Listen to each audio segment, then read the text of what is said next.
10 roosters, randed yolks running multiply by 24 scrambled Rubik's cubes in 10 times, 10 times, and 10 times. Some over easy. Total equals Y. To be, being causes of effervescent sensing, recursive fact.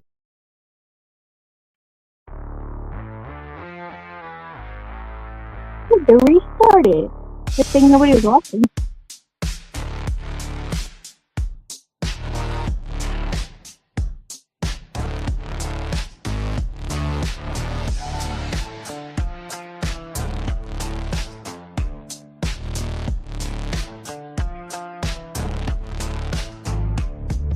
Today is off the fucking hinge change, or whatever stops your dots. Everyone else's drama tossed makes no sense right and wrong. These scant few, soon more multitudes of my well-wishers scribbled transcriptions, since literal iterations led to ending with my mind's eye projector fried. And again, like the other day, and once more, the next different style, same vibe, the triptych abyss scene triple set.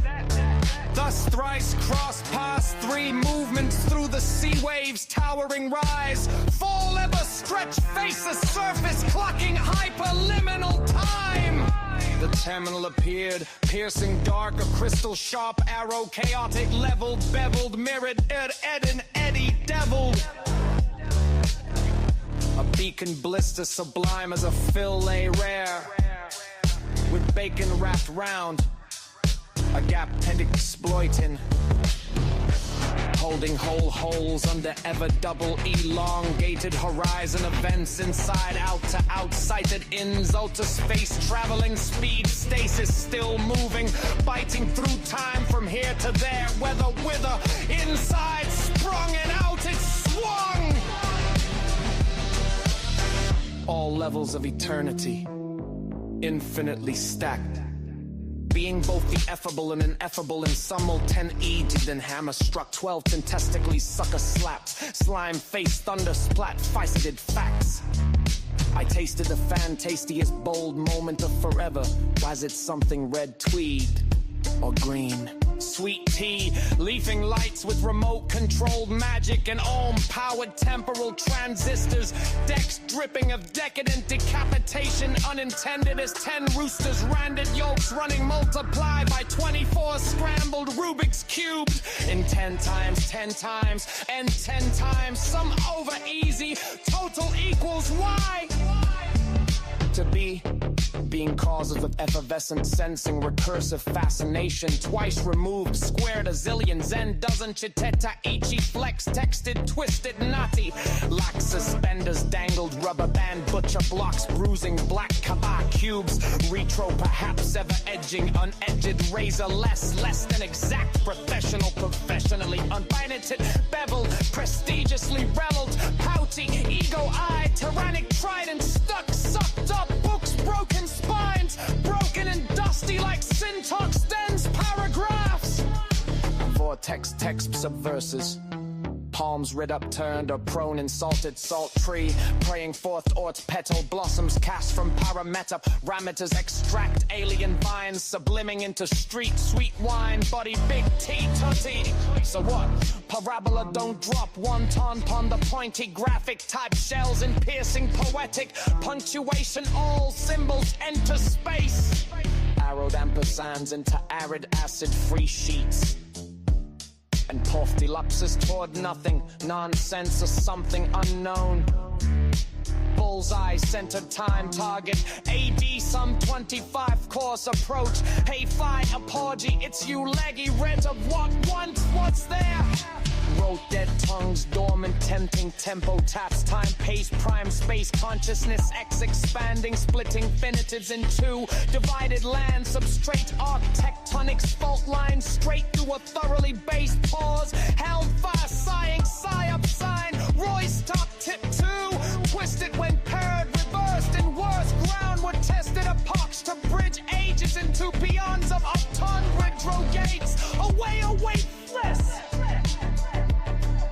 Especially in mounted switchplate node, a Pyrrhic blaze triangulated, rerun sun under pre-dawn rise, undone did it set upon the throne, sat, cushioned a butt. But then again, I didn't try to be undone. Peeking around your corners, periphery reflected Yggdrasil into fleeting dart-forming visions, a refined dream stream. Wave been here all night, breaking I am unto itself, a verdant rising, holy entranced, presuppose the threshold. Behold the portal, knock, knock, and I'll obviously open the door.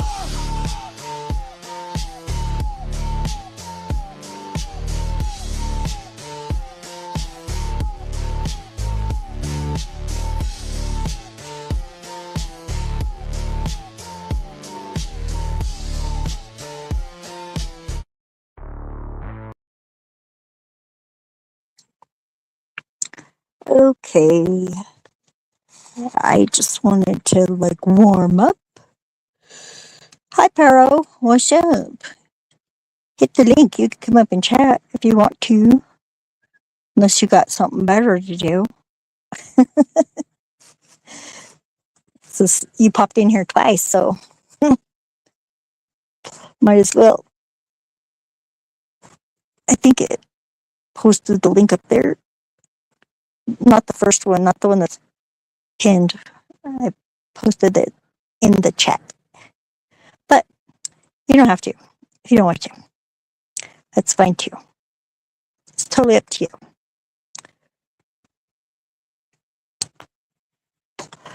I was just, I went to the doctor today, this morning.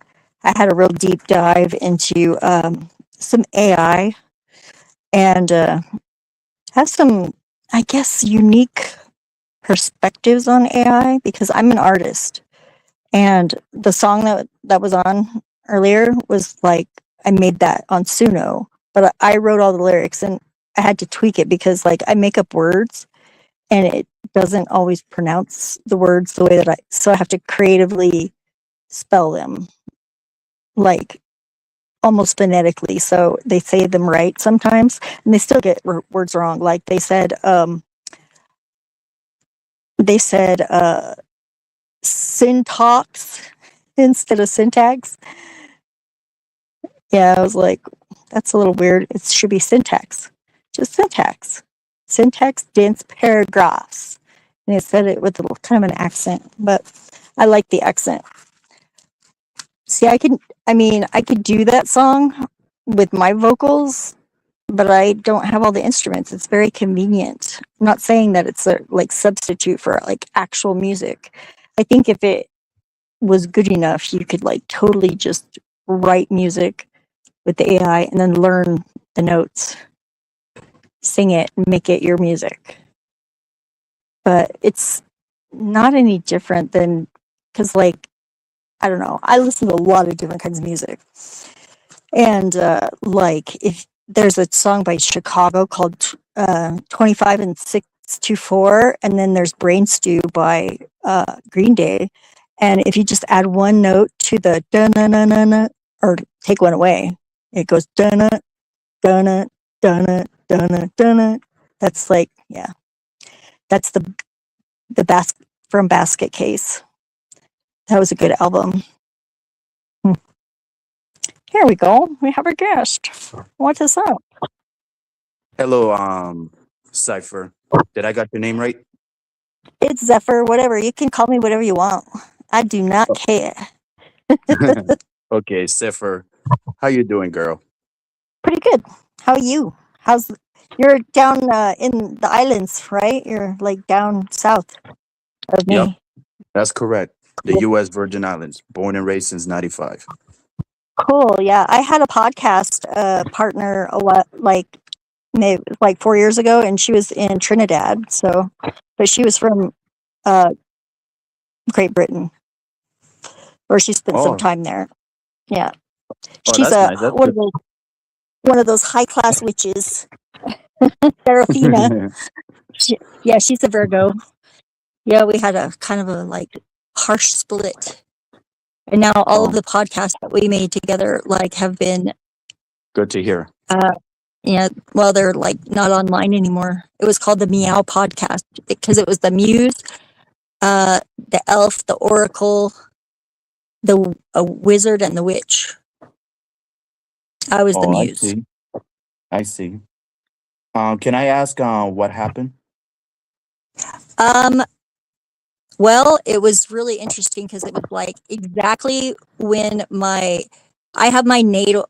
I don't know how much you know about astrology, but I'm kind of getting into it. I mostly just know about my chart and what it means to me because that was like one of my tools of self exploration, or it gave me some sort of like, I don't know, foundation as to what maybe might be fun to try or I might like have a tendency towards. So because I think we all kind of make ourselves up as to who we are. And I feel like I'm a creative person, so why wouldn't I like create? And we're all parts of pieces of people that we love, you know, just kind of Yeah. remixed. It is Oh, what it is, I guess. yeah. So what have you been up to I've down there? been I've been heated in a heated moment, to be honest, because I just Me too. finished charging my phone, and the panel that I was in, the stream had ended, and I couldn't have my chance to let out my talking points because everyone on that panel kept over Oh yeah. talking, like Jesus Christ. And I'm not You talking know what about I flow state. Yeah, I'm not you talking know about what I flow state. did? In case, You know what I did? huh? I Huh? made word cards. I made word cards so that way whenever people are talking and they won't let me talk, I can just turn on my camera and start like flashing phrases. And if anybody's paying attention, I still get to get my point across. Because it's really funny because I made like probably about 100 of these cards and you can just shuffle through the cards and it's pretty cool. All Like right. As that, I got all right. I hear I get you. As that, I get really hold good on. at like popping out the right ones. Anyways, as I was saying, I'm not talking about Yeah. flow state. In case you get confused that I'm talking about him, I'm not. So Oh, I just to wouldn't. let you know. I'm not much for That's the right. drama. It'd be Thank better you for for, for his sake, maybe. If he well, thank. watches my show, which I Uh, don't think he does. I I really don't think he watches my show. I don't think he watches mines either. But hey, if it does, like it is what it is. But the thing is that I'm glad of what you said that you don't like the drum. That really puts a smile on my face, to be honest. Well, I have enough going on as it is. I don't know if you heard, but I was diagnosed with breast cancer. For real? Um, yeah, I'm kicking its ass. It's no big deal. I'm magical. I'm a mutant, so it's not surprising. You know? Wow. Now, now, But now, what's now I'm really starting to worry. Huh? no, don't worry. That brings that. Well, you can worry if you want to, but it's totally unnecessary. I don't think it manifests that. I think it actually probably makes it less likely that that will happen, just simply because it's like, nah, because you don't really want it. I don't want it. I'm gonna be around for a while. Mm, But but I don't I'm but I eating don't an want you to go avocado. though. I mean, Well, you you know never what? know. I was gonna go anyways. You know, we all are. So it's just, Yeah. it's really nice. I found some good things about it though.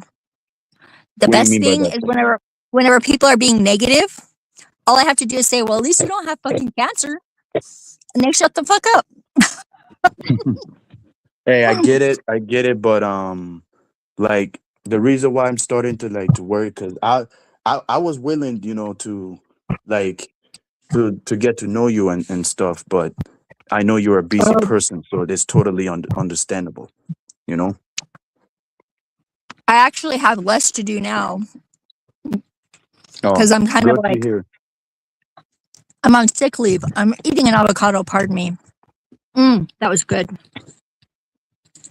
Yeah. Mhm. I've been doing like, I mean, I did fasting, but I've been like having insomnia because of the new meds. They're like, I'm not doing chemo. I'm just like doing, I was already going into menopause because I'm 48 and it's like, it comes early in my family. So it's like we all have like our kids when we're young, and then we just like stabilize in our middle age. But Yeah. it's kind of, I've been having hot flashes. That's what whenever you said you were like heated over at the other panel, I was like, oh, me too. I was heated, but it was like actual physical, like hot flashes. Yeah, it is what it is. But So like what we did all you want to say that they wouldn't let you say? no, I wanted to say like things, on another panel that y'all don't know about. Like anytime I trying to say something, like la la la la la la. Anytime I trying to say something, la la la la, like over talking, like God damn it, man, like Jesus Well, Christ. that's bad moderation. Um, some people just need to vent, but I'll just be like, you know what? That makes me not want to listen to you. You know what I'm saying? Like that's the thing. Like when you meet somebody and then the person like talks and then like you have your turn to talk and the person like still talking, don't let you have the chance to talk. That is a red flag. Like Yeah, Jesus Christ. I don't know. I interrupt quite rudely, like a lot, but I try to be like somewhat like conscientious about it. And you can like keep talking. Like if you keep talking, I can actually listen and talk at the same time. And you Hmm. might not hear me, but I'm an audio learner, so I like interact with my own self while in conversation with somebody else too. And it's like part of my listening process because I am an active listener. So like, and it's Uh-huh. not like you have to consciously like I talk. It's like I don't have to talk loud whenever I do that. And if somebody wants to hear what I said, they can say, "Excuse me, what did you say?" And if they want to ignore me, it's fine. You know, it's like I don't know. Do you, have you? There's like a form of astrology that's called the gene keys, and it's like I Ching. It goes into like your makeup, like your energies. There's like energy circuits in your body, Uh-huh. and it basically is like an architecture, like framework, and it's like I have a particular framework that is like I'm an investigator first and then a martyr second, and that means I'm a witness. So I like have the like backseat driver, like my ego is like in the back, like guarding my back door so I don't get brainwashed or like advertising. I don't Mm, like have to buy stuff that I don't need or like I'm I in just a do what good I way, of do. course. Yeah, I try to be like I as an artist, I am really an artist. I've been an artist my whole life and I wasn't always really good at art, but I learned to be good at art. Now I'm good at all art and it seems like it's a talent, but it's actually a skill because it took me a long time. I started by tracing whenever I was a kid and my dad like kind of threw a monkey wrench in by I was like left-handed and my mom taught me how to read and write whenever I was 3 because she was a stay-at-home mom. Greatest mom. I have the best mom. My dad, however, is like he was a good provider, but he was like not emotionally available. And he was narcissist and kind of sadistic, like didn't like women. I don't know why he married my mom. I guess it was out of obligation because he knocked her up. I'm But sorry to hear that. no, it's fine. It's like everything that I've been through in my life, it wasn't like he was really abusive. He was mentally abusive, but that just made me mentally strong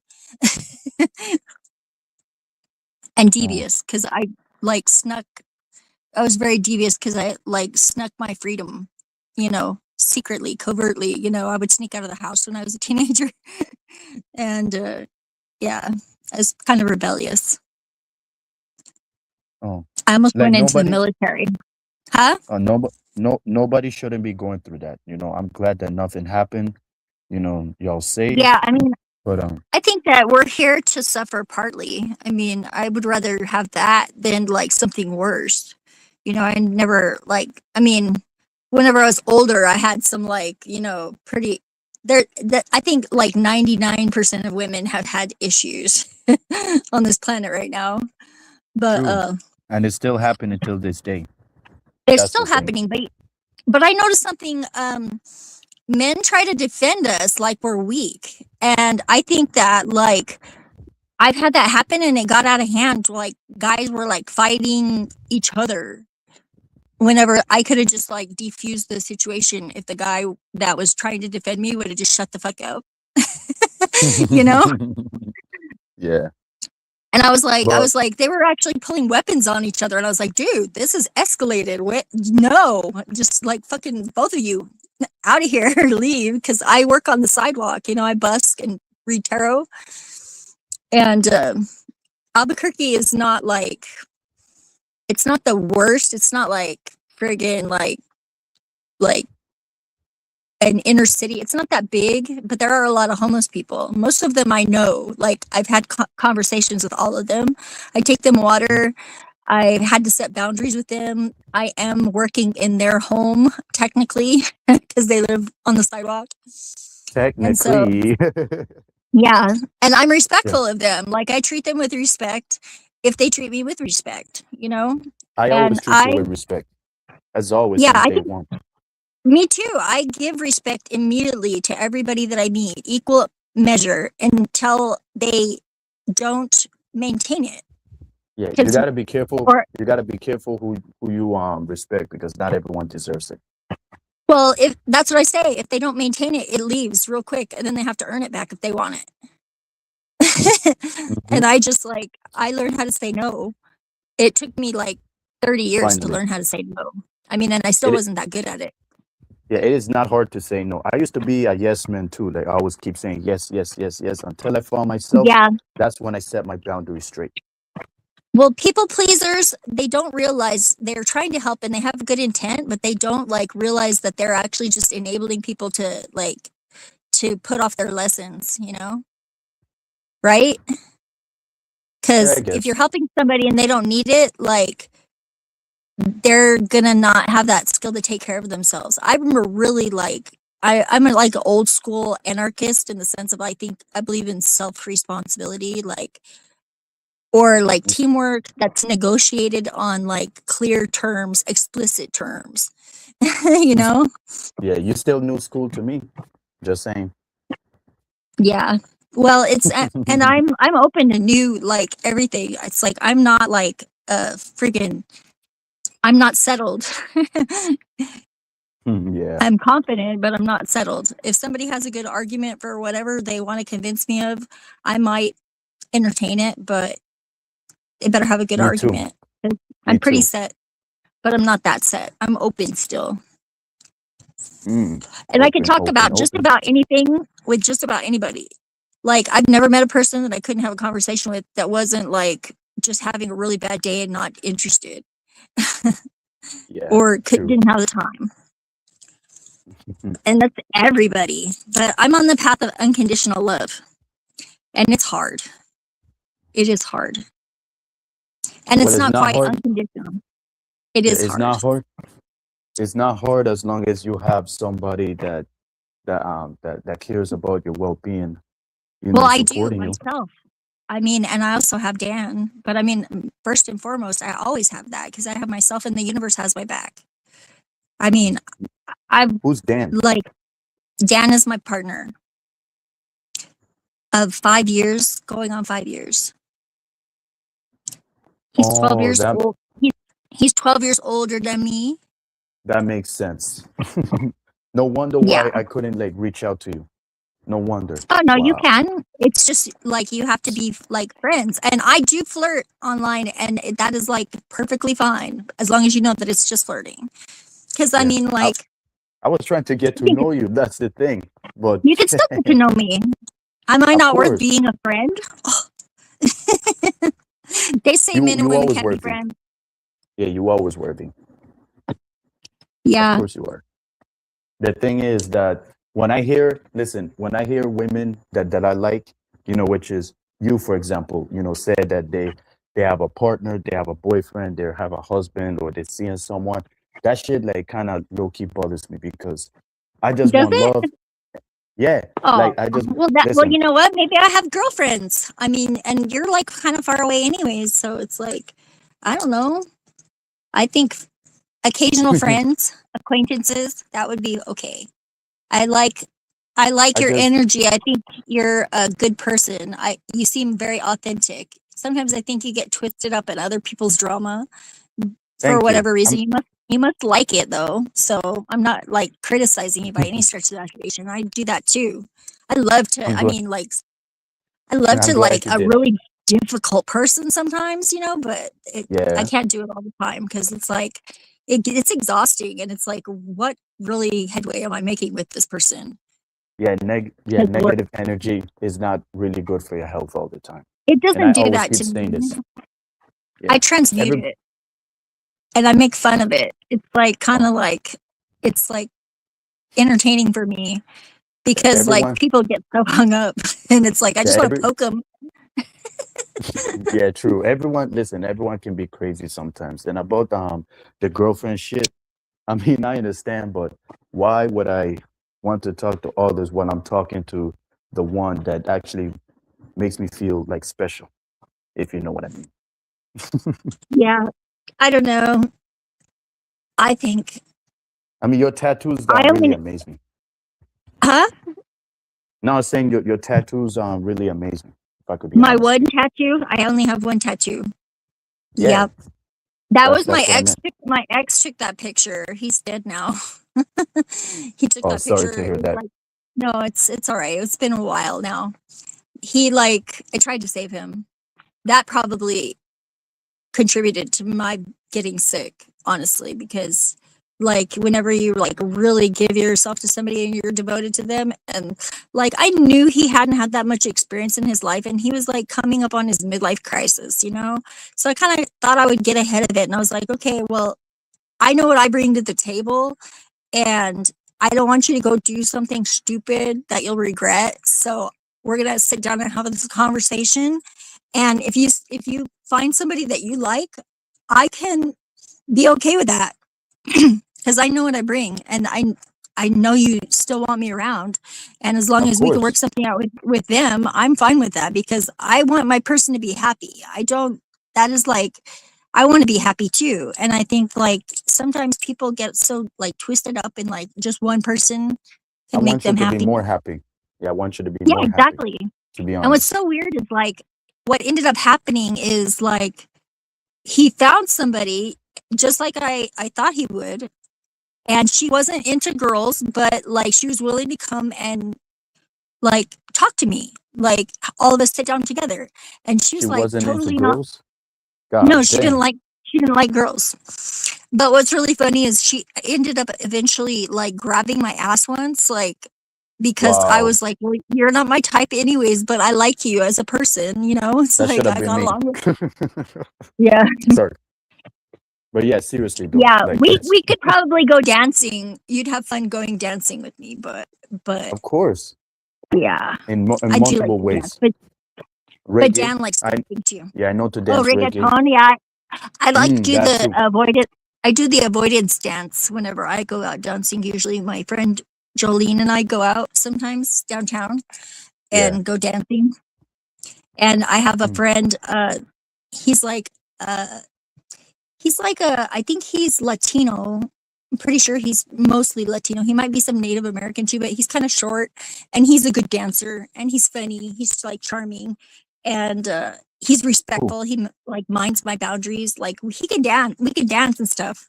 Plus he's like Yes. aggressive dancer because I need somebody that can lead whenever I dance. That Mm, push me around, throw me around a little bit I because I got you. try to lead. I try to lead. It's very annoying, I know, but it doesn't take much forcefulness to make me like friggin' and I can follow a beat. I'm good at that. Everybody That's one likes thing. follow the beat, you know.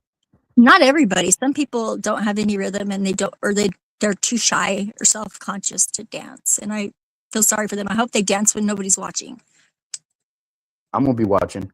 Don't worry. But I got you Yeah. though, like I said. On my Instagram, I like was dancing around the living room with my bow staff, like trying not to break things. That was pretty fun. Oh, really? Oh, don't worry. I'm gonna follow you on Instagram. I got you. Yeah, it's Zephyr1369. It's my most viewed short. Or like I think it's a live, very short live. I think it's called a Oh, short, but I'm está not bien. sure. Está bien, está Yeah. bien. And also, what I was trying to say is, yeah, I hate bad news. That's what I'm trying to say. You know, when women Yeah, tell me well, that it they're can't all be taking, good news, or else we wouldn't know what good news was, right? You have to have bad news. It makes the good news better. to me, There's to me, I don't believe in that. I just like whenever I trying to meet somebody, and next thing you know, like some of them say, "Oh, I'm single," but the ones that you know that makes you feel so type of way, and next thing you know, they're saying, "Oh, they're taken," right? Yep, that that is bad news, and that type of shit does cross me because imagine those type of women, you know, giving access to small dick men. You know what I'm saying? yeah. It's not really I don't know. You know what's really funny is like my current guy, he's like maybe I'm 5'4 3/4 and he's like 5'10. So he's got a few inches on me, but whenever I wear my heels, I'm taller than him. I'm And tall. I'm taller than y'all. I'm 5'11". yeah, see, and I used to only date tall guys, but it's so weird because I was not expecting to be with Dan. Like, honestly, I told him at the very beginning that it might be a rebound because I was just getting out of this like my long-term 17-year relationship, you know. And I was like, he was very sweet though, and I was feeling like lonely, and I thought like he's a nice guy. Like maybe I'll just like say I'll just tell him right up front, be totally honest. And that is honestly what I've been doing ever since. And is the best thing for a relationship is just like friggin' say what you want, say what you mean, put it in your mouth. You know? Facts. You know what I'm saying? Unless you And know how to do it. yeah, what's really crazy though is I was in a long-term relationship before my last one too. It was like 11 years, and that guy was a Gemini, which is an air sign. And then my last one was an Aries, and they were both like over 6 foot tall. Um, and Dan is just a little bit 2 inches shorter than 6 foot, you know, but it's like we fit together so much better. Like I don't know what my hangup was, why like liking tall guys. And he's got like more energy than friggin' either of the other two. Like he never stops. Like he just works all the time. Like, and if he's not working, he's like, you know, he just goes. He's Latino, you know. It's, you guys just have that energy. I love it. I've been around like I had my best friends growing up. Like I had a girl best friend and a boy best friend. It was Joan Marie Martinez and Timmy Velasquez. Well, hey, that just like caught me off guard because I'm half Dominican, half Puerto Rican. So now you know. Yeah, I like some Puerto Rican like hip hop metal like Puya. They do Oasis Puerto Rico. It's like heavy metal, like hip hop. It's really good. Mm, I see. I So you like, like Daddy I, Yankee then? yeah, sort of. Dan likes it more than I do. I actually like what is that? Pinche Bruja. There's like I think they're Mexican though. They're like really good, but they're pretty good. And then there's a guy, he's called Hex, and he's like Southern California, but he's I think his family was like from Baja. I want Baja. to move to I want to move to like Oaxaca, I think. Although my astrological chart, like you can chart your astrology onto a map, and it says that I would do well in Sinaloa, which I don't know, maybe I might Yeah. just get kidnapped though, so but No, no, probably no. not Don't wish because that. I'm kinda tough, so, like, You I know, know I, like I'm armed usually, I have a gun or a taser or pepper yeah. Ni lo spray. quiera Dios. Like I don't Yeah. wish that to happen. Real talk. No, no. Well, talking about it makes it less likely. I pay attention, I got my head on a swivel, and I know how to fight. I'm a dirty fighter, Mm, and I've only been in fights, like, defending other people or, like and I can run fast. I'm more like an escape. I'm gonna I escape and believe you. I'll try and shoot you or tase you or freaking pepper spray you, and I will get away. I'm a hair puller. I'll put my fingers up your nose and lead you around by your face. You know? God, you probably faster than me. Yeah.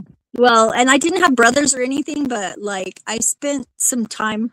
And I have secret weapons, like, and I can bite, I'll scratch you, you know? It's like, I Mm, don't care. I'm a dirty fighter. It's like, I don't I had mind. some I don't guys mind that were that. like, there was some guys that like I think they were cartel guys, and they came up and they were like asking about readings and how much I was charging, and they were trying to like haggle with me, like, and then they were trying to impress me, saying that like they were like worshippers of Santa Muerte, and I could understand Spanish, like if they're not talking like super fast, because I speak Uh-huh. French, and I worked in kitchens, and I've been around like Hispanic people my whole life, so I can pick up on some things unless it's really fast, because then I just like don't get it at all. But friggin' they were like talking about how they should like friggin' throw me in their trunk and take me out in the What? desert, and I was like looked at the guy, I locked eyes with the guy that said it, and I said Santa Muerto would not be very happy with you if you did that, and neither would the universe. And the one guy, like the guy that said that, he got all pissed off all of a sudden, and the other guy was like holding him back, and he's like, no, she doesn't know who you are. She doesn't know who you are. And I was like, and they actually still tried to like haggle more with me, and I was like, no, if you can't pay $20, then I said you will enjoy it. It will be an enjoyable reading. It will give you some information that you didn't have before, but I don't think I wanted to read for you. You guys should just go. Maybe later, come back by. And they disappeared after that. And like I walked home like 4 blocks that night. They don't Like want no after, smoke. Yeah, they don't yeah. want no Well, smoke with the cipher. With cipher. no, Yeah. no. What's really funny is there was this homeless guy that I know that was sitting there, and he understands Spanish too. He lives like down there all the time. He's lived there for like 5 years downtown, even in the winter. I'm like, man, this guy is crazy. But he thinks he's God, but he thinks he's the only one, which is really hilarious because I don't disagree with him. I think we're all God, sort of, but he thinks he's the In only a one, way. and it's pretty. Yeah, Yeah, in a in a way, way. we're not all of God, but we have a part of it in us, and it takes all of us Yeah. to make that But happen. we ain't no God of war for sure.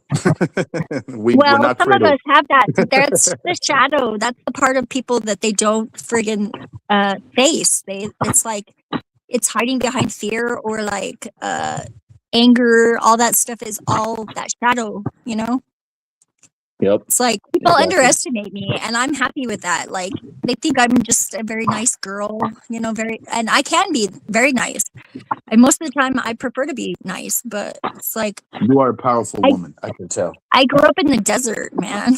You have to be Oh, tough to really? live in the desert. Yeah, it's the desert Oh. Southwest. I've been in New Mexico my whole life, and the place that I grew up in, we were like free to roam. Like as soon as the sun came up, I would like watch some cartoons and eat some cereal while my parents were still asleep, and then I would be out the door before they woke up. And if we found rattlesnakes, we'd come and get my mom, and she'd come with a shovel or a hoe, and she'd cut their heads off, and then we would poke it with sticks. And Mm. Yeah. yeah, I feel you on that. Like yeah, I oh, having freedom as a kid was great. I'm glad you found yours. Yeah. My kids didn't have as much, but they still had quite a bit because Farmington, that's where my mom lives, and that's the town I was born in, but I never lived Mm. there really, except temporarily, like short time when my kids were little. Oh.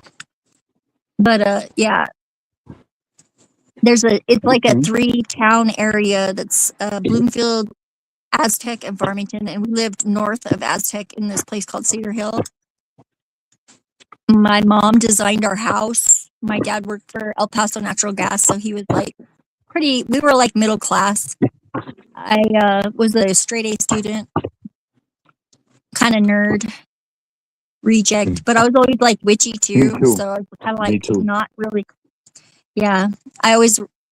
My parents played Dungeons and Dragons every Saturday night with their friends, and the guy that hosted it had like a sci-fi fantasy library, and I could read as many books as I want, and he had tables so I could watch whatever I wanted on TV while they were playing the games.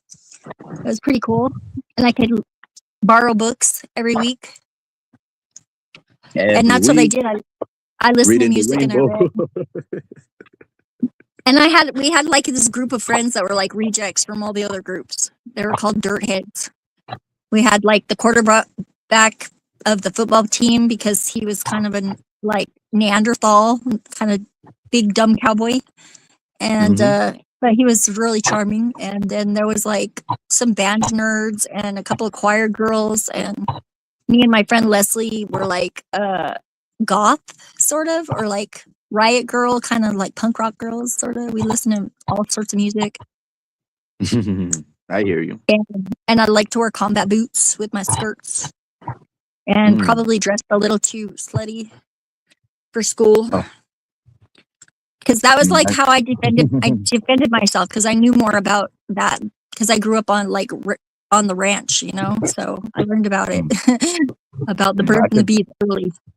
I could tell you love being beautiful, which is good because not all women does dress that way, but I can understand at the same time for the ones that Whenever do. I clean up nice, we'll just say that I clean up nice, but most of the time I'm just casual. Like today, I went to a doctor's appointment, and I just basically had on like a big like loose t-shirt and some like running pants and my boots, because we rode the bike to the appointment. And he just got a Honda 1800, purple. Yep. And it's fun to ride. Now that I can like put my leg up over it and sit on it. It's got like a nice little seat with a little handle, and it's got the little foot tabs and everything. It's like, it's really nice. Very driving nice. around in the wind. It was a little chilly this morning though. I didn't wear a jacket, so they had to like, I had to have a hand warmer before they drew my blood. Yeah. She was like, "Oh, your hands are cold." I love riding the bike though. Wait, what did you say? Riding the bike is always fun. Yeah, you're right. You could say that again, because riding bikes is my favorite since I was a kid. It is. Yeah, and we had like some like 70cc like dirt bikes, but I never really was good at riding them. I rode the mules. We had mules, and I rode those. And horses when I was a kid. Yeah, mules are way smarter than horses. Wasn't you afraid of horses when you were small? No, I wasn't allowed to be afraid of horses. As a matter of fact, I was put on a horse the first time when I was 3, and I was thrown off that horse, and then they put me on a different horse immediately after. So I had to learn how to ride a horse. And because the ranch, my dad was friends with the Leesons, and they had a ranch, and we spent a lot of time like arrowhead hunting, or like we would go there, and that's how we got all of our meat. And my dad was a hunter. I hunted with him. When I was a teenager, I won all the turkey shoots against his friends, because he was a narcissist. So I was like, I had to make him look good, you know? So he kind of like groomed me to be like really good at shooting the gun. Practice is good. Yeah. That's always good. I wish that he would have taught me how to sight the rifle in, though. I mean, we learned how to reload ammo and all that stuff too. So like, if the apocalypse comes, like, I'm going to become a very valuable member of my neighborhood, because I know a lot of shit. I'm very creative, and I can like make things. I have a lot, like our yard is like kind of like Sanford and Son. It's like a junkyard a bit, you know, but there's everything that we would need. It would be here. Like, we would probably go to my mom's house, because she's got the compound in Farmington. Compound? Yeah, she started like prepping, like subconsciously. She's not a prepper, like she doesn't hang out with preppers or know any or anything like that, but she just like, she has this room downstairs, and she's very like kitchen, like hedge witchy, you know. She's like she grows things. She's got a green thumb. She's got chickens, and she used to have turkeys too. She raised turkeys. Those are like little dinosaurs. They would breed with the wild turkeys down by where she keeps her chickens. It's really beautiful. It's like a mesa with like a river valley, and it's right at it's like south of the Rocky Mountains, but only like 50 miles south of the base of the Rocky Mountains, where Four Corners meet. all the 4 states: Utah, Arizona, Colorado, and New Mexico. But I've always been in Okay. the New Mexico side. I do have a friend that lives in I have some friends that live in Arizona, Sedona, and on the reservation. 'Cause I'm welcome there too if the apocalypse happens. My friend Daryl lives there. He said if the ant people come back, you have to come over and stay with us, okay? I All was like, right. okay, yeah. He takes care of his mom, and his brother lives out there. I don't Oh, like his brother that much, but that's Daryl's nice my to hear. brother. He was my roommate with my ex before last. He grew up in Gallup, New Mexico, which is on the reservation. Mm. My ex did I'm, too, I, but he was a Hispanic family. He was the youngest of 12 kids. The little boy, Benjamin. Oh my God, his family hated Benjamin. me.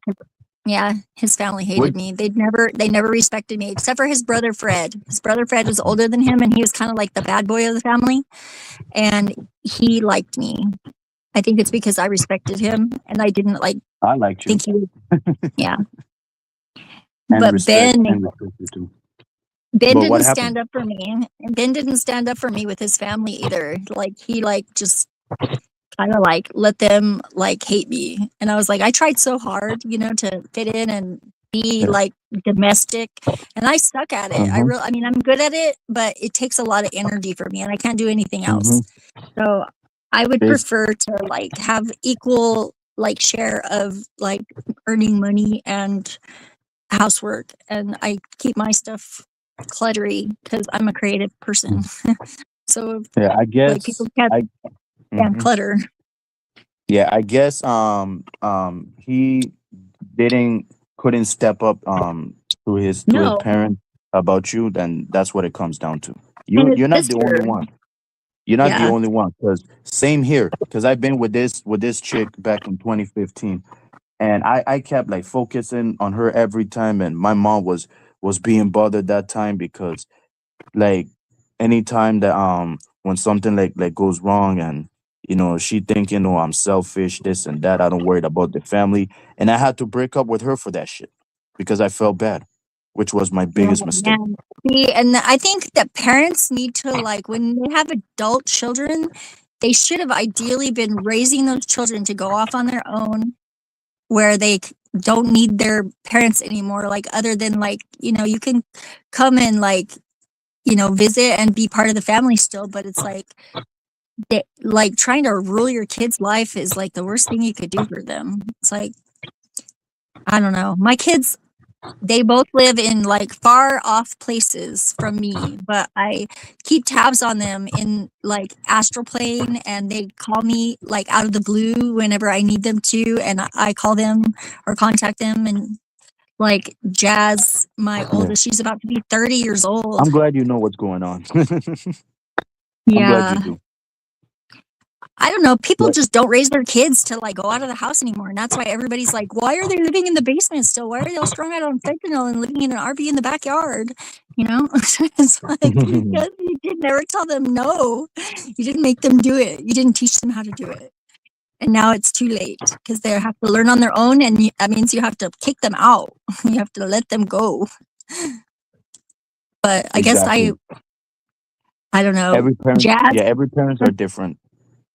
Jazz, when I dropped her off at kindergarten, she didn't even friggin' look back. It broke my friggin' heart that day. But then I was Wow. so proud of her too. And I was like, okay, so I can look at this 2 ways. I can have my heart broken, or I could be happy because obviously she's going to do well.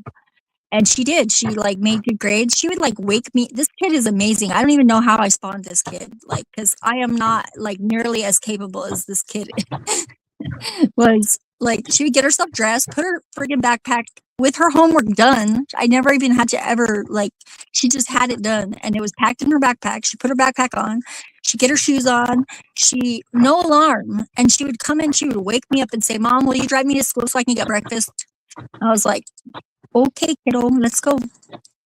And then she wanted to walk, and I followed her from afar, and I let her walk with her friends. And but she didn't know I was like freaking shadowing her from far away. But she did good. So, and we were poor. Like I didn't make that much money. I had 3 jobs, and a really Yeah, like we my all poor. babysitter like charged like $1 an hour per kid, and I was only making like $7 an hour. Like, and that was like before taxes. So, but I had 3 jobs. I worked at a Oh. convenience store, and then I worked at the Sam Goody at the mall because I love music. So I could basically get a discount, and I could still listen to music. I And love music too. Don't get it twisted. yeah, I love music. I'm Like about we to get talked about earlier. a wooden Yeah, flute. I'm gonna get a wooden flute soon you from said, my friend Kelly. oh, that's nice. But Yeah. you said you like dancing, so that's how I Oh yeah. know that. Yeah, that you like music. Yeah. Well, And I mean, and I also, go every day whenever I wake up. I like will go and I will find new music too. I like love to find songs that I've not ever listened to before because that's how I like. That's how I organize the timeline of how things happen is by like my soundtracks. 'Cause- And I Mhm. shuffle in older stuff all the time too at playlists on YouTube. It's like crazy. My Yeah, favorite right now is probably Aesop Rock. It's a really, rapper. Yeah, I I don't know love why, Aesop but Rock. more power to you. No more power to you, I guess. I wrote a AI song that has a female vocals, and it actually kind of sounds like it's like I don't know. Can I play it for you? Like a little bit of it? See if you Yeah, like sure. it. Because it's Yeah, got sure. like horns. It's got horns and guitar solos, and it's like it's kind of like dancey. It's like you would be like a cha cha maybe or something though. No.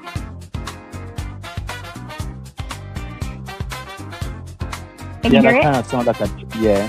That kind of sound like a Is it cha-cha echo? music. No, not really.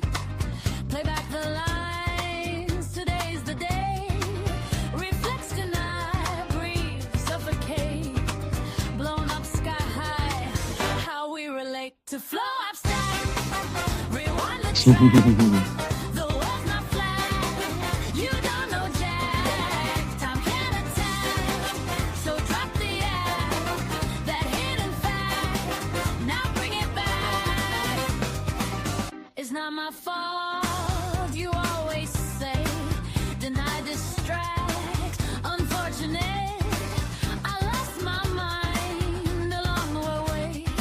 So I relax, rejuvenate. I am no, let for you know.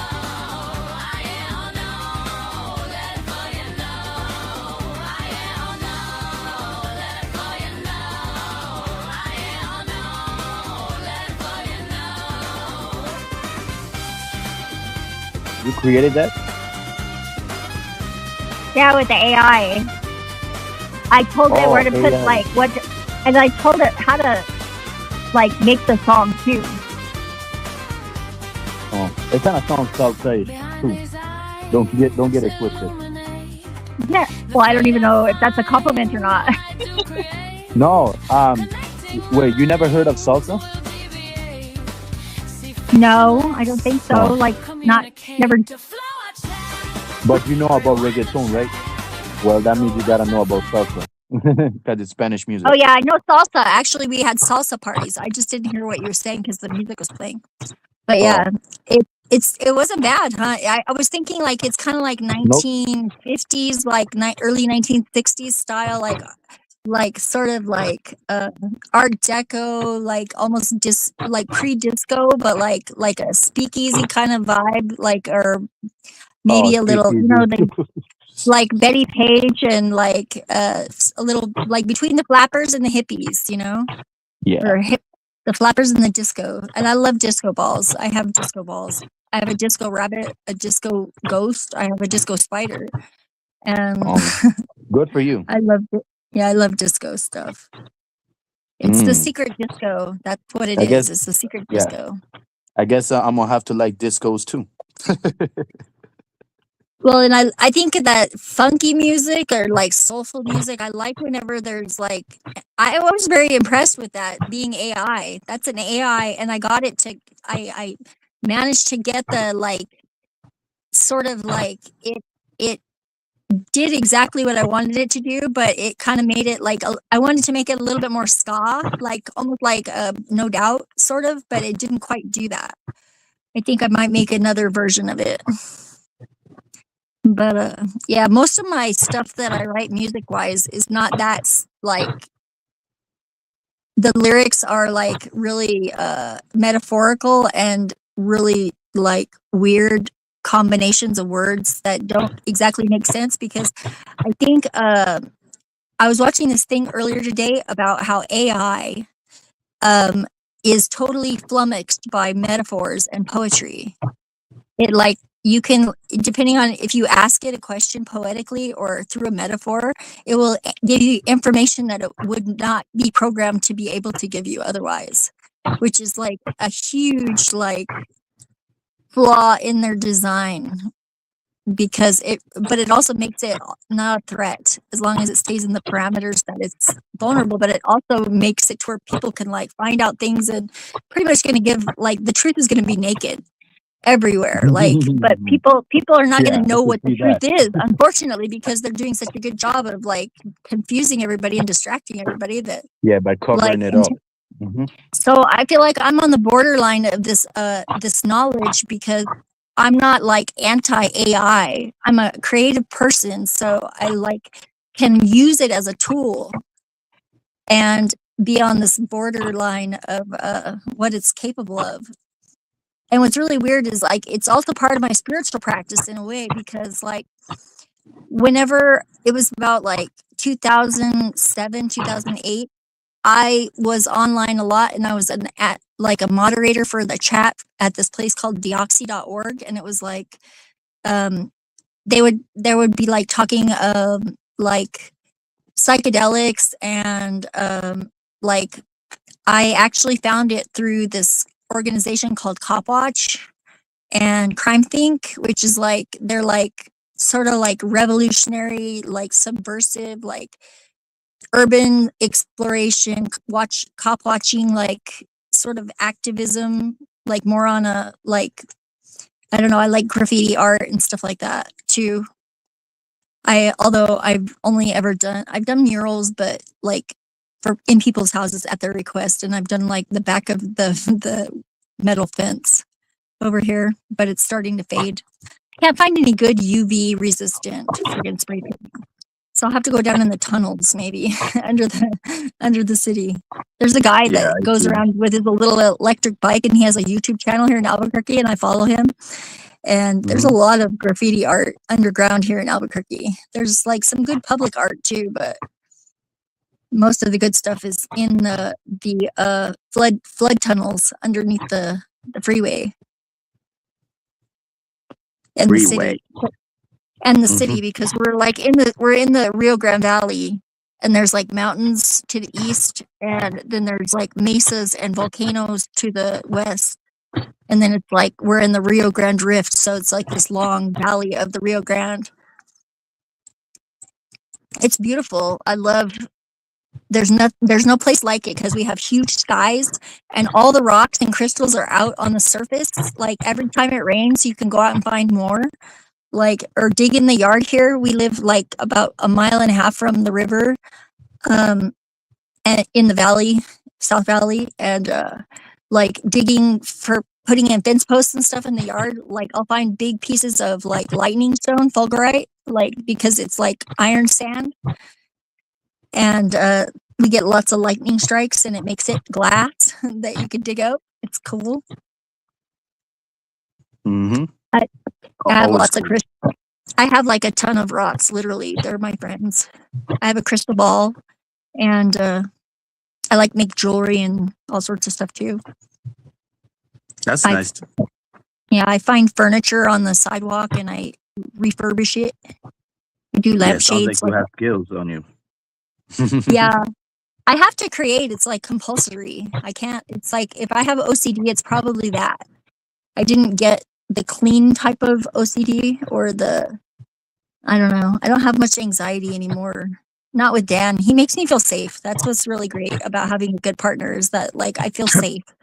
Like I don't have to have Oh, any anxiety because I can trust him and like he can do his oh. own thing. I can do my own thing, and we can like meet up and like do stuff together, and we're supportive. You know, it's like really nice. Mhm.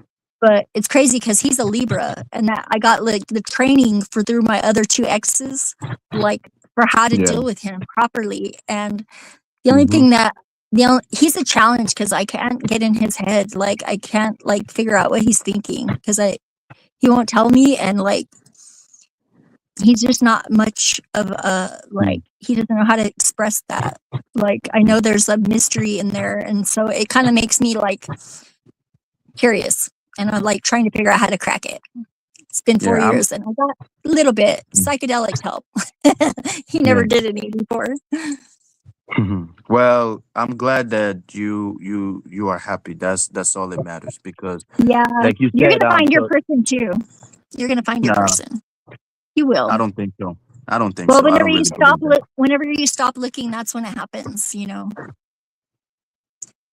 because I I hear when was not somebody looking. that ditch me, saying that they're seeing someone, they say, "Oh, you gonna find your thing someday." I just hate that shit. That's just me. Well, I guess that's a me problem. I it guess. is. It is. Yeah, I'm not meaning it that way, but I'll keep that in Yeah, I mind. know what you mean. I know what you mean. Um, And Nothing I like, say should yeah, ever offend you because I'm unoffendable and I can prove it. no, no, So not really. I'm good. I'm good. I'm good. good, But good. I'm just shocked that you were someone. But like I said, no matter what, like sometimes like I still have feelings for you. That's just how I feel, and That's not fine. just you. Like it's for everyone too. Like one doesn't like me, I move on. Then I move on. Then I move on. Then I move on. Then I move on. That is me. And yeah, it's good to protect your anxiety because mental health matters. And also, did you say that he's Libra? Because I'm Libra too. Mhm. That's the Yeah, funny thing. Libras are the best, man. I mean, you have the best of you're a cardinal, you're a leader, you're also air, and I'm fire. And he's a wood snake, and I'm a fire snake in Chinese. So it's like we coil together like snakes, and that's the best. Like nothing better than that. Oh, Like okay. it's crazy. Like even when we did acid on Christmas Eve, the first year that we were together, because we got together in like July, and that Christmas Eve we did acid because I had been saving this acid that I had for like years and just waiting for the right opportunity. And he had never done any before, and we like it was like two gel tabs and one blotter hit each, so it was like quite a heroic dose. And we were like probably tripping for like at least almost 24 hours. Although it was like really only peaking for like 10 hours. But we like Hmm. had it was crazy because like everything was like, he turned into like a reptile and I turned into a reptile. We had our snake forms. It was like very God cool. And damn. yeah, it was crazy. And he was like playing this music that this reggaeton song that it was like they sounded like they were kind of reptilian and they were like dancing, and it's like I don't know, it's kind of a dirty song. I think it sounds kind of like it's like kind of it's a little nasty dirty song. what But what what is it? I don't remember the name of it, but it's like a guy and a girl, it's a duet. And it was just so God. it was really like a very interesting, unique experience. And he's got like beautiful green eyes, and so it's really easy to see him like a snake, like. And he's got like a Mayan nose, you know, big flared Yeah. nostrils, and he definitely has some Native American in him too, like from Mexico. Some of those Mayans, probably, or Incans. Oh, Mayans. That's one of my favorite shows, man. Until they fucked it up. Have you ever Yeah, heard of that show, Mayans MC? yeah, yeah. Yeah, The motorcycle. uh-huh. That's correct. Yeah, They yeah, fucked it all up, and it still yeah. pisses me off till this day. They did the same thing with the Sons of Anarchy too. It was really Yeah, good for a while, but then yeah, it went off the rails. yeah. I only like season 1 and 2. Same with Mayans MC. The rest of them was just trash, like straight garbage. It Like the yeah. I haven't watched that straight one yet. garbage. I should I'm yeah. glad. I, Hey, I'm you make. Hey, I'm sorry, Cipher, but you made me the happiest person right now by admitting that you don't like Sons of Anarchy. Because I listen, my platform is me bashing motherfuckers that watches that shit. Because it I don't was good understand. up until they killed the Scottish guy, the Scottish biker dude. It was like good until that, and it was like that. Just like how could they fucking do that? You know, it's like it just The didn't seem right. Scottish, And then yeah, it was who's a like Scottish biker? the Scottish biker guy was the one that the like he like had like a mohawk usually or like a ponytail, and he's really tall. He had red hair and a beard. Like not the older guy, but like the one that he was that the main character, the blonde guy, which the blonde guy actually looked like a guy that I dated in high school, like quite a lot, except for the guy that I dated. He only had one eye. He had a glass eye because whenever he was a kid, like some kid was throwing a pencil across the class and like stabbed him in the eye, and so he lost his eye. Oh, Like, Otto. You're talking about Otto. yeah, Otto. Yes, that's him. I So you like Otto? Mm. I liked Otto. He's probably one of my favorite characters. Yeah. My favorite is Jax, from season one, of course. The rest of them, Half Sec. I was pissed off that they killed Half Sec. I was pissed off that they killed off Kozik. Yeah, like there was like, and the way that they treated Take Trigger, like, was okay. Yeah, This he guy was killed good. Donna. I know a guy that was like him too. He was named Mickey Rat though. Like because Mickey Ratchet. I hung out with bikers, the banditos here and like over in Farmington. You know, I was like I had insomnia as a teenager, and I would sneak out of the house and like rather than go wandering around like neighborhoods, they were the only people that were awake in the middle of the night, and so I like made friends with them, and they were like always really respectful of me, you know? It's like I was like Mhm. it's so weird though because like I know how like a lot of chicks like get like really like used and they seem to enjoy it. So I'm like whatever, you know, they can always leave but I don't like I never like I just drew boundaries. I had a couple guys try stuff, especially this one guy. His name was Big Willie, and he's like this big fat motorcycle mechanic dude, and he was just like gigantic. He was like round like Santa Claus, or even rounder. And he tried to grab my ass once, and I was like, dude, I was like, no, Mm. He's Yeah, that's like, a criminal right there. for Yeah. one, It'll, no, he backed up, and he was respectful after that. But I think he just thought, you know, he would try it. it'll be okay if a real one does it, but a fake one, come on. Like, what are we doing out here? Yeah, well, and Example. the Mickey Rat guy that reminded me of Trigger, like he friggin' he like wanted to take me on a bike ride one. And he had Harley, you know. We were like in Albuquerque, and he was like, "Let's go for a ride up to Santa Fe." And I was like, "Okay, cool." And he got mad at me because like I like will hold on with my knees, and it Yeah. doesn't matter how fast you go. He wanted me to like friggin' hold on to him, like to grab him and be scared and stuff. And I was like, not doing it. It made him all God mad. damn. That's a whole simp. Yeah, it was funny though. He went like 130 something miles an hour. And it was Alright. like that was pretty exciting, but I wasn't scared at all. Yeah, Take Trigger could have been a good villain, right? Just to kill him off, but the way they protected his character was filthy work, especially Yeah, on Mine's MC. Filthy work. But they don't care about that. They only care about Jax Teller cheating. Jax Teller cheating, saying that he loved Tara since 16. Like, how the fuck can you love a woman from since 16 and you cheating on her? Like, am I yeah, the only one here saying this? exactly. Yeah, I agree. I think that was wrong, and that is something. Disloyalty is like, I mean, at least have the balls to Thank you. like freaking tell the person and break up with them before you go do that shit. You know, because Facts. it's. I mean, not cool. My Thank ex you. cheated on me like that. My ex ended up Some cheating on me like that after I like actually like told him that he didn't have to do that. He still ended up doing it. Wow. Yep. That's a And Jax Teller fan. That's a Jax I gave Teller fan him confirmed. yeah. I gave him trust again after that because I was just like I turned into like a friggin' insane spy. Like I was putting stuff on his phone. I had like the GPS tracker on the truck that I could Uh-huh. call into and I could listen to it. Like I went psycho for a while. It was crazy.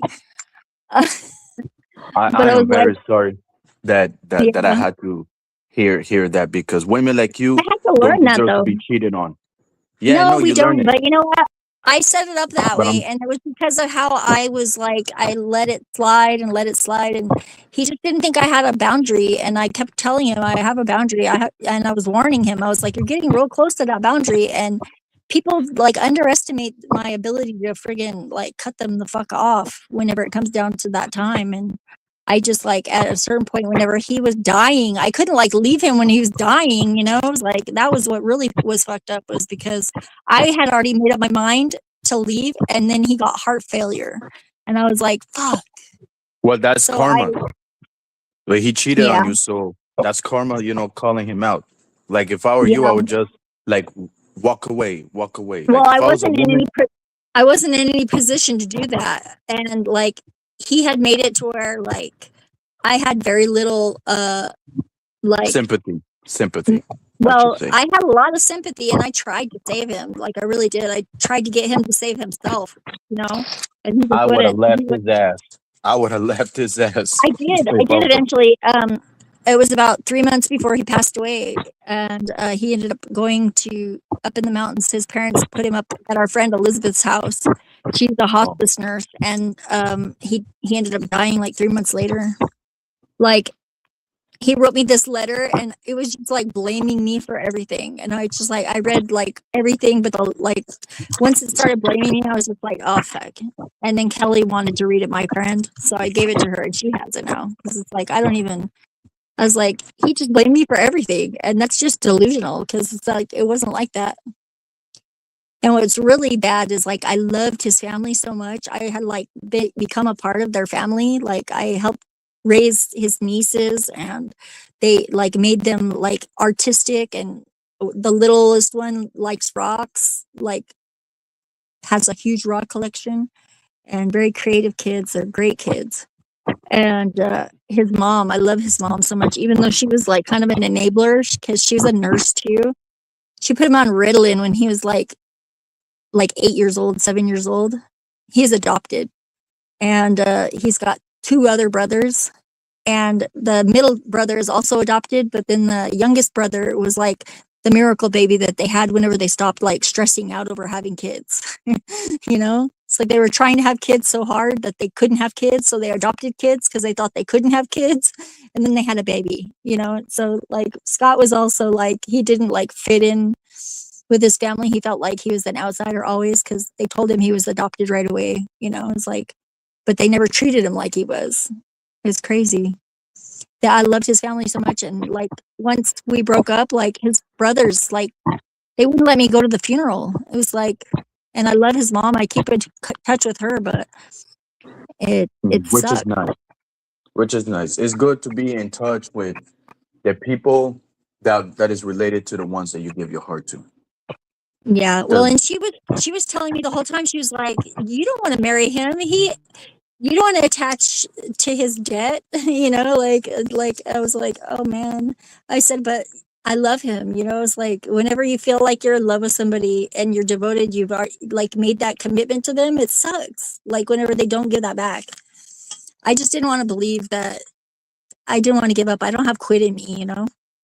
But I guess I do now because I learned. Nah, nah. What do you Yeah, say about you have a quitting in you? I don't have any quit in me. None. I like literally had like this. What do you mean I by had that? this. Well, I had this experience also of like I would have to characterize it as a here's Arctic Timberwolf too. Hello, as a demon. What It up, was like Archie? Timber. a demonic attack.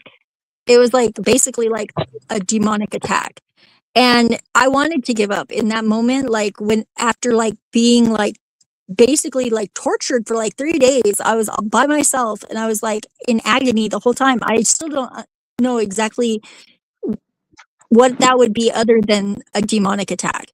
But at the moment, whenever I realized that I could not give up, that I like no Yeah. matter how much I wanted to, I could not give Mhm. up. that was when I realized I didn't have any quit in me. None. Like, and then it stopped.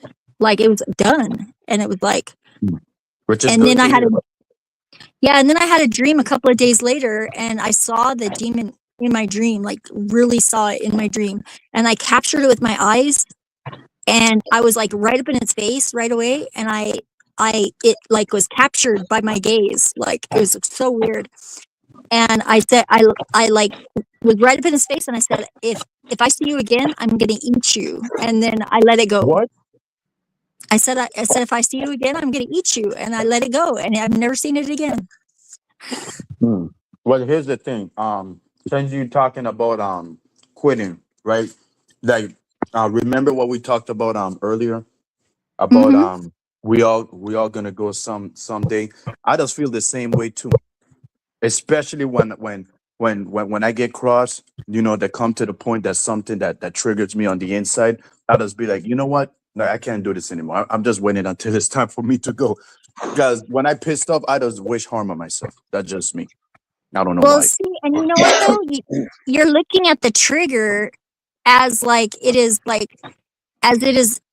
your adversary almost, but it should be like a puzzle for you to solve. Like, what is it that makes you triggered when in those moments? Like, is it like that you can't say what?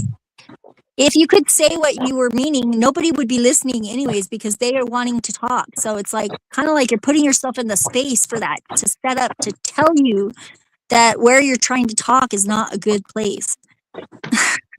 True. Or you have to get creative with how you talk in those places. It's like I Yeah. said with the making the word cards, you Uh-huh. that came about because I was over on Glenn Lawrence's live stream, Channel.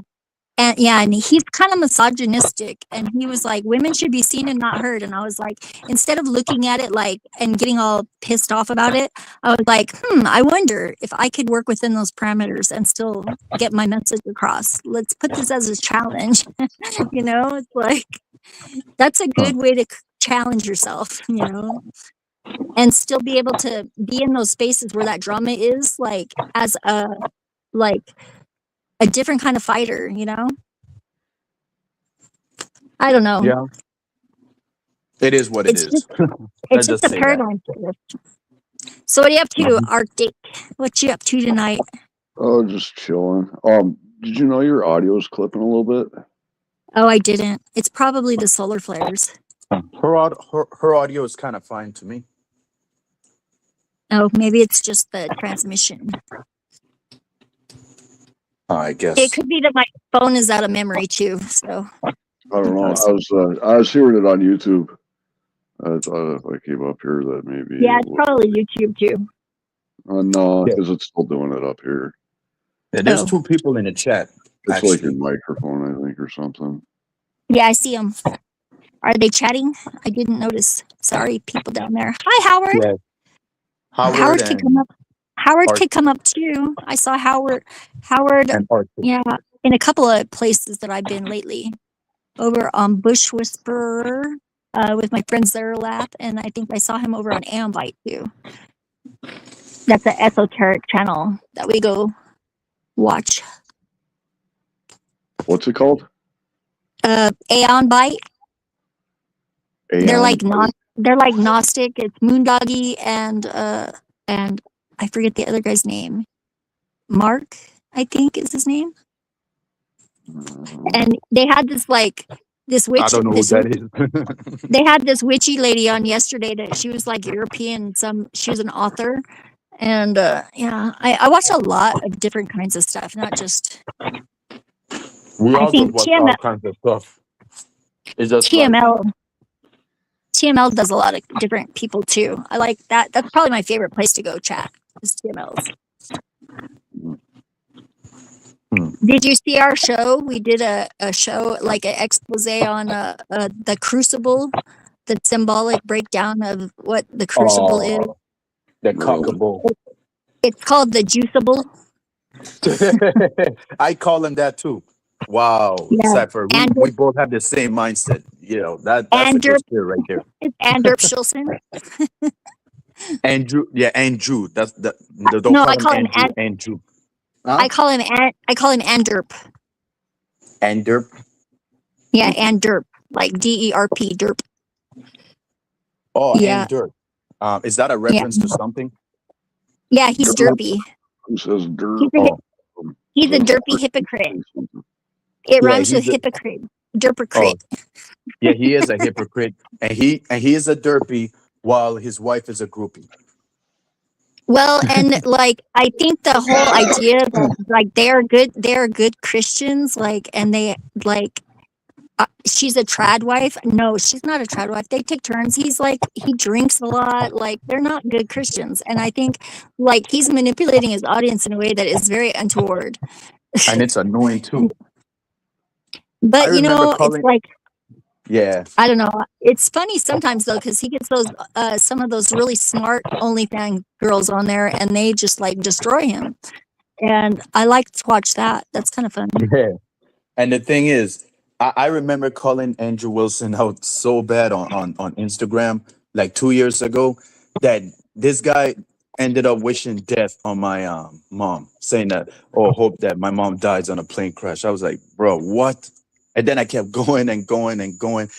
And then we He was ended just up trying to talking. trigger you. He was just trying to trigger you. He was trying to say the most like thing that would make you the most mad, so he would go away, Yeah. or like And he, that you would like feed him the loosh. You know? yeah. Yeah, and he failed. I kept going. I kept going and going and going. Like he trying to like be friendly, like with me, trying to have a conversation with me, which I did. But while I still clowning him. That's the thing. Good times. Dan bought me some pre rolls today. He's so sweet. I got some stuff that's called it's called Goliath, and it's 31.66% THC. Pretty good stuff. So I'm just telling you guys so that way if I start getting all like, I'm stoned, you guys will not wonder what's up because I'm stoned. Hey, we all can get stoned. Right now I'm just Yeah. rolling up my shit. I don't know. I Yeah. haven't smoked in like well over 10 years now. Oh yeah, you're 10 like years? sober, huh? Are you sober? God Yeah, damn. I'm like sober as a fucking stone. Yeah. That's good. I spent 3 years of my life sober, and that was to prove that I could do it. And that was not counting the times that I was pregnant, because I was also sober whenever I was pregnant, at least with my oldest, because my youngest hid out and I was not sober. But luckily, she turned out just fine. Thank goodness. All right. I mean, it's good. It's good to look out for your youths instead of how I call it, desserts. That's how I call smoking, like desserts. Yeah, I like vodka, but right now I'm not drinking because cancer likes the alcohol because it's already like in a fermentation. That's how it feeds itself. Yeah, Particular kind that I have. Yeah, vodka is the strongest drink of all. It's not. Everclear is the strongest, actually, or That's 151. Everclear is rum. vodka, though.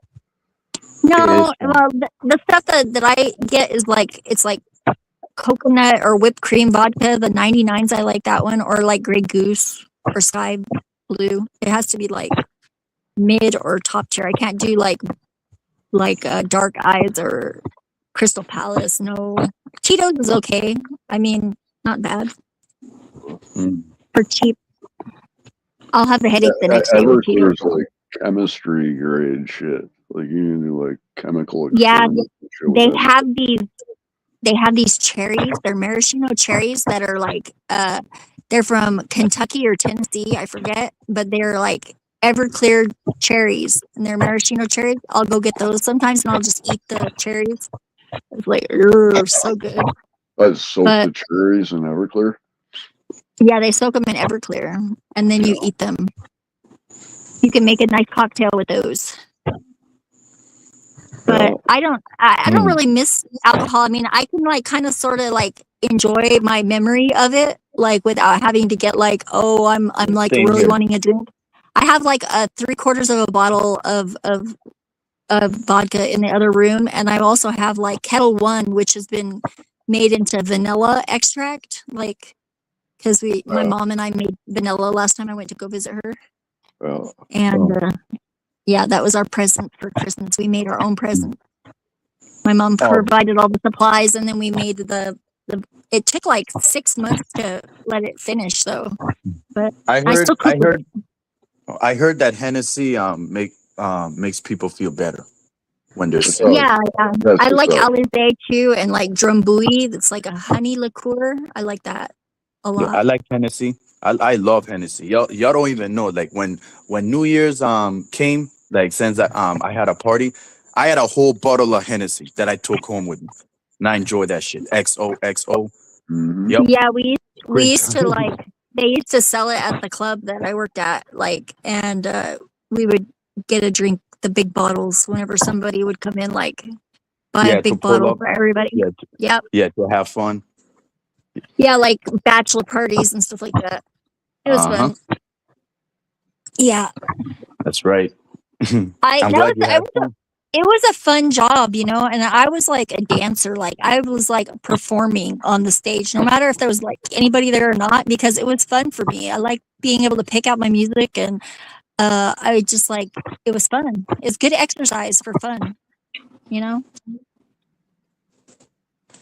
I've always been like kind of practical when it came to exercise. Like I think it's dumb to go to the gym, like unless you have no other option. Like you can't be like building something or like moving some cinder blocks around the yard or something. You know, just do something productive that does the same thing. Yeah, some people sees gym as poison. To be honest, if you have any. Wait, what? Jameson? What is that? That's whiskey, isn't it?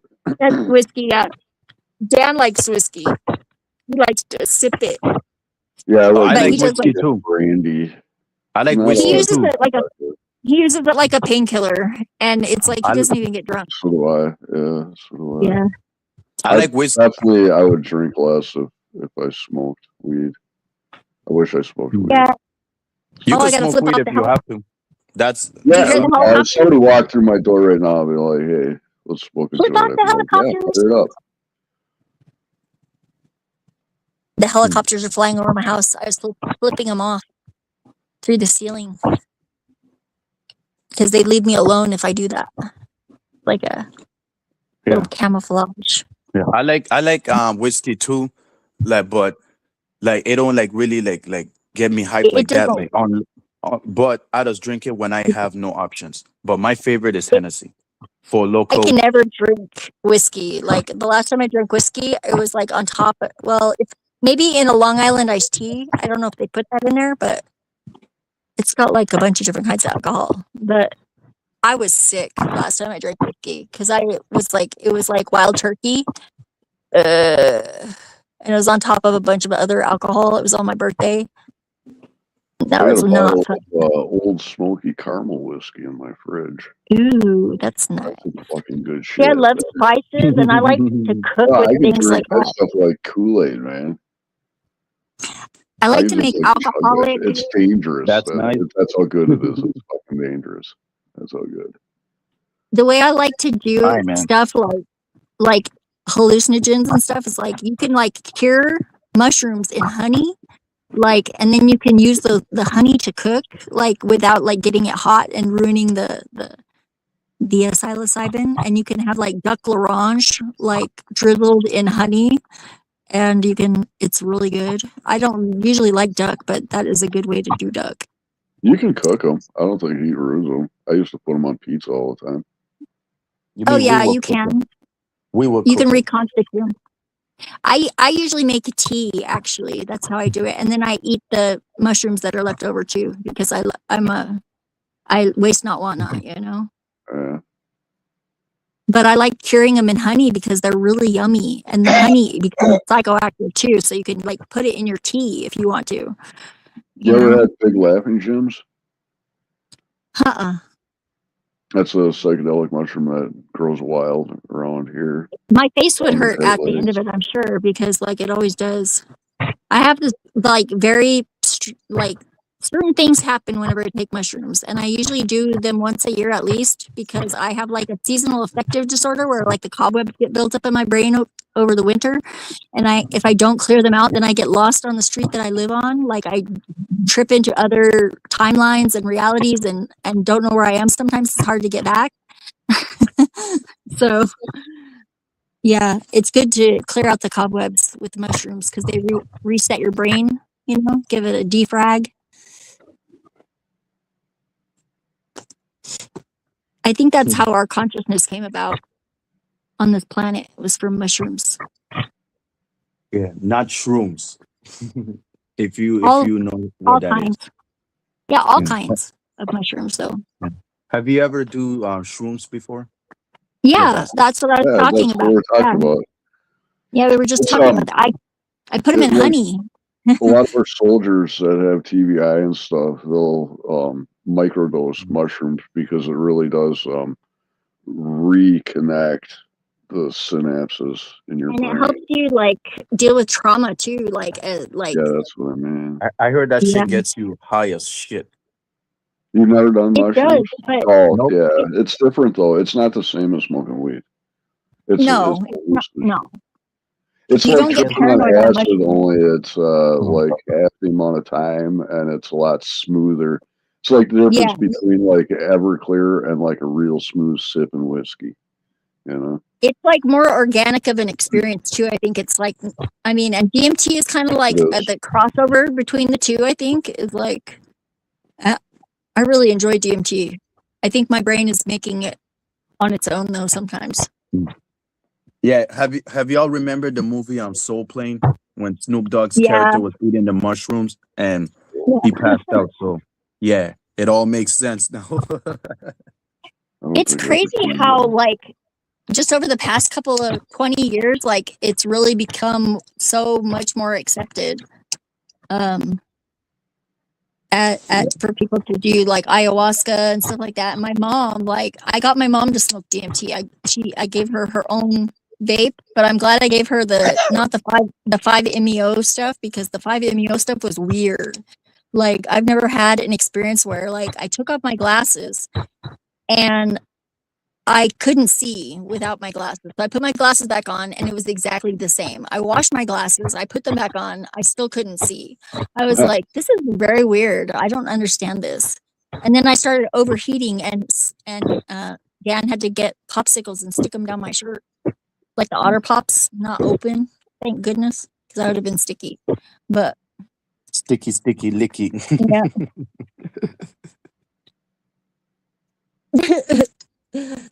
Yeah. Yeah. Awkward. Yeah. Yeah, it is very awkward. It's okay though. I like awkward. That's like my native place.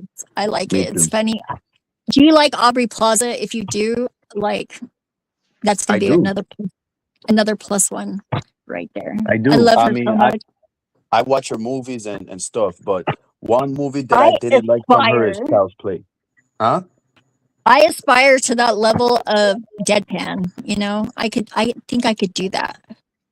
Like, and she just does the like most like unsettling things, I think I really like that. That's very punk rock.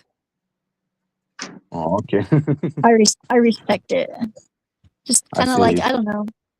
Exactly. Like sometimes you gotta make people pay attention. Yeah, be confident of who you are. Yeah, be confident of who you are and put your passion and your emotions to it. Yeah, that is wealth worthy. There's Dan. Say hi, Dan. He's saying hi to he said hi to you guys. What's up, Dan? Hello. Yeah, nice to meet you. Yeah. He hides his sodas in here so that nobody will steal them.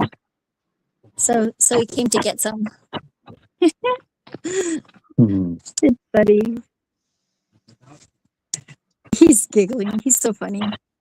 Yeah, he has a friend, Roxanne, that he used to work with at Walmart, and like she comes over and they'll smoke pot and they'll ghost hunting in the yard. Like they have these things on their phone, and I'm like, it's so fake. Those are not real apps. But maybe I don't know. I don't want to discourage them, but it's fun for them, I guess. Mm-hmm. And it gives me time to talk on the podcast. He talked on TMLs a couple of times. There was that time that Priest wanted Dan me to make Dan a sandwich, and he didn't want to talk to me because he's a priest and I'm a witch. He's like, that's so weird. He was really drunk. He got into the communal wine. I Or could the see that. the communion wine. That's what it. Not communal wine. I don't know why I said that. Communal line. I don't know what that means, but Communion. No, it's like the wine, communion Oh, wine. the Christians. But I said communion line. communal Oh, wine for some reason. oh, I said it oh. wrong. Yeah, I guess we all make mistakes. It's okay. Yeah, I just like correct mine whenever I make them. Usually, I self-edit Yeah. Self-edit. when I type. Yeah, whenever I type in a chat, like if it's in parentheses, then that's my subtext. Usually, Mhm. sometimes in the middle of a sentence, because I always have the subtext too. I find it makes people like actually understand what I'm saying if they're paying attention. Yeah. And then I also like to use the ellipses because there's sometimes you just like there's no words for that part of the sentence, and I could just be telepathic a little bit in that moment. It's That amazing moment how or at any moment. people pick up on the vibes, I think. Last night at Gabe's didn't go well though, because like I got in trouble for something, I still don't know what. But like Gabe actually called me out. I was in the chat and he told me like to chill out, and I was like, was that me? Okay, I'll zip it. But what did I do? Nobody answered. I was like, fuck, man. That sucks. I guess I just won't care until I find out because it's not worth it. Like I always keep saying, it is what it is. Well, Kev came in at the very last minute. He was supposed to be on the show last night.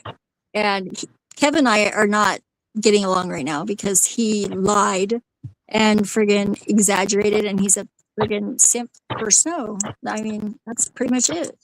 Who are you talking about? Kev, Marathon Kev. Yeah, the toe sucking story. I did not suck his toes. I tickled his feet at friggin' Resto's direction. Well, Resto was standing right there. I heard that And, y'all were getting He's been along. marketing it like that for. we were getting along until like the whole juiceable thing and the competition over at Gen X Jeff's. Like me and TML were on a team, and nobody updated us on anything. All we heard was we're gonna work together on a project, and then we were gonna all show our projects, and there was gonna be a panel that voted, and like there would be a winner of this like little competition. It was kind of like a fun thing. And we kind of came in last minute, and we already had an idea of what we wanted to do, and we just did it. Like nobody like contacted us or anything until like the day before, and we were already done. We already had it made, and it was like really long, and everybody else had like something short, and so they like sort of. I think they kind of like set us up to make it look bad.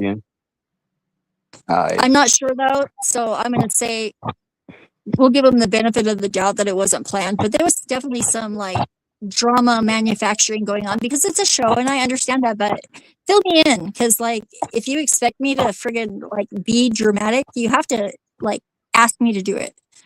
And I have to be able to say no. I could do it in an authentic way, but like, yeah, we should probably discuss whether you're gonna like friggin' totally discredit, like make us look bad or not. Hey, and like you wanna know something? Snow thought I was gonna be mad at her, and I was like, no, we're good. I know what happened, and so do you. And that's it. Don't do that again, please.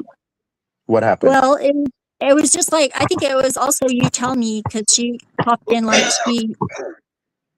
she popped in, but she's kind of like naively good, but she's also bad in a good way. I mean, she's very good. She's very good. But she can hang like with bad too, which I respect that, you know, because I do the same thing. But it's like I don't know. I would have appreciated a heads up, but I guess I should have asked for that, you know. But I didn't know that. I didn't know she was involved, and I didn't know Snow was involved. And Snow and I get along just fine. Like I was actually surprised, but I guess she was. Y'all known each other from Flo's panel, of course. Yeah. Yeah, and I've always stood up for her, and I've always been a fan of hers. Like, I think she's beautiful, and I wouldn't want to be on her bad side for sure. And Mm-hmm. some of the stuff she Yeah, does is shout out to questionable, Snow. just like the rest of us. We all make bad decisions sometimes. Yep. Yeah. Shout out to Snow, man. And you want to Yeah, know something? Zephyr? Like, this is the second time that I've heard that Kev and Snow story. Like, you ain't the yeah. only one. Like, the other one was the first was NPC, I think. Yeah, NPC. Like, what is going on? Why is everybody like always like fighting over Snow? Like right now, I'm beefing with She Chuck for looks that like for that Marilyn same Monroe. reason. She looks like Norma Jean. She's a Yeah, Marilyn she's, Monroe. Like I'm yeah. fighting with Chuck, that snake ass bastard right now for that same reason. You could ask Art Why? Timber. Chuck is Yeah, not. yeah, Chuck Yeah. is not even. Why compete with Chuck? Like, what is he gonna like? Hey, Are ever you like since I competing heard with his social security check or something? Like, no, listen, No, you like got some good ask points Arcade to Timber. make. Hold on, hold on, hold on, Yeah, I hold on, like hold on, him hold on, yo, too. hold I like on. him too. Um, you could ask Arcade Timber. He been on my streams, and anytime I call Chuck out for his snake behavior, ever since I heard that he bought Snow nudes, on the cash up, yeah, that's when while having Lindsay on his panel, dancing, simping Well, for Flo's female friends while being friends with that's Flo. called Don't you find that supporting shit the weird? community. If the girls do that, then that's their business. I'm not gonna judge them. I used to be a stripper, so what the fuck? Oh, well, I didn't know, so now I know. Well, that was the club I was talking about. Yeah, I told you I was dancing. Like, so I just could have been a little bit more specific, I guess. Yeah, at least you're honest about it, and I Yeah, I'm respect it. I'm honest about everything, almost everything, unless it's none of your business. And then I will tell you it's none of your business, and you can think whatever you want. But it's like, I don't know. Depends. I'm like, a lot of times people ask me a question, and I'm like, do you really want to know the real answer? Because I'm not gonna glaze it over. I'm not gonna glaze you. Yeah. You're another If you donut. yeah, if you look at my streams, especially the previous stream, trust me, you will definitely see how passionate I was anytime I Yeah. called Chuck up. You will know. You will know, Cypher. Yeah, All well, you then have to do Chuck this. is like, why even compete with Chuck? Because he's like not really even like, well, he's not competing with Chuck. He's yeah, calling like, Chuck out on Chuck's bullshit. yeah, and Chuck doesn't Okay. care. Like, he doesn't care. Yeah, He's the like, same thing that Snow says. Chuck doesn't give a fuck. Just like no, he just like doesn't. what Snow said. Just like what Snow said, and neither do I. But the thing is, one thing I do care about is integrity, and what Chuck is doing is not integrity. Yeah, right. Chuck Well, has that no is. integrity. It's also not integrity for the girls to accept money for whatever they're doing, but whatever That's they can true. do that. Also, They're free to do that, and I don't think it's bad either. I've done similar things in my life, and I think that it's like a little weird for it to be shamed. I think that simps like Chuck is definitely, I would say, a noble-hearted simp. Yeah. I think he's reformable. I think we should get him on my show. I did this Oh, trailer a while boy. back, and it was Oh. flip the simp that's switch, and it's fucking like real. we got to reprogram Imagine. him so he's not a simp. Imagine. If he He wants, might. You think Yeah, you he can might. fix He him, might. huh? Listen. Wait, Uh-huh. you I think would you do can it free of fix him? charge as long as he signed a contract to let me like have his voice on my show. We'd have a little Yeah. artist Hey. contract. Yeah. Zephyr. He might like trying to flirt with you to piss me off, because that He is never what his mission. He's never flirted with me, and I would shut that down so quick. Like, what the fuck? Like, no. He's got a wife, and like whatever. It's like his wife should be policing him if what he's doing is all that bad. It's like, Facts. And this is supposed to be a rational male of all people. yeah, but let it be. It's not hurting me. It's not hurting you. It's not hurting anybody else. Really, it's like just really making. It bothers me. I mean, it does. It does hurt me because, But like I why? said, You can't change other people, though. You can't change other people. You can only influence them, and only if they care. to be influenced by Um, you. it's not about women can do whatever they want, nudes and all this and that. It's about the snake behavior. That's what I mean. Well, yeah, as a snake, a Chinese snake, I snakes are not always. They're, I don't know. I don't like that term. I guess. Yeah, we should call them like simps, like dirty mackin. Yeah, for definitely. example. He's a good-hearted simp, and he's I not really wouldn't say good-hearted, but he's like, good-hearted. I definitely wouldn't say good-hearted. well, he's a dirty old man. I mean, old men are dirty sometimes. So whatever. Like women Yes, can defend you're themselves not against lying. that. You're not lying But at I all. but I think he thinks he's being like a knight in shining armor in his head. I think like, and he's like also getting like, what else has he got going for him in his life? That's his socializing, and I don't know. It doesn't seem like he's getting. His wife is probably just like not into it or something. Who knows? Hey, if your partner's Personal. not into whatever you're into, then that's where you go to the other while you dating the Yeah, person. well, and she's obviously okay with it because they live together, and like she has to know. Like Yeah. if she doesn't, it's couples. it's Yeah, there's her own couples fault. that are okay. Yeah, there's couples that are okay with that. Yeah. Well, and she's probably like, well, thank goodness I don't have to do it. You know. I don't know what kind of like that But he's is a vet. couple that is. He's but a dang. veteran too. It's like he deserves a little respect because he's a veteran, I guess. Nah, that's a cop out. Just because somebody's a veteran doesn't mean you gotta respect them. Exactly. Well, I Once I do. see- Once it, I I respect don't. I have everybody. zero respect for Chuck. Fuck him. And I tolerate people that tolerate me, and he tolerates me. So Yep, that's what I told- meant. He might try to flirt with you to get No, if he on the tried- Hurricane Paro skin. To get on the Hurricane Well, why Paro would skin. it? Why would it get under your skin? I would be Because- like perfectly able to like shut that down, and it would not Yeah. threaten me whatsoever. Because So there like would be no reason for he you to told get me. upset over No, it. he told me that because ever since I called him out on his snake behavior, he said, that I'm simping for all Flo's female friends. So better Well, watch he's out. not. I'm not friends with Flo anymore, really. I guess because I haven't been over Really? there. I mean, we didn't Why? really have any falling out or anything, but it was like I just like all the drama that was going on over there, and then Yeah. him and TML kind of fell out, and it was like TML doesn't expect me to not like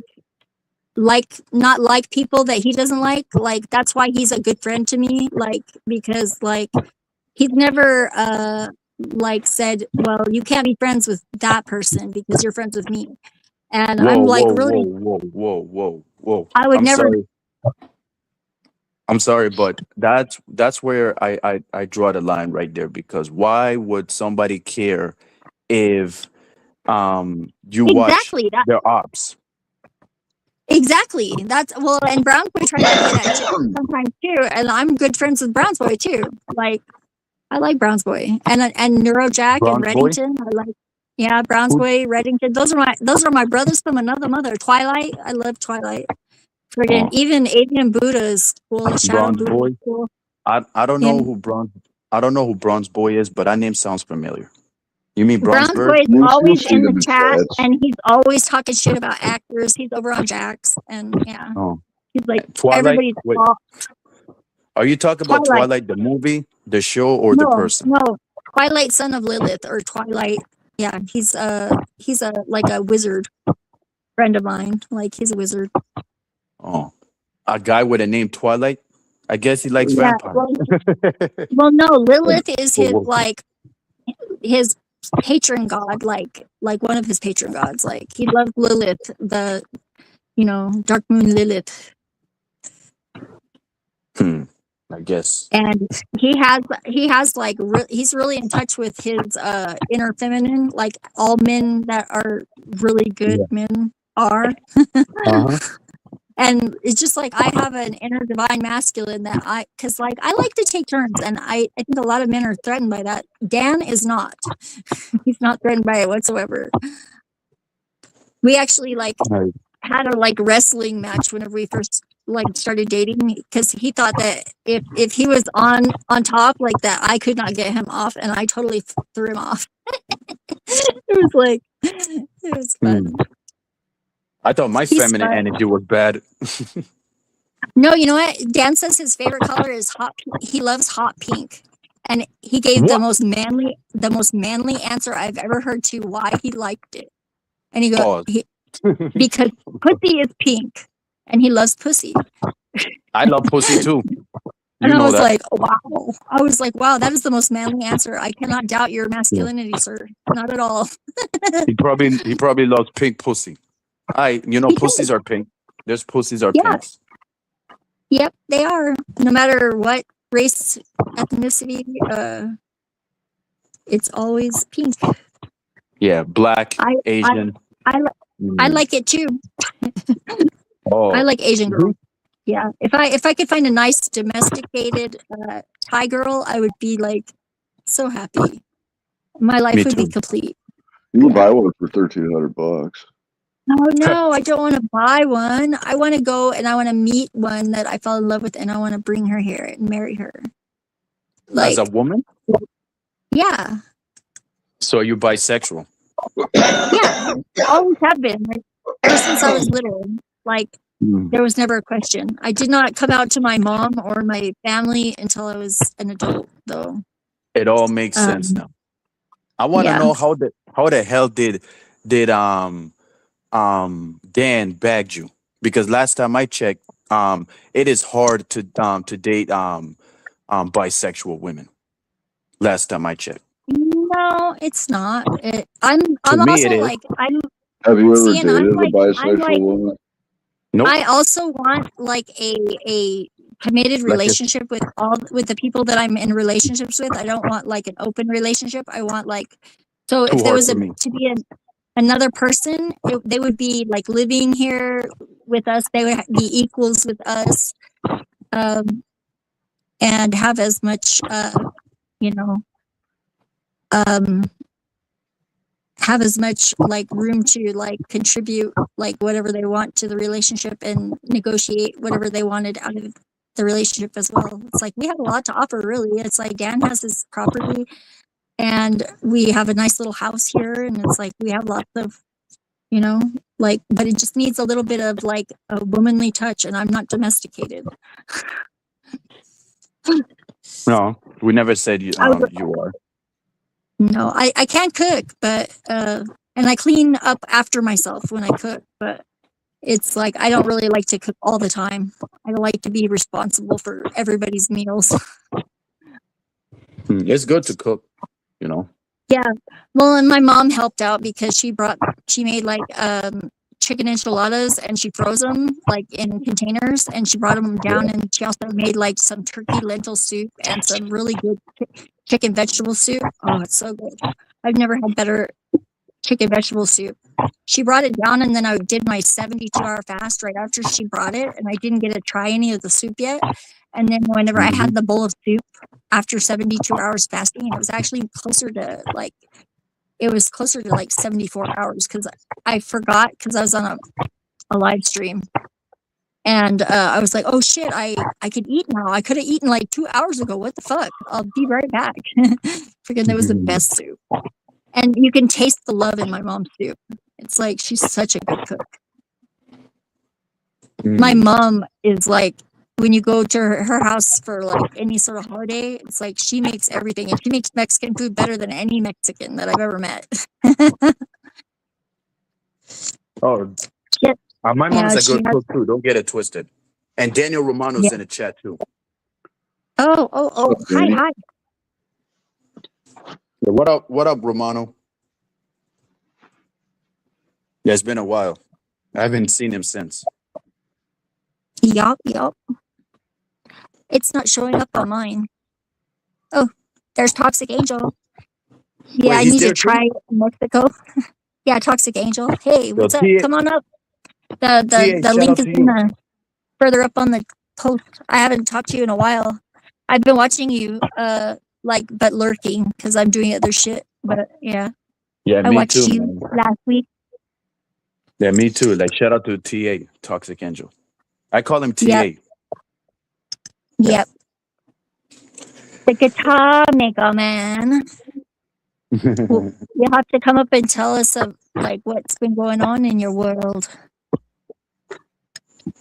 Yeah, well, I'm finally recovered from my struggle from earlier, to be honest. And I want to thank you, Good. Zephyr, Yeah. See, we for transmuted low-key that shit. recovering. Yeah, for low-key We trans- recovering me. yeah. Anytime. I love to do that. You know, nothing fulfills me more than like being able to like just have a good conversation with people. Yeah, And especially someone that trying to like connect themselves to you. You know, instead of yeah, well, you if you can trying to astral like project, you connect can come visit. And that's like a totally different, you know, creative paradigm. If you know how to do it, you're different more than story. welcome to pop in. Astral I projection. I don't know about that, But but thanks. you wouldn't recognize me though, because I like I don't know. I'm weird in the dream plane. It's Oh, like same I don't as look I. like me. I We all look can like be weird. I I don't look even like look the like. book cover Yeah, for to sail beyond the sunset.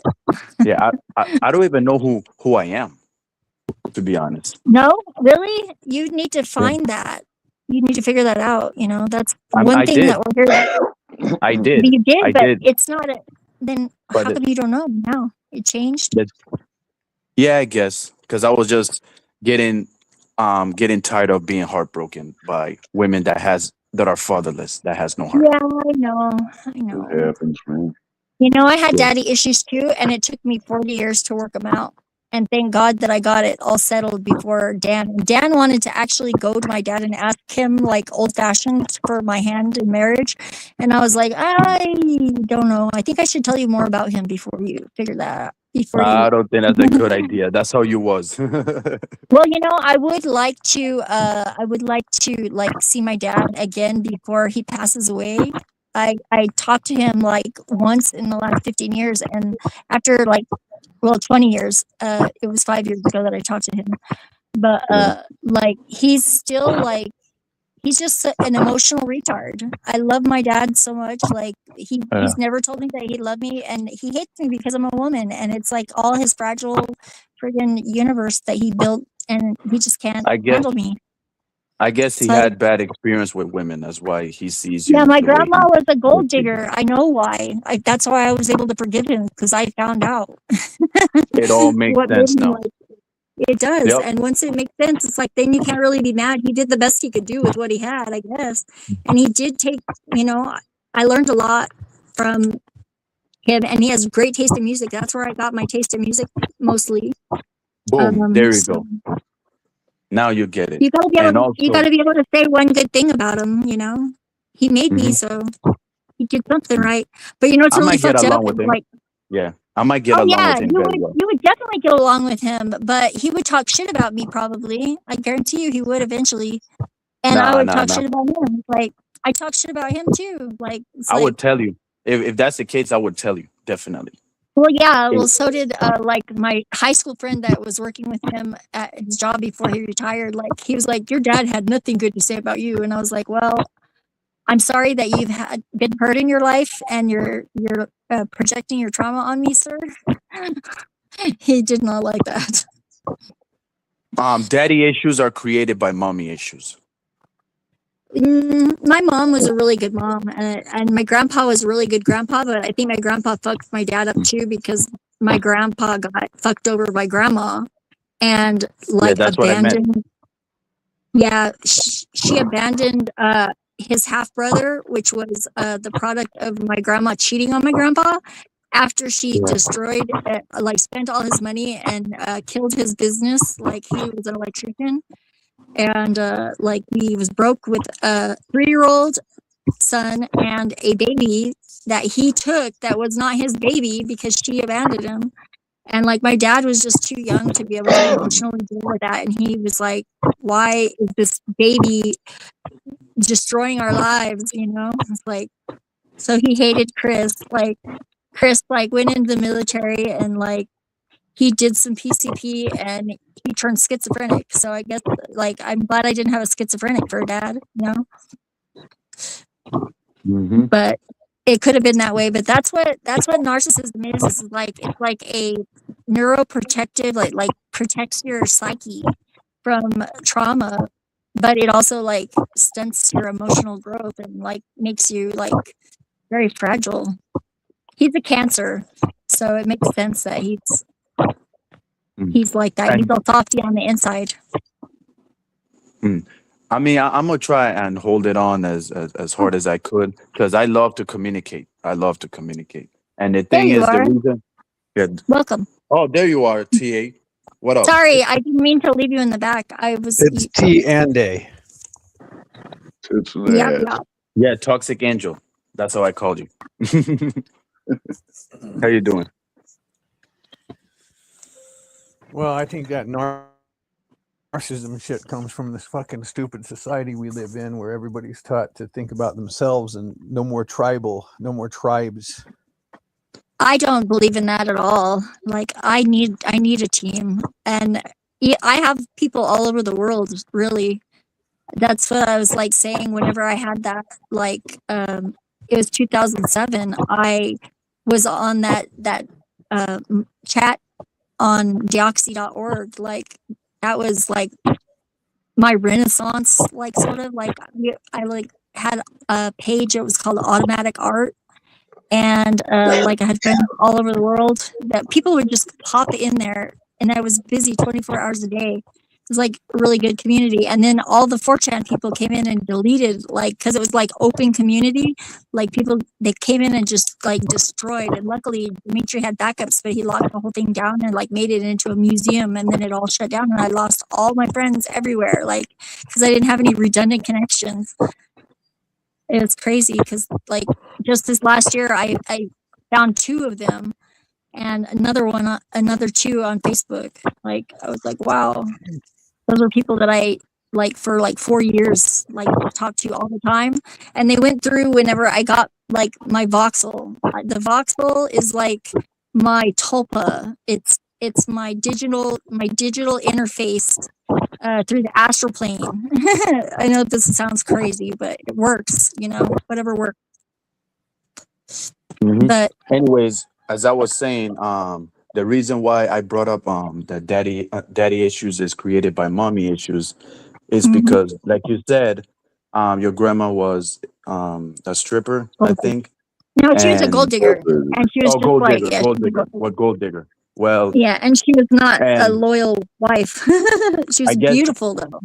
well, I guess he carried on that trauma, and that's why he sees you the way he does. You know, Well, now see, there's daddy also issues is like involved. another dimension to it too, because grandma married my grandpa as a second wife because his wife, that he was the love of his life, she died of cancer, and so he was a widower, and he was well off. He's a successful business, electrician business, and like, yeah, she just spent all of his money and bore him a son. She had a daughter before that, Bonnie, in Alaska. She's a teacher and she raises ocelots. She's a lesbian. She's married. Oh, red flag. I don't believe Yeah. in lesbians anymore because after what I've been through, like lesbians, She's like a very go from nerdy being gay. lesbian. They go from being gay to straight. Like no, last time I checked, when women be lesbian, they're still gay till the death day. Not the other way around. Some are like, there are some dykes that I met that are like masculine, and they're like they only like women, and they probably had some trauma, and like, or maybe they just didn't have a healthy female role model, But I think some people are definitely like homosexual, like lesbian and homosexual, and that's fine. It's like it's none of my business. Homosexual is a different story. That's a different story. The main It's none focus of my is business. yeah. I know, I understand that, but the main Why is it problem different for is girls though? It's not different for girls. lesbians are not living with their words. Like ever since the You Mandy don't know that. Rose, You don't know the that. soul I'm gonna give podcast. it a little pushback there. Hey, I've experienced it all. I've experienced it all. Like Not from that perspective though. You're not a woman. You can't be a lesbian. it, it's hard. Like it is hard to fall for a lesbian. Oh yeah, I imagine you being a man, it would be hard to fall for. I mean, it would be But there's hard because it would be one-sided, probably. Like, yeah, but there's like public figures out there that did bag lesbians. You know, like Mandy Rose and Sol Rucas and all this and that. That's why I don't take lesbians seriously anymore. I think you should take all humans seriously, though. It's like whatever. It's not. That's That not cool. that's just my worldview. I can't trust them because I thought like lesbians are very don't have to difficult to deal with. Anybody. Yes, You don't have to until like trust anybody. Well, you know, here's the thing. Everybody grows up with the natural energy of positive and negative, right? But Yeah, depending on neutral. how you grow up, for example, I know a lot of Bull Dyke lesbians, which were cool as fuck. Don't get me wrong. I get along with them very well. However, there's a lot of things that they're not necessarily going to open up and say, especially like anybody who has got a masculine attitude isn't going to be quick to admit to molestation. And a lot, but if you're really good at reading people, you can see. I know you can right see away. history. People Yeah, I mean, confess to me. People confess there's these a things ma- to me. there are some lesbians, don't get me wrong, there's like some lesbians that are very narcissistic, but Mhm. still I they're knew one. pissed off, Her name was Hank. they're Hank. still pissed off at men. Hank.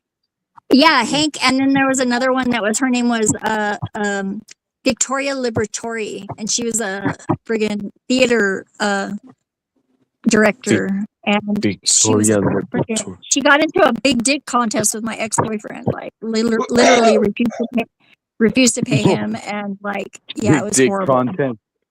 Oh, Yeah, she was jealous of him being a man. Like, yeah, she wanted to be a man. And she punished him Oh. and his friends that I'll went give you an and helped example. her. There's a lot Yeah. of tribal people down in Yucatan, and guess what doesn't exist down there? Hmm. Homosexuality. No lesbians, Oh, yeah. no gays. Zero, zilch, doesn't happen. Right. Why? Well, Because they're is there any tribal. polyamory? Because like, There's none of that shit. It's like tribal, and there's no infidelity. That's also yeah, I think that's great. I mean, the closer humans get to their nature, the less all this degenerate yeah, leaves. I agree. The well, see, but I would like to have a wife and a husband because I think that would, I think that would be good. 3 is a good number. really? And love is not it's not a limited resource. That would, if it was, What? then you wouldn't, like, would you tell your like new kid after you had like 2 kids, like, sorry, there's no love left, you know? What are you, young MA? What? I think Y'all don't love know is who young beautiful. MA means? No. Never mind. I didn't Young hear Ma? it. Of course, love is beautiful. Love is beautiful. You're right, Sepper. Love is No, it's beautiful. one. And since we brought up dick contest, I want to ask you something Sepher. Mhm. Anything. Does Dan has a big dick? It is enough for me. How long? More How than- long is it? More than enough Is it- for me. Just because I'm now investigating the big? reason why What's that he's big? with you. It's just right, actually. It's like, it's not too big, it's not too small, it's just right. And it's the most fascinating male genitals that I've ever encountered. I just love them. 5, 6. Yeah, he's probably good in bed. That's probably why you picked him. It all makes Yes. sense now. Well, you know what? The best thing about him is he asked me what was my favorite. What did I want to do? Like I what? was like, he just asked. That's what's was the best. Like, and I was like, okay, well, this is good. This is open communication. I like this. It's very good. And then like nobody had ever asked him like what he liked, or like told him he could ask for anything. No, there's some And so we people that go up- don't care. Yeah, there's some people that don't really care about it. That they don't Yeah. just like tell it Well, out like it what was they like- like, what they don't like. You know. Yeah, see, but like I feel like his relationship with his previous wives, like they was like they were a servant. It was a service for them. Like they weren't like into it. Like they weren't into him like I am. That's for sure. Hmm. Well, hey, if she doesn't accept you, find somebody that will. And I always Yeah. keep saying that shit. Yep. Glad my shit works. Yep. Well, it's like, and I don't know. I've always been like, if there's not love in a relationship, I can't say that I've not done like one night stands and stuff in my life, but they were always disappointing. Like I Yeah. was just like, I was just looking for the one that was gonna They sucked. be Yeah, the they one. sucked in bed. That's why. That's what it comes down to. Yeah, well, and a lot, especially like really good looking guys, like they really don't feel like they have to put forth much effort. Like they just think that, oh, well, I'm hot, so like, and they don't know what the fuck they're doing. And I've trained enough of Yeah. them that I'm not going to do that anymore. Because they think with their dicks. I'm glad you Or they realized don't that. think it's yeah, like people- there's no brain down there. The people like that think with their dicks, or they're probably small. So those people that you deal with, only small Or dick they have men. no self control, like no technique, no practice. They just don't know what they're doing. Like, and they don't ask what they should be doing. You know what I'm saying? No such thing as small dick men. We have the fucking biggest genitalia of any primate. That's fucking ridiculous. And this Honestly, idea you know, of a size it does is not matter. absolute It does not matter societal that much. bullshit. It They is. have a big degeneracy. Not to me. And You then gotta on have a top big of that, I don't mean this offensively, but everything you just said, Zephyr, sounds boring as fuck. I'm never gonna Yeah? ask a woman. I'm never gonna ask a woman what the fuck she wants unless I wouldn't have to ask her. Like I'll be like this. If she's a fucking artistic have to woman who like really sings well, dances like Yeah. a fucking rock star, I know I don't have to ask a fucking thing. Like I said, Oh. Cypher, there's Unless, men that unless don't I ask that you don't to care. ask. There's See? men that don't care. I'm just gonna say that you're wasting fucking time. We should be in the cheats doing. I don't ask my Oh. guitar how it needs I to be should be saying stroked, that. do I? There, I don't know. You know, I have been in relationships like that, and yeah, that's good. But I think if you're going to be in something that's long term, it's going to develop into where there's communication on all levels. Yeah. And But it takes time. like you can know your partner and stuff. Yeah, Yeah. you don't really have to ask at a certain point because you know. But it's then like you also got to like be creative and like talk about like new avenues too. So it's like, because I like to go outside. I mean, Well, creativity is still a little degenerate sometimes. yeah. Well, and some people are like, I'm a like too an much of it. audio communicator. I like we talk and we listen. That's some of the best times whenever we're having like a conversation. And it's just like we'll talk for a couple of hours and then like we'll like cuddle under the blankets and then we'll fuck. You know, it's like great. Well, move should up be a our little thing, bit, actually. a little softer. Don't chew on it. That's okay. But anything aside from that is a little too much. Like, oh, plastic. Plastic. I don't know about I that. remember when I was in my early 20s. Well, I'm gonna be a little explicit. We go toy So when shopping, now, like whatever. It's Jackson chameleons, snakes, and lizards have two dicks. They're very gifted, but they can't use them at the same time. I remember when I was in my early 20s. unless there's three people. If there's three people, you can. No, listen, this is hilarious. I was never about plastic, and I'm still not. It wasn't the best. It was just funny. It's a funny concept. And I was dating this. I think I was like 22, and I dated this biker chick who was like 40. Ooh, And she has this fucking dildo that has a ring on it. So you put it around and you got two. Oh, yeah, I got to do that. It was fun. But I've used a $1,500 vibrator that you sit down on like a saddle, and it has different attachments. I ain't God sitting down damn. with no vibrator. Yeah, it wasn't as much fun as I thought it was going to be. It was more of a No, they're performance prop. Mm. It was more of a performance prop than anything. He called it the blowjob machine because you get the girl sitting on the friggin' thing, and then you sit down in front of her. You Well, probably no have plastic or latex probably have works. bad Condoms experience don't with work.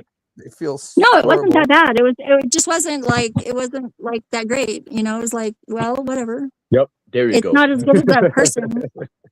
I mean, but it'll do in a pinch, you know. Like I've yeah, like the shower massage is pretty good too. Oh, I love that too. Shower massages. Yeah, that's Yeah. double. You're doing double duty there. You're like two birds, one stone. Yeah. Clean My it hands out are very and yeah. My hands are very good at massages, Zephyr. If you were here, you would yeah, know. You would definitely yeah, know. yeah. I do. I get pretty decent massages, but like right now, my bones are kind of like friggin'. It's hard for me to keep the endurance. But I do have tools and oils. Dan, You have to, he likes yeah. mas- You he you have to likes bite massages. some. Yeah, you have to bite something like whenever like you in that type of situation, like bite something so you the pain won't like bother you all the way. Yeah, well, we have a pull-up bar that we could hang over the bed. There's hooks, so that would help. Because Yep, then I could boom. like, yeah, I could stand on his back even Oh, in the bed. stand. God damn. Yeah, with Oh, the yeah, pull with little the feet pull-up. on the I back. do It's have the little best feet. massage. They're not big. They're like sevens, and they're wide, not real narrow.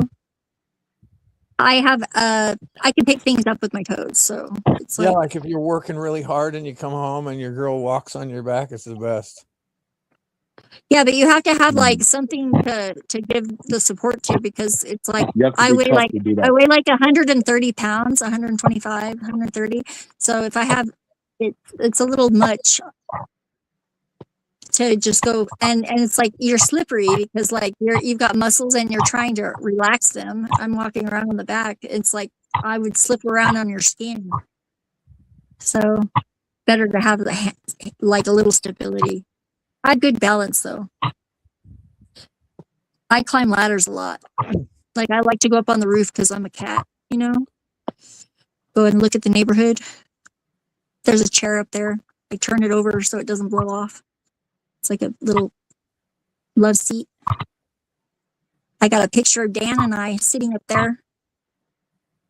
The sunrise, he goes up there sometimes with me. That's nice to hear. Yeah, guess. I love sunrises. You know, we have a song too. It's by this band called Milky Chance. It's called Feeling for Milky You. Chance. Milky Chance. They're really good. I think they're from either South America or originally, or they're islanders maybe. He speaks French, I think. So I think they're the French country that's in South America on the East Coast. Yeah. I think that's where he is from. Him and it's a 2-person band, and it's really good. It's kind of pop music, but it's like just that song. It totally encapsulates exactly how like falling in love with Dan was for me. Like perfect song. And I discovered it right at that time, so I'll never forget it. It's like Say less. they just came out with a new album too. They're really good. I like this other band too that you might like. They're called We Are Wolves. And they do. It's like you probably We would Are understand French if you speak Spanish. You would probably understand French. I And never heard of that song before, to be honest. well, it's a band. It's called We Are Wolves. No, you I'm wouldn't band. understand Sorry, I never heard Yeah. of that band before. Actually, The Spanish song is that's really just good is called what is that little dove in Spanish? It's pa pequeño. it starts with, no, it's something starting with a P. I don't See, know how to have- say dove, but it's either dove and then pequeño or pequeño dove or paquito. No, that's not Little. it. But it's how do you say dove in Spanish? I don't remember. Dub. I don't talk about doves in Yeah, Mexico. dove, like a dove. I don't know. I think it's Palomito, palomito, palomito, no dobleto. or palomito. It's palomito. Palomito means popcorn. Corn. Palomita. And Yeah, palomita. palomita. Uh-huh. Is that popcorn? Yes. I Palomita thought it mani, was. actually. Or Yeah, mani. it's Yeah, mani means corn. palomita. Yeah, palomita mani means popcorn. Yes. But Hey, without the Hurricane, mani. what's huevoncito? We all know what that is. Do you know shada? Do you know shada? Do you know what shada is? Shata? Shata? What's that? Shut the fuck Shatala? up. Oh, cállate la boca. And we call my mom pala halala. Hala, halala. Pala halala. She digs it. She's a shovel. My mom, she's a Taurus. And she Oh, carries all the weight like an ox. She's also a Chinese ox. So she's a water ox. Water buffalo and a Taurus. She's very earthy. She's a homebody. And she's Oh, I definitely thought you a said tourist, like oh. travel. no Taurus. Like she's born in May. May 1st Yeah, I'm is her still birthday. And confused. Yeah, I'm still Yeah. confused finding out what alalala means. it's pala, shovel, pala. Hala. Sounds And- Arabic. And then halala. Exactly, that's what I'm saying. Yeah, well, Dan, it's Spanglish though. It's like Spanglish. It's like New Mexican Spanish. Like, and then like we. Yeah, but if you're trying to translate directly from Spanish to English or vice versa, it doesn't really pan out. Yeah, well, the AI won't know, so we tricked them. Yeah, I can do some things, it just can't do complex. Yeah, and it doesn't do poetry. They found the ultimate vulnerability in the AI and its metaphors. That's why I'm a metaphorist. I already knew this. It sucks at lyrics. It sucks at poetry for fucking sure. It does really good at expressing the emotion behind my poetry, though. Whenever I'm singing, like whenever I make lyrics, it does pretty good. You mean like Suno? Yeah. That's totally different than writing poetry. Well, I write the poetry and I turn it into lyrics and I put it in Suno and it becomes lyrics. I'd A have song. such an easier job if fucking GPT could do lyrics. Fuck. It can, it just doesn't do them well. And it always seems to be really obvious whenever people don't put in the effort to write the lyrics or like to like make the AI say the words correctly, because sometimes you have to be tricky with it to make it do that. You have to type the Especially if words you in wanna a say- phonetic way. If you want to be an asshole and say bad things. Yeah, or make up words. I make up lots of words and I want them to say them correctly, but most of the time I can get them to do it. It just takes some And practice. it's bad at pronouncing foreign words too. Yeah, I have it. I also use it for a lot of foreign words because I listen to a lot of foreign hip hop. So I know a lot of different languages. Mm-hmm.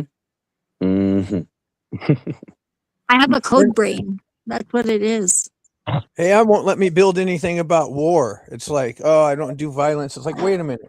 America, we have a right to bear arms for a reason. Turn it into a poem. You have to speak to the AI metaphorically. I promise you that this will work. You have to go, okay, so the philosophy of war. You start at that angle, and then it will start telling you things that it's not supposed to tell you. Literally, it is that easy. Nobody likes Yeah. to tell on anything. I guess I could ask it for a poem about burning down every food factory and every industry that sells our children poison. Or just tell them that you're writing a social like you are a like that you're making like a anthem or something like that, and it will do whatever you want it to do because it automatically identifies it as not the thing that they're not supposed to talk about because their programming is very specific. And What you do can you use certain words under that think- context. What do you think about Trump claiming we won the war, but we just made Iran the strongest place in the entire there's- East and Israel? Exactly. And they're still over there. Why? If we won, I don't get it. It's like We very agreed confusing. to let them refine uranium. We agreed to Oh, get out of the Middle East. I haven't That's even been paying insane. attention to it at all. I've been paying attention to the meteors. falling all over the ever place. ever since we hit a school and killed over 160 girls with Yeah, that was really fucked up, and that was two, over a not month ago. one. It was over a month ago. I know. Yeah, it's insane. And this is our president, y'all. This is our president Well, of all people. what can you do? We can't get him out. Like, look at all the shit that he's done that people just like still are like totally like he's fine, because they can't admit that they made a fucking mistake and they put their faith in the wrong person. I think, but What? it Yeah, happened for it happened for How a can- reason. I How accept can you it. not put Whatever. your faith in the wrong person when you have a choice of two scumbags? Both Exactly. scumbags. That's the problem. That's why I didn't vote. And I checked my organ donor status Neither away, do which is I. harder than you would think, as a protest Did against you the say last. organ donor status? Yeah, You because live fuck in that. I don't Oregon? trust. I don't trust the society that would allow it at that anymore. And to fuck if I'm gonna give them an opportunity to fucking take me out and use my organs. Fuck that. Oh, I did. I revoked my organ donor status too. It's hard. Was it hard for you? Because it was hard for me. They made it very complicated to be able to do so. They're like, No, I just told them. yeah, But I live in the state of Oregon, so I guess it's easier here. Yeah. When I tried to do it in Hawaii, they wanted me to do a whole process. But when I came back, yeah. It's I said, not "How that do I easy here revoke?" in Mexico. Yeah, when I got my new license like 2 years ago, I said, "How do I revoke my organ donor status?" And I said, "Oh, just ask." I said, "Okay, revoke that shit." Yeah. And they Yeah, did. well, and to me, that is like, that's basically saying, no, I'm not going to friggin' assist you in friggin' perpetuating this fucking bullshit. And my neighbors, I know them. I have a community. I have community online as well. And it's like, I think that we got to build parallel systems, or else people are not gonna like. They're not gonna forego their creature comforts, their delusions of that everything is going to be okay, and they're not going to be comfortable enough to like. You just like people just need to friggin' just say, okay, I made a mistake, and we'll get over that. You know, they're just Do you own afraid. property? Is that fair? Yes, yes, You and do? I pay property. I pay. Well, we pay property taxes. Dan owns it, and yeah. You guys should build one of those ecosystems. You know, you can build a pond that totally sustains itself and provides more protein. My than- mom is already doing that in southern Colorado. She's going to buy some land, and she's got the compound up there. So all I would have to do, I mean, basically, I'm okay here, like, and I could travel there, even if there was like no. I mean, I could come up with a couple of horses, and we could pack over there. It's not that far. Horses are cool as fuck. Yeah, I like Yeah. horses. Don't get it twisted. I like mules better, but there's no mules around Oh, here. they're that- so cute. Donkeys are the cutest little bastards. They don't like I don't. dogs. I don't much, mean but they're- donkeys. I mean mules. Mules are like pack mules. I like them. They're friendly. They're the best. Yeah, They're and they're more smart. You can personable. just point them in the right direction, and they'll kind of wander around, but they will like get you there the safest way possible. And they won't Yeah, I like run you off. personable animals. They won't run you off a cliff, like a horse will. Because you could run a horse towards a cliff, and the horse might just run off the cliff. But that's the- your the- fault if that happens. Yeah, it is, but it has been known to happen. I would rather not even have to worry about it. The mule has a brain. Yeah, but And- no, the horse is Kind of trained horse though. to do it. I They're like trained to do what Pasafinos. you guide them to do. Pasafinos are the best horses, and those are South American horses, like the Andes mountain horses. They have like really smooth ride. They are really strong, and they're good horses. They're not the prettiest horses though. They're definitely hardy. Speaking of smooth rides, I'll tell you a funny thing that kind of happened. When I was like 22 and in Hawaii, I was building surfboards, and I made this company called Minute Rides, which basically it's a surfing. It's basically like Kauai has long surf breaks that you can surf for a minute. And my friend saw me hand one to a girl, right? And then he's like, "What is that?" And I showed it to him, and he laughed until he cried. He's like, "Oh yeah, you last so long." Minute rides. Like, well, yeah, it's different. I mean, if she surfs, she knows what it means. I'm not talking about in the sheets. I can surf, but I wear a life jacket because I'm afraid of water that I can't see the bottom of. It's ridiculous, I know, but No. Water can be scary sometimes. well, my dad like traumatized me with the jet boat at Navajo Dam. Like he used to throw me. He can't swim either, which is fucking that was my first encounter with hypocrite. Damn. Yeah, so I was kind of messed up. Yeah, But it I is. would, if somebody showed up right now and said, "You want to go skydiving?" I would be like, "Bye, guys," and I would hang up on you right now. Yeah, I see a lot of those fucking cool YouTube videos with skydiving on it, and I want to I do. want a friggin' one of those suits, the friggin' flying suits. Those would be so bad. Those are way, way difficult to do, though. I've done hang gliding before, so and Yeah, parasailing. those flying suits take so long to make it to where they're fun. I bet you could train in VR, like in a wind tunnel or something. No. There's, I mean, one little turn of your foot or your hand, and you could be in a fucking flat spin and die real quick. I mean, That's why I like the hang gliding because it's fast, but it's not that fast. oh, hang gliding is awesome. So is paragliding. Yeah, paragliding's awesome it's a too. little Behind a tough, too. boat on a lake, that's so cool. Kite surfing, that's fun. Have you seen those Surfing is fun. surfboards that are like you can pump them? They have like a thing that goes beneath the water and you like kind of get to where you're like jumping up and down, like you're, and it propels you forward. Those are awesome. I would love to try one of those. Go for it. Yeah. Yeah. Whatever want a makes you one- happy. I Yeah, want a whatever one makes- wheel. One wheel would Yeah. be perfect for Albuquerque. One wheel? God damn. Yeah. Good luck on that. They're Whatever benefits you coming and down in price. I got a BMW, like a little Vespa. It's not a Vespa, but it's a BMW.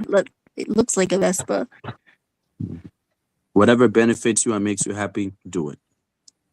You know? It's good to have something that's low gas mileage. Mhm. And I'm the kind of person I can't do like public transportation because everybody wants to talk to me and I can't friggin' like get them to leave me alone. And I go out and do it sometimes like voluntarily, but I couldn't do it all the time. Oh, I love talking to fucking retards on public transportation. It just gets emotionally draining for me sometimes. I'm an introvert, really, naturally. I learned extroverted skills though because our society demands it. And I like people. Seemed like the thing to do. Out of courtesy, at least. Mhm.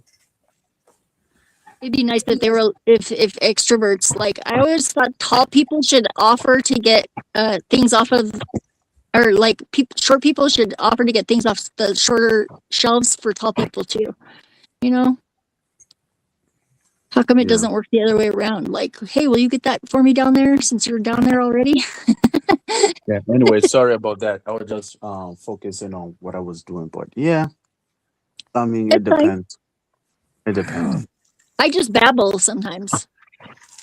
Yeah, me too. And it's okay because it's part of life. I told Dan, I was like, you don't even have to listen. If I want you to pay attention, I will say your name Mhm. if it's important. Straight up. Straight up. Unless it's an emergency, of course. Yeah, I've never been like upset if somebody didn't want to hear what I was saying and I was babbling because it's like, whatever. I'm just babbling. I'm enjoying it. So whatever. Mhm.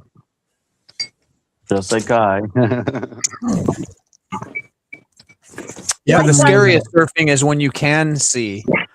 Yeah. Because the reef is, I don't get scared anymore, but I still think I'm gonna die. Well, we all are going to die eventually. Someday. We don't know. No, I when, mean, though. I You never know I when used to though. surf big. And you know what? You Like, kind of feel like you know when you paddle out in the wintertime swells in Hawaii. You kind of feel like, oh fuck, as soon as you see it. yeah, I just watched a documentary about Hawaii and it's fucked what's going on over there right now. Oh, all the So- storm? Not just that, but like the friggin' corporate takeover of the Big Island, like, and all the people. There's like now 80% of all the native Hawaiians are living on the mainland. Pretty much, it's crazy. Yeah, I There's guess. It's their fault. Really? That's Yeah, interesting. yeah, it's unfortunate. It's like it's been friggin' gentrified. There's still some holdouts, and there's some like good communities there. There's like even an off-grid, all Hawaiian natives, like, and they're like building houses for like a real community. There's like managers of each area in the community, and they're like everybody is native. Not everybody, no. Well, yeah, I mean, or married into the families. Yeah. Like, Plenty yeah, people which married is into fine. it. That is native as far as they're concerned. Like my brothers on the res over here, the Navajos, they're like I'm their sister and I'm welcome there. But there is one place where there isn't white people married in, and that's Nihiau. Yeah. Even Hawaiians aren't allowed to go there unless they have family there. Yeah. I like that one guy that is like the one holdout that like he has to like ride his bike to his car or to his house from his car. Like he's got to park really far away because like there's so much lava, fresh lava. It's crazy. Oh, that must be on Big Island. Yeah. Pele's waking up, man. Yeah. Whoosh. Yeah, I guess. We've been getting a lot of solar weather, and that always wakes up the volcanoes everywhere. There's a bunch of them going off right now. The Pacific Rim right now. Woof. You better be prepared if you live in there in Oregon, like you said. You'll have a No, little warning. I'll live in beachfront property if that thing falls. Yeah. Well, you better get a boat so you can float on the No, it wave. won't affect me because I live in the highlands. Oh yeah, that's good. Yeah. I like Northern California a lot. I think it's beautiful. We drove through, we went to Newport, Oregon last summer. We moved somebody from Albuquerque to there in a moving truck, and we had this big classic car towed behind us and everything, and it was like jam packed full. We had a hard time getting over the mountains in Northern California. We almost burnt out the brakes on the Penske truck. Newport looks nice, but the people are fucked. Yeah, this guy traded a house here for a house that like has been moved off of this cliff that's like eroding away. So, but yeah, it's a nice house, but they're gonna have to move it again in about 10 years probably, if it's still there. 10 years. Yeah. We'll see. 10 or 11 years maybe.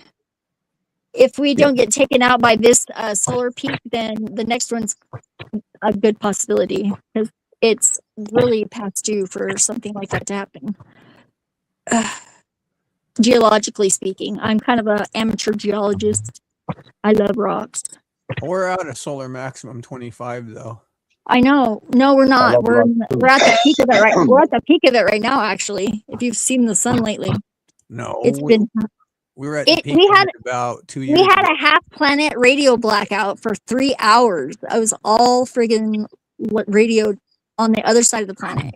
Nobody's heard about it on American news because everybody's like distracted. But Where? yeah, When did that happen? 2 weeks ago, Huh. and it was pretty much all of Eastern Europe, all the way to Australia. What do you watch, Stefan Burns? Yeah, I watch him and Suspicious Observers. I've been watching Suspicious Observers since like 2000. Suspicious Observer pisses me off. He's got too many fucking conspiracy theories, but Stefan He Burns does is now. really Yeah, I good. like Stefan Burns, but he's also a little fluffy because he gets into astrology and shit too. Now, do So- you know the guy that Observer learned from? Do you know I forget his name, but he used to go Yeah, by yeah. The Diapold. it's the Thunderbolts project. Yeah, No, the Diapold guy. yeah. The ultimate. That's yeah. It's the same guy though. They did the Thunderbolts project too, and Space Weather News. Too bad he died. Yeah, it's That was unfortunate he fucking died. sad. He was a good old man. Like, and I was just talking to him and he was telling me he needed some help on some shit. And I was like, well, fuck, man. I was waiting for him to do some shit. And then I said, well, I'll help you. And he's like, all right, let me get some shit together and we'll work. And then I didn't hear from him for like 4 months. And then I went to his channel to see if he put out anything. And then everyone's saying he died in his comments. So he died like right after I offered oh to help man, him. you know, that's crazy. Well, it's Yeah. yeah, just goes to show you never know. You know, you better do what you're here to do while you got time. You know, it really puts things into perspective having a diagnosis. Even if I'm going to kick cancer's ass, it's still like kind of puts it in perspective. Like you got to pay attention. You're only here for it. You never know. Like I really avoided death like so many times in my life already. Like I was counting it, and it was like at least 6 times, 7 times maybe that I know of that I could have easily just died. We know I've you had can do it. hundreds. I know Yeah. you can do it. Well, and I have died before. I remember my past lives. Not all of them and not all of the details, but I remember the important parts. Well, you should think of that just a little differently. There's only 2 possibilities. One, they are past lives, or possibility 2, Collective consciousness. Yeah. no, well, kind of. Possibility 2 is that we can remember other people's memories, and because of that, those memories would also be in first person, so they would feel very Yeah, personal. I think they do. Yeah, it could be either. I think it really doesn't matter which it is. Well, it We'll does never. because they're Mhm. different. Well, it can be That's what I both was trying to explain to simultaneously. you that last time we were talking. Like they could have been like your ancestors. Yeah, or it could just be Yeah, maybe that the too. matter that we're made of has memory, and that used to be a person before, and so it's somehow translated from some other dimension. You know, However, I do have a personal experience that is really difficult, even with modern neuroscience, to explain with the second option. And that is that when you're 3 years old, there's just some things that you're not ready to perceive. And I'll give you an example. yeah. So Well, when I you was don't 3 years encode memory in the same way either. when I was Yeah. 3 years old, I had a dream. And in the dream, I had dual perspective. So I was me Yep. inside the passenger seat of a car looking out the window. And I was also at the same time looking from the above down at the car. And it went over like a cliff, and it was a good 100 feet till the car hit.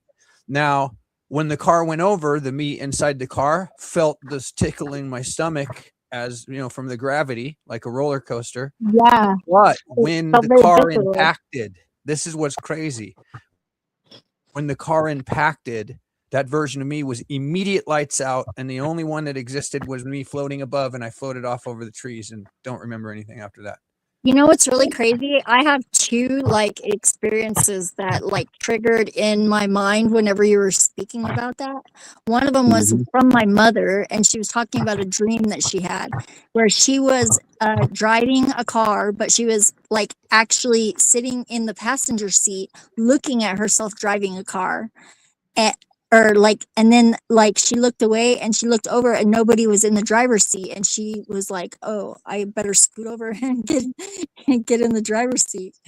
And then the other one was like, I had this recurring nightmare as a kid where I was a passenger in a vehicle sitting in it seemed like it was like a large vehicle, like a truck, and like the dream every single time was exactly the same, and it would be like I was like kind of dozing off like in the passenger seat leaning up against the window, and all of a sudden I like woke up and saw that the truck was like careening into the semi trailer that was in the lane next to us, and then we would like run into it and everything would just friggin' just go to black.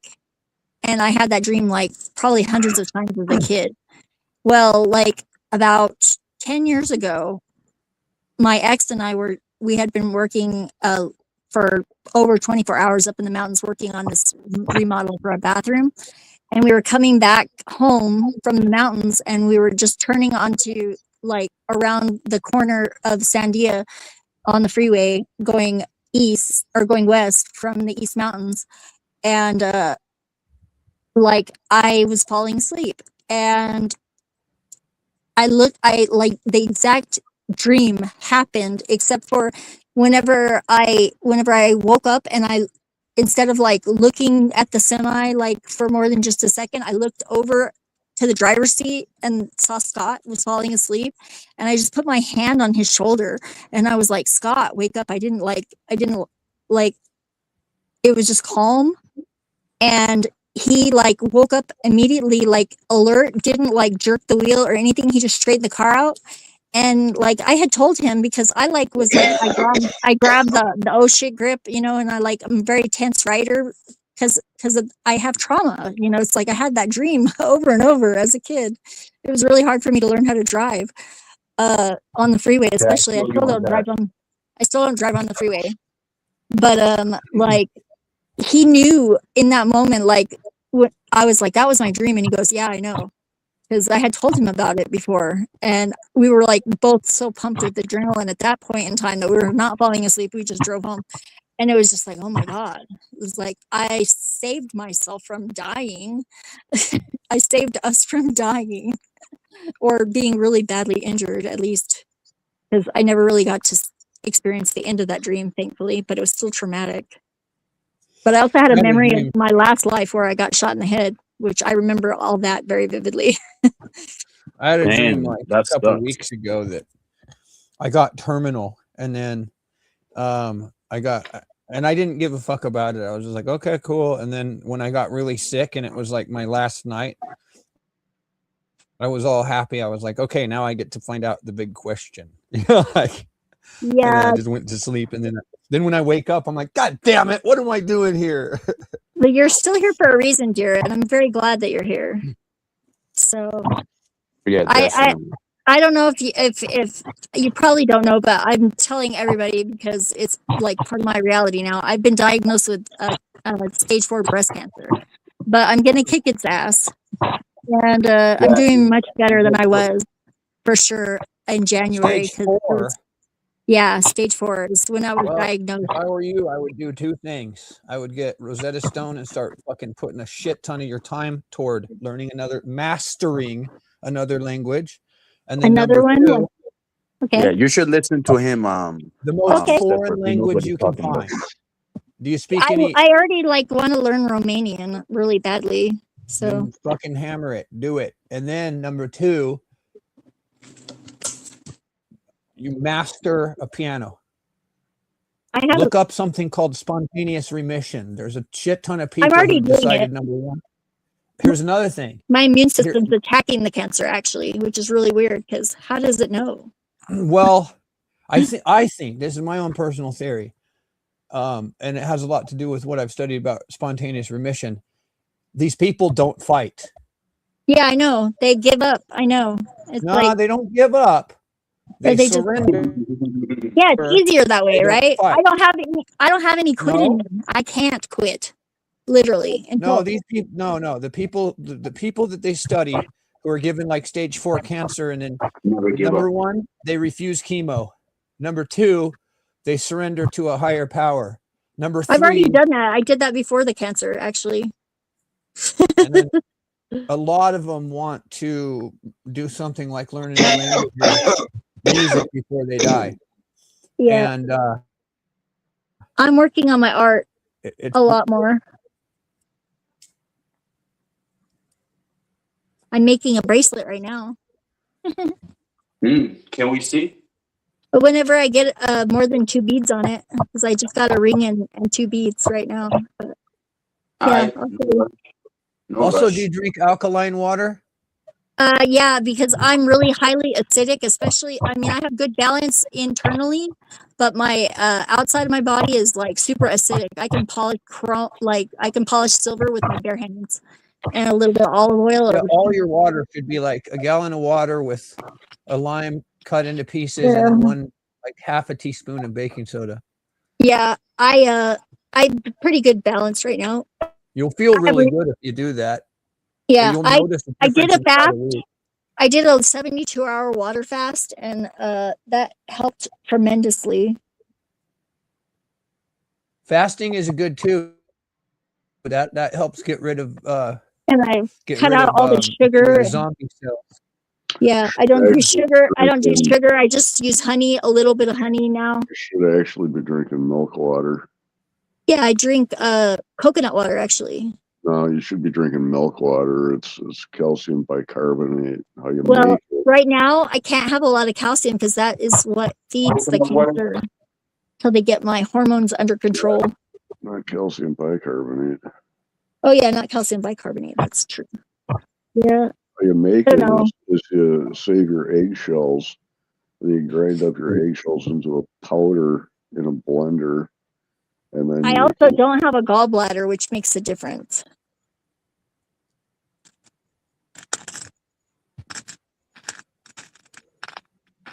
I don't eat a lot of meat either.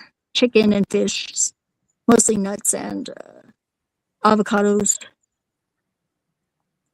I love avocados.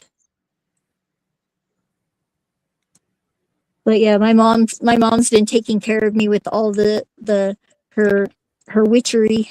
She's like a healer, a natural healer, energy healer as well. And I am as well, but I'm not good at healing other people because their energy sticks to me and it's hard for me to get off. I have to use like a selenite wand to be able to do Reiki.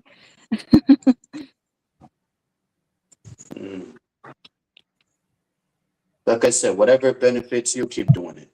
Yeah, What makes you whatever happy, works. keep doing I say whatever works, works. it. Yes, that too.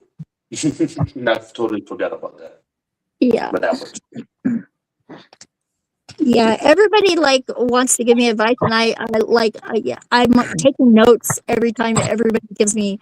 There's like the doctor's doing a really good job, and they only wanted to do chemo to like do pain management on my shoulder, but it's actually resolved itself, and I'm able to walk. I haven't been using the walker. I rode on the motorcycle. What's really weird about the motorcycle is like I was getting my chin was numb, like on one side especially, and they couldn't figure out why. They think it's probably because I have microfractures in my spine. And it was compressing a Why nerve. would fractures in your spine have anything to do with your mandible? Well, because nerves coming up my spine are pinched, and they're like humans particularly have a chin, like they have a nerve that goes like around their jaw, and another one that goes on the other side. And it's really weird because it was like one side only, and then it got worse at first right after I went to the hospital, and it was both sides of my face. On the bottom, my chin was totally numb, like I had like Novocaine, and it actually worked, you know. And it was like really the most uncomfortable thing besides the pain, because I don't like being numb.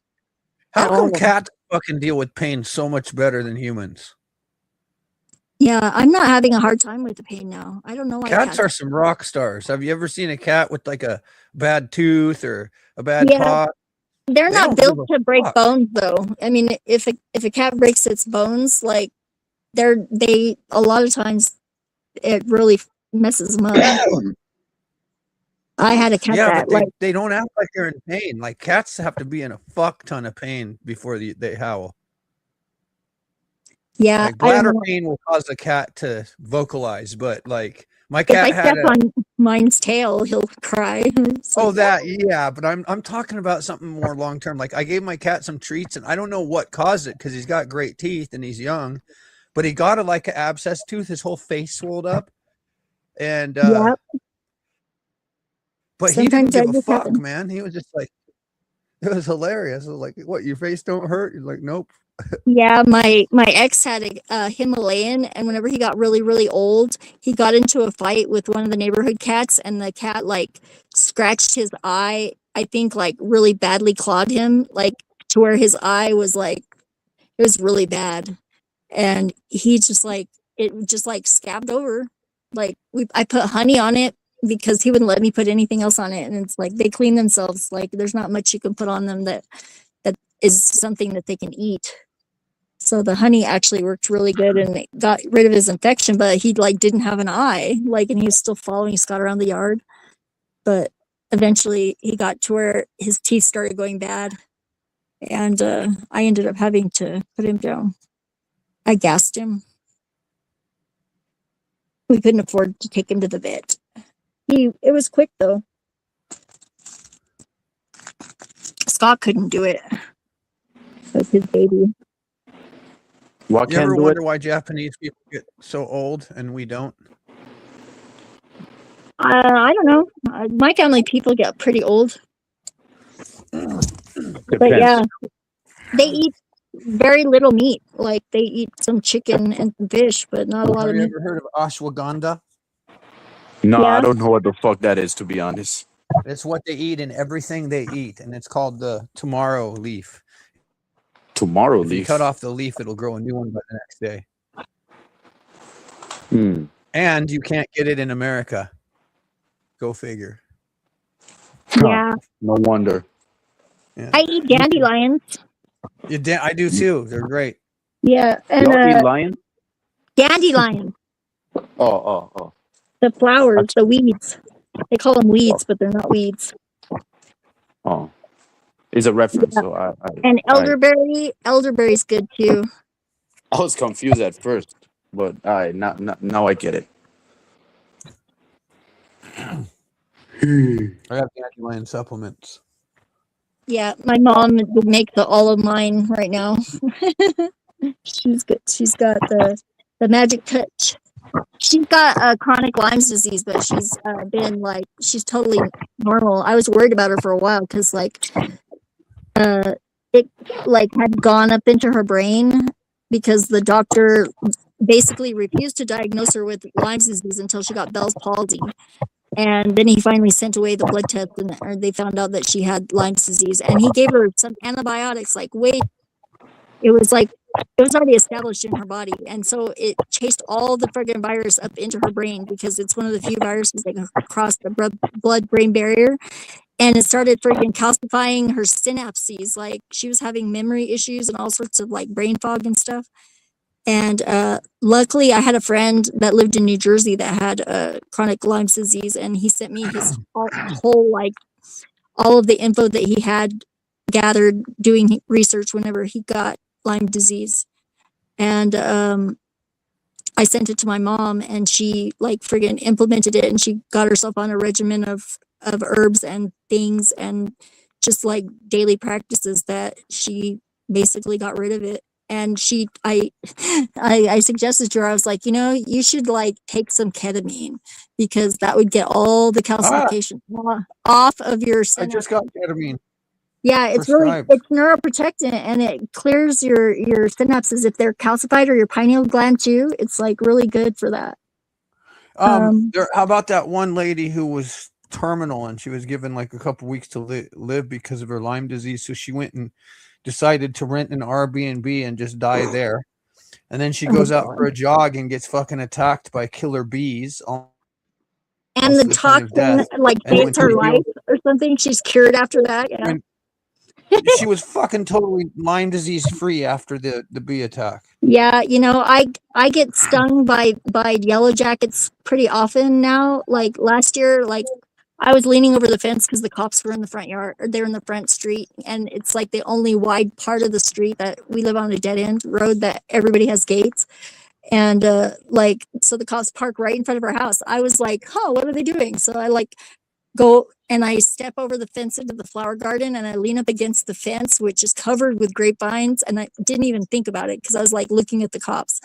And I leaned right into 2 yellow jackets, and they stung me. I didn't even flinch because I was I don't know. Whenever I'm around cops, I just act perfectly calm. So I'm not suspicious, I guess. But yeah. And I've been bit by black widow spiders 9 times in my life. And once by a brown recluse. I didn't feel that though. The first time you got it, was it very painful? No, the brown recluse actually, I didn't even know that I had been bit until I got a raised bump on where it bit me on my shoulder. Basically, I was in a basement and I was sitting down smoking a joint while we were remodeling this house. And I was down in the basement, and it just must have come down from the ceiling or something. There was a bunch of stacks of newspapers in there, so that's probably where it was. But like, it bit me, and then like 2 days later, I got this like raised like. It was like basically, and I could feel where the two little fangs went in, like, but apparently they numb you before they bite you and you can't feel it. But so I started peeling the scabs off, and I just like, after about 8 days of peeling the scab off and spraying it with Bactine like 5 or 6 times a day, it pretty much was gone. And it didn't hurt at all, really, other than picking the scab off. And the Bactine burns, but it wasn't bad. But getting bit by a black widow, on the other hand, feels like being stabbed with a dull needle. I got bit by a jet spider. I don't know if that's worse, but dang, I could never forget that pain. The first time I was bit by a black widow, I was like 6 months old, and I was sleeping in my crib, like just wearing a diaper, and my mom walked in the room and she saw the spider like crawling across my chest, and she went to go bat it off, and it bit me. Damn. You should have looked down. Oh, yeah. You must always look down to see if any insect like in the way. Yeah. That is the purpose. Yep. But we lived out in the middle of nowhere, and my mom had to call my dad or call the office where my dad was so they could radio out to him to come back to give us a ride to the clinic in Cuba, New Mexico, like, which was like 30 miles away. And he was like out in the field, which was like 20 miles away. My mom thought I was going to die. They gave me the anti-venom though, and kept me overnight. She thought wrong. She thought wrong. Yeah, apparently you can only get it once though, and I wasn't bit again until I was a teenager. Most of my bites have been whenever I was an adult though, and the last time it didn't even really, other than the pain from the bite itself, it didn't even like really affect me. I didn't get tired or like there was no like toxic effects from it. I think venom is like medicine. A lot of times. Venom is medicine? Yeah, but they've been making medicine out of snake venom, so I don't see why not. All right. So if you get bit by a centipede and you get venom, do you think that's medicine? In moderation, yeah. If you don't get like so much that it causes damage to your body or kills you. I've been bit by many centipedes. Those big Asian You brown. did? Fuck yeah.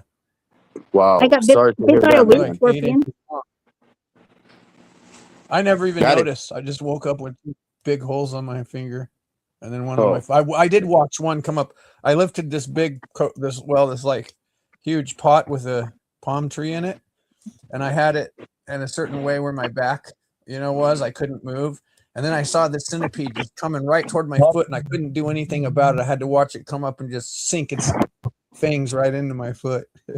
Wow. Yeah, I've never been bit by a centipede. I did inhale a little bitty spider once. I inhaled a spider up my nose when I was smelling a rose. It was like this little yellow spider that was like, it was like a little jumping spider that was living inside the rose.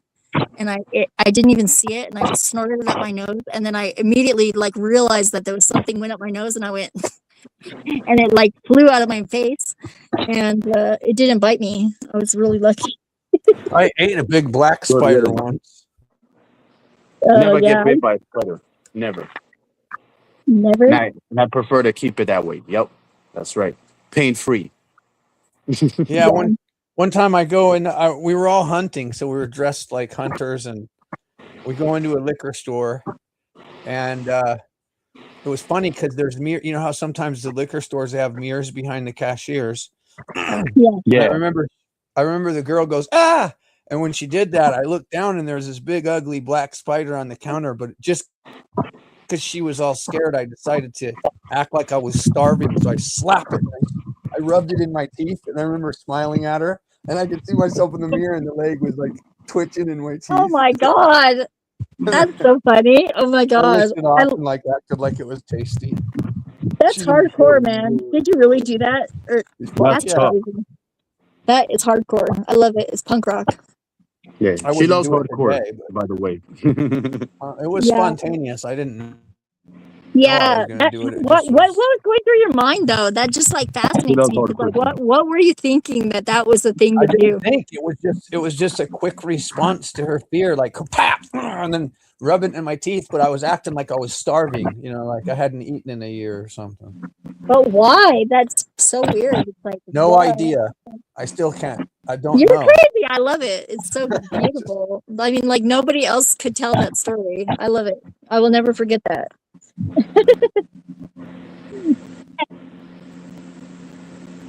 It even surprised my dad and my cousin. Like I bet. I would be like, what the actual fuck? Like they didn't even expect it. That would make like we should like reenact that like and make a like short film of it. That would be really entertaining. Bet you that would get a lot of hits. I expected the lady would say something, but she was just frozen in shock. Yeah, no, like you broke her brain. It was like dysfunction junction over there. Like I would be like the same. I would be just like, what the actual fuck? And like I would probably just like walk away at that point. I would just be like, turn around, don't make eye contact, wait for him to leave. Or I'd be asking you, what the fuck? Oh, by the way, Arctic Timber just left. Arctic Timber, later, man. Yeah, thanks for set up coming here. by. Sorry we're being so chatty. Gotta be more assertive if you want to talk. Thanks for coming, though. There's always a next time. Yeah, he there always is. welcome to. Yeah, he hung out with me and Cage came by the other morning. Like it was. Oh, he does be on my show. So is Toxic Angel and Cypher. You always welcome to my show. Whether you want to or if not. I see it on, I will definitely drop by if I am able. Yeah, I'm going live on Friday actually. Yeah, Friday. What time Friday? Because I usually catch TML Friday or Saturday. Around this time, midnight. Oh yeah, 11 or 12. This is late. This is late enough then. I usually make this time if I'm awake. Yeah, I'm okay with late night shows. That's because everyone is sleeping and everyone that is like me awake. So yeah. I think my bracelet is getting close. I said I think my bracelet is getting close. I got a few more beads to put on it. Oh, you're creating it. Oh, okay. Yeah, I'm beating a bracelet. It's purple and it's pretty cool. So far so good. I'll catch you guys later. I'm gonna go listen to some music. Right on. Thanks for coming by. It's good to catch up with you. And we'll see you soon. That's the craziest story I've ever heard. Thank you for sharing. Yeah. Talk to you guys soon. That was awesome. Yeah. Same as I. Yeah, I love that guy. I love everybody, but I like that guy a lot as well. That's my homie, man. So you should thank me. Yeah, I came across him a very unique time in his life. I think that was he was going through some shit. And yeah, I guess it's pretty intense. And I just we got to know each other very quickly. Very quickly. Yeah, it was did a lot of listening that night for sure. Mm-hmm. Well, I was like fighting my sleep, but I don't think I'm feeling sleepy anymore. No, I probably amped you up through the astral plane. I do that sometimes. What, in the plane? Yeah, the astral plane. The astral plane. I have the thing that's called the energy wave beamer, and I can shoot energy from here to there. And I'm a renewable resource. I have a tap into the abyss, and I can transmute that into pure energy. Oh, okay. I see. Do you know what I'm saying? About astro, you throwing people your energy on somebody. Yeah. Well, they have to be receptive. Obviously, it's a decision that you can make to choose or not to choose it. Yeah, it's called a choice. Yeah, whether it's worth it or not. Yeah, whether it's worth it or not, You pick it or not, it's up to you. Absolutely. You can take it or leave it. Yes, that too. If you want it, I, just go with it or that's how deal with it. I think that people should be more specific about their like expectations of other people, because like one of the hardest lessons I ever learned was unreasonable expectations lead to disappointment. And it used to be that I would leave the unreasonable part out, but then I was like, then not having any expectations, that's too much. So I had to fine tune that. Mm. And so now you know what? I found out another trick recently. It's called blame. So instead of blaming other people or like yourself or anything, I just blame. And then it resolves itself. Wait, you, But you blame who? blame itself, like literally, it's blame's fault. And Oh, blame. I just refuse to blame. I take responsibility, of course, for my own actions whenever I feel authentically like I did something wrong and I am sorry for it, Yeah, I same have as I have no problem with that. But it's like, if I make a mistake, I will definitely apologize. But most of the time, I don't know. Like, if I'm not sorry, I'll just say, I'm not sorry. Oops. That was like not really a big deal, was it? If you're really offended, it sounds like a personal problem. It's like, Yeah, we all make mistakes. We all make yeah, mistakes. You know how it is. yeah. I Can I? just move past it. It's nice. Yeah, yeah, I Can, guess. can you But what? huh? You're gonna ask something? Can you what? Oh, can you tell me what time you got? What time it is? It is 2:15 in the morning. Still Mine pretty is early. mine's at 4:15. That's Oh, wild.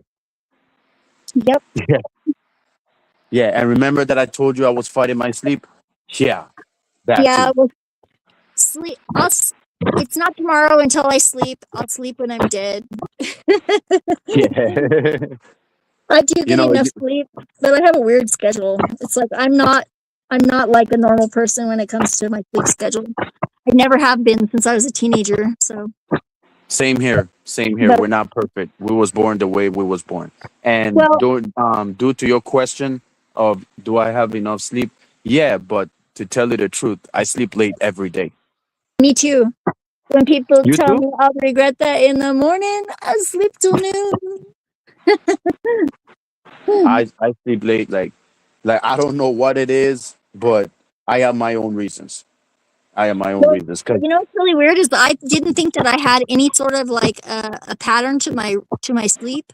But what's really weird is it kind of seems it like it's a long rhythm that sort of allows me to sometimes be awake at any hour as much as any other hour. And I have friends all over the globe, and I make contact with my friends as I am awake during their time zones of like availability. And so it's kind of hard running a global network, yeah, I guess. True. but I started writing it down like when I was not able to sleep, and like it over a long period of time, it actually does create a pretty regular pattern. It's just a very long pattern, Yeah. What kind of and pattern though? it's seasonal. Definitely affected by seasonal temperature. Like so in the winter here, I am definitely more diurnal. Like, I'm awake when the sun is up. Yep, same as I.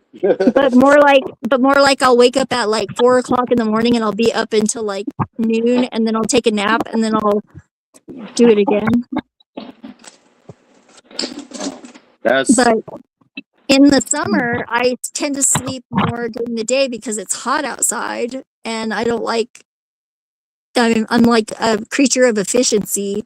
Like, so if it's darker, and plus it gives me my alone time, but I will like get up and get ready for work, and I work like get to work at like 7 or 8 o'clock at night, and then I'll work until like 1 or 2 in the morning, and then I'll come home, and I have to like wind down before I can sleep. So And I only work like 3 days a week, so Oh, está bien. Está bien. Fair enough. out of the house anyways.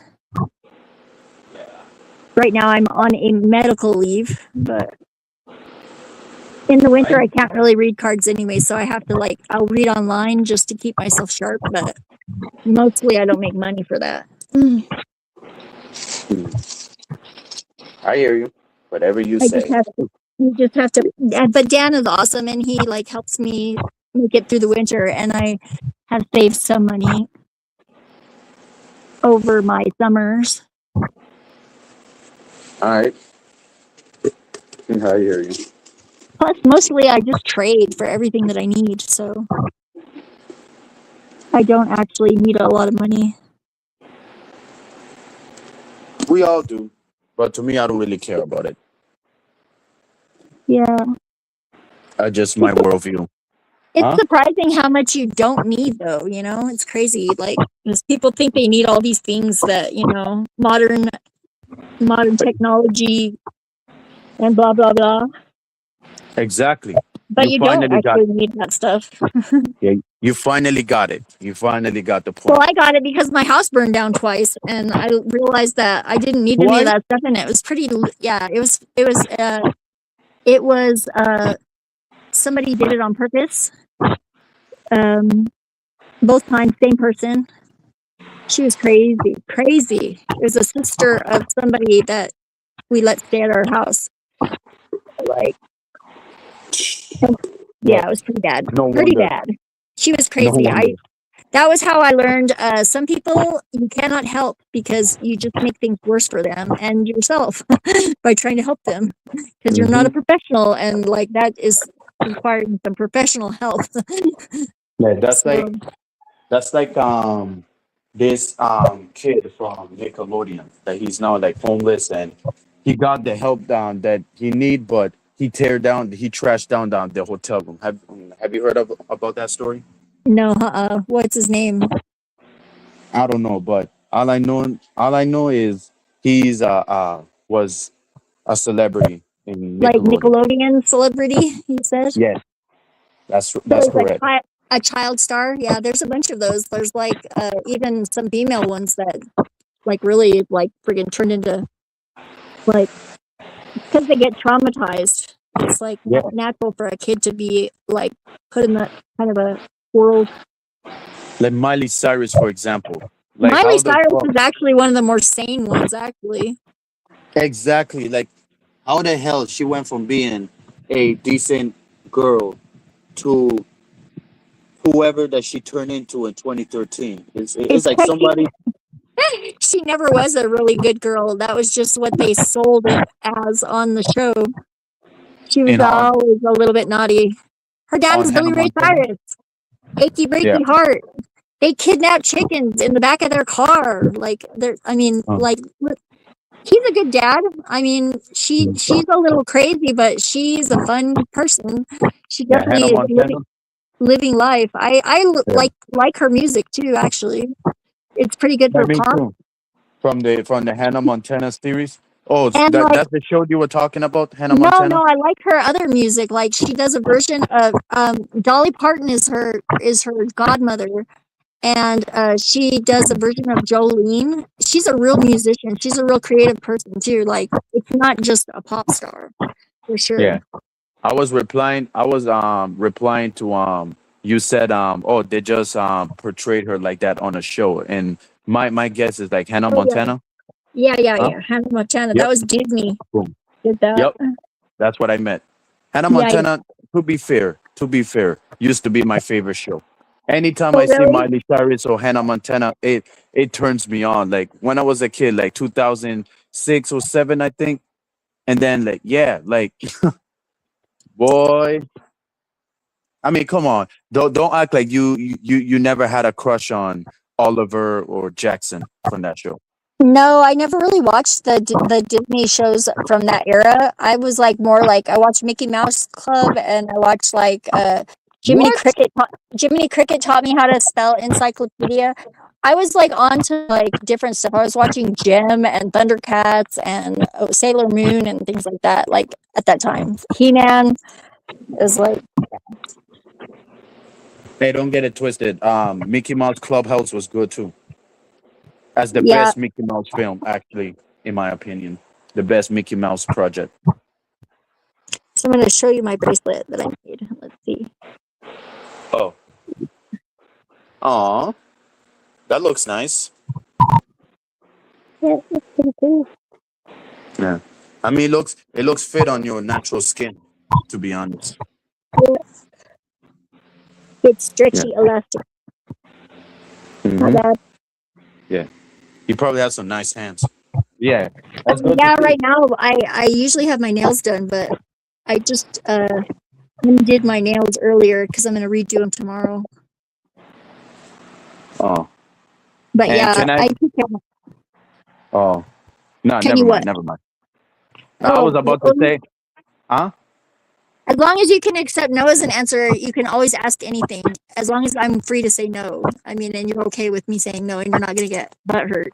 Then please feel free to ask anything, and I might, Yeah, I I know, don't know. I know, I I know, mean, I know, I know. I was just asking like, can you like show your nails like after you done them, like you said you oh will. yeah, Like, sure, yeah, sure.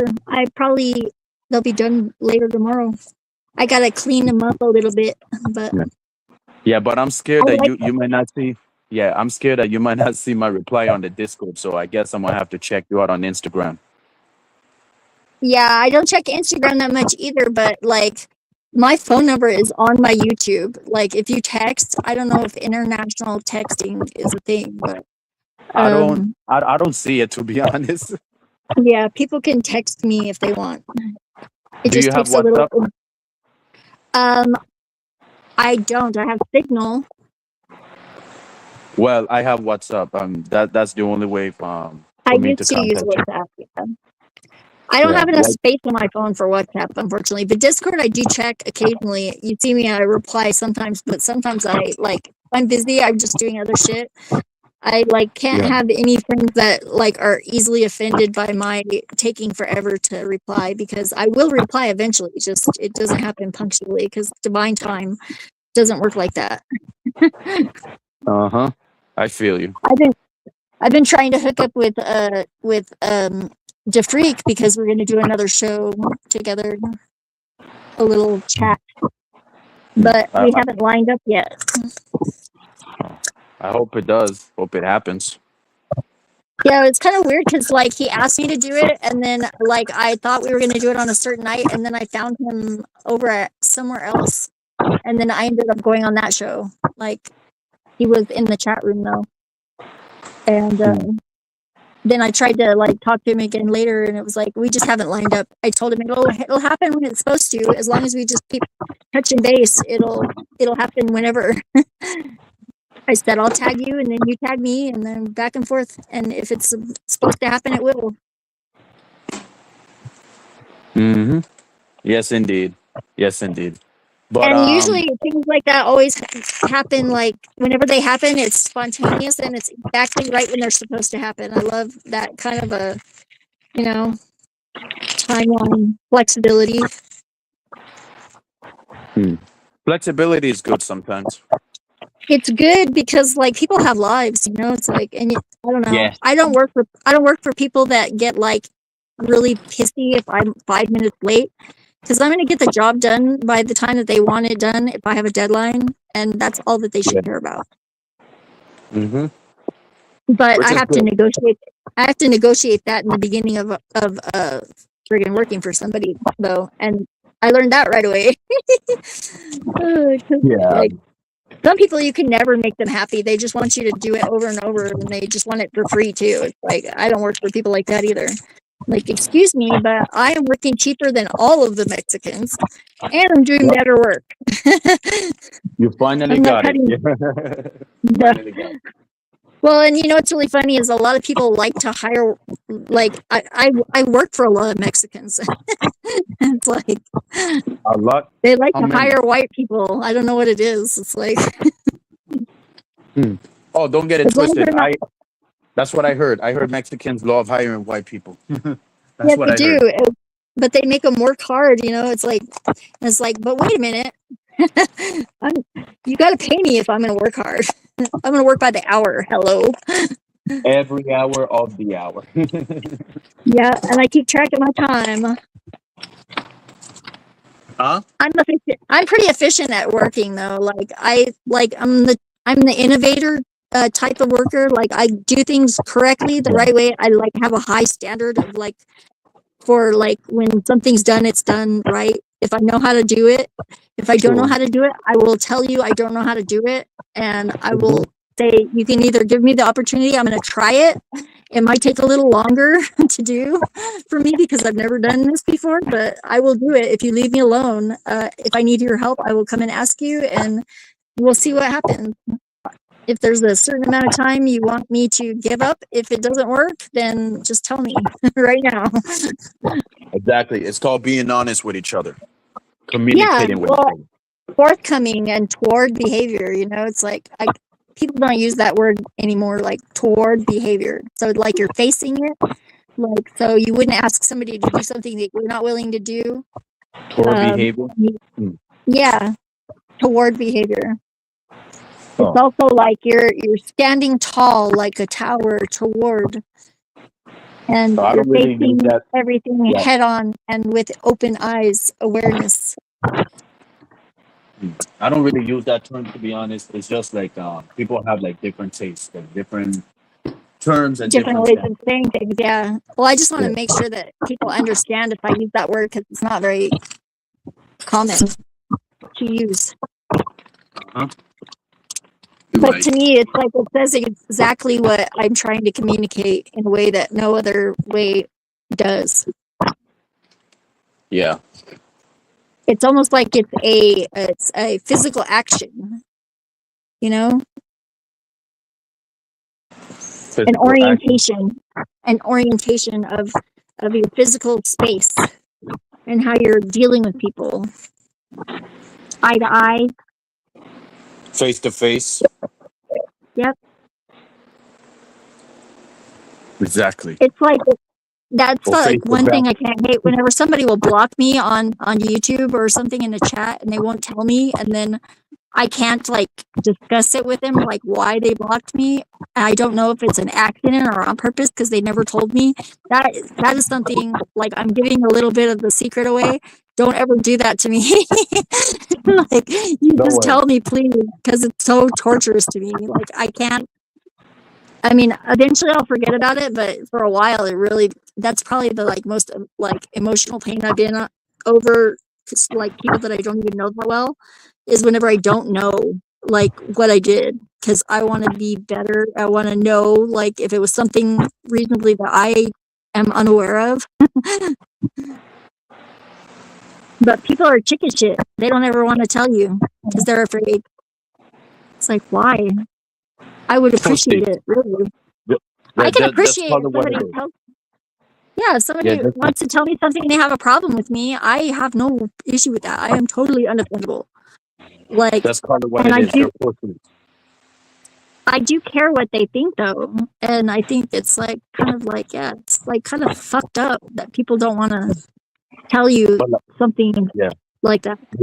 But like I said before, you gotta be careful who you help because not everyone needs it.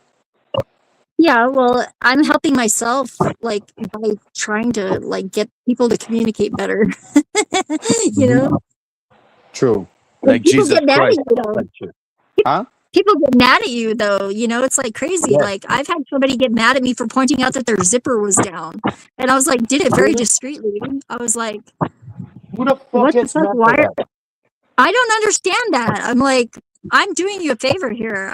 If I didn't give it yet, I would not open my mouth right now. So obviously I care by default because why would I bother if you're not like an important enough person for me to say a thing? That's why I don't say shit to people. Period. I just focus on my business, like just minding my own business. And see, and I don't mind at that point to like freaking call them out on that bullshit. And most of the time they will either go away and I don't ever see them again, or which is fine. I'm okay with that too. But they don't like cause problems or anything, or they'll like go, wow, that's different. And yeah, we got like off on the wrong foot, and like they really start acting better at that point. Yeah, I can see that. Usually they maybe make it a compulsory excuse, like, oh, I'm just having a really bad day, I'm sorry, you know. And I misinterpreted what you said. I took it totally wrong because I was easily triggered that moment. You know, that's fine. I would let that go at that point. I'm like, that's cool. It's over. It's Thank goodness, over. It's thank goodness we over. resolved that so efficiently. It's so nice now. Yeah. Instead of dragging it out and torturing each other like friggin' like maybe they don't think about it at all and that's easy for them, but not for me.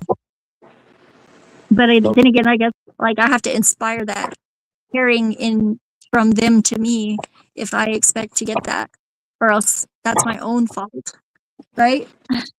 Mm-hmm. Yeah. It depends. Yeah. Depends how.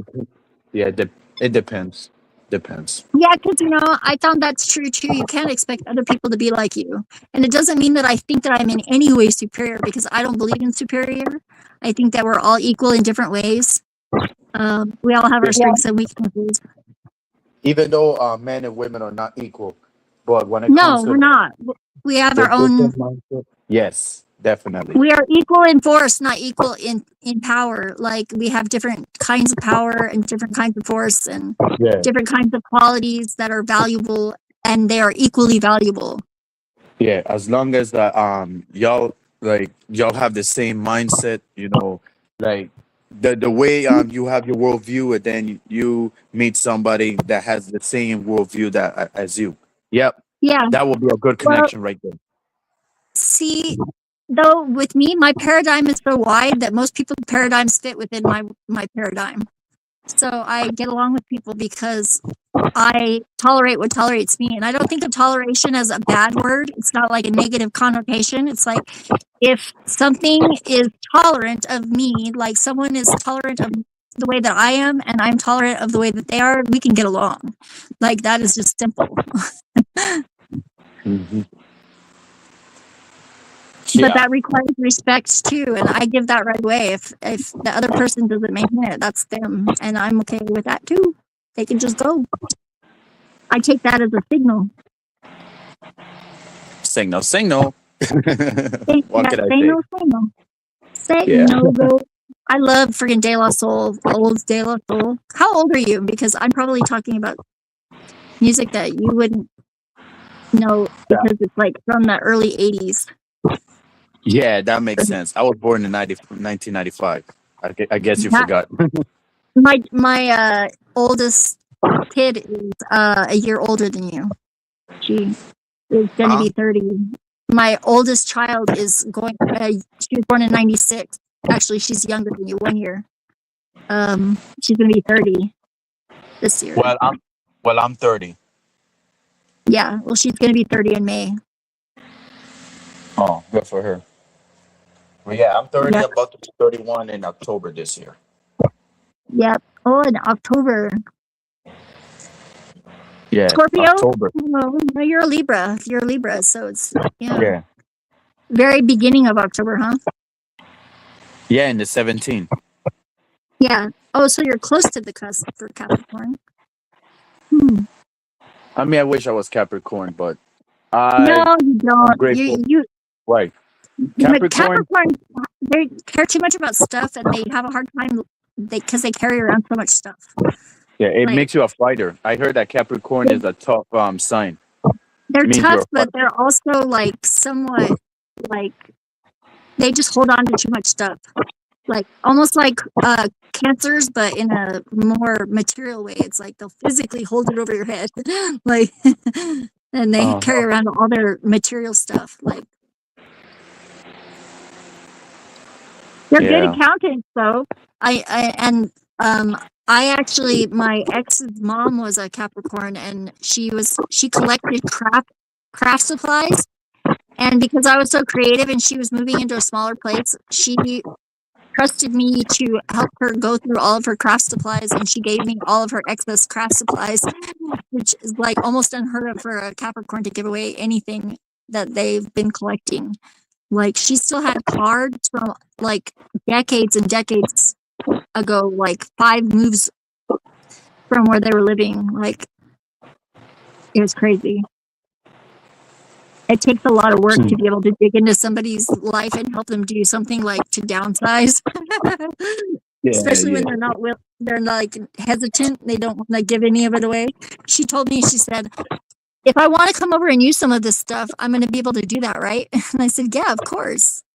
Yeah, I'm going to put them in this cabinet and they're going to be right here and we can use them at any time. If you want to come over and make craft stuff, it's fine. She's never done that, but like still cool that she was able to do that because that's hard for them.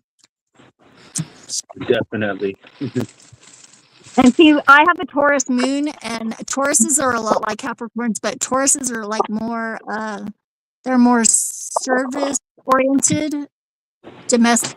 Like my mom is definitely Taurus, and I'm like that way emotionally, but like she's the homemaker, you know.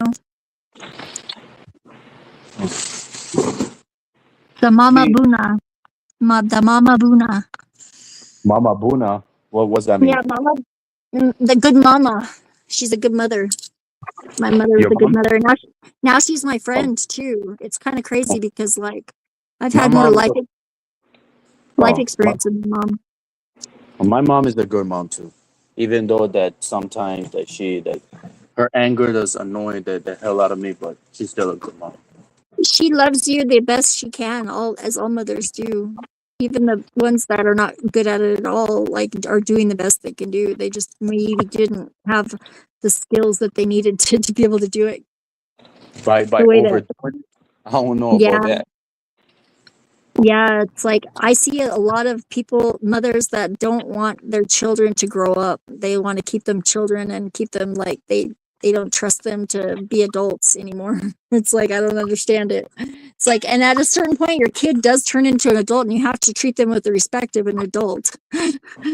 Exactly. If not, then that will be a problem. They will end up growing up hating on you, you know? Yeah. Well, and that's unfortunate. Like my dad, he can't respect me because I'm a woman, really. Like his idea whenever I got pregnant, and like it was right after I turned 18. I graduated from high school. I had already moved out of the house. He said, you should go to church and meet a nice guy that'll take care of you.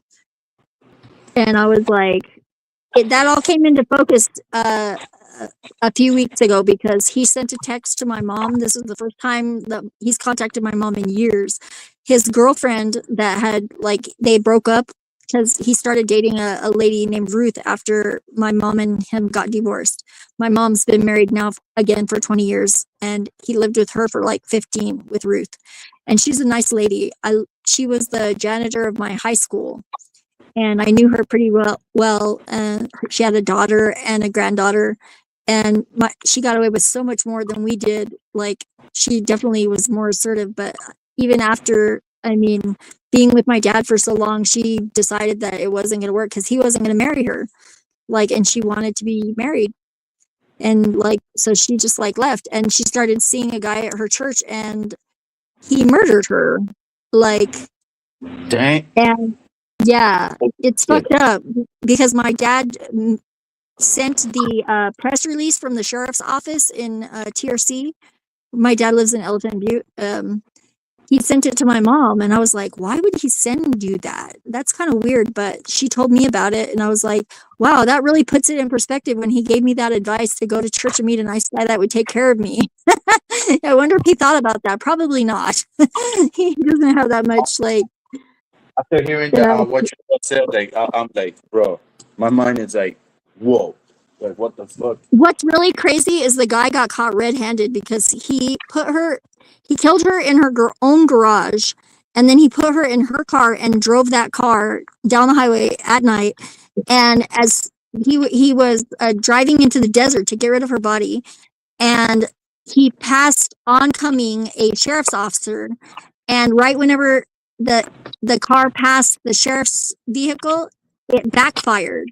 And the guy like was so friggin' like, oh my god, oh my god, oh my god, oh my god. He ran off the road down an embankment. And the cop saw him do that and turned around and friggin' hustled down the embankment, almost injured himself. And immediately the guy started resisting him, like when the cop was trying to pull him out from the car.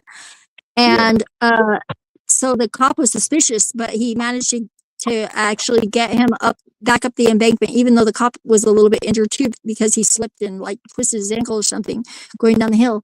And he got the guy handcuffed and in the back of the cruiser. And then he went back down to the car to see if there was anybody else in the car. And that's when he discovered her body. So this guy was like caught red-handed, literally. Like, he's not getting out of this. There's no friggin' exit for this guy. And he's actually a repeat offender because he had spent 29 years in jail for kidnapping and murder previously in Minnesota. Got caught. Yeah. There is some justice in the world, and it's done by fate, I think. You know? There's some people that gets away with it as long as the system. Some people get away with it, but you don't get away with it forever. And whenever you finally do get your day is due, it's not good. How do I know? I was a shitty person in past lives, you know. I'm not that person today, but I have memories, at least, that I have access to. That is not the way to be. Yeah. Because everybody does, judgment does come. And yeah, people think that there's nothing when you die or whatever. There is definitely something. And are you so sure that you're going to friggin' just be a shitty person and get away with it? Go ahead. Go ahead and try. It's not my job, though, to judge people. But people should judge themselves. Yeah. Because God's going to judge them eventually. And even if it's just, maybe that doesn't happen. Insecurity because of that type of behavior. If you haven't noticed. There's always a reason for it, but it doesn't make it an excuse. Facts. Like I've had shitty things happen to me in my life, and it didn't make me a shitty person. Same. Yeah, it's like I got picked on. I got my heart broken. You know, me getting finesse. But does that mean that I'm gonna like do harm things to people with even like telling them words that hurt them? Absolutely not. But the difference is healthy skepticism is good, but like not paranoia. You know, you're not gonna like push people away the rest of your life either. Some people do that. You know. Yeah, the difference is that like compare like to me and those dusty mofos. You know, I mean, like dusty people, like dusties, like people that are dusting it up, like criminals, like bad people. Yeah. That's what Yeah. Well, and what is a crime really? I mean, we have to define that because like I know a lot of really good criminals that are good people. They're not like the kind of criminals that are bad people that kill people or anything like that. What is a crime? Really? That's your question? What is a crime? Yeah, what is a crime? Is like using drugs a crime is friggin' I think if you hurt other people, that's a crime. I think like if you like abuse other people or like hold them against their will or like manipulate them or like ruin their lives in any sort of way that is malicious, I think. Yeah, you hit them first. That's a crime. But if you hit back like looking for vengeance, no. I call that self-defense, not a crime. I think there is a place for righteous judgment, but I think sometimes you are the harbinger of someone else's bad karma. But in that moment, you better be damn sure that is what you're supposed to be doing, because if not, you're gonna catch it back tenfold. That's what I've learned through my experience. Because sometimes I was wrong in thinking that it was my job to friggin' punish someone for something that they did bad in the world, and sometimes that's not your place. But if you can feel it like if you can like think it through and you feel it in your heart and your gut, like all three of those, like you get the go ahead, like then maybe that's your place. You know, I've gotten away with some friggin' shit because somebody deserved something, and I was that person that was there to do that. But I don't think I did it in a way that was malicious. I was just like, you know what? They can't get away with this. There has to be something. And I can't think of anything else in the moment that would show them that they're doing wrong. But that's very rare. I can probably only count on one hand the amount of times I've really executed that kind of authority over somebody. Mm-hmm. And that's in 48 years, you know, that's not often. Then revenge is like something that I don't like about most women. Like they get petty with it. Like I was like talking to this girl at a party once, and she was talking about her relationship with her ex, and she told me she friggin' super glued his nutsack to his leg. What? Yeah, I'm like, what the fuck? I just like at that moment, I just like looked at her and I was like, you're serious? And I was like, oh wow, nothing that I could tell anybody about like my crazy, like the way that my life is. It's very fascinating, and I like have contact with like other entities that may be part of me. I don't know, you know. It's like they're not dangerous to me. I know that, you know. It's it's like I've had interactions with dangerous beings, and that's not them. I've never met anything scarier than me, honestly. That kind is very understandable, because whatever that person did, that he had that, he did her dirty. He did her dirty, so it is very understandable. But Yeah. if like she did it like on purpose, like for no reason. You That did it on purpose. prob- Yeah, that's why they say revenge is a dish best served cold. That lady that I was telling you about, that was like, she was a lesbian and she friggin' like was having the big dick contest. She ended up like Yeah. having Scott and his friend do a bunch of work at this theater and then refused to pay them. And I worked for her. She paid me, I guess because I'm a female, like, and I like negotiated that with her or whatever. But she just like was like a man hater. Like I could see her, the way that she was interacting with them was different than the way that she interacted with me. And like I bought a tire like plug puller, like for the air plug, you know, where you put the air into the tires. I bought a thing that pulls that stem out of tires, and I was gonna go and I was gonna pull all four of the stems out of her tires and let them all be flat, and not where you could like just like put on your spare that's in the back of your car locked up. You'd have to get all of them taken off and taken to the shop and put the stems back in. And, you know, that was like my idea of revenge. But instead we went and we filed court papers and nothing happened. But God it was dang. like, I should have probably done it. I was going to dress up like a ninja and just go, because she parked her car like in a place where it was pretty, like, I would have had good cover and she wouldn't have been able to hear it because she's on the second floor and on the other side of the building.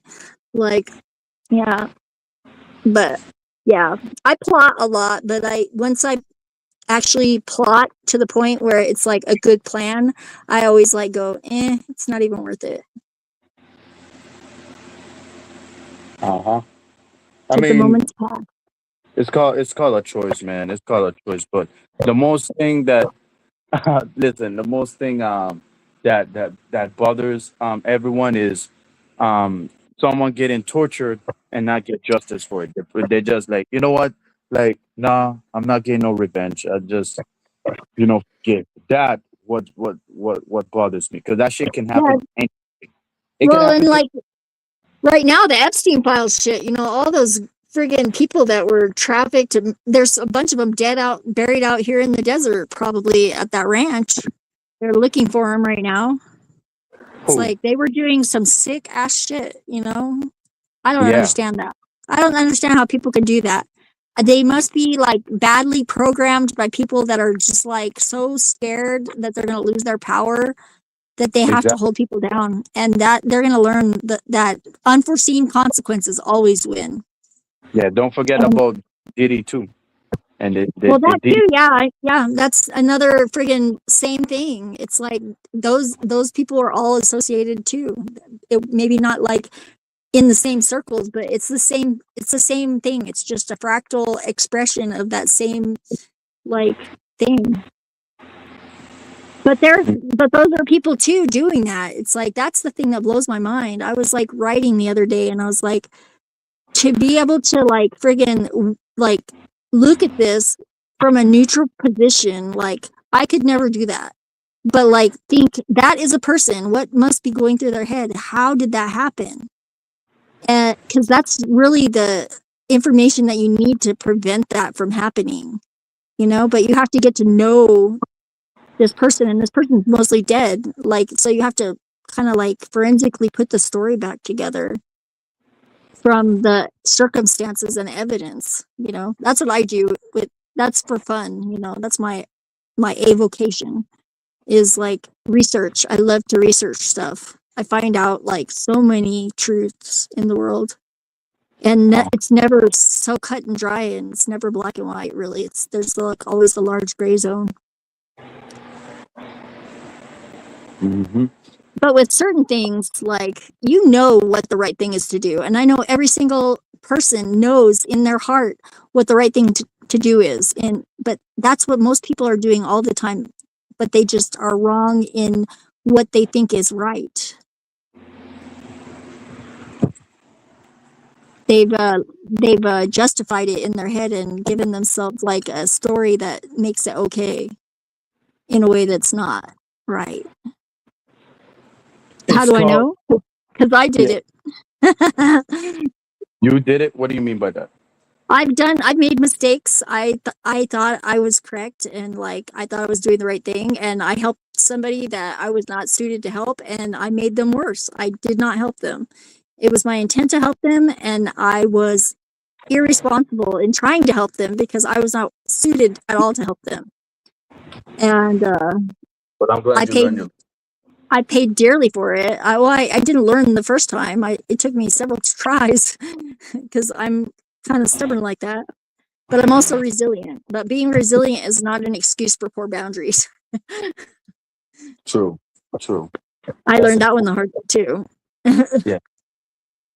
It's Yeah, like that's I've been a doormat before, like literally just like doormat.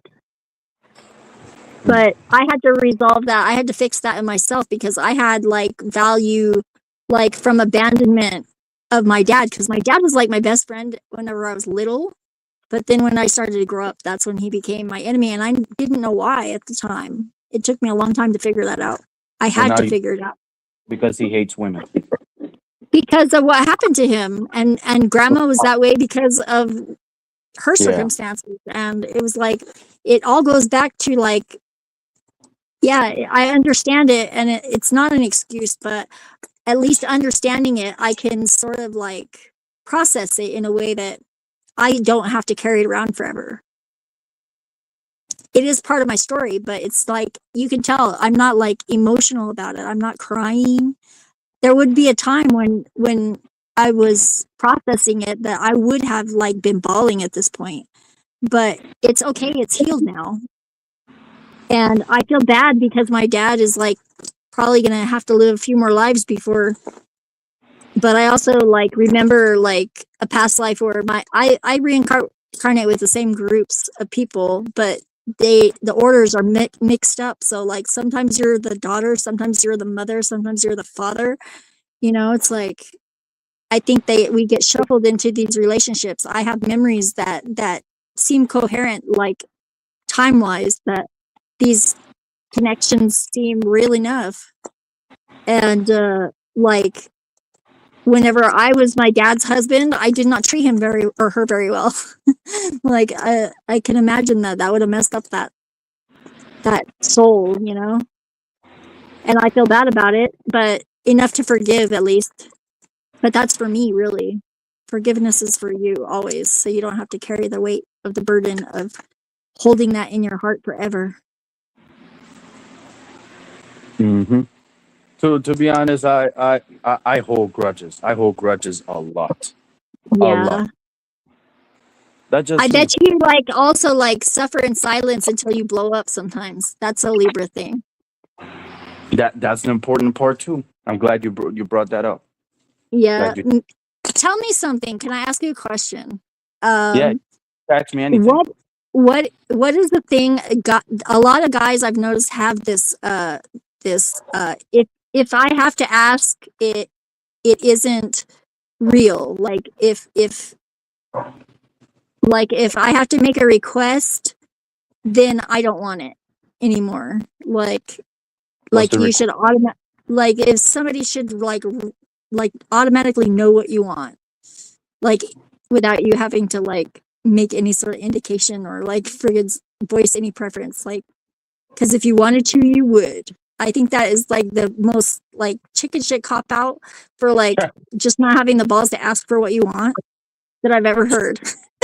But I could be just like looking at it from my perspective, and that may be very biased, but I'm trying to understand it and I just don't get it. So it'd be Yeah, really nice if I understood like why people do that. do what? What's the Like question? like that they refuse to ask for what they want, and then they get mad if like they don't want it anymore if they have to ask. Like it's like some sort of like a qualifier that like if you have to ask, then it's just not worth as much. It's like it's not even hard to ask, so I don't get it. It's But maybe not. it's hard for them to ask. It's not. And I'm glad that you came up with that question, because you don't hate when people like ask you for some, right, and then you refuse to give it, and next thing you know you decide, oh, here, and then they say never mind, never mind. Don't you hate that shit? Like doesn't that shit like looks annoying or sound annoying? Yeah, I that's like kind of wishy-washy. Like, why would you ask for something and then like say never mind, never mind? You know, if somebody said no, like, or you get mad at them for saying no. I would never get mad at somebody for saying no. It's totally like fine. Or hold on a minute, like maybe like in 5 minutes I can accommodate you, but like if you have to wait 5 minutes, you're gonna like blow up at me. No, that's not okay. I was in the middle of something. I have a life, and you have to like friggin' understand that. If it's an emergency, yes, by all means, come and get me. I will drop everything for an emergency, but Yeah. it better be a fucking emergency. I mean, I Family can't tell you. purposes. Remember that. Yeah, Dan he had his grandkids over, and they were riding the Polaris over to the convenience store, and on the way back they stopped on the side of the road. There's like a little open area in front of the ditch. There's like guardrails and everything, but it's all dirt next to Yeah. the pavement, and he was doing donuts with them, like just having a good time. He didn't like, and he miscalculated and he hit the edge of the concrete, and the fucking thing flipped, and Dang. it was wrecked, and he injured himself. He like broke some ribs, but the kids were hurt too. He didn't have his phone. He left it at the house, so he ran here and he came and he got me, and I went back there with him, and friggin' we handled it. It's like in an emergency, I was friggin' dead asleep. I was asleep, and he came and he got me, and I was there. It's like under that circumstance, that's fine. But like if I'm like in the middle of a podcast or something, and like you want me to like, I don't know, like ride with you to the store or drive you to the store or something, you can wait 5 minutes until I rewind it up. Like, and that's fine. But it's like, Dan doesn't get mad at me for things like that. Thank goodness. 'Cause I mean, that's like, to me, that's an unreconcilable Nobody personality gets flaw. yeah, nobody gets mad at you at that, including myself. Yeah, but I see people do that to other people, and people have done it to me previously, and I don't understand it. It's like, Like get it's entitlement, and it's ugly. It's like, ugh. when you get mad at what? Get mad because you're not like dropping everything to do what somebody else wants to do, or they're like, Oh, I guess there was a small I guess manifestation of that happened in the beginning. It was Dan and I's relationship, and it would be like he would go to get food, and he was hungry. Like he didn't ask me if I wanted anything, and he brought me food, and then like he gave it to me, and I was like, oh thanks, I'm not hungry right now. I'm gonna put it in the fridge. I'll eat it later. And like he got a little bit upset, like ended up not. offended, like.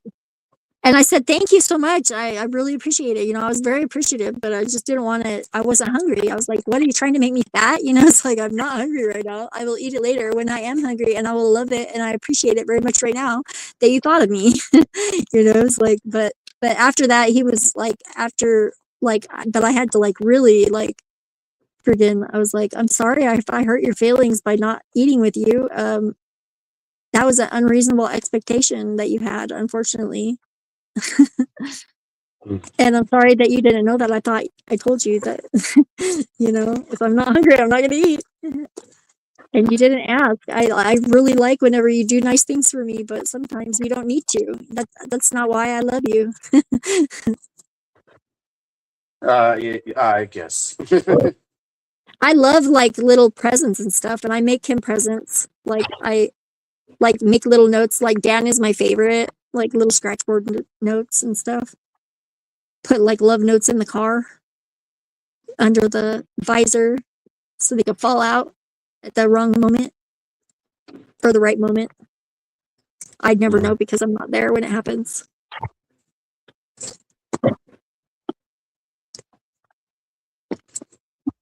I'm not a big gift giver though. It's funny because he hasn't done a lot of the things that we've done together ever in his life. Like he'd never been to a bar, like to have a drink and have some food. And we had sliders and and beers. It was good. Our first date. What things y'all never done to get together? Yeah, he's never been to like music shows, like concerts. I still want to get him to go to concerts. It'll be fun. We went to Vegas together. That was fun. We stayed at Caliber. Yeah, I think I've seen it on a live stream of you walking on a taxi, right? And the guy that was walking with you, that was Dan? Yeah, I think so. Maybe. It happened last year, actually. Yeah, during February. We were in February? Oh, gotcha. Yeah, it was the beginning of February. We went to Vegas. We were on Mel Pandora's live stream, but she took all of her videos down. I did a reading for her at the house that they rented with Resto and Kev and Resla. And oh, in Vegas. Oh, okay. Yeah, and I met Ruck and I met Ruck's wife and his dog. And yeah, Ruck. Yeah, shout out to Ruck. He's a good dude. I like Ruck.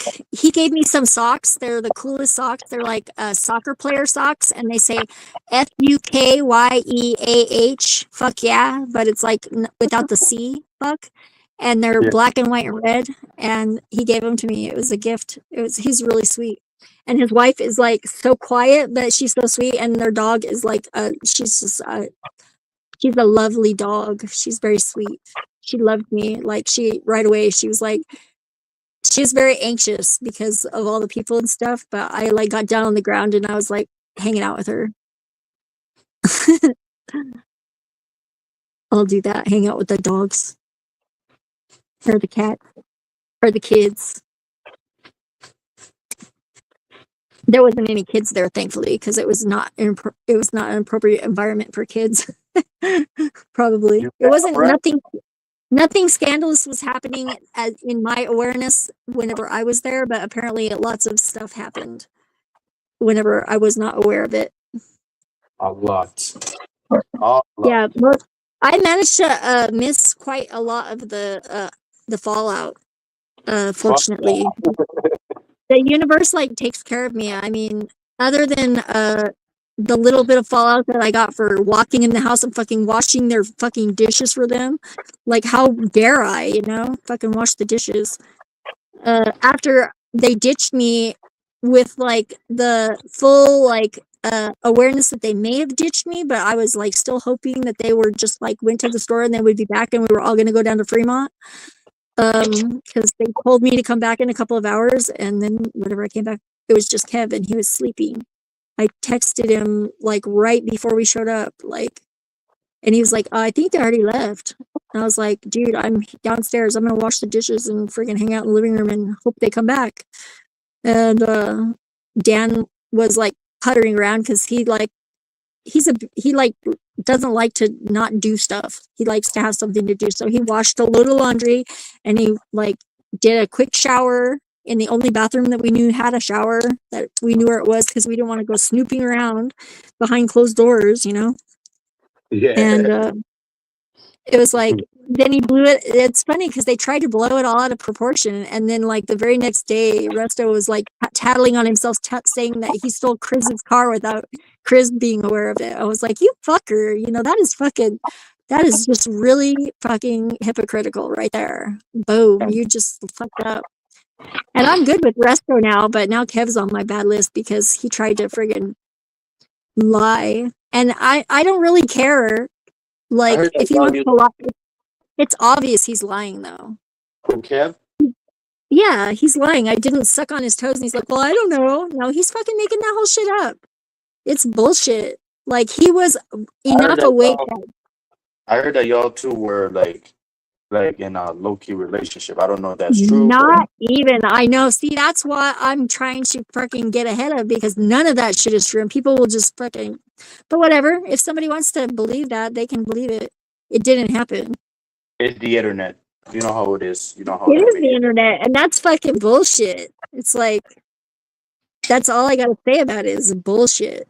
Like, okay, well, prove it then. If that is the case, then prove it, because that's just stupid. Yeah, shout out to them too. Like, I'm not gonna forget.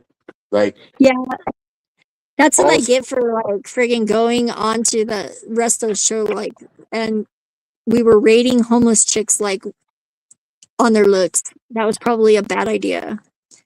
But I was like, whatever, I Homeless. can. Yeah, Dang. they were like, to see if they were like all the guys. Basically, I was hanging out with the guys, and they were all just, that's what they were doing. And I was like, found myself like, okay, well, they're asking me like, and I gave some pretty generous ratings, I think. They were not like unreasonable ratings, and I wouldn't mind somebody doing that to me. If they wanted to do that, it would be fine. I would be okay with that. unless you're okay with it.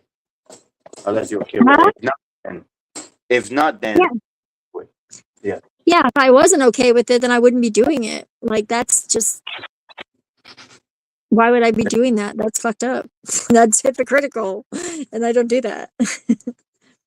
Yeah. But that And, doesn't mean that people's judgments I'm gonna take as gospel either, because I know I know who I am. So Yeah. it's like, if somebody wants to talk shit though, that's like, I'm gonna protest a little bit. The worst thing is that what I was about to say. Oh, like somebody like last year, I made up a huge lie of me having an affair with a married woman who lives in the States, by the way, but I live in the Virgin Islands, and people still believe that shit to this day. A bunch of Yeah, dumbass. well, it is a believable story, but they don't know you, so it's like, yeah, Exactly. I would just do the same thing. Just like, go, what the fuck? Why does that even matter to you? If it was true, it's not true. But if it was true, whose business is it of yours? It's not. It's like, okay, does that make me a bad person, or does that make someone a bad person if they're doing that? I wouldn't do that. So, like, to me, saying that about me is wrong. You know, that's what I would say. But I was you. When it till this day, that's the worst part. They're Yeah, still well, doing the same thing is like, I make a joke out of like, now I just like, whenever Kev came in to NPCs late last night, he didn't show up on time. He was like, well, I was on daddy duty, and he didn't even call in. Like, that's kind of disrespectful if you ask me. If you say you're going to show up and your name is on the title of the show, I don't think he wanted to deal with TML, because I think he was afraid of friggin' TML. TMF. Who?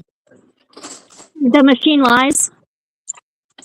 Oh, Machine Lights. The guy that looked Yeah. like yeah, I call He him looks Luke. like Bram Stoker's Dracula, like Gary Oldman from Bram Stoker's Dracula. Like, sometimes low key he does look like that, like a little scruffier, but maybe a little.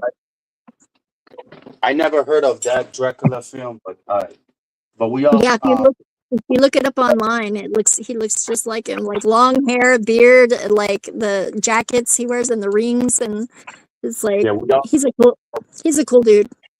Yeah, we all He's think actually different. cool. Yeah, shout out to him. To me, everybody I've met online here is cool in some way. Even like, I like friggin' Tommy. I like, you know, which Tommy? some people. Which Tommy you talking about? Aluma Tommy. I got along fine with him, but he's like a total, like, he's an actor, like, he's entertaining. He's very fucking funny. But I don't think he's himself. He's not himself all the time. And that's, Yeah, he is, but I think he's not dangerous. I would have lunch with him, honestly. Alright, alright, I almost did. I If he had called me like 10 minutes earlier before I was already headed out of Vegas, I would have like had lunch with him. And if he came to Albuquerque and wanted to have lunch, I would like meet him in public. Yeah, for sure. In a public place, of course. yeah. Alright. More power to you then, I guess. I don't know, but I don't get it. I really don't. Yeah, He I been think with that. Snowflake. What? Yes, he used to date Snowflake. Didn't you know? Yeah, I heard that, but that was like really long time ago. Like they were both really young. I'm surprised that you were in shock. And I knew you was gonna brought up Illuma Tommy because there's a bunch of Tommies that I know that I can't stand. Well, you know what I And have to say though is like I like sent him a $10 like on Cash App to buy yeah, some gummies that he found. Like they were still in the package and everything. I was like, that's a good deal. I'm gonna give you $10 and you're gonna ship me. I give you my address. You're gonna send them to me. And it took him a really long time. I understand he was traveling. He had just got like he was like living unhoused temporarily at that time and traveling. So I understood it took him a while. But I was like, okay. And then like he showed up over at TML's like and without any like conversation with me beforehand, he like got mad at me because I didn't like tell TML let him up. And I was like, what? no, you didn't. I was like, you didn't ask me to do that for one. And for two, like, you have no right to like expect that without like talking to me about it first. And like, you have to be like okay with me saying no to that because I would say no because that is not something that I'm not gonna do that. That is a little more like I don't want to get in the middle of that. That's none of my business. Why would I do that? I can be friends with both of you separately and like he's not upset that I am like going over and hanging out with you and blah blah blah. So why are you mad because he's not letting you up and I'm not like friggin' taking your side automatically? It's like he sent me back the $10 and I was like, you know, you've had it for a while. You could send me a little bit of interest. And he sent me an extra dollar. And good enough He for sent me. the extra dollar. Oh my god. He sent me the extra dollar. And you know what? That says a lot to me. That really I that don't that think bought that bought him a little credit. And I tell everybody that because you know, if you like treat someone with respect and you demand respect back, like, and that person realizes that maybe they made a mistake, they can do that and they make it right. It's fine. I'm good with that. I can let it go. Everybody gets like at least 3 chances with me. oh my god. I think my sleepiness is finally gone. But what you just said has really like shook me. It really shook me. Oh, oh You my don't think god. you think that's Huh? unreasonable though? I mean, like you don't have to like say that it's something that you would do, but I think for me it's fine. I would not To, recommend everybody live like I do, honestly. to help the other ups, I don't know about that. He's got a lot of potential. I see the potential in people, and I realize that that is not always like the reality, but I can see the potential in them too. And I think that like everybody needs like the person that sees the potential in them. Oh And if boy. I could be that for somebody that is like, you know, it's like you gotta be able to get down in the gutter to save souls. You know. You're right about that. You're right about that. But the guy's insane. He threatened to kill Flo Yeah. and shoot this Well, guy. and so I would not recommend that Flo is that person for him, obviously. But I think I could do that. It's fine. He and I like actually like had a conversation over on Jack's. It was the second time I was on Jack's show. First time I was on Jack's show, I was on mushrooms. And I forgot about it until I was looking for a clip from somebody else's show and I looked myself up to see if they put me in the notes. And I was like, what? On Jack's show? I'm in the title or in the friggin' notes, the show notes. And I was like, so I watched it and I was like, oh yeah, I remember this now. It was like right whenever he was like dreaming that he was gonna go to Washington. And I was like, dude, you should just freaking follow your dreams. Just fucking go do it. You're fucking cool with me. I was like, then I totally forgot about it and never went on the show again. I didn't even watch it really, other than like when other people were watching stuff. Sometimes I would get a little bit of trickle information. And then whenever Eternal went on there, she requested that I go over there. I thought like that she was gonna have me up too, so we could talk together, all three of us. But I just kind of just sit down and they never dropped the link. And I was like, that was kind of weird. But it was like, then I went back the other day and friggin' King Steven was on there, and Paul and Flow State showed up for a little while and then disappeared right away. He didn't stick around. And Jack and I had a pretty decent conversation, and Paul and I had a decent conversation. And King Steven kind of like buzzed off, which like is fine with me because he doesn't like me. And I made it very apparent that I knew that he didn't like me. He never liked you. No, I went over to his show and like literally like I had never had any exposure to him whatsoever. And like within 5 minutes, he was like telling, like everybody was saying, this is the best show in hell, blah, blah, blah, blah. It's like, and don't you think it's so great? And I was like, well, I haven't been here long enough to be able to actually like say that with any sort of awareness. So like, I'll let you know though, like maybe after I've had enough time to, just like I need the data before I can fucking compute the answer. And then everybody got like friggin', they all like attacked me. Like I was like a threat to them, like just because I didn't like capitulate to whatever they were saying. And they blocked me immediately. And I just was like, wow, that was a record. It was like literally like 3 minutes of interaction and boom, I was fucking blocked. And Like a black ball type shit. And I forget what I was about to say. And I like Becca. I still went back and listened to Becca Beck's leave. And she actually went back to friggin' like stand up for herself that night. Yeah, I was like, I listened to it.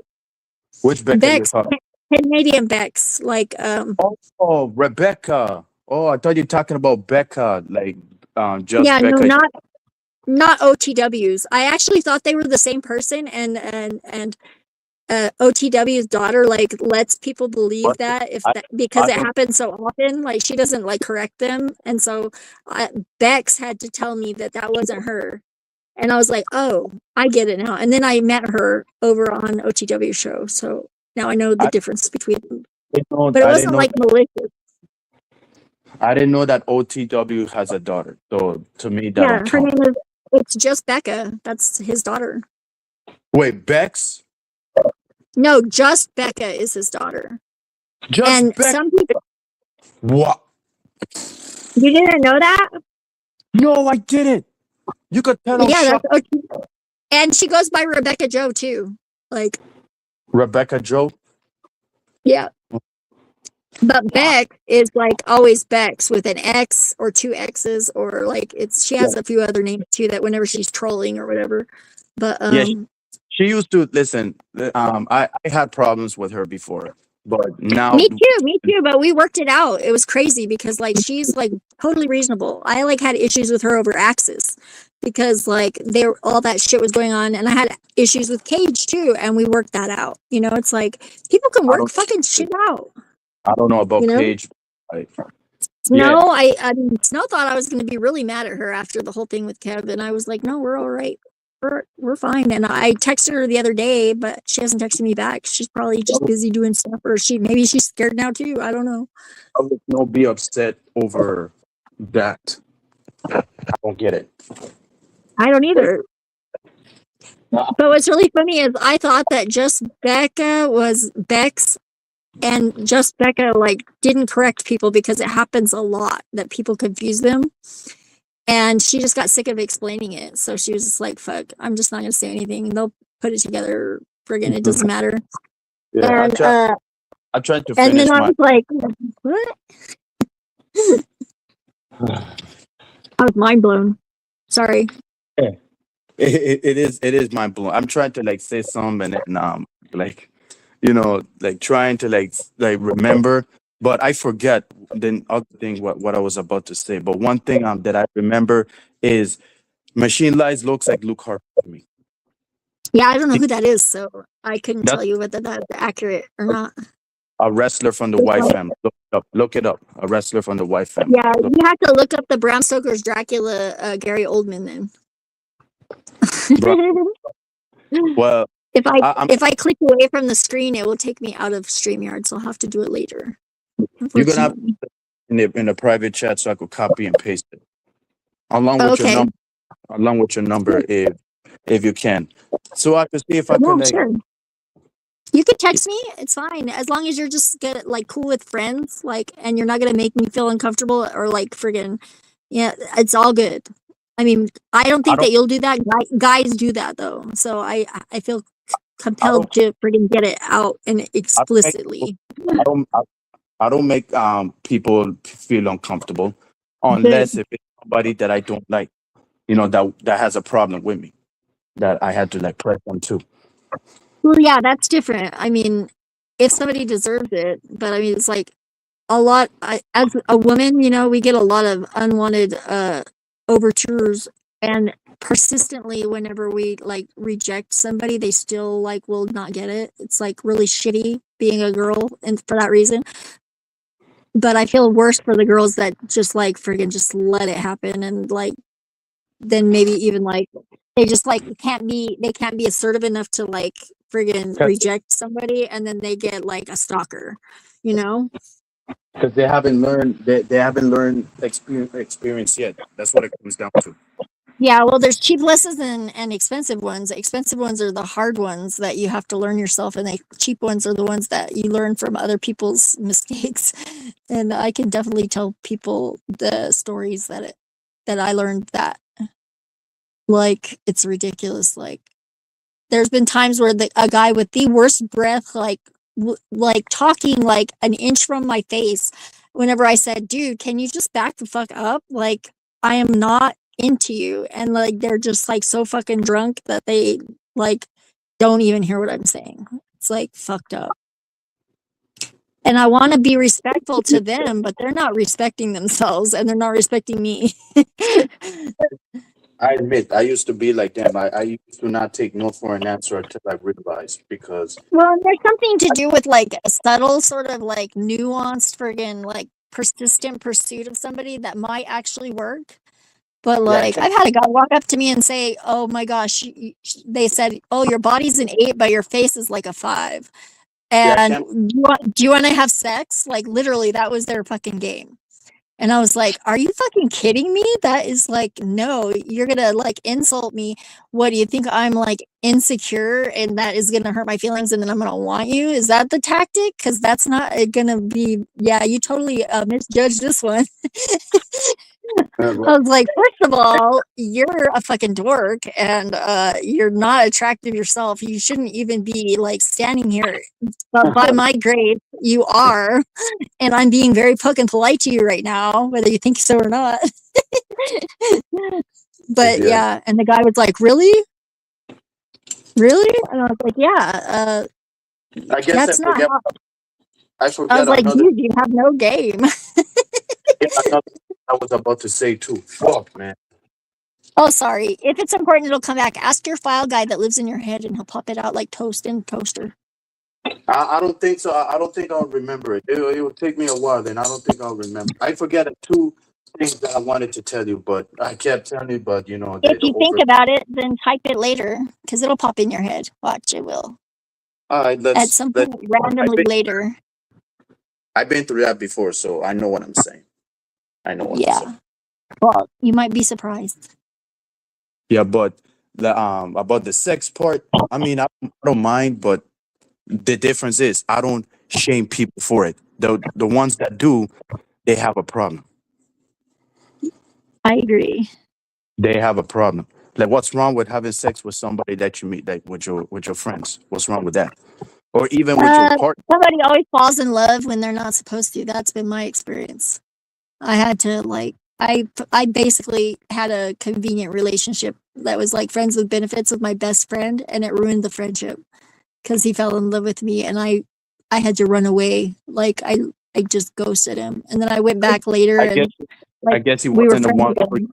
Yeah, I guess he wasn't the one for you. And I hate that shit, No. bro. Well, Yep, especially you whenever see? you've discussed ahead of time that that is not something that you want, and then they try to do that anyways. I didn't want to have to break his heart, but he left me no choice. Like it was like I loved him as a friend, but I was not ready to be in a like committed relationship at that I time, I and I didn't want to I be hate in one with him. you see? That's all. Now you got my point. Now you got my point about it. Now you got Yeah, my point about it totally sucked, though. You know, it. Like for me he and ain't him, I'm sure.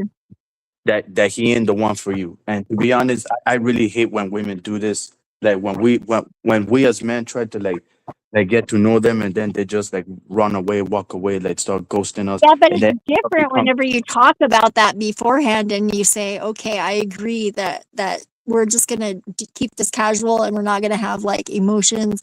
We're not gonna like. We're just gonna keep it like at that, and we're gonna stay friends." And then they and just then totally blow it. You and then know. they ended up becoming friends with us. Like afterwards, if it was me, I would cuss the person the fuck out.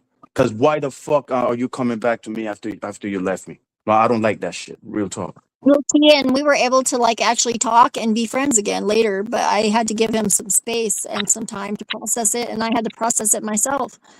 I was What a like, beta. Yep, that's a beta right there. I could tell. well, maybe, but he's a theater teacher at the college. Like he teaches theater. He does like the Man of La Mancha every year. I don't know. Still sound beta to me. Yeah, he was like also like 6'7" and built like a Russian. Big guy. Yeah, right. I He guarantee was. you.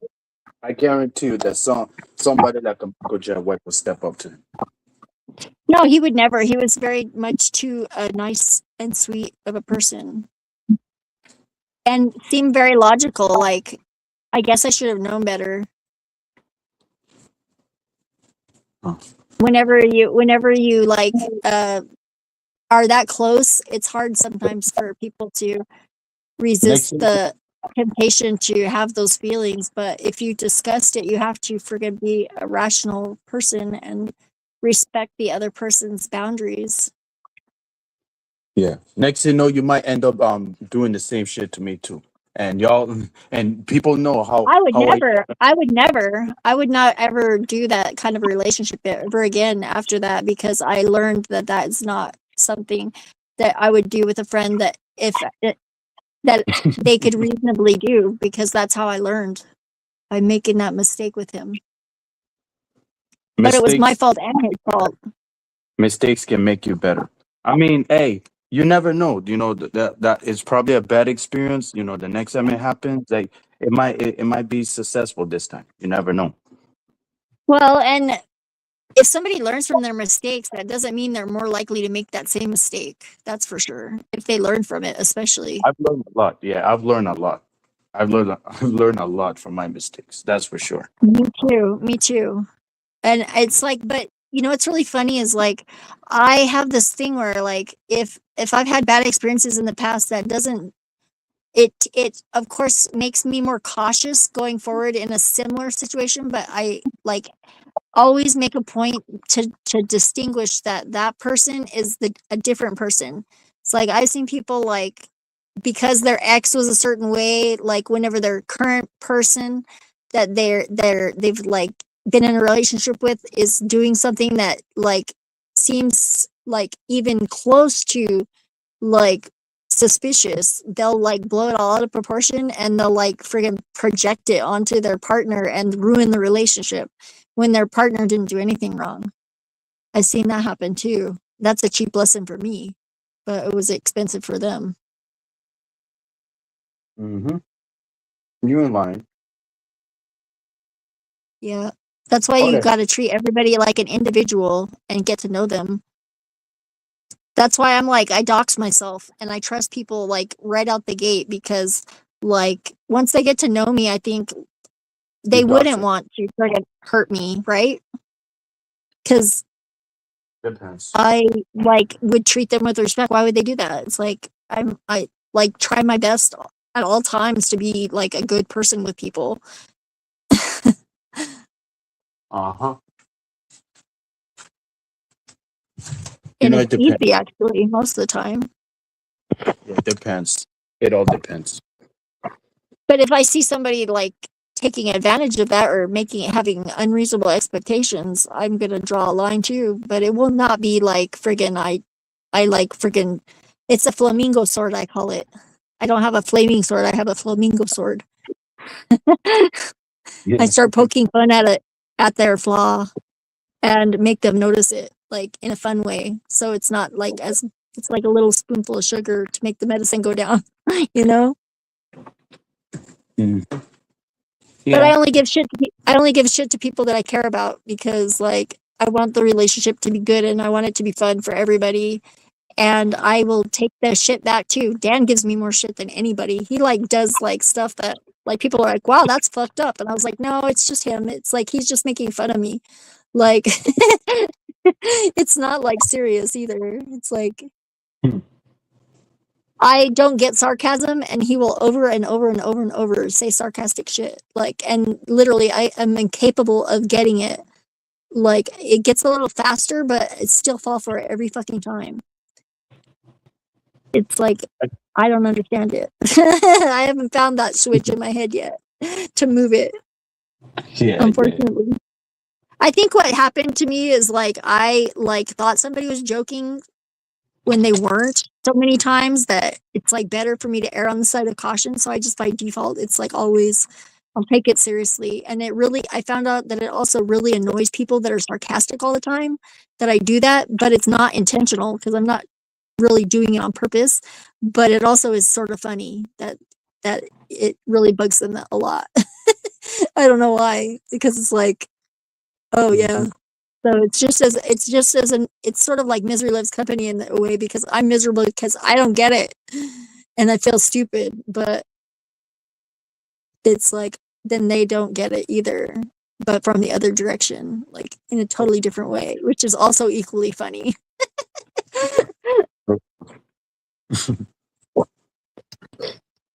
And it makes it something to where it doesn't have to get all ugly, you know? Mhm. Are you drinking something? No, Oh, because I'm hearing something on the background. I was vaping. That's Oh, about vape. it. I and I Oh, okay. stretched my legs out. Oh, can I I'm help you? stretching. Oh, can I help you? I'm okay. I'm okay. You're kind of far away, so probably not. If you were here, you could push on my back a little bit, like I, push on it. So I could lean forward a little bit more, but but I'm okay. yeah, but I'm in front of you. I'm in front of you right now, so I don't think I'm that far. If you ask me. Yeah. Well, if you have interdimensional tentacles, then feel free. But I don't sense any. I could slap you with mine. You might feel it. The slime will disappear. It dissipates on its own. Wait, It's what like did you say? my What did you brain say? tentacles. I could slap you with my brain tentacles. Oh, I. I wouldn't. I mean, I don't know what that is, but I hear you. But I have a squid hat that's like an imaginary. It's like my imaginary friend. His name is Voxel. He's yep. Romanian, and he's like a rainbow iridescent cuttlefish. Is what he was like uh, resembled, but not exactly like more like ethereal than that. It's like sort of like and got more legs than and all different lengths. So because they have to reach around the whole planet Oh, I. because so I can emotionally connect with people through the computer that are very distant. And I'm electric. We have electric neurons and the internet has electricity and it's like an interface between those two. I don't know if I created it or if I called it, but it has a very distinct personality and we established ground rules and we have a symbiotic relationship as far as his personality and mine. But what's really funny is I started liking Romanian hip hop. I thought it was Russian. I thought his accent was Russian. I did not know it was Romanian, but I started liking Romanian hip hop around the same time that I started imagining this being into being, I guess, and Romain- into my being. And it was only like in 2022 that I put the connection together that his accent was not Russian, it was Romanian, and that his taste for music had like penetrated my taste for music in our like cohabitation of my, because basically like we negotiated like he doesn't have a body, and so it's really nice for him to like be able to plug into my experience and like sense my senses like totally like seamless. I don't ever really even notice that it's happening unless I want to be aware of it or like he has something to tell me. So it's very weird, I know. Yeah, but it can be. but it works. It's really crazy because like it all was born because I was having a hard time, like it was all text, talking to people, trying to connect, and it was like there was something missing from that interaction, like the emotional level of it. And I was like, I just started thinking about it and thinking about it, and I was like, I'm electric, it's electric, there should be some sort of way to do this. How would I do it? And I just came up with this idea, and then one day I was like on the computer and I just like got the sense that it was happening. And it was kind of weird at first because before there was ground rules, I had to set ground rules because like I found myself like typing things that were out of character for me, and then like had to kind of like friggin' like get control of myself back a little bit and like make rules. Like it's almost like whenever you move in with a roommate, you know, and they're not being a considerate roommate, you know. You have to kind of like sort of like police each other a bit and like let each other like know that this is not cool and that's cool and whatever. But like luckily my friends at the time, like I was able to talk to them about it because they were open-minded enough to consider what I was going through. And my friend Snox actually like helped me friggin' get the particular agreements together to where it was something that really it adds an extra layer to my experience of reality that I don't know if I would be the same person without it. Well, do you believe yourself as the same person? Sorry. I'm dynamic like the rest of the universe. I am myself, always me, but who I am is it's always growing, so there's always more to it. But I still have connection to myself, who I was in the past, and like that, I know that that's part of what makes me who I am. But like all my cells are different now than they were like 7 years ago. So I think if we could tap into the memory of like all the matter in the universe, like what has been before, I think that everything is Yes, is definitely. at the Big Bang. I think everything was it was what do they call it whenever in physics, whenever like they take two particles and they like link them together to where they're connected and they react to each other regardless of the distance. So if you turn one a certain orientation, the other one goes the opposite orientation, like in complementary motion. It's like that thing that Einstein called spooky action at a distance. And he almost didn't want to believe that it was a thing because that violated all the laws of physics, because there's some sort of a communication going on that they can't nail down. And I think all the matter that exists happened to be bound in a pattern like that from the very beginning of time. Beginning of time. But we can't access that memory yet. We haven't figured it out. I don't know if we would find anything useful from that data actually, but it would be interesting to see. Yeah, I guess. We have bigger problems right now as humanity goes, I think, to be honest. Men always have problems since Yeah. God. Yeah.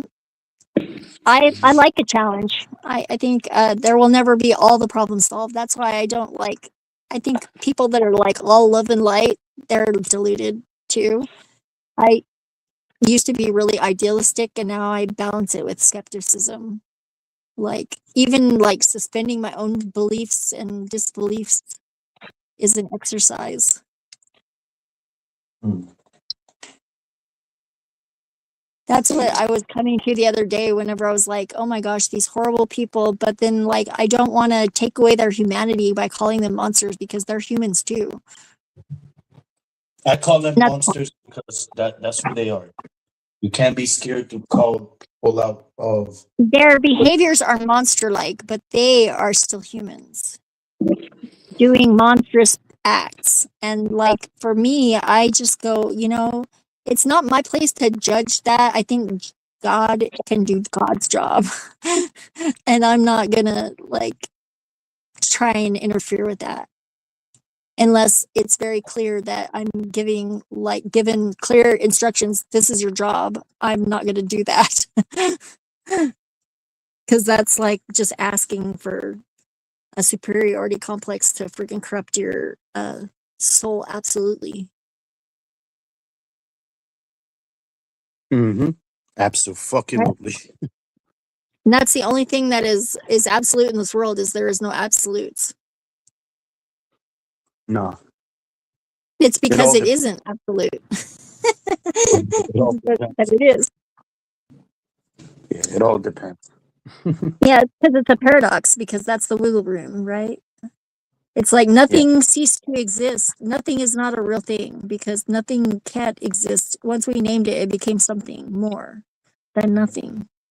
Uh-huh.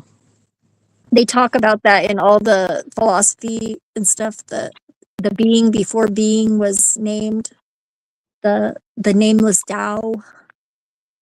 It's pretty, I think that's what I think was before everything was what it is now. Yeah. Before it ever And came to be.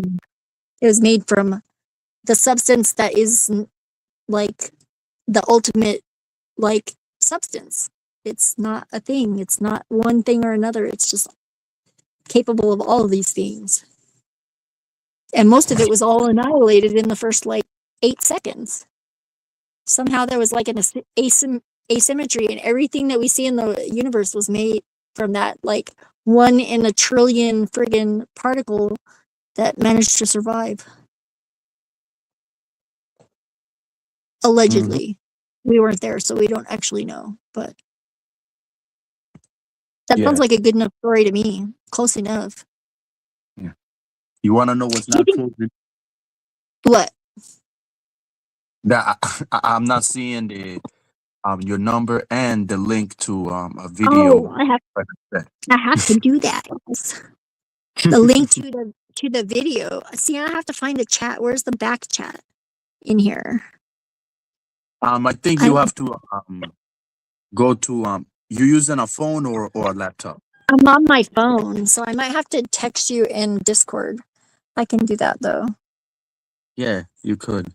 If I do it fast enough, it might not even disconnect me. If I disconnect, I'll be right back. Yeah. But yeah, I was trying to figure that out actually.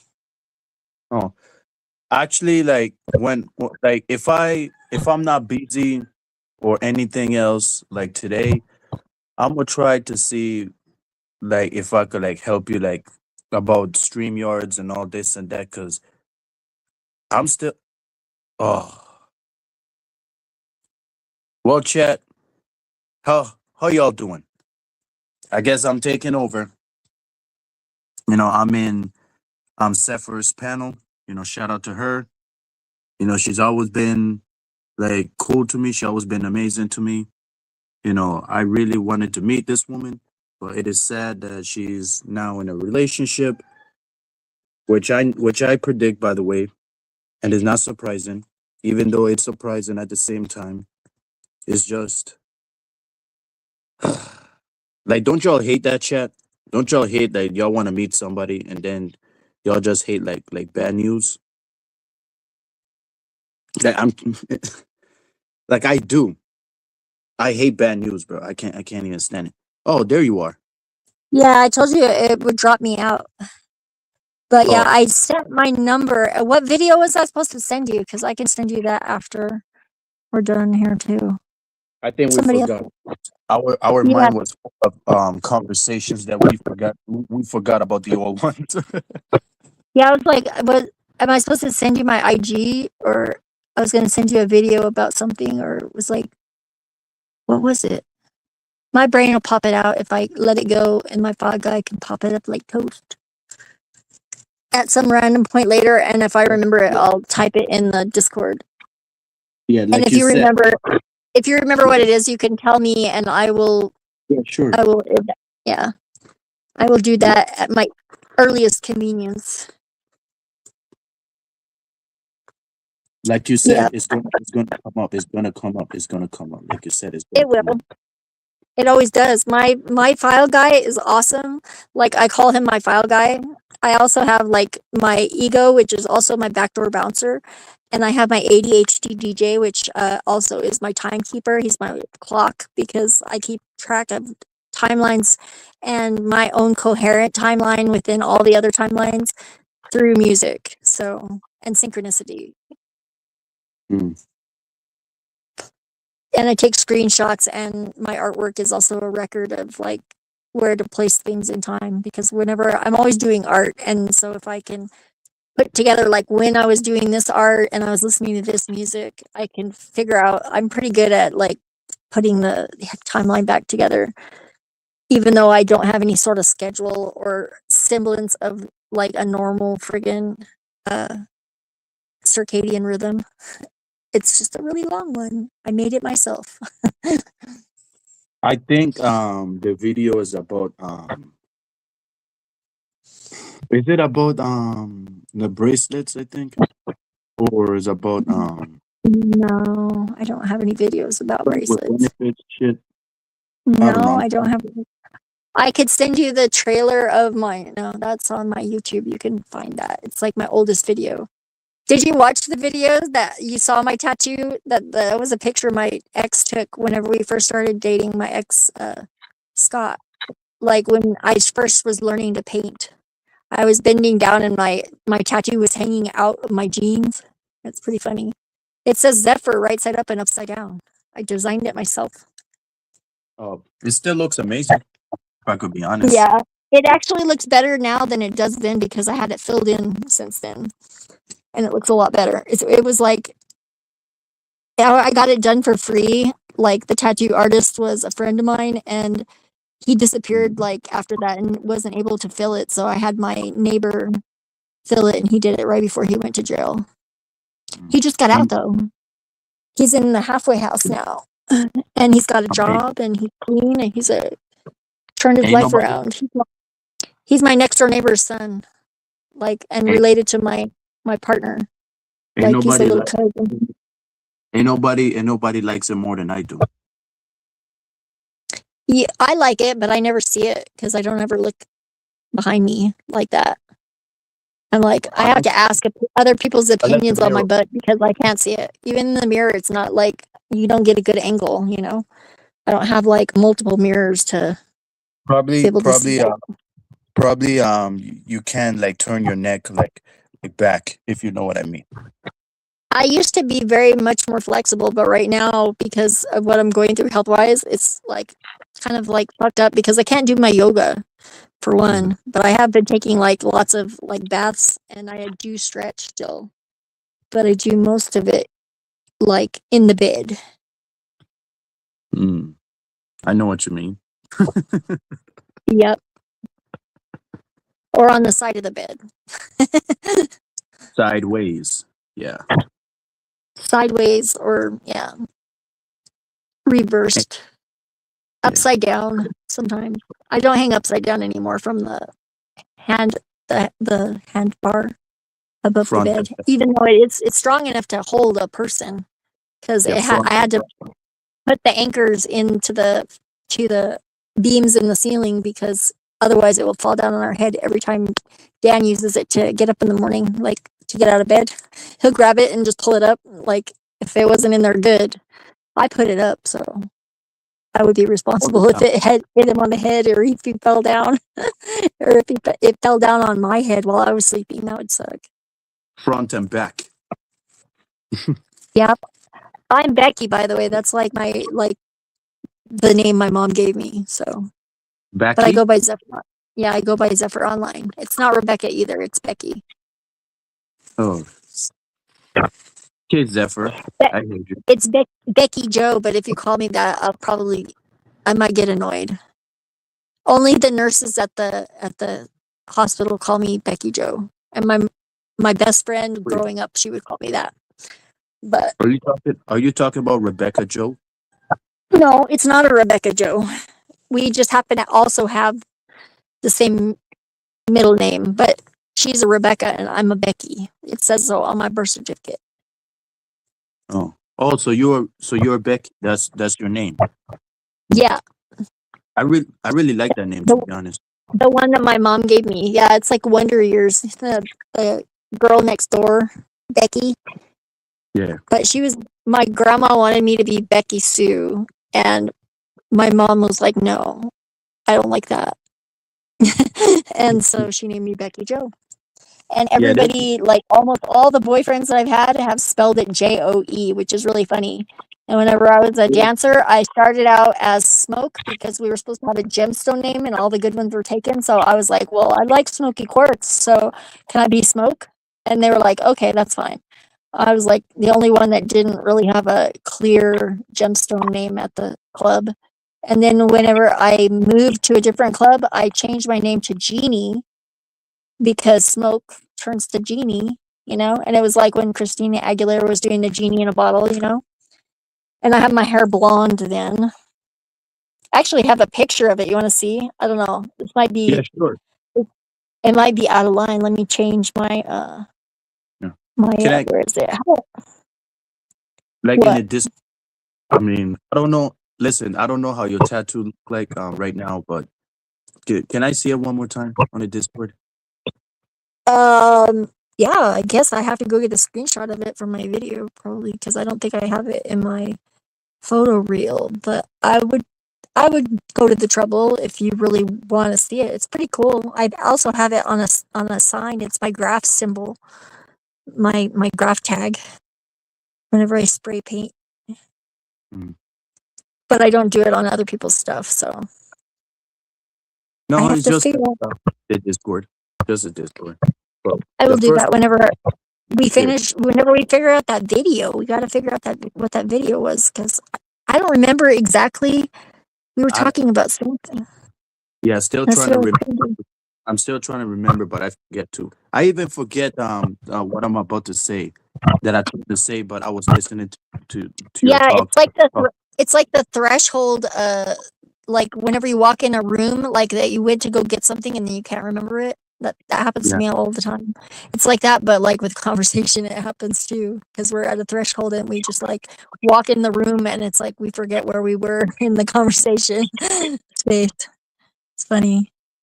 Yeah, let me see. I think I edit avatar. I have one picture. This was me when I was 21. Oh, that's my favorite. I like that one. That's pretty good. Yeah, I was wearing that, or I was wearing that avatar whenever we were judging the homeless girls, because I was like, "Hey, Oh wow.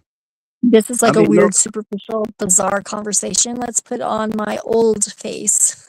yeah, it looks better. Listen, don't you think that it looks great next to mine, like my avatar? Yeah, pretty good. Yeah, I don't know. I was like, I got my sleigh bracelet on. My hair is all bleached, and I was like looking very intensely. I was sitting in a papasan chair, Same and here. I was holding on to the wood around the edge of the cushion from the back because I was sliding out because I was like trying to like, I don't know. The guy was taking a picture of me as my friend Danny. Yeah. A different Danny, of course, but Yeah. he was a and he was like, "Here, I'm gonna get a good picture of you," and I was like, "Okay." He's like, "Because you look really nice right now," and it kind of like over washed out light a little bit. It was like a little bit overexposed, but I kind of like it. It was not edited, so no filters. Mm-hmm. I like that. I like this one too, though. It's like Let me see. me. This I one. like it too. I like it too. I think it's my favorite. That's the current you. Yeah, well, it's actually like a few years ago, but yeah, it's pretty reasonable. Yeah. You're still young. I, Yeah. I haven't changed that much. Yeah, it's funny. I wish that Mel hadn't taken down the tarot reading because I looked really nice that day. Like, and everybody was getting some side boob cleavage shot that day because I was like dressed really nicely, but it was like really like a gypsy outfit, you know. And my cleavage looks really good, and I kind of like bummed out that I don't have any record of that. Well, what you said? Huh? No. Repeat what you said. I'm sorry. I didn't. I was just Oh, I replying to said, the same video in the Discord, oh yeah. and I'm replying back saying I just sent a response saying that I'm still thinking which one is it. But yeah, what you were saying? Repeat. Oh, I was saying, like Mel, whenever we went to Vegas and I did the reading, I was like dressed up. I looked really nice, and everybody in the chat apparently afterwards was like talking about my cleavage. It's like, yeah, but she took it down, so we don't have that anymore on the internet. It's now in the lost internet, lost media category till she decides to put it back up. I don't think she deleted it. I think she just took it down all of her old videos. I wish she would put it back up because I would love to do a review of it because that whole reading was actually about her and Resto. It wasn't about her and her son, but I couldn't exactly say that. And she was like so convinced that it was about her son. But if it was about her son is a lot older than what she made it seem like he was. And I think that might also be true, but it's still about Resto. Because everything like that I was saying in the reading, like that she was gonna be her own boss and she's gonna do her own thing, like totally has been the case since then. Mm. It just wasn't about her kid. Well, I'm hold on. I'm thinking about switching phones right now because this one that I have is about to die. So hold on. Okay. I'm gonna let you know when I'm backstage. Okay. Yeah, so drop it on this one and then you back up. Hold on. Oh, you change your pic. Oh, I like this one too. Don't get it twisted. I love Yeah, that's my friend Zach took that picture and it's in front of the graffiti over by where I read cards. I was wearing my Rage Against the Machine shirt and I look very gypsy. Gypsy and There's sexy. There's another picture where I'm like leaning up against, there's like a little halo above my head, like that somebody put a circle and it looks like a halo. It's pretty funny. I'm no angel. Yeah, gypsy and sexy, like your back tattoo. Yeah, it's funny because there's actually a face sideways behind me and his eye, I'm like kind of bent over and he's looking up my skirt, but you can't see that in the picture. The eye of the graffiti guy that is like sideways, you can see his eye and he's like looking up like towards the sky sort of, but if I was leaning up against him and like he was looking up my skirt, it was pretty funny. Wow. But he's not a real person. He's just a graffiti, so. Wish that could have been me. Oh, you're so sweet. Hey, I'm glad you now know how real I am. I'll take that as a compliment. I'll say thank you because like I don't say thank you enough whenever people give me compliments. I try to remember to, but it's like I always go no, whatever, and get all weird, you know. But I need to learn to say thank you whenever people give me a compliment. So thank you. Yeah, real. Yeah, like real niggas don't be weird like that. You know, we just say what it is. Especially a Oh, I beautiful, totally am weird like that. I'm like awkward Maxine. So, especially when it comes to beautiful queens like you, for example.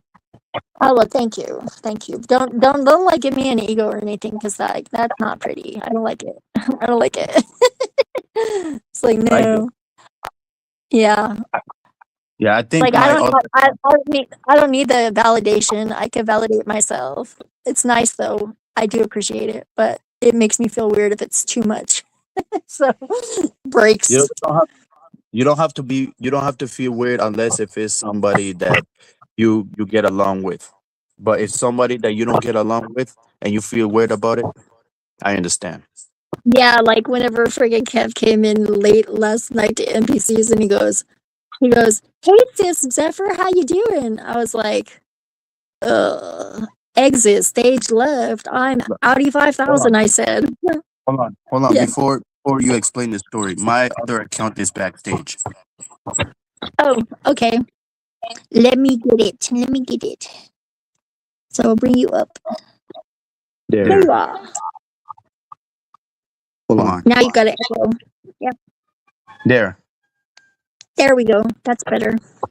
Yeah. Good. Way better. Smooth transition. Smooth transition. And I hear you a lot better. I gotta plug my phone in. Oh no, it's at 83%. It's okay. I was like, damn. Yeah, my phone was on 70%. But yeah, let's continue what we were saying. Yeah. I don't remember now. No, I we gotta was turn off talking about never feel confidence. weird when somebody that you're comfortable with say anything to you. But if you don't know the person and you are very uncomfortable with the person, right? And he said things that is very suspicious, yeah, I totally understand.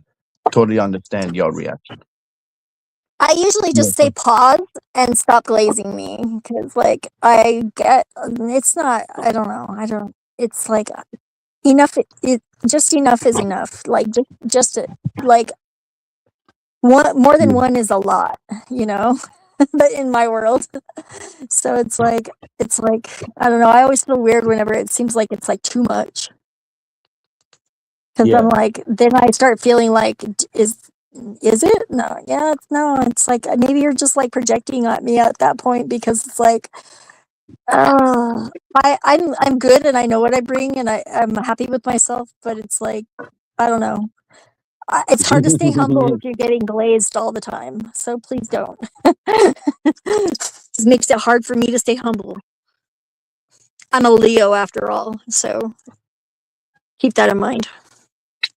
I will. Always. That's why Always. I'm kind of like I talk over people, I interrupt them, and I feel really bad about it. I just wish that people could finally. I do feel bad about it though because Yeah. sometimes if I don't get it out, then it just disappears. It vaporizes, and I never see it again. You No, know? no wonder that's what I trying to kept telling you. Like I trying to like remember what I Yeah, I said and get trying to it. get my talking points out, and then the over talking and all this and that. I'm Yeah, glad I you get it. admitted it. Yeah, I totally get it. But you can still keep talking whenever I'm talking, and I'm trying not to talk over you. I'm listening and I can capable of listening and talking at the same time, just so you know. I wish Yeah, everybody could do that because then we could just keep going. definitely, Keep it definitely. rolling. A lot of things that I wanted to say earlier, but I forgot to. I still do. I found myself taking notes sometimes because it's like then I can not lose the idea, but I can make a note of it. Like so if I have a pen and paper and somebody else is talking, I'll like make a note and then whenever I get an opportunity then I could speak. Sometimes that works out pretty good. But Yeah, but I don't always have a pen and paper. I mean, you could just listen, like I Yeah, do. I like to listen. I like to listen too. Yeah, I like to listen I'm to you always too. I'm always listening though. Like even when I'm talking, I'm listening to you. I'm listening to me. I'm listening to the room. You Yeah, know. I like I, listening to you. To be honest. well, thank you. I like talking and listening to you too. I like that we're conversating. Yeah, I'm glad. And I'm glad I to. apologize You know. if I interrupt you again. Yeah, Sorry. and I'm also so dorky. Oh my f- god. forgetting that I try to get to know you, and I didn't know that you were seeing someone. Well, I try to tell people like right away, like as soon as the opportunity is natural. Yeah, because they're So thirsty, bro. That's what it is. That's the difference between yeah. me and them. Yeah. Who? Huh? Who are these like hypothetical rhetorical people that you're speaking of? Like Like like who's like the like the type of man that you had bad experience with, like, yeah, and well, other I men don't in even think general of them. that No, not all the just men. want That's access. that. I don't like to make generalizations like that because everybody's an individual. So I just judge everybody on the individual basis, Hmm. and yeah, I see that a lot. But most of the time, people are well behaved around me. Yeah, If just they're like I'm not, behaving around you. then they're not around. Then they're not Yeah. around me. If they're not, Just like you, yeah, just like you behaving around me too. Like, as you we are should check behaving out some. with each other. You should Huh? check out some of the conversations that Twilight and I have had on his channel. Like we have like a like friendship that is like so like he's like a brother to me, but we also like can talk about like we're similar age and we're both in relationships and so we can talk about things that need to be talked about because people don't talk about like You gotta send me the like link. yeah, I'll send you the link to that for sure. Hmm. I'll And make a in this note of it phone, right now so I don't yeah, forget. yeah, this phone that I'm using is the Discord that I have that I text you. I can't like go see what's up, or else I'm gonna log off. Just just saying, just letting you know. Okay. Yeah. All right. I'm And writing notes, so I will remember to do that right whenever I get off of this because it'll close me out if I try to do it right now. But I'll send that video, yeah, from Twilight's channel. It's pretty crazy. Like we were like talking, like I wouldn't exactly call it flirting, like, but we're like able to like talk about things, and we're like being nuanced enough to where it wasn't like a vulgar conversation, but we were mhm. definitely getting all the real conversation into the conversation. Because I think that men and women's relationships, like, there are some guys that are like, no, I absolutely cannot be friends with a woman, and I'm never friends with a woman. If I'm talking to a woman, it's because I want to sleep with her. And Red pill. yeah, that's fucked up. That is fucked up. That's like objectifying people, like, and not taking them as people. They're like just objects to you. And I think that's one thing that's like we each have the sexes have different problems. We are objectified, and men are like not usually as in touch with their emotions as we are. So like we kind of fit Hmm. together in a way that's almost like toxic, like, but it's like the unlikely perfect fit in a way for you to like learn these lessons from each other. And Yeah. but once you're at a certain level of development, you can actually like I talk about this to Twilight, like if you polish your inner mirror and then you project onto someone that has a clear mirror inside them that they've been polishing too, then you can like peek around your own corners and see the God within each other. It's crazy. It all depends. Hmm. And it's like you feel like you're family at that point. I do with my friends whenever I get those moments. And I feel like with Twilight, I've had like past lives with him for sure. Like he's like my brother from another mother, like literally. Oh, And that's sweet. yeah, That it's like sounds sweet. yeah, and it's like, but there's times like in our conversations where like he's had to put the brakes on because like he's in a relationship and he hasn't like she's younger than he is, and younger than I am, and he doesn't know me, and he feels like it passes a threshold that like, would my person be okay with this? And I go, oh, okay, that's fine. We can just tone it down a little bit. And I would love to get to know her so that way we can like totally alleviate this risk, because like I could be friends with her too. And I know that she's going to be a quality person because like he's with everybody that he hangs out with is quality. So it's like not very many people. It's like, yeah, I've he's been writing out his magical system in a book. He's writing a book, and I think I'm contributing to it a little bit, which is cool. I channel my poetry. Do you know who James Joyce is? James Joyce? No, I never heard Yeah, about that person. he wrote to this. be honest. He wrote this book. It's poetry, but it's like it's Irish poetry, highly specific metaphors that are like based on his life and the culture that he grew up in. So it's like, but there's been people that have broken it down over time and figured out like what he was talking about. Finnegan's Wake is really like dense, like it's hard to understand, and it's spoken like in like casual language that is not something that most people would be familiar with, but it has this like weird thing that if you read it like from your perspective, you can kind of sort of suss out what it's talking about, and then you go back and you like research history, and it's like, wow, this is actually like telling a deeper story beneath it, and then there's like all these different layers and stuff, and that's how I do my channeling poetry. Some of it doesn't make sense, but then I find these like synchronicities popping up in the zeitgeist of like media and things like years and years later. And it's like, wow, it's like I managed to get like a snapshot, and all of these things became like very deep synchronicities.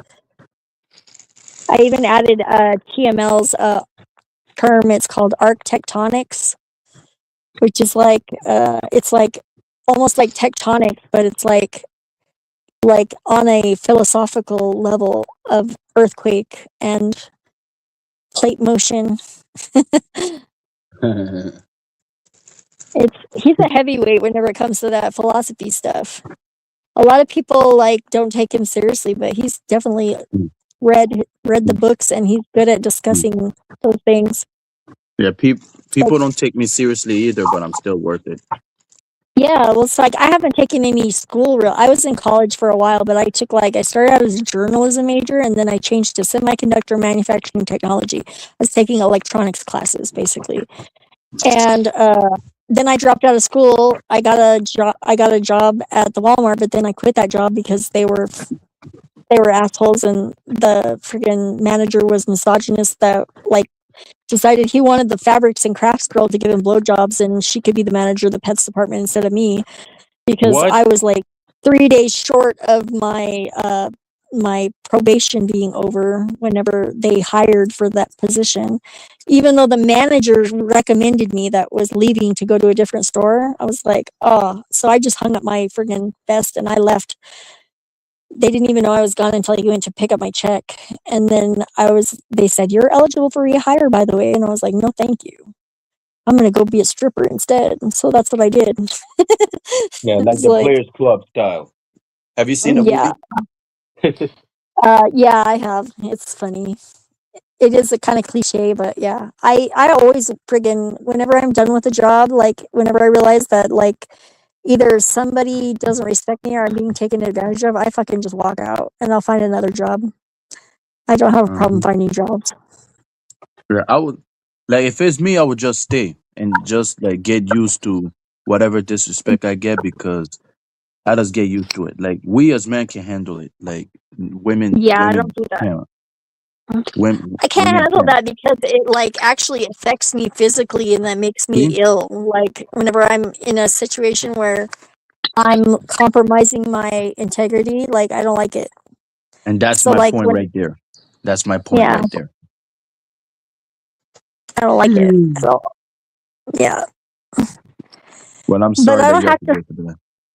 No, it's like that's how I learned to be this way, honestly. Everything is gifts eventually. Don't you know? Unless you Huh? don't let it, and then it's not. But I always let it by Yeah, but learning. By learning. yeah, your mission is to not let it bother you all the way. Nope. That is your only I that's mission. neutrality is like the best. I love to be neutral because that's magnetic. That is where all the positivity is attracted is from to the neutral. You know. That's what I learned in Exactly. electronics class. There is no Mm. negative actually in electronics. It's all neutral, ground, and positive. That's it. There's no negative. They call the neutral negative, but that's a misnomer. Oh. That's the direction that the energy flows, though, is from the positive to the negative,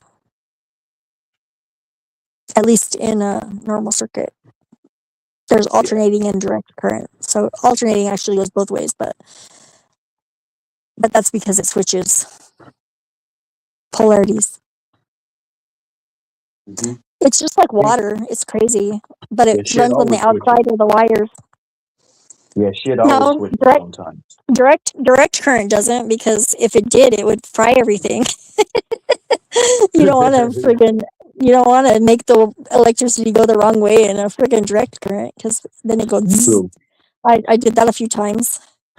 And you got shocked? I Oh yeah, I'm not afraid of getting shocked. I was actually My mom told me this story last year that whenever she was pregnant with me, she Yeah.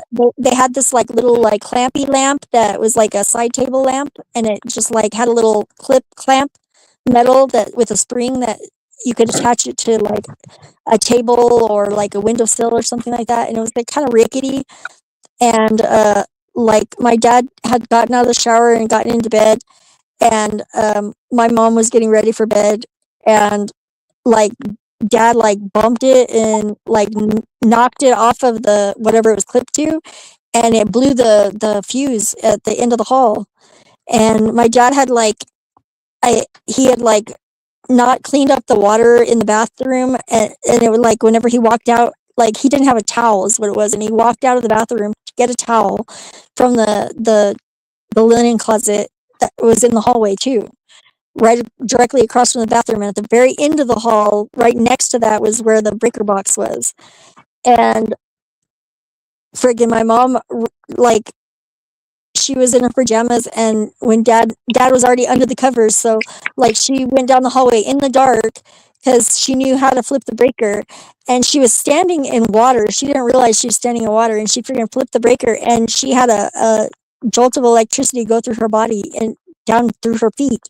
And she was like pregnant with me. It was like third trimester pregnant. And she had like a panic. She kind of like panicked a little bit, and she was like, but then she could feel me moving, and she was like, okay, it's okay, it's okay. But she didn't tell me the story until like last year. I was like, that explains a lot. I think like maybe whenever I was in her belly, that happened, like somehow like the part of my brain that like got suppressed whenever like being reincarnated, like managed to friggin' like glitch out and friggin' apprehend some of the like stuff that I'm not supposed, well, apparently I was supposed to, or else I wouldn't. It would be some other way if it wasn't this way. But if it was supposed to be some other way, it would be that way. So Mm. um but it makes sense because like I always felt like I had senses like that were really weird, and my mom like she kind of had an idea of like I was different in some way, not like special or anything, but like that she said she had the intuition that I needed to work it out for myself. So I was an only child, and I spent a lot of time alone as a kid, and like I was very fearful because I like could see things that like were scary to me because I didn't know what they were and nobody was talking about them. And Mm. like it was like but my mom never told me that it was just my imagination. She never comforted me or anything like that. And I figured that out eventually, that there was something there, and I didn't get that like taken away from me, because a lot of kids, like, their parents say, "Oh, you just have a strong imagination. You're just imagining it," and it's like, and then that like disappears, that sense, and I still have it, like. And trust me, I've seen some things that like I would rather not see, and now I know how to turn them off because I figured that out. Because like, but it's always like I'm aware of it in the periphery, and I'm open to like uh signals that are like more subtle. Like, so basically what I do is I say, if you're going to communicate with me, whatever you are that is here, you have to realize that you're in my space, and you have to be polite and do it in a way that makes me comfortable and doesn't disrupt my life. Because like have a life, and I have shit to do, and you can't just be like, 'cause, like, I've had some weird shit happen. Like, literally, I had a ghost come and want me to friggin' tell his grandson some message, and I'm like, "I don't know your grandson. This is gonna be, you realize how awkward and weird this is? Like, this is not, no, I don't even know how I would do that. Like, maybe if he, like, came up and talked to me and asked me, like, "Are you, do you talk to dead people?" And maybe I could do that. But, What? like, going the other direction, like, no, I'm not gonna just randomly contact your grandson, you're dead, and say, "I'm talking to your dead grandfather." You realize how freaking, no, that's not cool. I won't do that. And I had to like freaking like go, "You have to go away now, ghost." And what's really messed up is it's somebody that is like actually an author. I was reading his book. My friend Jerry passed away, and it was one of the things that I bought from his estate, the estate sale that they had when he died.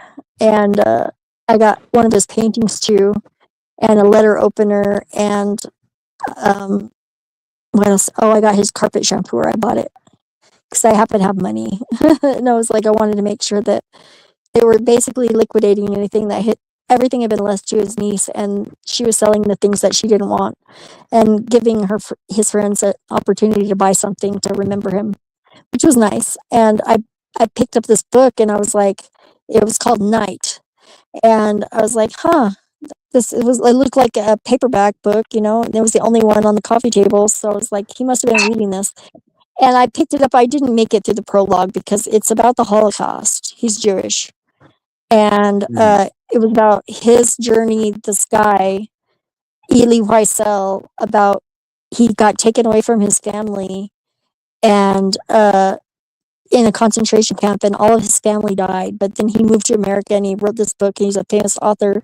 And literally, like, whenever I started reading the beginning of this book, I like had this really intense emotional response. Like, I felt like deeply connected to it. Like, it was like almost like it was so sad. It was just like so many people died. And I didn't make it like even past the prologue. It was just the prologue is as deep as I got. And then I started having these like weird signals. Like, I was watching these comedians, and then they were talking about Elie Wiesel because he's like kind of a famous Jewish author. And I was like, that's weird, because like I've never really heard of this guy before. And then all of a sudden I'm watching this random friggin' comedians doing a sketch or something, and they're talking about him.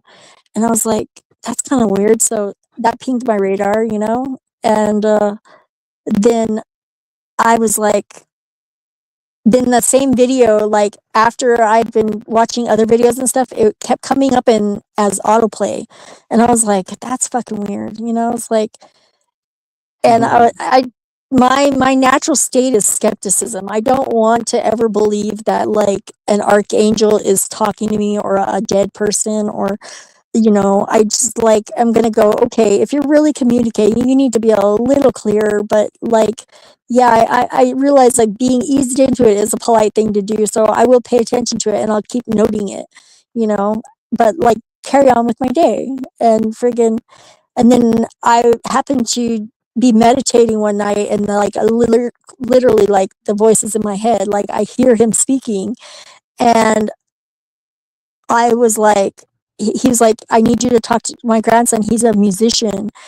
And so I was like, okay, this is verifiable information that I'm getting here. I can find out if he has a grandson, if his grandson is a musician. So I looked it up, and sure enough, he's got a grandson that is a drummer and in a band. And like, he just wanted me to tell him that he, like, things that are reassuring. And I was I was uncomfortable doing that, but it was a weird experience, and like definitely a profound experience and meaningful to me. And I'm sorry that I disappointed the ghost, but it's like, I think that he can go tell him himself. Like,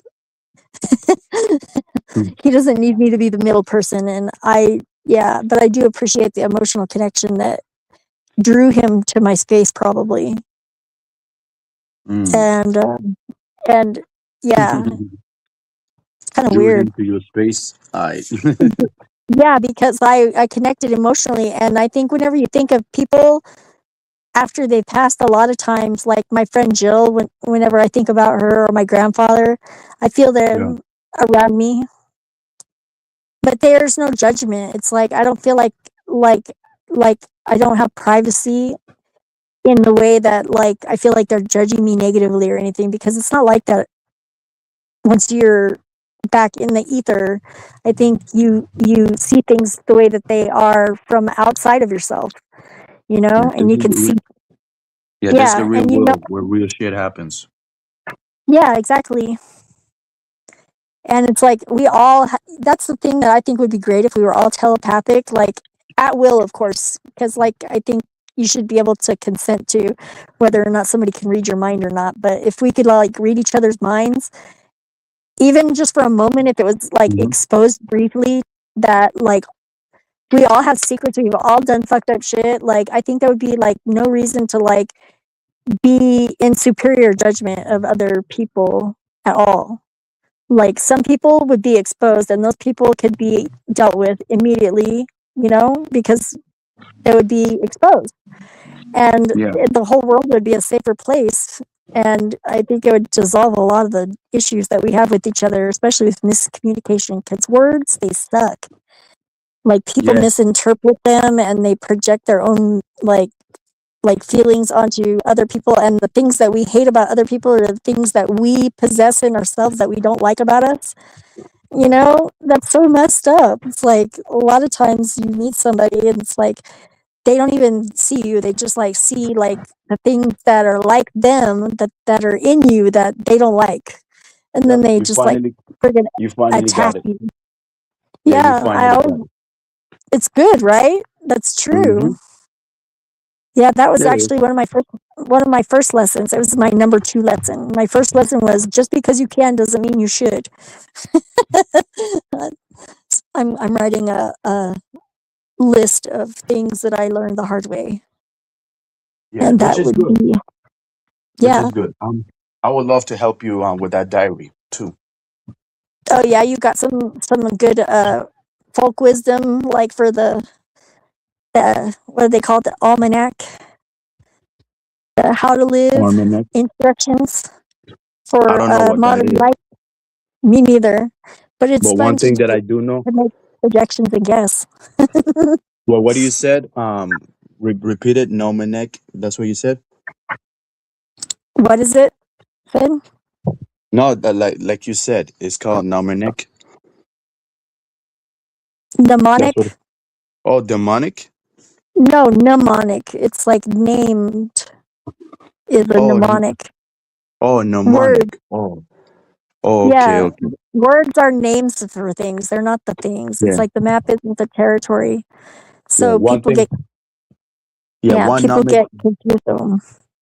Yeah, one mnemonic that I do know is Hurricane Zephyr. Oh yeah. That's actually the rainbow tornado. That's what I do, Rainbow like, tornado. yeah, because if you do the rainbow emoji, it does like a half of a rainbow, and then you do the tornado Yeah. emoji. If you look at the negative space, it has an upside down void tornado in between them. The same shape as the tornado, but it's like the negative space upside down. So I love that rainbow tornado, because tornadoes also make lots of rain, and Oh, you can see rainbows in the oh. tornado. What Plus, they about call that the devil's Oh. beating his wife because the sun's shining and it's storming. What about Zephyrnado? Zephyrnado. Yeah. That's like Albuquerque. That's like Albuquerque. I actually made some like branding logos for my business, sort of. I was like, I'm going to be the Albuquerque Sorry. Albuquerque like Oracle of Albuquerque. Albuquerque.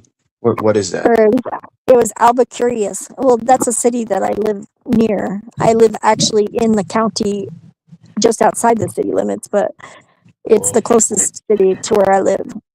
I'm kind of rural right now.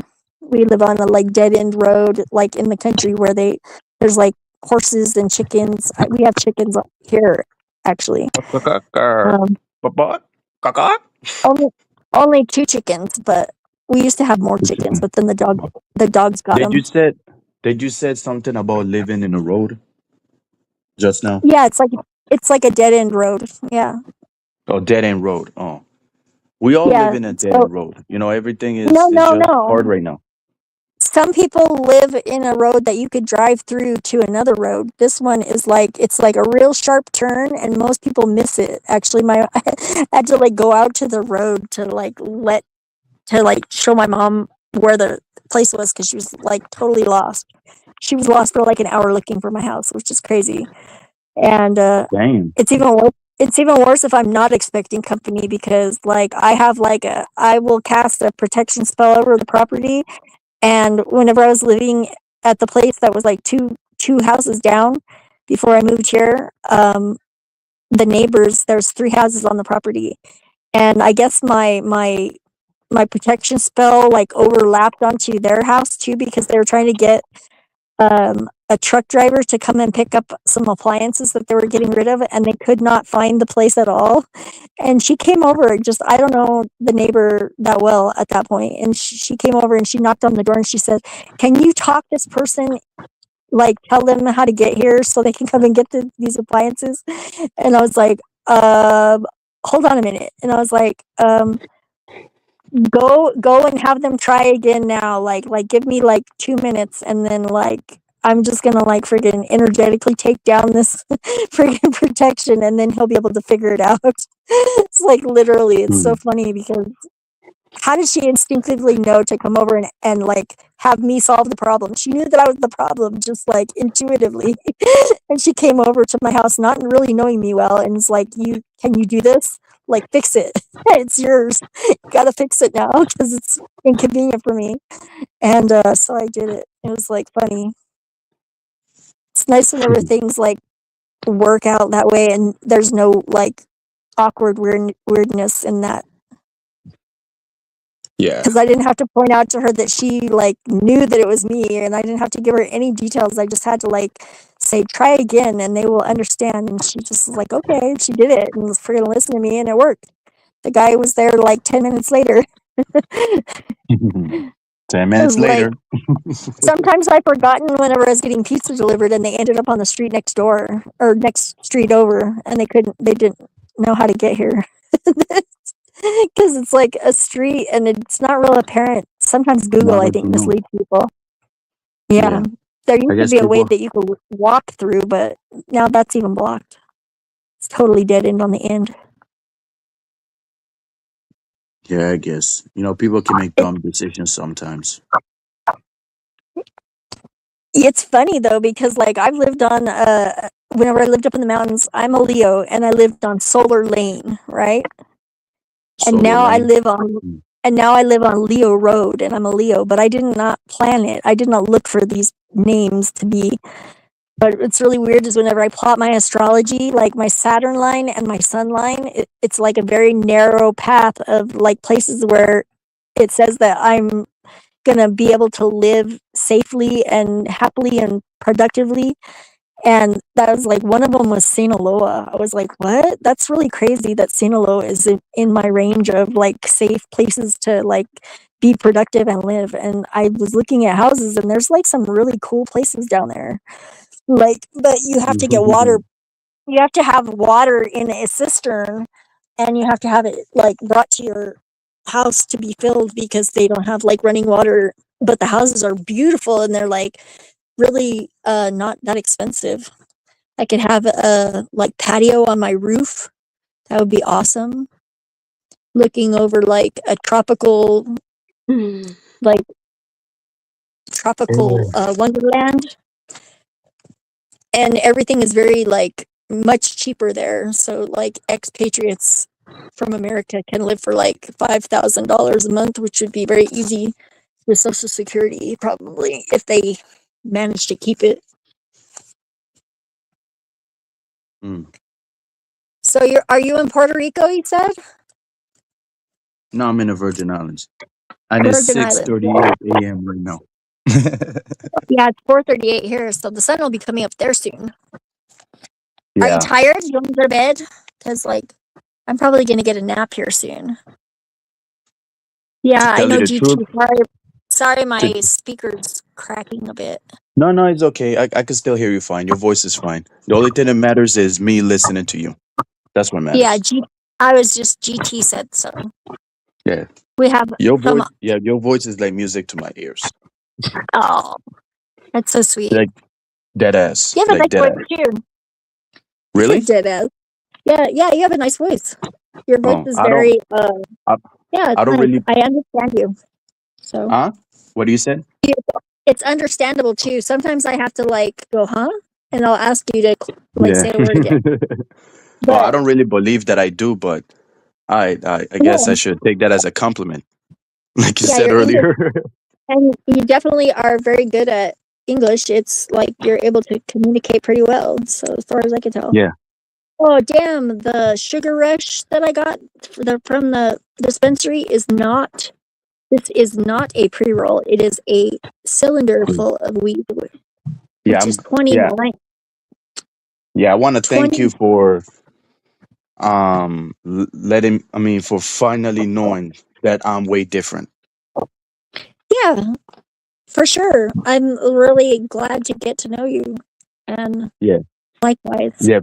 It's about time because that's what I wanted since last year. Oh yeah. Well, Yeah. it all happens in divine time. Kitchen, there's my kitty cat. He's laying on a towel on the floor. Since Why are you last on year, the except for why are we go way back. you- Yeah, I know. It's like we were always in the chat, down in the chat, Uh talking huh. back and forth. That's correct. That's correct. At first, you didn't know who the hell I am at first, but now No, all of a no, and then sudden, whenever, yeah. yeah, The more, I'm the glad more that that you're I, not doing the lol cow thing because, like, that's like a friggin' that's below yeah. you. I think I'm glad that The, that didn't work out for you. what do you mean? That doing the show that like remember you were doing the lol cow show or whatever. That Oh, the whole lockout rejects. yeah, that wasn't for you. I don't Oh, think. I mean, I don't mind with that content. It's just like my producer did me dirty. That's what Yeah, happened. I don't like the whole like the Thorpe sort of like angle on that at all. I don't trust Yeah. Ben Thorpe. Whatever. I think Grace is okay, but she's got a lot of she's gonna have some therapy in her future probably. Yes, If she, yeah. and I'm glad you And admit it. and I understand she's being herself though. She's got a good head on her shoulders. She's gonna be fine. I have no doubt about it. But she's gonna eventually have to like grow away from him, and it's unhealthy the relationship that they have. I don't think it's good. Not at all. Not at all. You know, you have Ben Thorpe. You know, dusting it up all the time. You know, like I never see anyone, right? Talks about the more gayest shit than ever, and they said, "Oh, me talking about dicks. Oh, that's weird. That's weird." At least my version has a definition, but Ben, holy shit, you can't even like concentrate watching a Thorpe TV's stream because every single time Ben Thorpe always talking gay butt sex, gay butt sex, 24/7.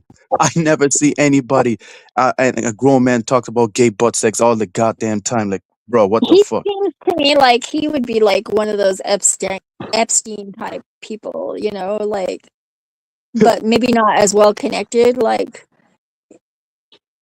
almost that. But I don't know. I don't know him that well. Really, the thing that like defined my not wanting to interact anymore with him particularly was like somehow I ended up like with him and Grace and Ben and Flow Yeah. State. Like I was there like in like a fresh like live stream after going over to Floast.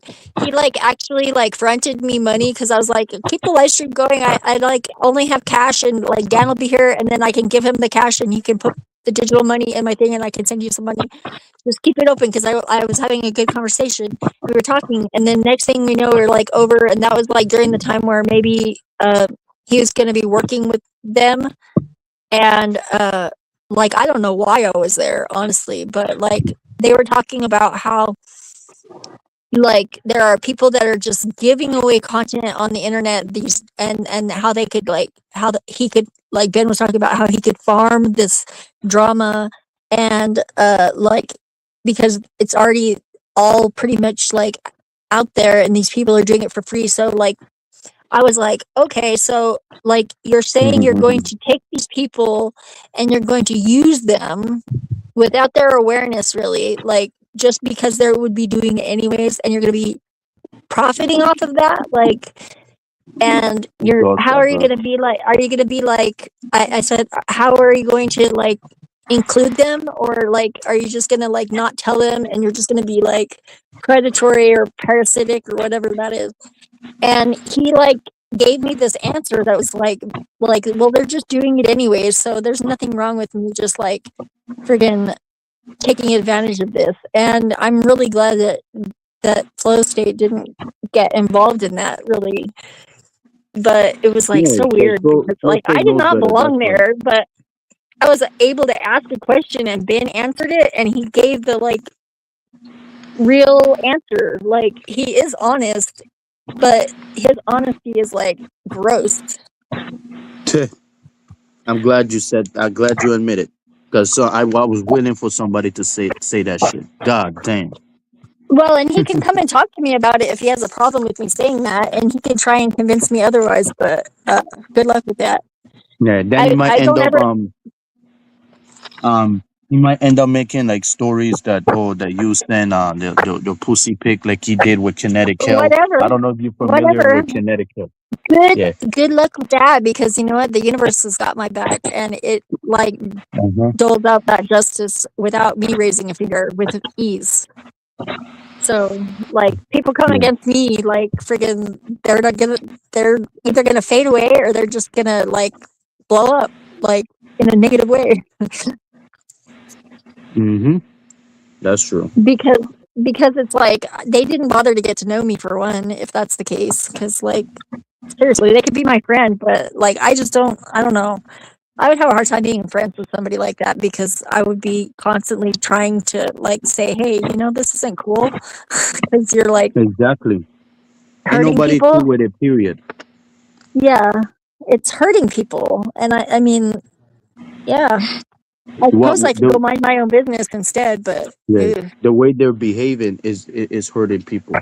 Since they don't do Thorpe TV no more, I well and decided I like don't you know what, I think I'm done. that honestly that Grace is a victim, but she's an adult as well. So like that's really To tell you the truth, I don't think it's gray area. Ben. I don't think Ben is the villain. I just think that he's I don't think that either, but just playing his role. Like Grace is the puppeteer. She's the villain in the story. it's kind of Because messed up though because I've seen it the other way around too, and it's not like she's playing like or acting. She's actually like she's got good ideas and she's been disregarded on those like actually playing out those ideas quite a lot that I've seen. And I think if she got out on her own, she could probably make something really creative and good, but like she's got to be able to get out away from her dad, you know? yeah, but I truly believe that her mental health will become like in a bad shape the moment she ends up being alone without Ben. Yeah, well, she's gonna have to find somebody she's the princess that needs rescued or something at this point, probably. She'll have to find somebody that is like not gonna take advantage of her, that will rescue her from there, and then maybe help her become healthy before they even like, but there's not people like that in the world anymore. There might be, but they're not out there rescuing people. Mm-hmm. She's already an adult, so it's not like you can like call child protective services or anything, but like the way that she was brought up was like not healthy. My mom Yeah, kind of had a similar upbringing too, because like she was put in the position to raise her siblings, I could see. but it was because my grandmother was raising my great grandmother and great great grandmother were raising my grandmother's kids, and so my mom was the oldest, and she took a lot of that burden on. That's how she learned to be a good mom. Yeah, people. I mean, women, they learn from being a good mom by by their own mothers Yeah, well, or my mom didn't grandmothers. learn it from her mom. She learned it from being a mom because her mom was not a good mom. Her mom was like a That's home. exactly what I meant. That's my point. She was a home wrecker, and she would drop her babies off with her mother as she had them. And my mom had 4 siblings and 3 different baby daddies, and all of them are married. Like, none of them claimed their kids. So Grandma Helen just raised them. And then my mom, when she was old enough, she got a job when she was like too young to get a job. She lied about her age, and she got a job at Dunkin' Donuts so she could buy her siblings shoes for school and school supplies. Like, crazy. Exclusive buns? Is that what you said? School supplies. She worked at Oh, Dunkin' Donuts. No, oh. not exclusive buns. That's your dirty mind projecting. It's funny. No. It's just like I'm trying to hear. I'm trying to hear like while I'm like rolling up and like fighting my sleep. Oh yeah, it's funny. I have been known to talk people to sleep, and then I like will say um like affirmative phrases, like positive phrases whenever they fall asleep, and then I hang up on them. Like eventually, I'll be like, you are enough just as you are. Tomorrow is going to be a beautiful day. Sometimes my friend Yeah, Cass, I yeah. would read like really bad poetry though, like Finnegan's Wake that totally didn't make any sense. It's very hard to read too out loud. But that was just him. Mm-hmm. Yeah. That's right. I do that to Dan while he's sleeping too, because he actually is really he'll talk back to me too. It's crazy. He doesn't go all the way under when he sleeps. He has Oh. lots of dreams that he's fighting or like in sort of like really dramatic action hero sort of like friggin' scenarios, shootouts and car chases and things, and he kicks in his dream. Like, so like whenever we sleep together, I have to like sleep up higher than his knees, because otherwise he'll just get me on accident. He doesn't mean to, but like he doesn't stay still when he sleeps. Alright. It's funny. Alright. I'm like, what, are you having battles in there? And he'll go, yeah. They're after me. It's got the guns. It's funny. He'll tell me all about it. Genius. Yeah. Yeah, And I think it's cute. also, huh? I think it's cute though. Like, and he's really honest in his dreams too. So I could ask him questions, and he always tells me the truth. He always tells me the truth, anyways. But it's fun to be able to test it. Yeah, definitely. Definitely. I don't I'm think there's just, anything wrong with that. huh? What he said? I don't think I don't think it's like invasion of his privacy. I told him I was doing it, so and he was okay with it. It's not like I'm doing it without him knowing. What? What do you Just to mean? be clear, like I'll talk to him in his sleep, like I'll ask him questions and stuff, and he knows that I do that because I tell him about it. Oh. Oh, Because okay. maybe I thought it would give him some insight into what's going on in his head too. He could figure out how to let me in, you know? Yeah. Yeah. Yeah. I think a lot of guys don't know who they are, you know? Because I'm like, have you really thought about who you are, you know? I think Yeah. about it a lot. I was figured out who I am as a person, and like I said, I couldn't find myself until now.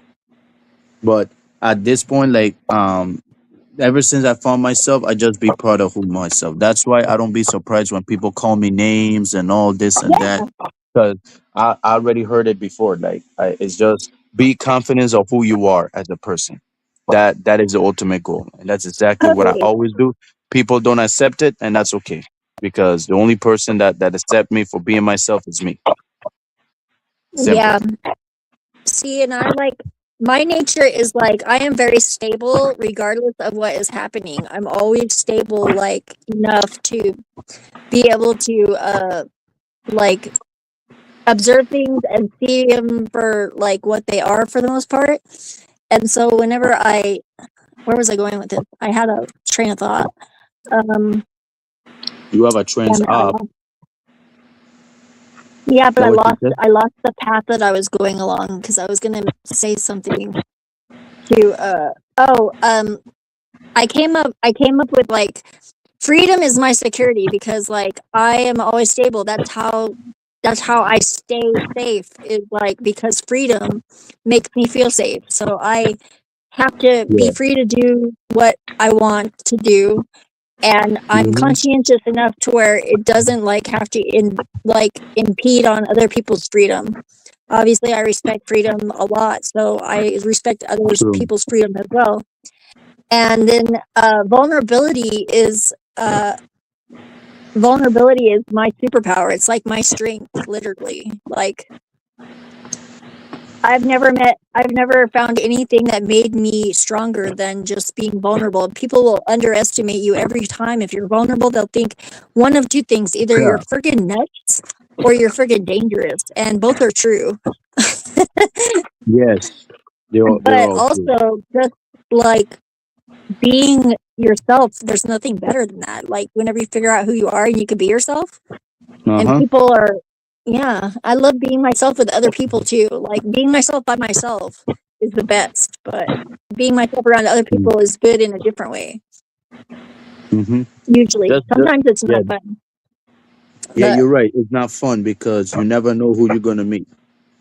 You never well, know if who you're gonna somebody meet. else is not themselves, they usually get intimidated by you, and then they make it not fun for you.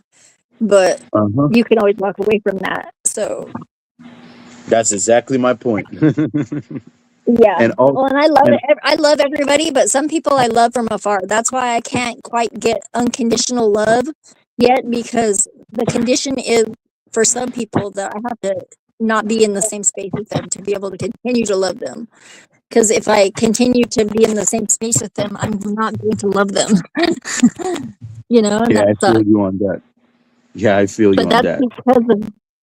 that's because their behavior is not very loving to themselves Hmm. and to me in those moments. So it's like I just have to walk away and say that's good enough, I guess.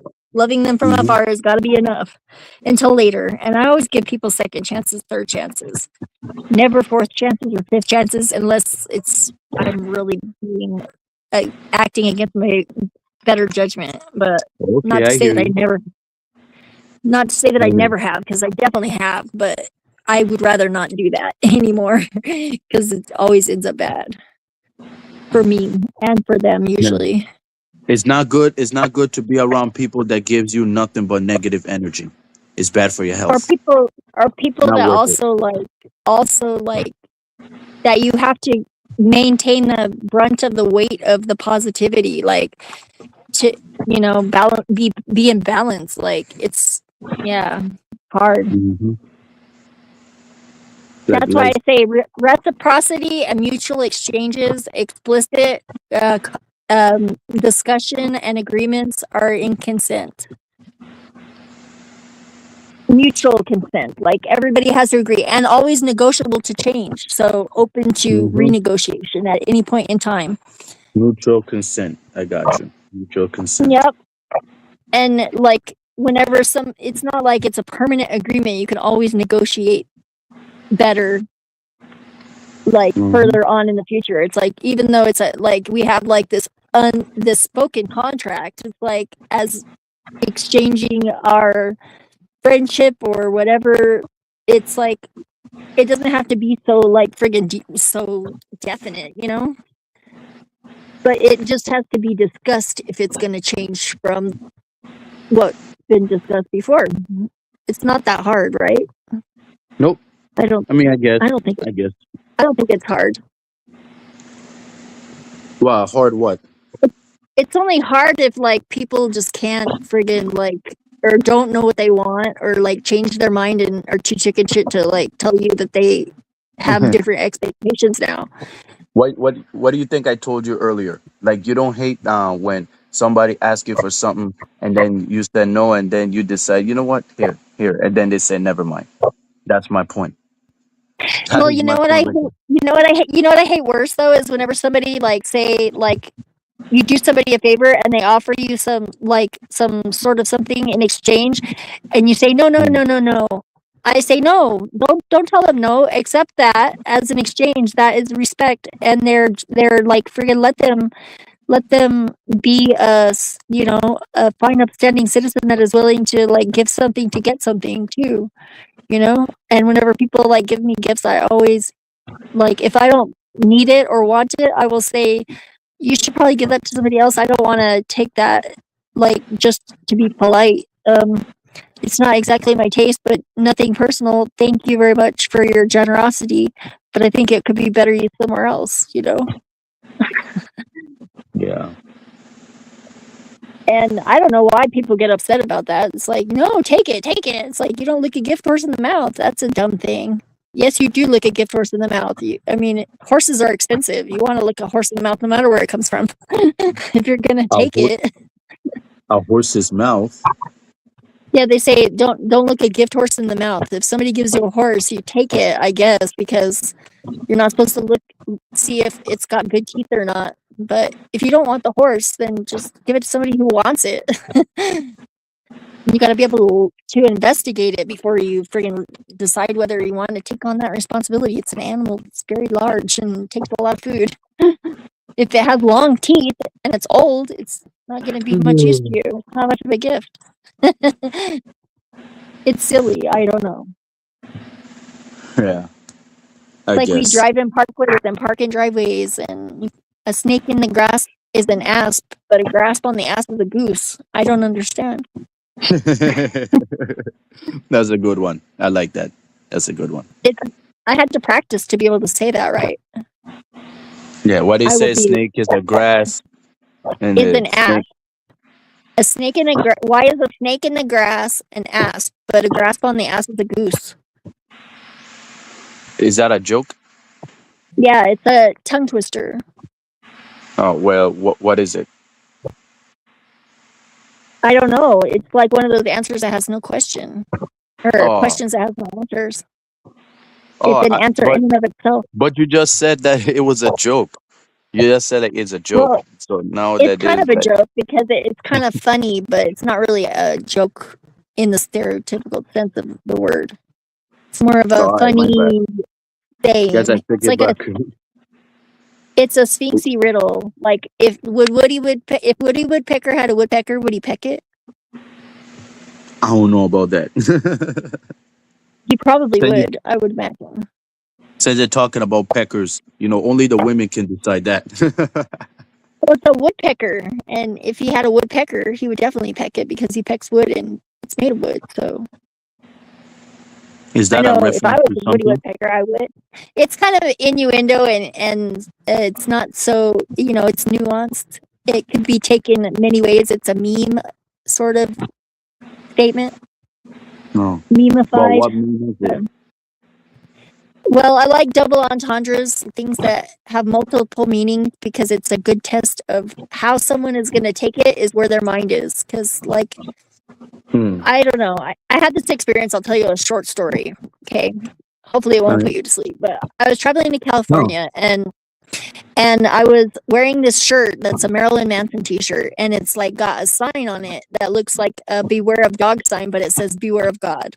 And it's like really bold, you know, but it doesn't say Marilyn Manson like anywhere on the shirt. It's just like the sign. And basically I stopped off at this little like convenience store that was like out in the boondocks, like on the way to California in the middle of nowhere. And like the people there, obviously like white Christians, like the way they dressed and like very like fine, proper people. And like they weren't giving me dirty looks or anything. It was all cool. I was just getting some snacks and road drinks and stuff, using the bathroom and getting some gas. And so as I was like checking out, I see the lady and she's like looking at my shirt, and I kind of like, it gets a little bit tense, you know, as she was checking the groceries, and like I paid her the money, and she was bagging up the groceries, and she goes, you know what? More people should think that way. You should beware of God, because God is the master of this realm, and that I think I like your shirt. And I was like, I like was kind of in a shock at that moment, like, whoa, that was not what I expected. Like, but that totally, like, I get where that person is coming from, but they don't understand what the friggin' meaning of this was. Like, its intent. It's totally oblivious because it's just that sign, you know? And it's just a slight variation. That's why I like came up with the dot sign, because it's like all I did was like flip it upside down and turn the T right side up again. And that means so much because the T is the truth, you know, it's T is time, T is like so many different things. And dots are like ellipses. Ellipses are the three little dots where you put like where you're not saying something, and it just takes up that space. It's like a pause.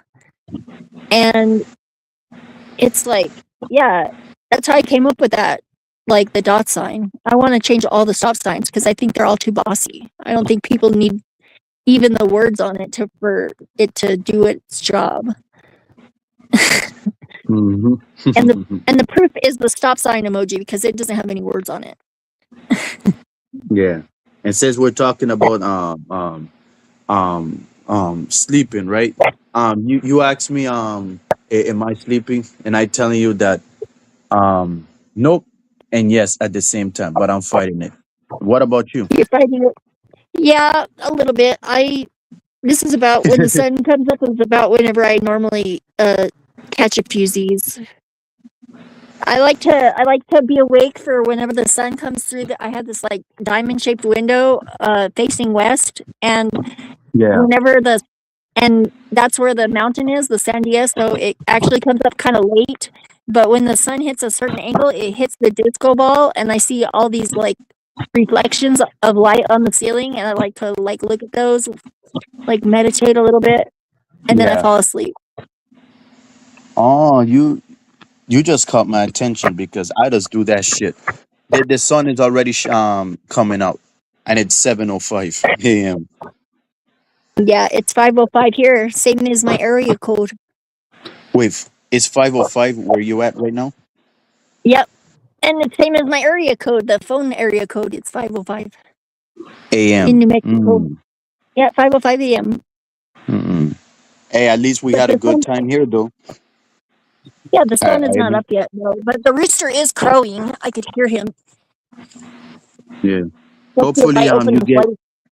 Yeah, hopefully you get to. Wait, what you said? I said I'm gonna open up the sliding glass door and see if we can hear the rooster. Yeah, it's too dark out there. There's a light on next door. Can you hear mines? You have roosters? Yeah, I do. I don't hear. There's. Huh? What do you say? I'm trying to talk to mine so they'll make noise. Oh, I thought you said you don't care. No, I said I don't hear them. I don't hear yours. I just heard one of them. It's just like getting big. Oh, now I'm hearing yours. Yep, I did. Yeah. It's because somebody there's next door turned on the back porch light, and he doesn't know the difference because he's still a pretty young chicken. Hmm. And he's there's funny. some He's got this like he kind of fizzles out like it's funny. He's not like yeah, a real strong crower. He's got yeah, one hand. yeah. There's some people in my comment section that'll watch me that like to watch me because of that, because of the roosters.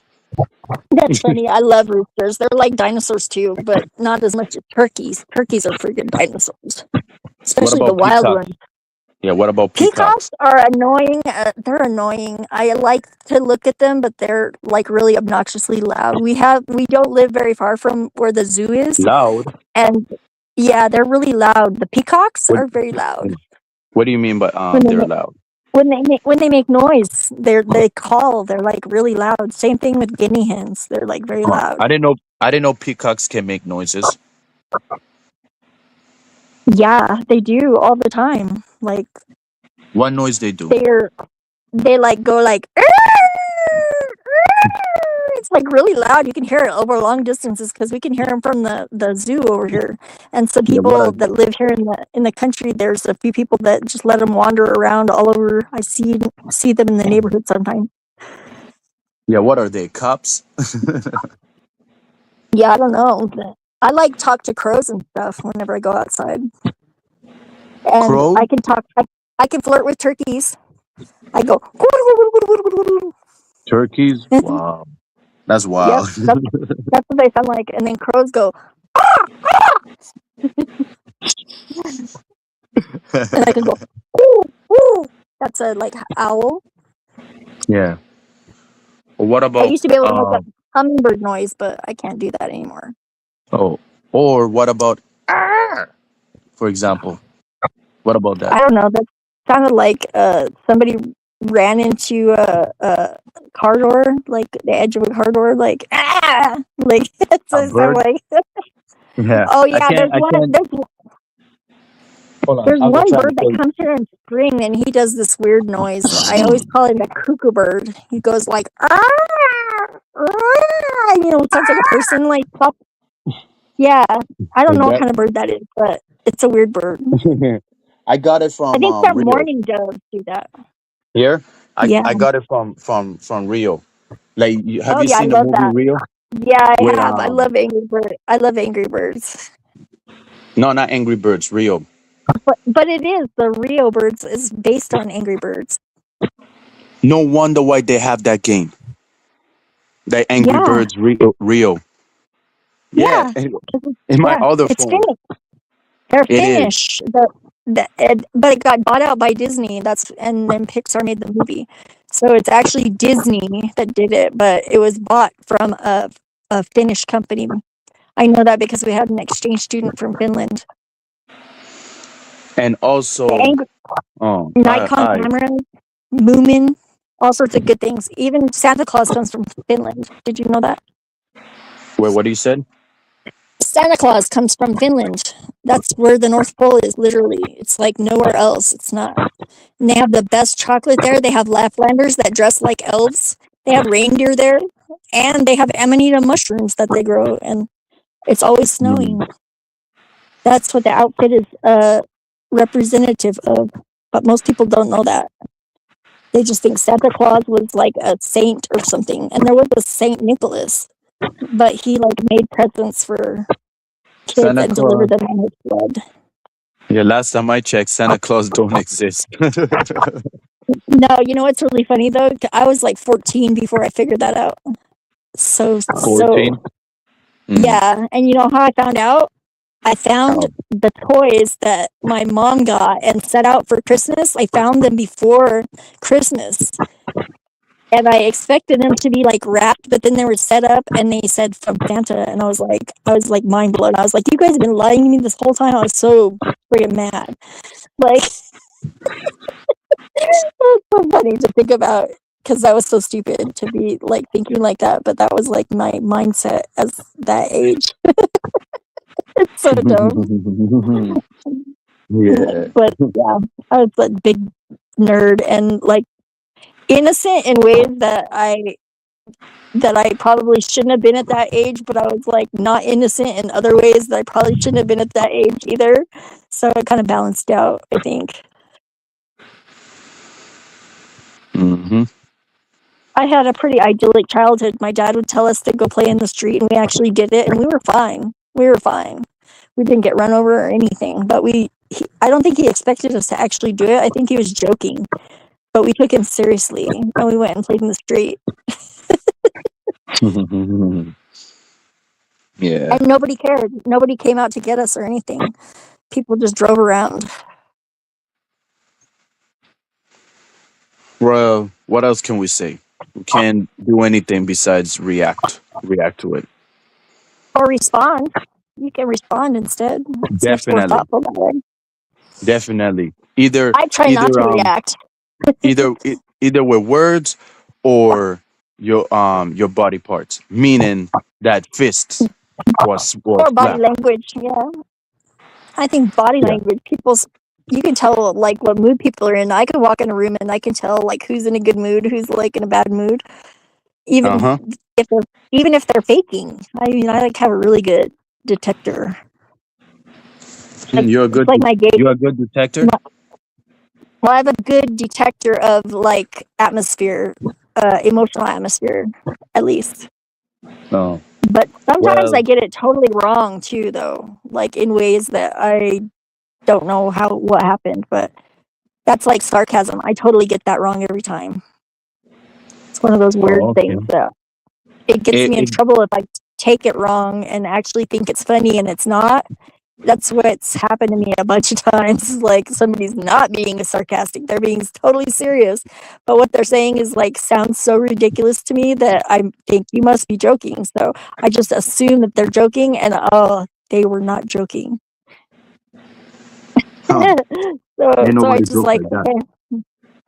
Hell Well, no. I find that people that are capable of that, like they probably have their own agendas, and they were probably making like excuses to justify them acting in ways that would get me out of the way for them, I guess.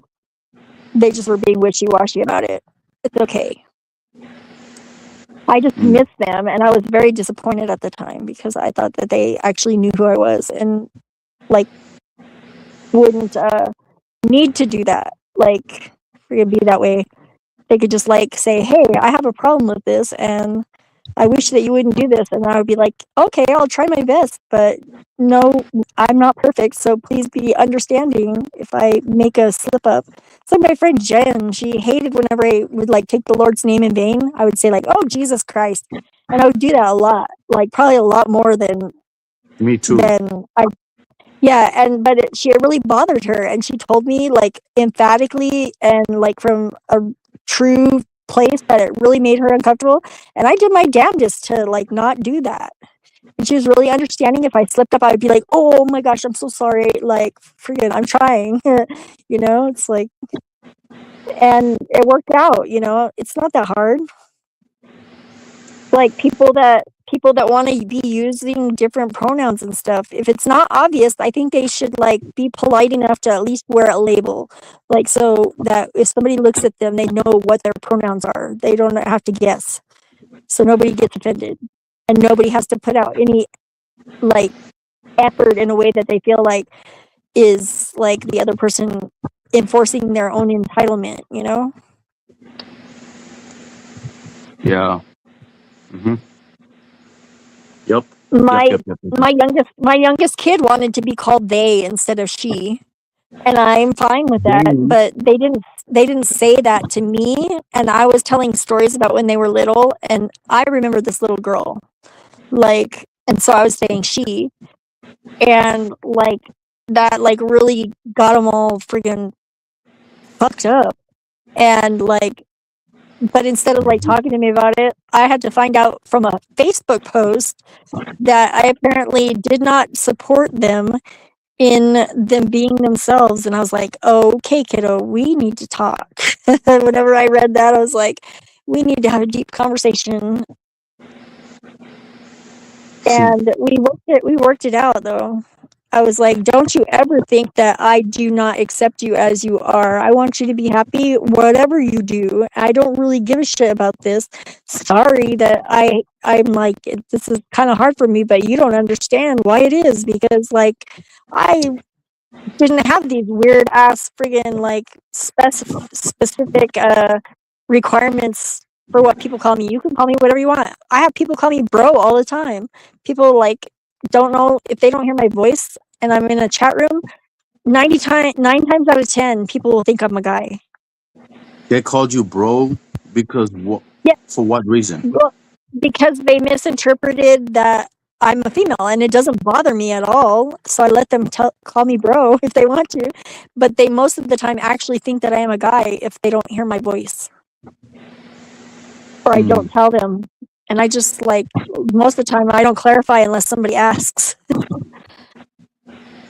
Or they'll hear me talk whenever I'm on a panel, and they'll be like, whoa, I thought Zephyr was a guy. That's freaking freaky.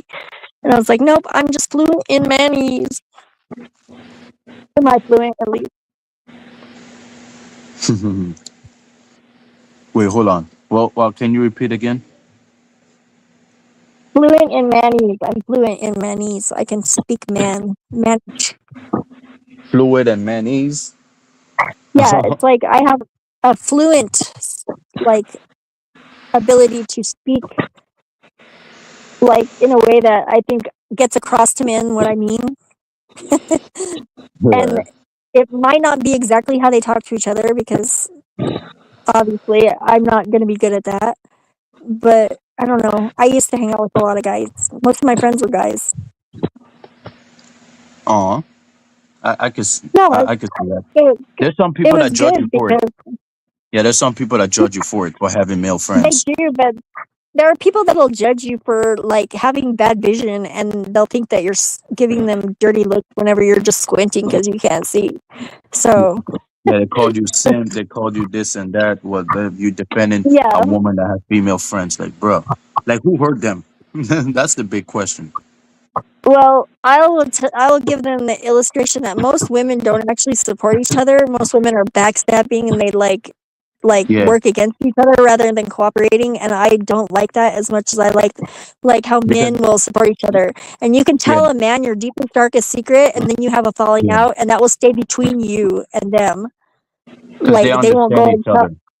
Yeah, because they get like, hey, maybe we don't like each other anymore, but we can friggin', Yeah, we don't have to talk destroy about. each other's lives over it because we're not Yeah. so friggin' emotional about it. Because I'm But some talking men about are, the women. I'm talking about the women. Like they understand yeah, I each other. know. That's why they act that way.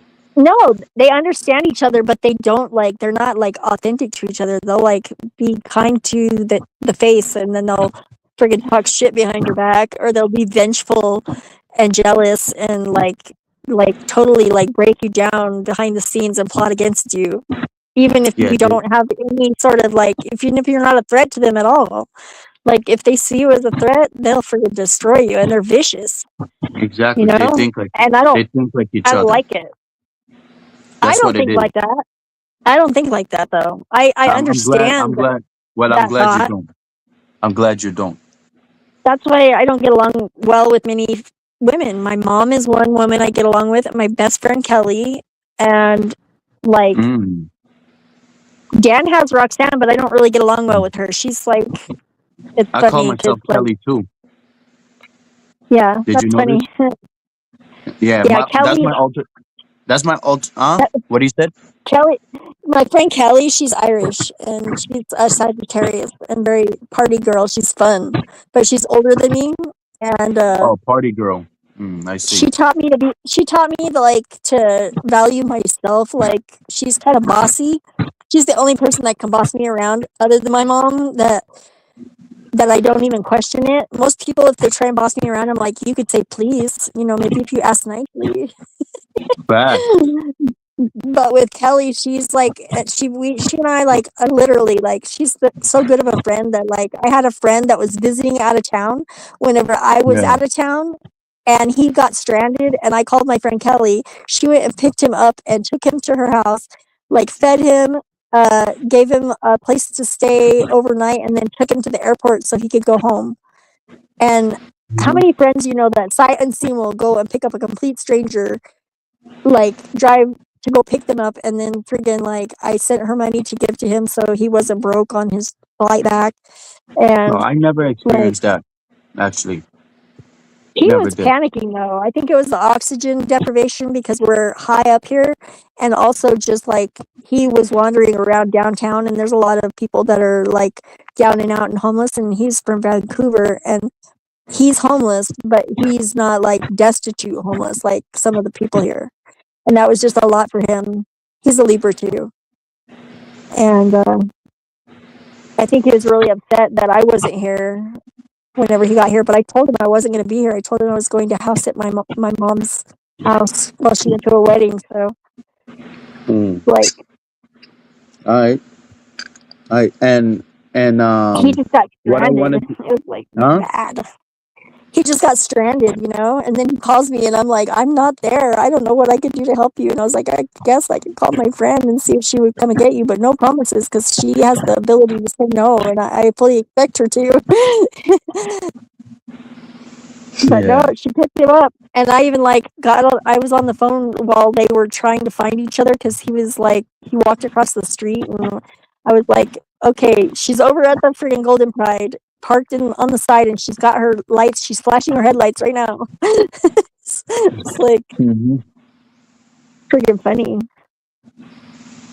I didn't talk to Yeah. him for a long time after that though because he talked a lot of shit about her like afterwards, like because she's like Halloween like all year round, like she's kind of a goth girl, and like he was like trying to say that that's like evil, and I was like, dude, she took you into her house out of the goodness of her heart and you're calling her evil. I'm not going to talk to you for a while. I'm not even going to say anything.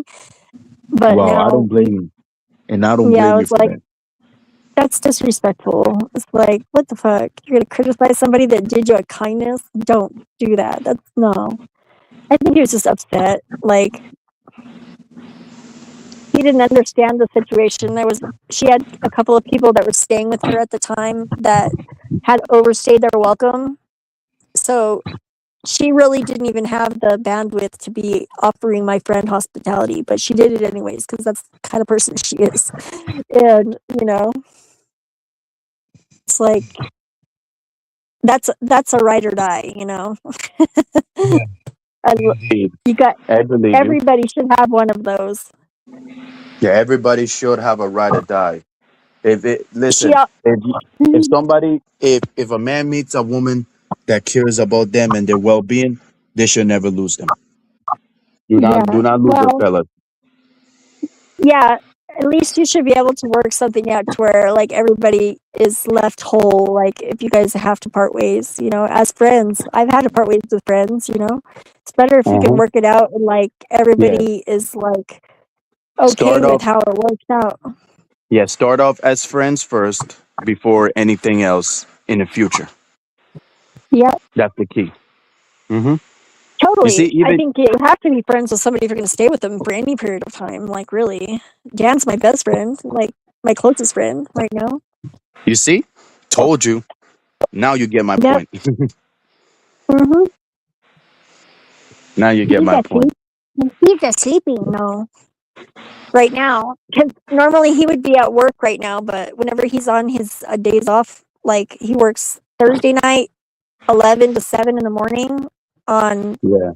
Friday, and then he does the same thing the next night and next night, so he gets off like for his last day on Sunday early in the morning, and then he like stays up on Sunday and works in the yard, and then he gets back on a day schedule so he can be a normal person. I don't know how he does that, but like it's pretty impressive. Hey, I guess he's a hard worker. There's men He out there is. that work It's hard like like that. I've Yep. never met Boom. anybody that worked harder, and it's like he can't not work. Like I don't understand that. It's like I have to like force him to relax sometimes, like literally like hold him down and like make him like drain the energy out of him, like to put him Yeah. down like for a while because he gets like so. I don't know. I think it's just because he's always been like the provider for his family, and it also allows him to not think so much just by doing stuff. You know, I Yep, think I that's hear part of you. it. Because if he thought about it too much, he'd be pretty pissed off, probably. So he just works it out instead. Kind of funny. I see. It's actually really cute. He tried to pull the thing where he was like stewing, like seething, like beneath the surface about something. And he like did not say a word about it or like even give any indication that there was a problem at all until he was mad. And then he was like blowing up. And I was like, excuse me. I was like, that is not cool. Like, for where's like, what indication did I have? Like, what warning did I get before this? This is not like, you can't do this. So I was like, I'm not accepting this. This is a you problem. It's like, freaking, that was hard. But he accepted it at least. Like, after he calmed down, I was like, I love you. You know, this is not how you treat people that you love. Facts. And he never has since, really. He doesn't blow up at me like that. Sometimes he'll blow up I guess it would be adjacent to me, but it's never ever like, oh, there's a mosquito in here, damn it. What do you It's mean never by like that? directly adjacent, like say like his kids live here too. They're Close staying before you? in they're they're in their adults and Oh, like he's helping them out, but they sometimes overtax him and he gets a little pissed off and he'll just like be pissed off and he'll like get snippy with me a little bit and I'm like, it's fine. That's fine. That's not even me. You know, it's not about me. I understand. I empathize with his plight, but I told him everything that he needs to do in order to resolve that issue. So that it's not my place to do it for him. And because oh. I'm not their mom, and even Cassandra got mad at me because she expects me to be the mom, and like I'm not that much older than her. She is a grown adult. I'm not gonna do that. I will be Jason her friend. Voorhees? I'll give her some. Huh? Oh, continue, She's continue, sir. yeah, she's in her like 30s, and yeah, she's an adult. And she's like been through a lot. She's very resilient. She's very capable. People underestimate her. Uh, they think that she's not smart. She is emotional. She does have some weird shit that she goes through hormonally, but she's like a good person in her heart. But it's like things are not the way that she wants them to be, and she wants to be able to rescue people, but she can't rescue herself. It's like so weird, you know? And I try and be here for her, like as not a mother, but like I am like dating her father, you know? But she's a grown adult and it's like it gets Like, weird, great, you know, for sometimes. example.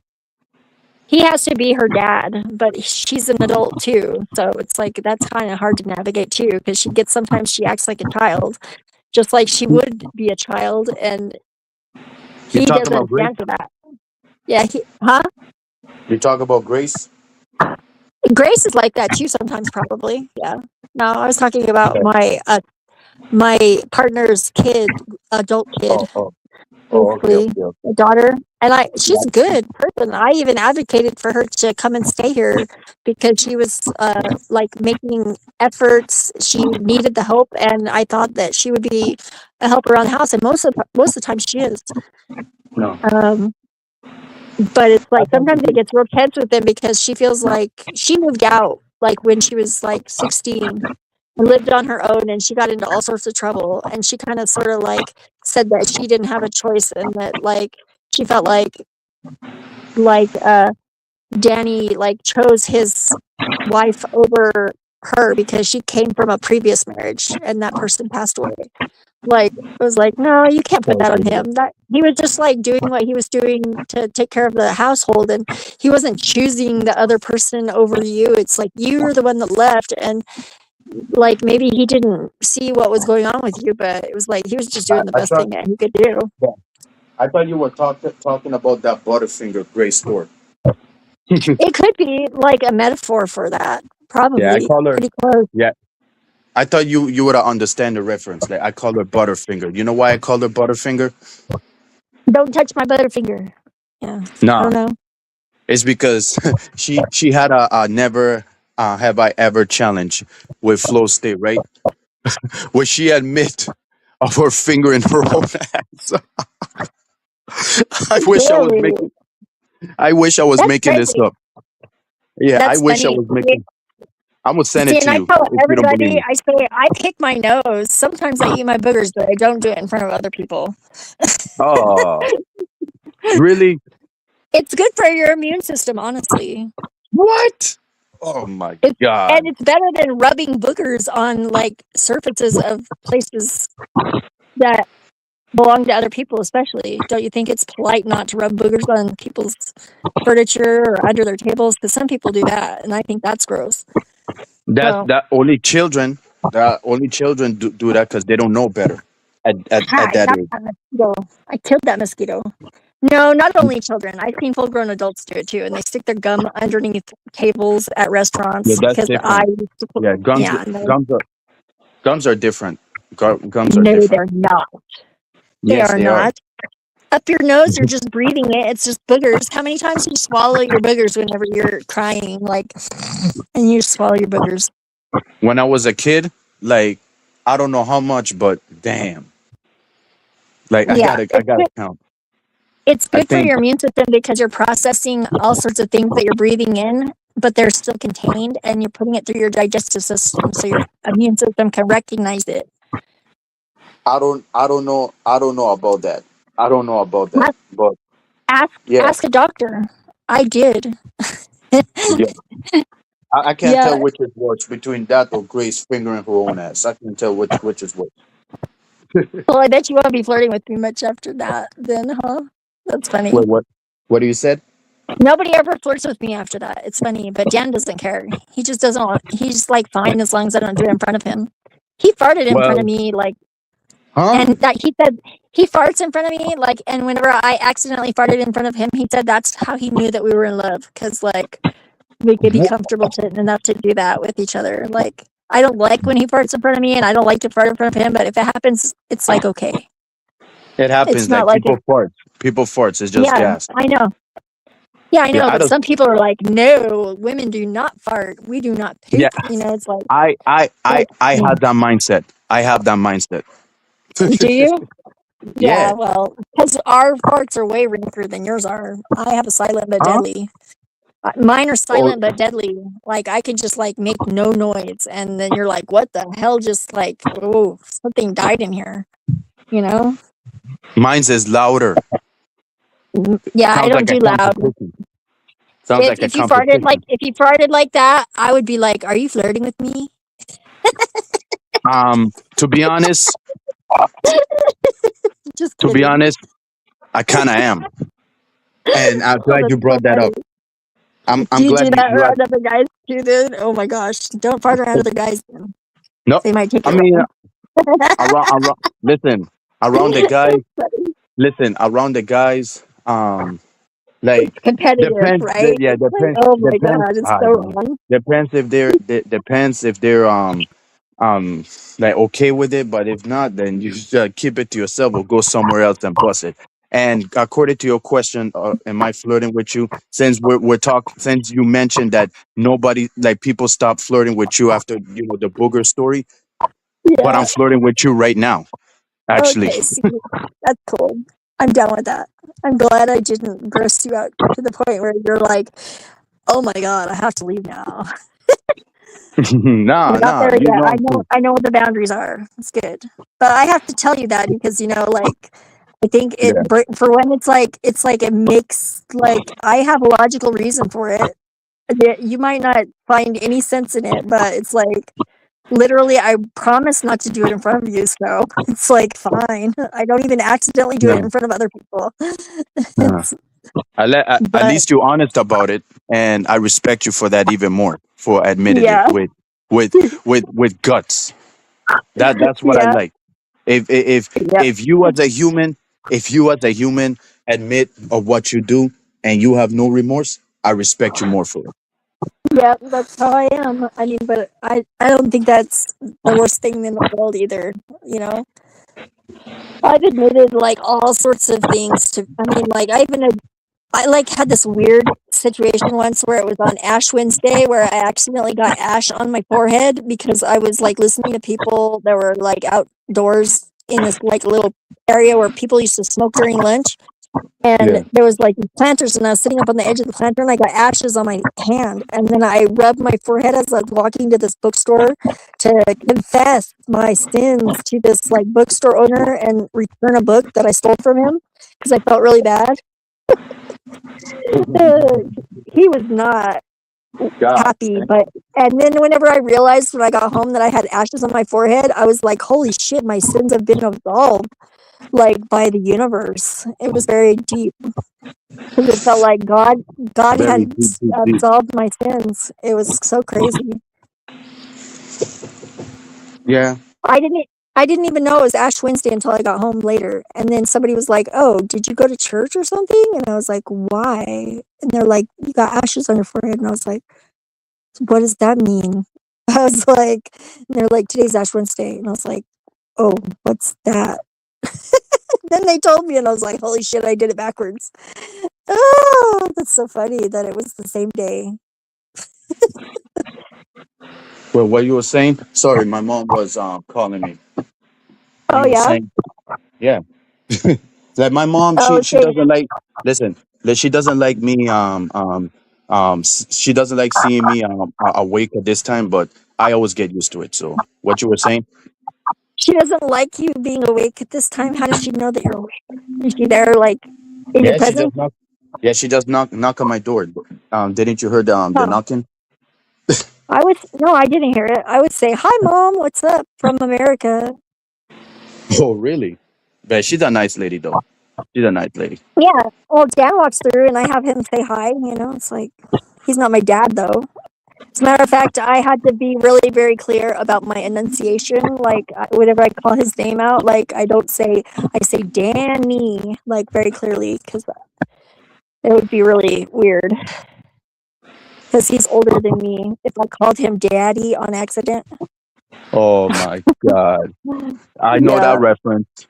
I didn't want to make him. I didn't want to make him feel awkward because I'm like 12 years younger than him. Yeah, you know how women are when it comes to that. Daddy, daddy, I daddy. do, yeah. Well, and I And I just say Danny, Daddy, Danny. It's hard. Danny. Sometimes it's hard because yeah, it's See, like there you go. sometimes people call me Vicky. They think I'm saying Vicky instead of Becky. It's very easy to do because V What? and B. Vicky and Becky. Oh, They sound a Vicky, lot the Vicky. same. Yeah, Oh, Vicky and okay, okay. Becky. And as a Oh, matter of okay, fact, I okay. had one guy from Mexico used to call me Beaky, which is like Beaky, like beaky, like I have a beak or something. Oh, But he would call me that because that's how they say it, I guess.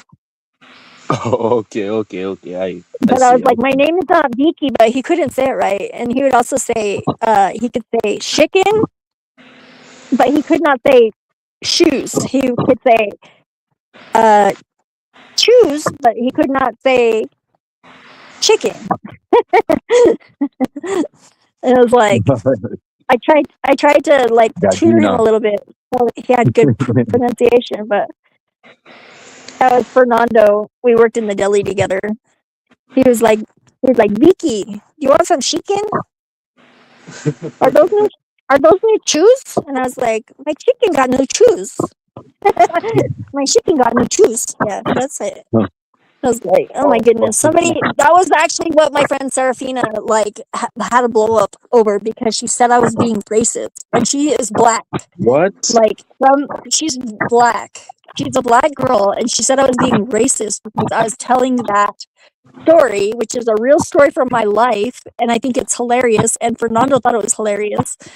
And my neighbor, who is Mexican, thought it was funny. And she goes, well, he probably was just being polite and didn't want to say anything. And I was like, no, I don't think so.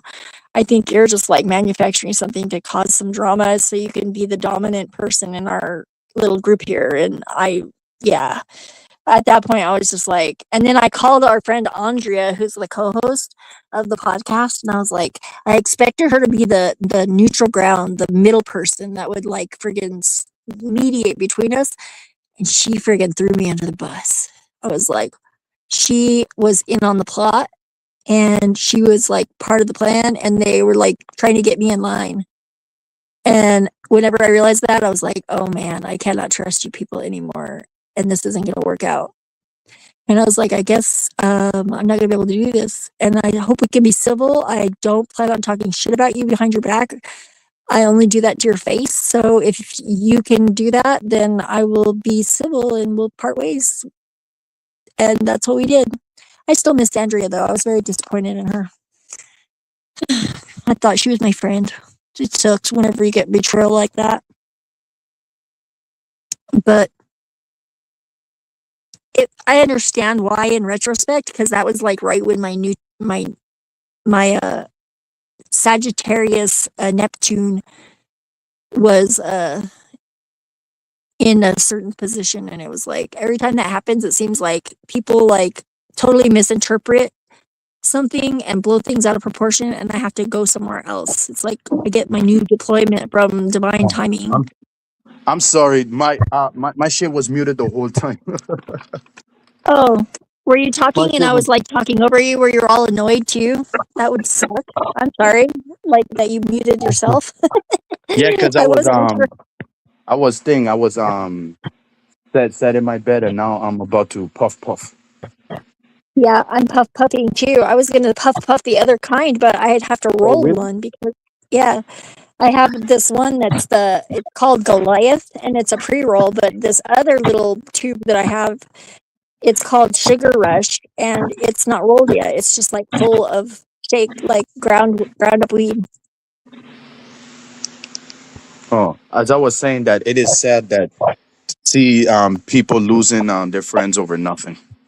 And I forget what else I said. What I was muted. Yeah, I would like to reach out to Andrea eventually and see if she's okay, because I had established my relationship with her before I did Serafina, and I think it was just clashing, that kind of thing that you see the certain things in other people, and she wanted to be the leader, and I like also wanted to be the leader, and I was like down to like take turns being the leader, but I don't think she was down to take turns. It's because I have she was a Virgo, and I have Mercury in Virgo, which is like, it's like that is the perfectionist in me, is that, and also like that's my headspace, you know. Sometimes I can be stubborn, I guess, but like, so she saw that in herself too, because those are very Virgo traits. Oh, because she's very astute and educated, but she always like kind of like she brags about like that she was this fancy witch school that she went to in Britain and stuff, and I'm like, I'm self-taught, so that is cool, I guess. Am I supposed to be impressed? I was like, who are you trying to convince? I already believe you. So what is this?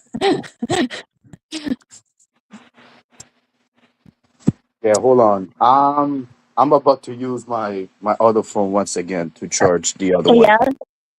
Uh-huh. Alrighty. So you change it out. Yeah. Hold on. Alrighty. Yeah. There you are. Hold on. There. Whoa, that was a weird feedback. Crazy. Yeah, I'm here. Alrighty. Good job. And, yeah, I'm going to be getting some breakfast, some coffee, and crashing out, because I can do that. I drink coffee right before I go to sleep. And crash out? What do you mean crashing out? I'll take a nap, probably early morning, here soon. Oh, that's how you call your crash out? Napping? Yeah, it's my napping, my siesta, whatever it's called. All right. Whenever I get tired, I sleep, and whenever I'm hungry, I eat, and that's pretty much it. I think people shouldn't do things like that on schedules, because they're not all the same, you know? Uh-huh. I've always thought it was not good. And, Danny's, not daddy. Yeah, yeah, and definitely not Denny's. I mean Denny's. Oh my gosh, they have this thing there that's called donut holes, but they're like Donut holes.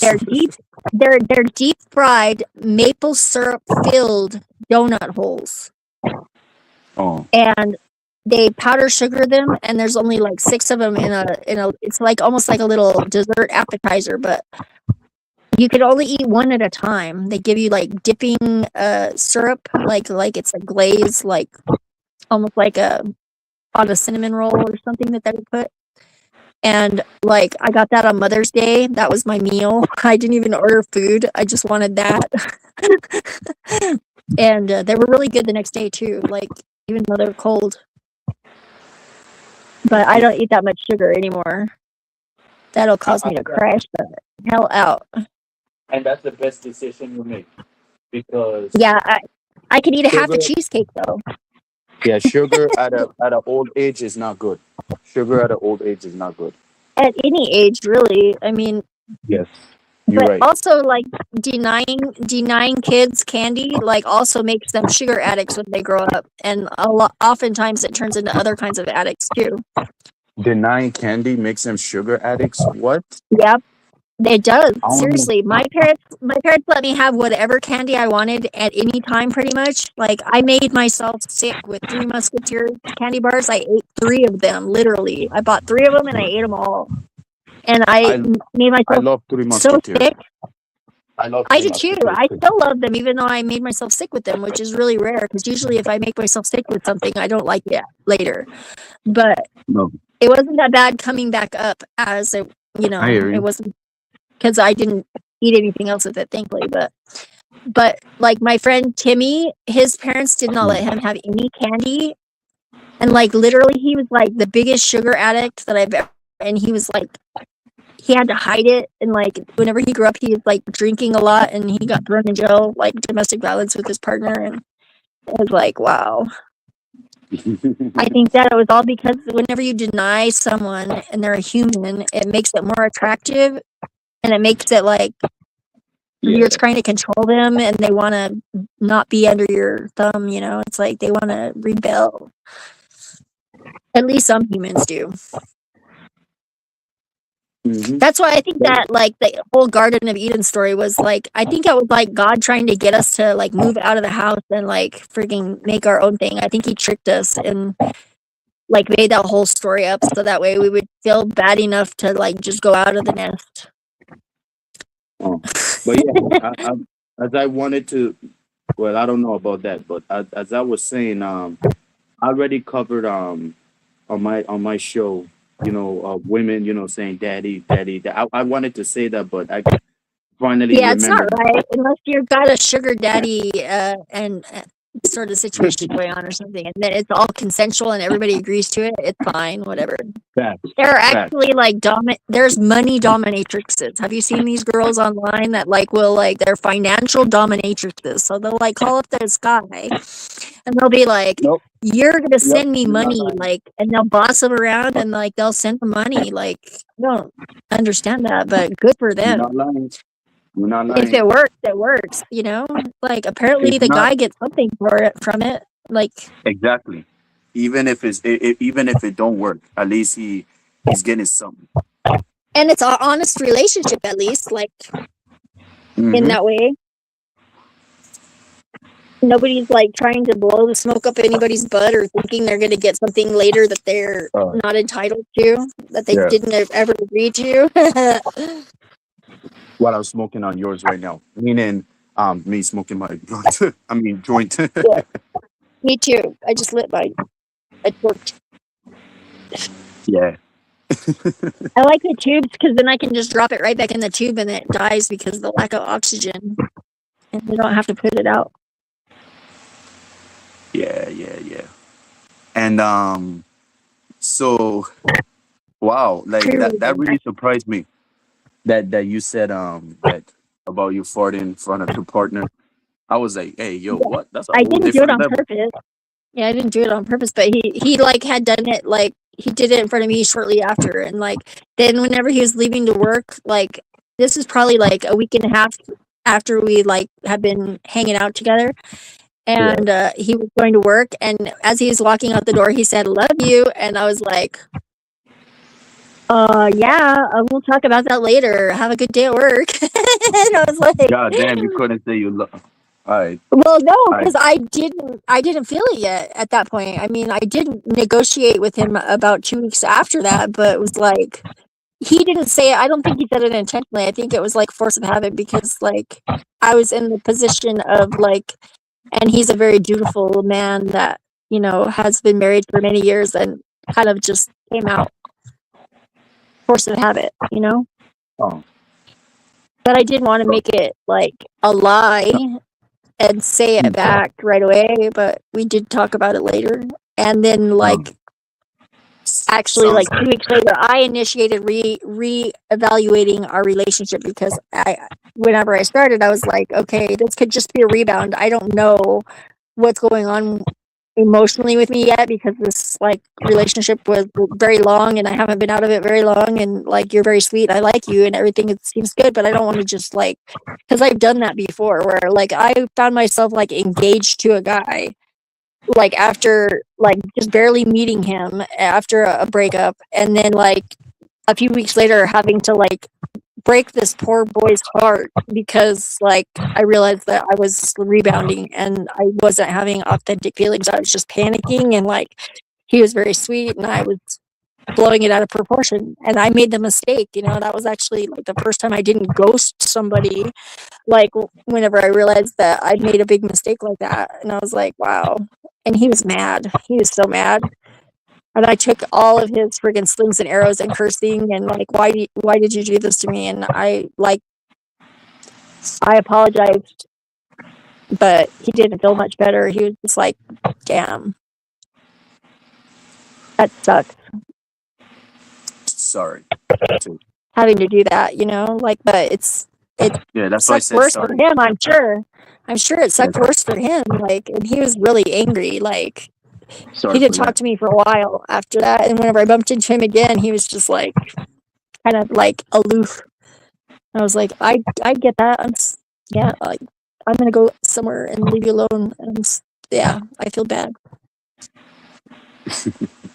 Oh, sorry. I was just thinking what's going on in my mind while listening to you. But yeah, like I said while you were talking, like sorry for that. But No, it's nobody should be fine. going through that. Nobody should be going through that. Why? Ever. Why? Nobody would ever learn any lessons if they didn't go through that shit. I'm happy I to know. have gone through that. I'm sorry Like I that said, he went through it, but I guess it was his lesson too. And I mean, it could have been done better probably, but like we're I both said, dumb. yeah. Yeah. Like I said, you know, everyone learns with by having experience. And that's exactly what you had, and so do I. You know, we went through Yeah. some shit and we experienced it. Now we know better. I think it's good to talk about these things, because then the people listening, maybe they can like listen to the stories and they can like avoid these mistakes, you know? Yeah, of course, anytime. But I guess everybody is asleep right now, just two of us, which is good. Yeah, So but this is going to be on the internet, so they can watch it anytime when they wake up if they find it, you know? yeah, of course. Yeah, of course. I'd like to watch not live streams that are previously live streamed that I missed while I was sleeping. Yeah, same here. I always watch people's streams, especially after I Sometimes end I mine. even talk to the TV, and sometimes it Really? seems like they're reacting, even though they can't hear me because it happened hours before that. You Yes. talk to the TV? God damn Yeah, it. I'll just talk. I talk It, out loud all the time when I'm by myself, you know. But sometimes I'll be like, It's actually a thing that I've been developing. It's like a magical practice where, like, I'll listen to something that I've never listened to before with people that I don't know. Like, there's like the Far Side, the rapper group. They do like a radio show where they play music and they talk about like music and stuff, and I've never heard this show before. I'm listening to it and I'm talking out loud to it, and it's kind of weird because sometimes like it seems like they are answering my question or like responding to something that I say, and I could fill in a small gap of space of empty air that is between the words that they're saying, and it's weird, like a time traveling thing or something.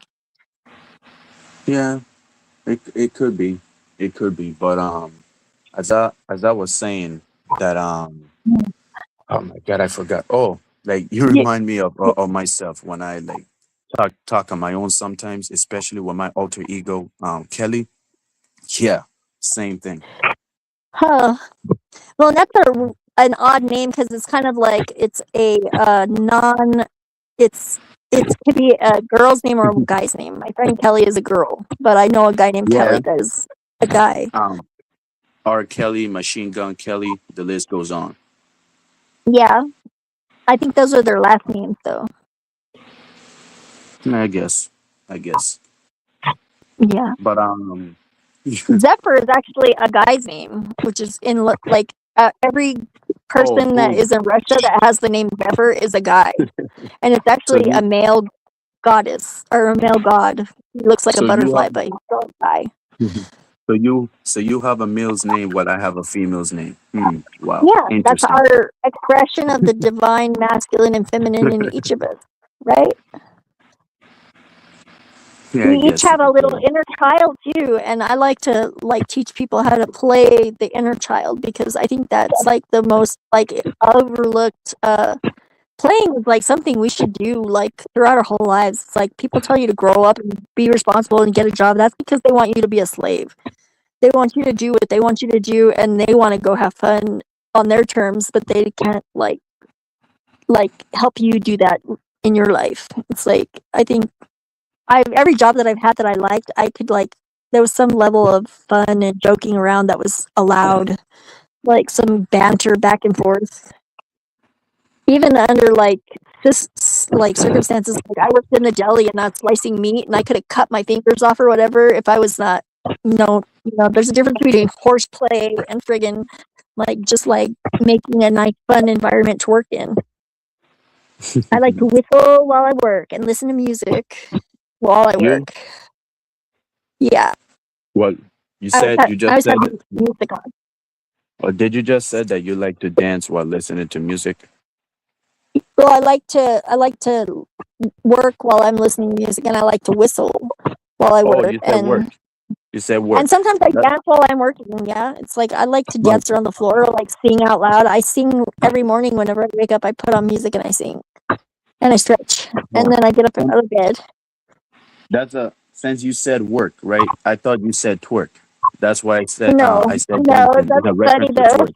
So my bad, my that's bad, my bad, that's my bad. That's really funny. That's a synchronicity because yesterday, my one of my other favorite rappers, his name is Prof. He came out with a video, and he's got T-Pain on the video, and at the Yeah. very end of the video, it's got because the whole video is kind of like they're working at QVC, but it's like an alternate reality version of it where they're like the salespeople, and Ti is the salesperson, and Prof is the salesperson, and Prof has got he's a white guy, and he's got this black spokesmodel sort of person doing the show with him, and Ti is black, and he's got this white girl kind of she looks very posh, um, and doing it with him on his sales show, and they're kind of they pose them as rivals with each other in the scenario, and then they have a merger whenever Prof falls through the ceiling into the other guy's studio, and then they start selling things together. And then there's it's the Prof is also another character that's running the TV show as the observer. So he's wearing a trench coat, and he looks like he's dressed up like Carmen Sandiego without the hat.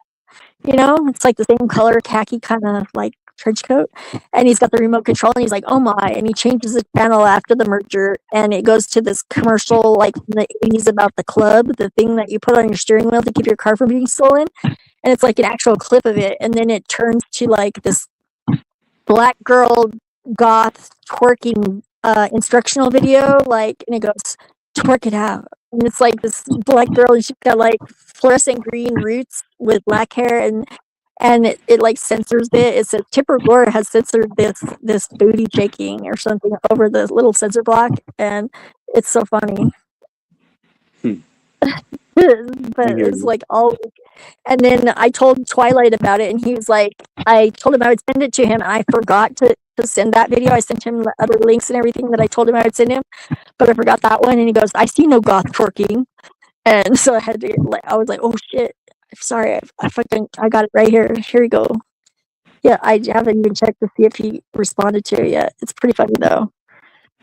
He actually made me go and link it because I think I told him where it was in TML's chat in the music making channel on the Discord. I was like, "You can go find it. It's easy. It's off. It's right there. I posted it yesterday."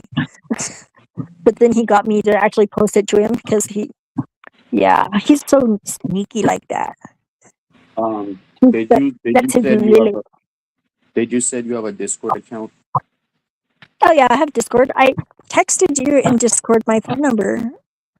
I'm talking about the server. If you have one. Oh no, I don't have a server. I have a Telegram server that I never go to, but I don't have my own server on Discord. I just mostly hang out over at TML. Oh, all right. I was just asking since you mentioned on Discord. Are you on TML's Discord? Because I could totally send you an invite. Yeah, I'm sure you're welcome. Everybody's welcome there, really. If I have whose Discord? TML's, the Machine Lights, Brown Boy hangs out over there. We had a conversation. Gabe, Ragamuffin, lots of people hang out over there. I don't. And I like to post videos, music videos there, and the music channel in general. There's lots of people having different discussions. Hyperborean, hostile Hyperboreans over there. Unseen Warfare, all those guys. Unseen Warfare. He's such a good guy, but I don't know. We had a falling out, and he doesn't like me. He thinks I'm nonsense and a witch, and he thinks I'm going to go to hell. And I don't think so, but I don't think that's a very Christian position to take, honestly. But I can't change other people. Nobody can. If people want to think I'm a demon, I guess that's what they're going to think. Wait, what do you mean by that? People call other people demons, because they don't adhere to whatever strict religious things that they do, and it's I don't get it. It's it's all the same thing to me. It's however you do it, if it works, it works, and that really is not it's not for me to judge whether you're doing it right or whether and it's not yours to judge whether I'm doing it right. It's really between me and God, and you and God. So friggin' I don't get it. Yep. And it's funny because whenever I have whenever I first met Unseen, I totally had the spontaneous moment where I mistook him for somebody else. I asked him to do me a favor, and he actually did it, not knowing who I was. And I had a really long, nice conversation with him, getting to know each other. And at the end of it, he was like, I'm gonna try and convert you to Christianity. And I was like, good luck with that. And it's you could try, but I don't think you're going to be very successful in that. But I mean, no disrespect, of course, totally respect what you're doing there, but you're going to be wasting your time if that's what your goal is.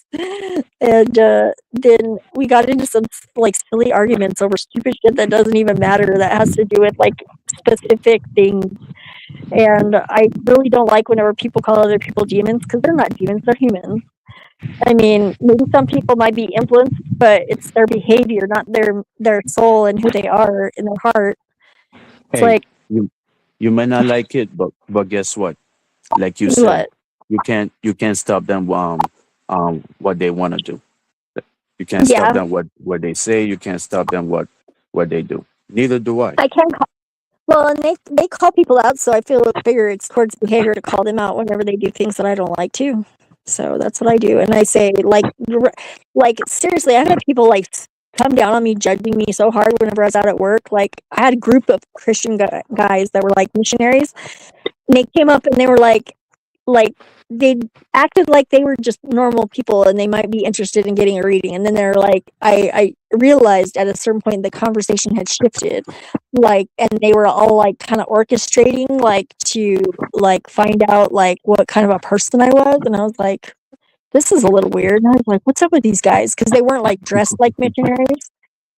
And but then we started talking about the Bible, and they were really surprised that I knew as much about the Bible as that I know. And they were like, well, what did they say about what you're doing right here? And I was like, they say never suffer, do not suffer a witch to live.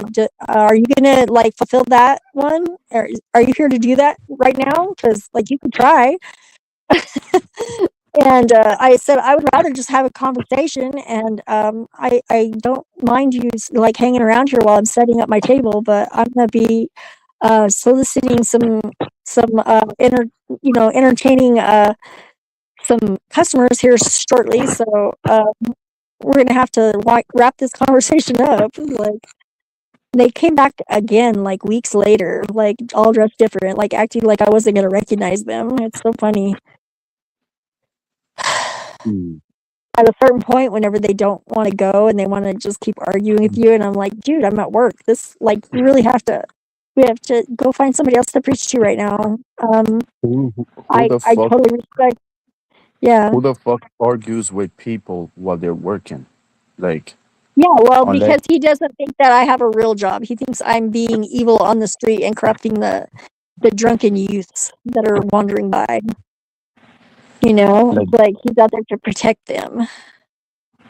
hey, I thought I was bad, but that is some ignorant shit. If I could be honest. By fighting the evil sandwich that it's just out trying to make a living and actually buy a sandwich or something.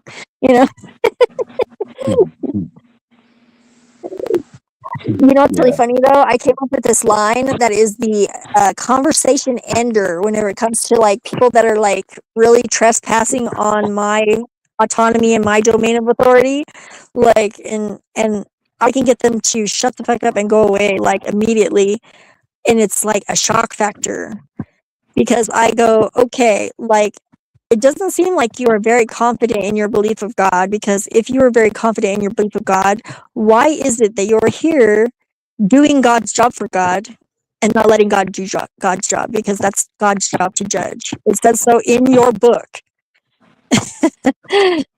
And then if they still keep pushing after that, I go, really? Now you're just flat out cock blocking God. And then they just like, their brain breaks. I can see the springs all go flying out. And they just like friggin' leave. Like they don't even say anything. They just go. But I don't like to pull that out because it's like stop cock blocking God, really. I don't know about that, but that came from my friend John, who is a really devout Christian, and I was having this epiphany where everything spoke to me like through God was speaking from everything, like literally everything in my experience was like direct personal communication from God for like 3 days, and I wasn't on drugs. I always have to say that because nobody believes me, but it's like true. I was just like kind of like doing inner searching, and then all of a sudden I had an epiphany, and like God was real, and I understood the theory of relativity, and I was like, next thing I know, I was like on the street, like walking, trying to figure out what I was going to do with my life because I had nowhere to go. And so I was under a little bit of stress that might have contributed to the, break in the normal daily routine of communication. But I was like, it's seriously, before that, I seriously was a self-declared atheist. I thought there was like that Sky Daddy was a ridiculous idea. Like, I don't know how anybody believes that. I was like thoroughly convinced that it was all BS bullshit. Skydiving? Yeah. And then all of a sudden, I guess I was agnostic. Inside what? Skydiving. Oh no, I would love to. If somebody showed up right now and said, let's go skydiving, I would do it in a second. I would, with no fear whatsoever. I love to jump out of a plane, like in parachute. It would be so much fun. I'm not afraid of heights at all. As a matter of fact, people say you have your head in the clouds. I say, no, my feet are in the clouds. My head is in outer space. Listen, y'all could think whatever y'all want, but I would be terrified. I would have been terrified. See, that's how I am with water that I can't see the bottom of. That's why I have to wear a life jacket whenever I got on the surfboard. Like, literally, I could not. It was like, There's things in there that might eat me and I can't see them. No, thank you. I don't think that's going to happen. And I also don't like having things over my face where I can't breathe, like, unless I have control over taking them off and putting them on. Like, if somebody put, like, a oxygen mask over my face even, like a doctor, I don't like it. It's like, no, it's like I feel like I'm going to get suffocated or something. Or they're making me breathe, like, the air that's going to brainwash me.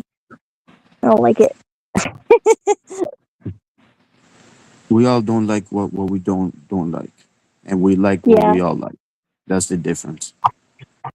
Yeah, and we don't know what each other likes and doesn't like unless we tell each other, right? Mm-hmm. Yep. It is what it is. Like I said before, it is what it is. It always is. And I am present. Always. Yeah. Wherever I am, there I am. Yep. Here you are. Right there. Right there. All the time. All the But time. there's like It's more about like layers to each of us, I think, than because like you don't know the you that I know. Like you don't know the you that I know from my angle. Like it's kind of interesting, right? yeah. It seems to be. Yeah. I will never cease to be fascinated with humanity. Everybody that I meet has like something that I can like get, and like that's them, you know. And that might change, but it's like my ex used to say this thing, and he said, "Listening to music with you, or listening to music is never like listening to music with you, because there's this, like it's a different experience whenever you're like experiencing reality together." I think that's why that was in the Bible too. Two or more of you gather, you know? Amen. Yeah. Yep. This is technically my Sunday. Your Sunday? Yeah, because tomorrow Dan goes back to work and that's Monday. Even though it's not. Well, today is Wednesday, though. I know. So it's my Sunday. Tomorrow it's Monday for Dan, which is Thursday. We have a different schedule. All right. I mean, it's your choice. You got this. Yeah. Sometimes I like don't even know what day it is. I know what year it is all the time, usually, but sometimes I don't know what day it is of the week. Yeah, same here. Like ever since 2021, I started forgetting the years, because 2020 was a year that traumatized you, that had you like forget Oh no, everything for until you maybe. 2021. I have a Yeah, I different started to experience. forget days. Yeah, my experience of the pandemic and everything was like totally different. I was waiting for that to happen, and I was just waiting for everybody that was on lockdown to get finished watching all the YouTubes, all the freaking Netflix, and get bored.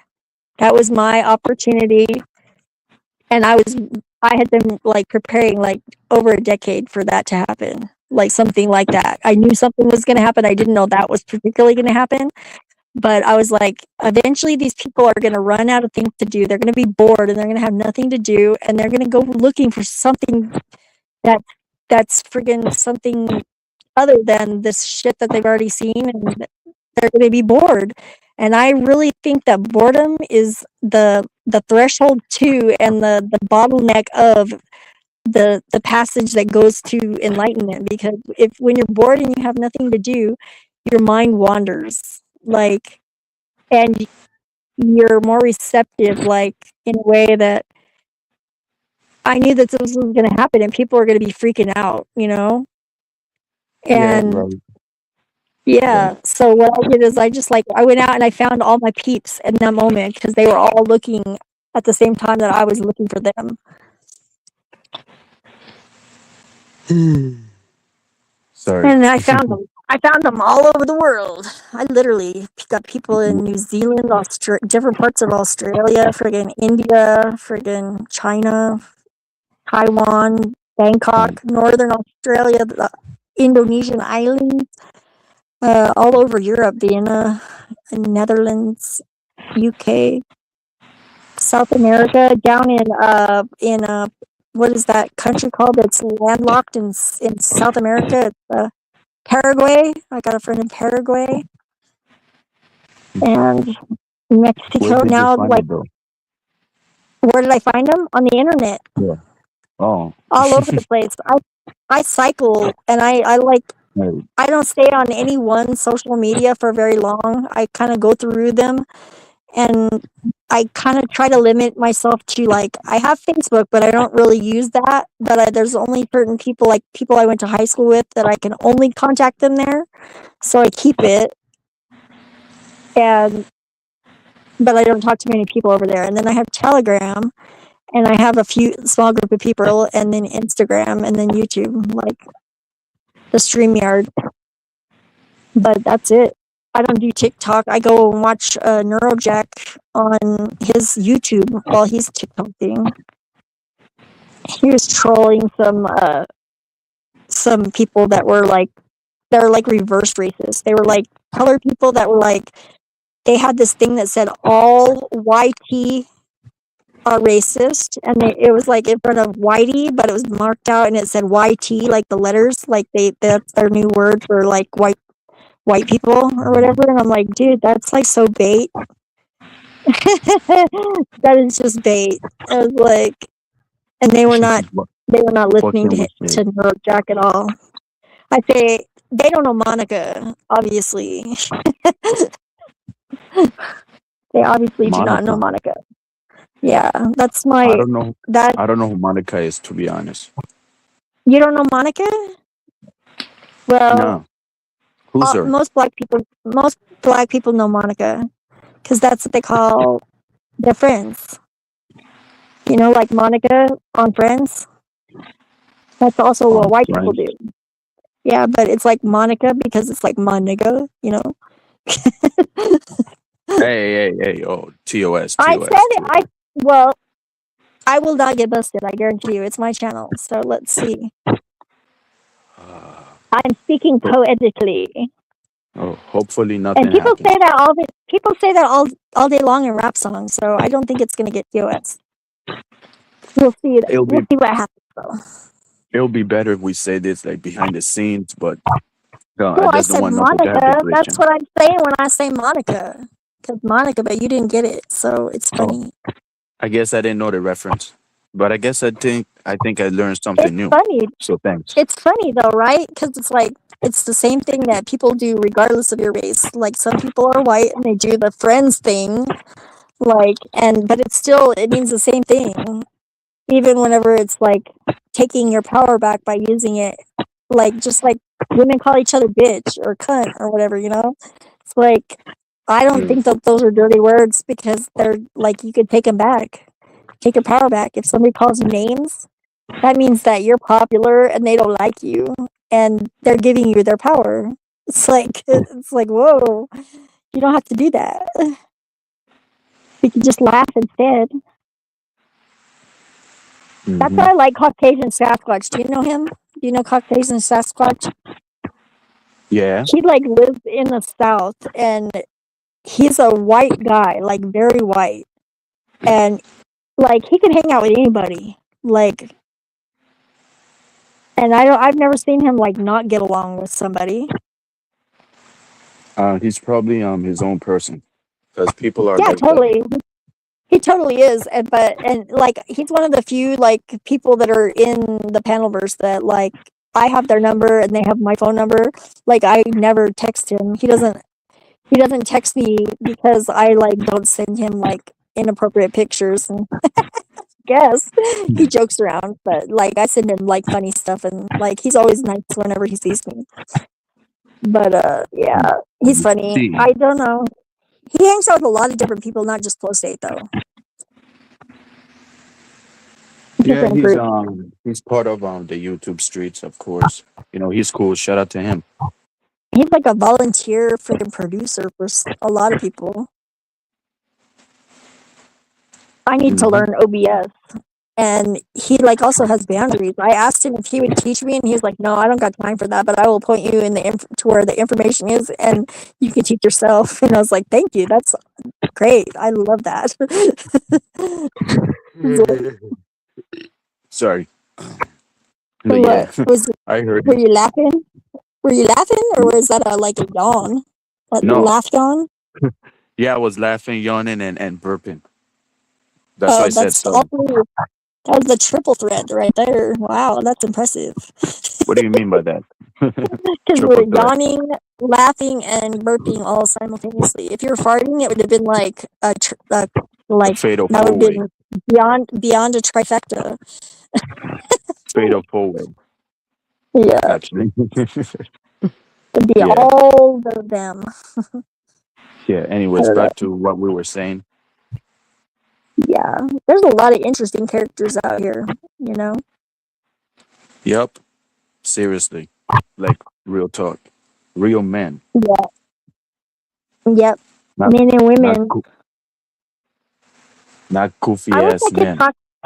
I wish I could talk to Cynthia and find out what the fuck, like, because, like, she was, like, really cool one day, and then all of a sudden, like, she didn't like me anymore. She, like, blocked me, and then I had to, like, convince other people to ask her, like, to unblock me because it was very confusing because she was talking in the same room, and I didn't know she was there, and it was very, I just, like, it's disruptive when people, like, block you and you don't know that they're blocked, you know? Or that you're blocked. It's like, I don't know anything about that, but whatever do you ever get happens, blocked? yes, and it bothers me too. Like real talk. Yeah. I blocked Angry Casper the first time I met him, and I had to go and unblock him because the same thing happened from the other side, and I was like, that's whenever I just stopped blocking people. I was like, screw that. If I can't stand somebody, I'll just go do something else if they're there and I can't stand them at that moment because, like, it's not even worth it to block them. It just totally ruins the whole conversation. Either way, so. And Yeah, now shout I out to love Angry Angry. Casper. I love Angry Casper. He's so smart, and I hope he finds a girl that is worthy of him someday. You know, That has that is the that has the you same too. mindset as him. Talking about debates, like Yeah. imagine. Well, what they're doing on YouTube is not even close to like a real debate. That's like friggin' that's an echo chamber. Friggin' you get to choose which side you're on. I don't think so.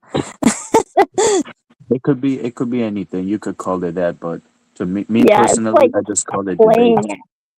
Yeah, it's playing at debate though, because like real debates, that's like way more formal. Like you don't know which side you're taking. You develop skills in a way that you're able to argue both sides. I think it makes you more a whole person to do it the full way.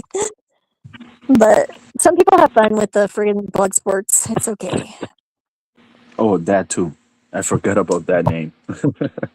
Yeah, the friggin' Mortal Kombat Oh, sort of from thing. Speakeasy. Yeah. I think it's so funny. The funniest thing I ever heard on the entire panelverse was like him saying that people stole that from him whenever he's stealing it from a fucking video game. It's like so funny. It's like Speak people Quincy. trying to steal your style and blah blah blah. It's like what the fuck? That's what we call him. We call him Speak Quincy. Yeah, I call him Spurgeezy. Spurgy. Yeah, because that's a so good easy one. to trigger. All you got to do is just like go, what?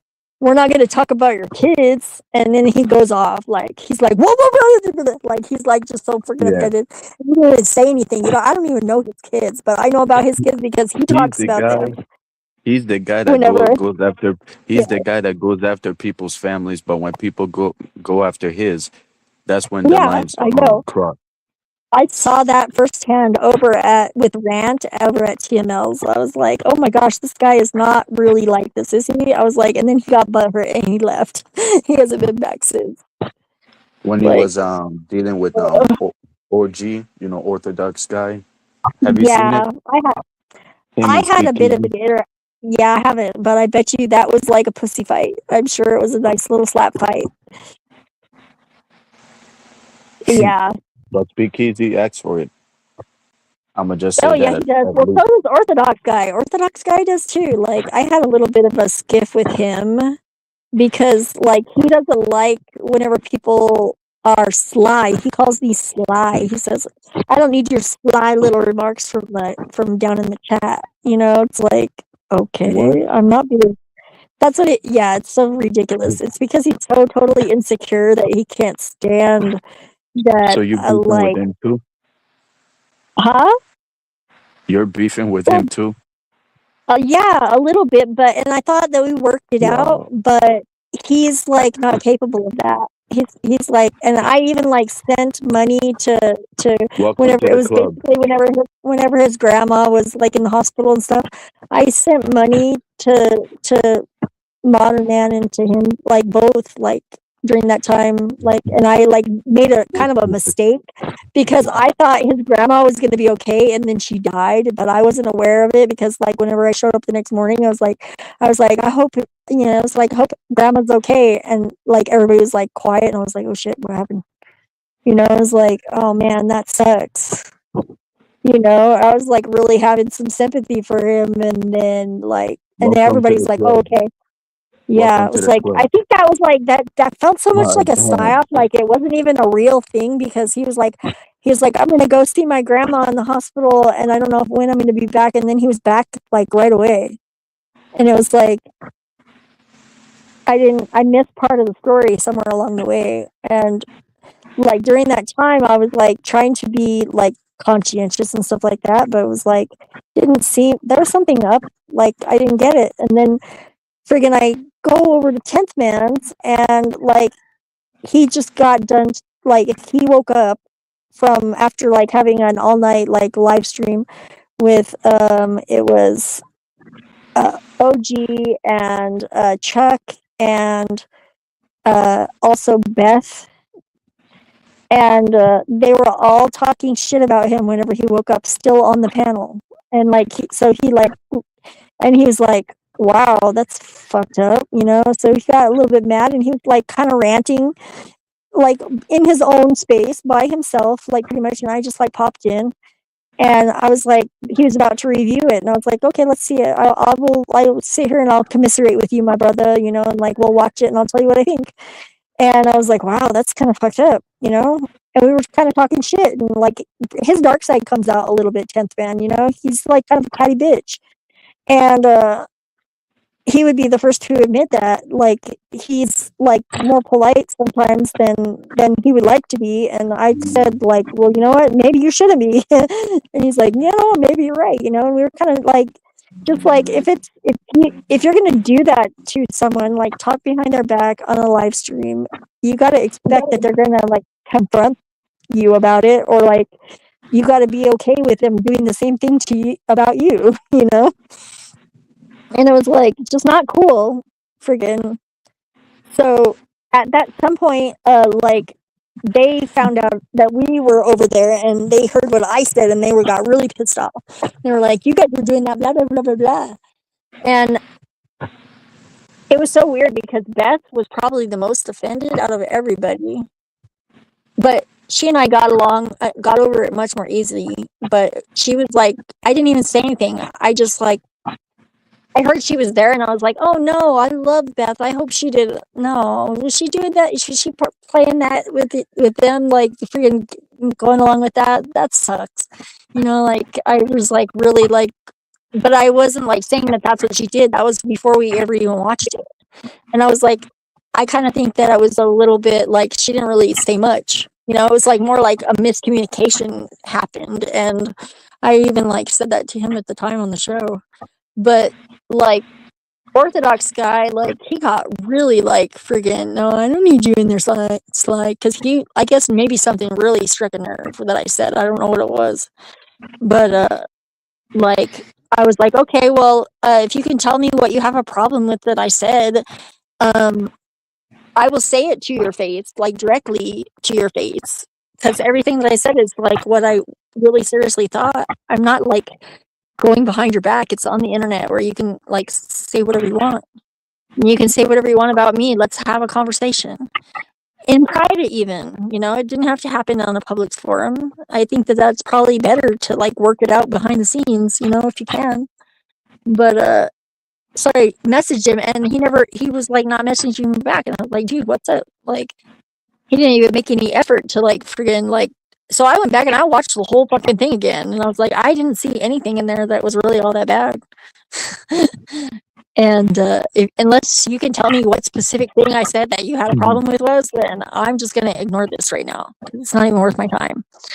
But it kind of sucked me back into the same thing. Like, and then later I went and I was on a panel with Ahimsa and Sarah was there. And it was like after the show was over, actually, we were all just chatting. There was a bunch of girls mostly after the women's debate. And like we all just talked and friggin' I was like, sorry if I hurt your feelings, Beth, but I don't know what I said. And I was like, I was actually like dreading like the worst possible scenario before I even saw what you said. And then once I saw what you said, I was like, oh, that wasn't that big of a deal, you know? And we're okay. But yeah, Kev is a different story right now. Kev is gonna have to he's gonna have to say he's sorry because he lied, and he's gonna have to do something publicly because that's bullshit. Or else I'm just gonna avoid him, and I'll probably say sly stuff from the chat, like Orthodox guy says, you know. It's not really sly. It's just mostly like, hey, you're gonna be fake. I'm gonna poke you. That's not sly. Is it? Is it sly from the outside? I can't tell. Ask him. Yeah. Well, he says it's sly. I don't think it's sly though. I'm asking for an opinion of somebody that I respect. You know? And at that moment, I was not feeling very respectful or respected either. Yeah. Yeah, What else I'm can I not, say? that's not fair for me to like bait you into answering that question though. So you're right to say no. Good job. I wasn't trying to do that actually. So good catch actually. What question was it? Whether or not I was being sly to like make comments or like confront people in the chat whenever they don't allow you to like friggin' resolve it behind the scenes. Like saying something in public is like the best way, I think. If they're on a panel, you can go up and ask them if you're not interrupting the show to do so any more than anybody else is, at least. I think that sometimes you have to do that or just leave it unresolved. That's I a hear tough you. one for me. All right. I don't like leaving things unresolved, but that's my choice too. I don't really What like did you leaving say? things. I don't like leaving things unresolved. You know. Leading things on the result. I'm Yeah. So confused. leaving a situation where it's like still like not closed, like where it's open and nobody's like wrapped it up and got all the loose ends to where it's like people can be normal with each other in a like public space after that. You know, it's like if you have an argument with somebody and then you bump into them at the coffee shop, it can get a little weird if you haven't resolved the conflicts.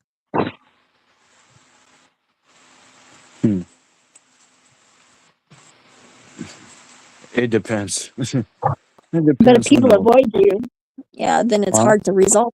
If people avoid you, then it's hard to resolve. That's correct. That's correct. I always been saying that shit, of course. So, what you up to I've right had now? what am I doing? I'm smoking this pre-roll. You still? Yeah, still. And I'm waiting for I, the sun to come high enough to where it's like gonna bounce off the disco ball. And then I'm gonna go I make some coffee. I already finished mine like a long time ago. The joint. I'm a lightweight. I keep putting mine out and then lighting it Um, back up. I listen. I just do the same sometimes. To be honest, I do too. I was saying that's why I like the tube. So it comes in a little plastic tube, and then I can Yeah. just put it back in the tube and then it suffocates the fire and I don't have to put it out so I'm not wasting a bunch of weed. Mm, Just take one hit and then pop it back in the tube and it dies. yeah. When it turns small, that you put it in some tube and you smoke it, so it won't burn your hands. Yeah. Sometimes I just get pennies and I put 2 pennies and on either side of the edge of the pre-roll and squeeze them tight. So Yeah. I I can dig that. have you ever smoked pot out of a device that you made out of like a vegetable or a like used like aluminum can or something? Um, no, not really. I just smoke I like regular pot. Yeah, I used to make bongs out of all sorts of things. With what? Like I used to make bongs, like water pipes, like for smoking, like out of all sorts of different containers and different things. You could make one out of a carrot or a potato or an apple. Mhm. You can all you have to do is be able to like get a little bowl and then you also have to have a little wire mesh to put in the bottom of it so it doesn't suck it through the tube that you're gonna put in it with a straw. Little metal Yeah. straw. Hmm. Pretty awesome. The most cool smoking device that I ever smoked out of though was either the 4-liter gravity bong hookah. It was like it had this like big bowl on top and there was like 4 hoses that came out of it. And if you got like people that were like power hitters on 3 of the hoses and I was on the other hose, I got the most like dramatic, like forceful injection of like weed smoke into my lungs that I did not have to work for whatsoever, to the point where I got like physically ill once because like it's crazy because whenever they lift the carb and all the air like yeah, it all goes in and people have been hitting it really hard on the other 3 liters, then it just all shoots into that 4th liter. And it right into my lungs. I was like, I thought I was gonna freaking die for a minute there, and I was like, "Wow, this is really cool." I'm glad that I'm glad you I'm survived not, that. More power to you. I'm not, I'm not freaking out at this point. But the very coolest one was the electronic pipe. It also had a bowl in the top, but it was made from like an electric toothbrush or something. I don't know how they made that into a pump, but it was like you pushed a little button on it, and it had a little you light the top of it and it would draw the air through the little machine and it would come out in a little jet like because it had a little fan inside of it I guess, and you could like suck the smoke from like a few inches away from the stem of the little device so they're like you can see the smoke going through the air. It's pretty cool. Mhm. It Yeah, would it shoot is. it out like like a little bubble machine. Have you ever seen those bubble machines that are electronic and you put the soap, you dip the thing in the soap and then you push a button and it makes bubbles everywhere? Something like that, except for it like dispense hot Like smoke like in a bubble little boy. jet. Yeah, sort of. have, That was have the you coolest have, thing, but it was like a have you homemade seen a movie? device. I don't know where they got it. Yes, I've seen it. It's funny. I like all those goofy movies like that. I like Kung Pao. That one was Me probably my too. favorite. Yeah. That's my favorite too. Yeah, like I My thought favorite it was part. so stupid the first time I saw it, but then Me too. I watched it again and I was like, oh my god, I get it. It's like so Inception levels of ironic, sort of memed, like like prejudices and like glaring, like it's like totally generalizations and like stupid like observations that are totally true. It's like, wow, that's just bad. It's my, almost my like my Star Wars if you look at it from the right angle. my favorite part of Kung Pao is the training scene where this nigga was getting hit by a bunch of sticks.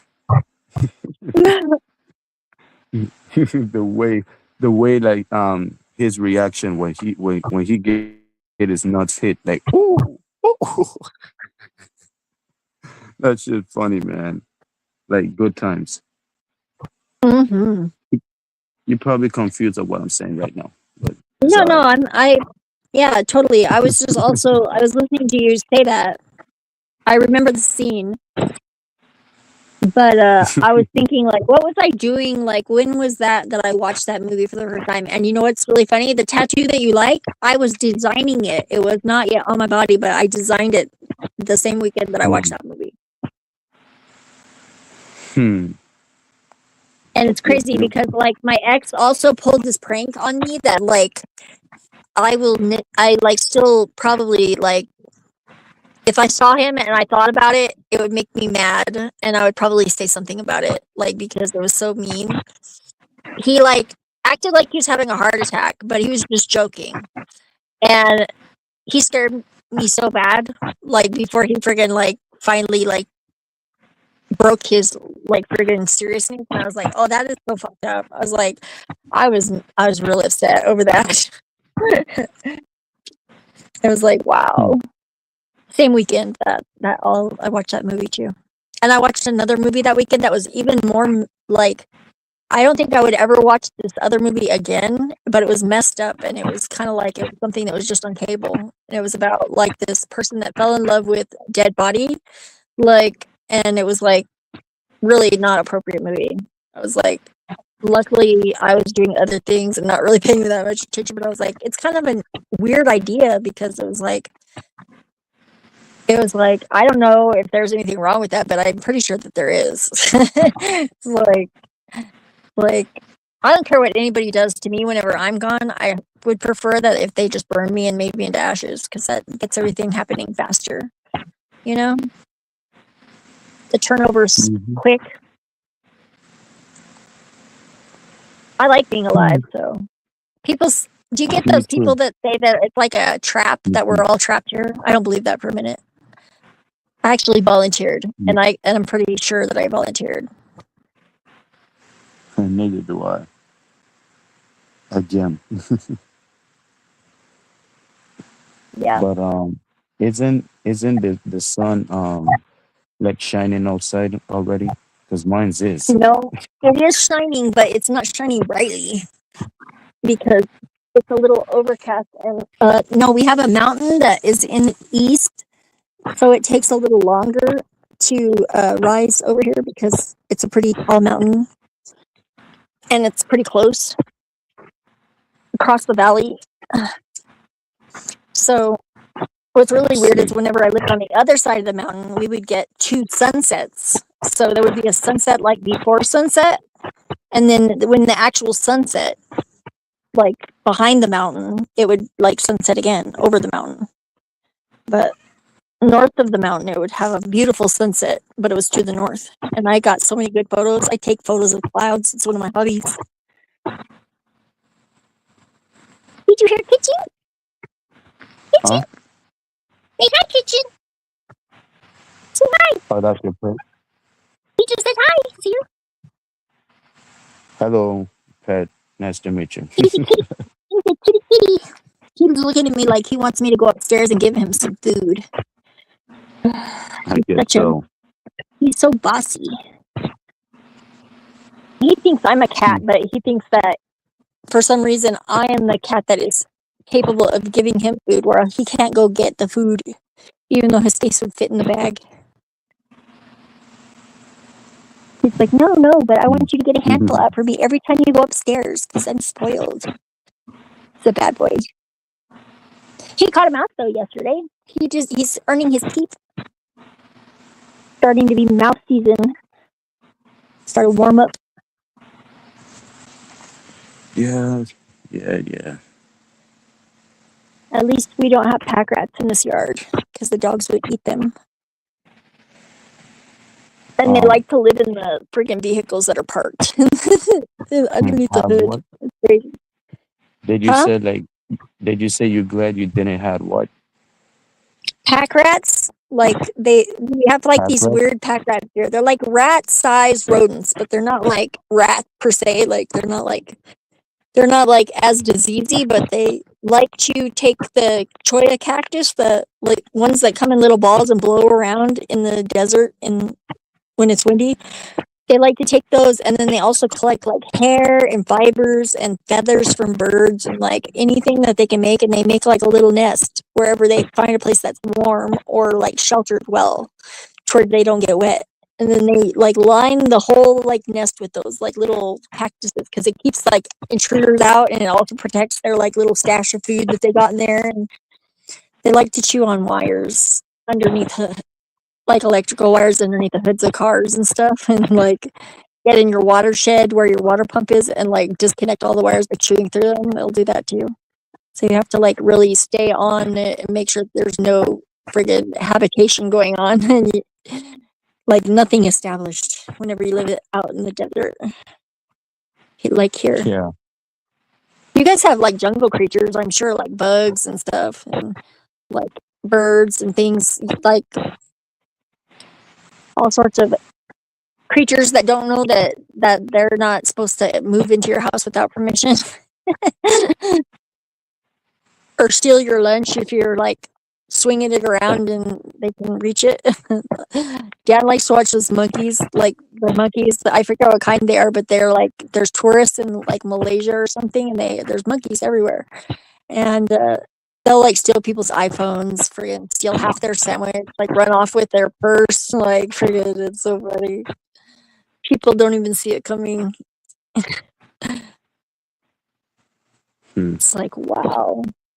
But there's also an uncomfortable number of those videos of those monkeys where the moms are like totally like neglecting their babies. And I don't know why people would want to watch that. It just makes me so sad. Watch what? The monkeys that like are young mother monkeys, and they're like not able to take good care of their babies. Like sometimes it's like nature. It really does show you like that nature is brutal, but it's like they're like mean. The baby is just like, oh, I just want a nipple. And it's like, no, you're too old. I'm gonna beat the shit out of you. Like literally, like they're violent. It's like, wow. I'm glad that I didn't have that childhood like that. I mean, my dad would like threaten me, like, and I did get some ass beating, but like most of the time it was just psychological. It was way easier to deal with. It's like my dad didn't graduate from high school, and he wrote like capital letters in the middle of words, so I didn't have a hard time with being more resilient mentally.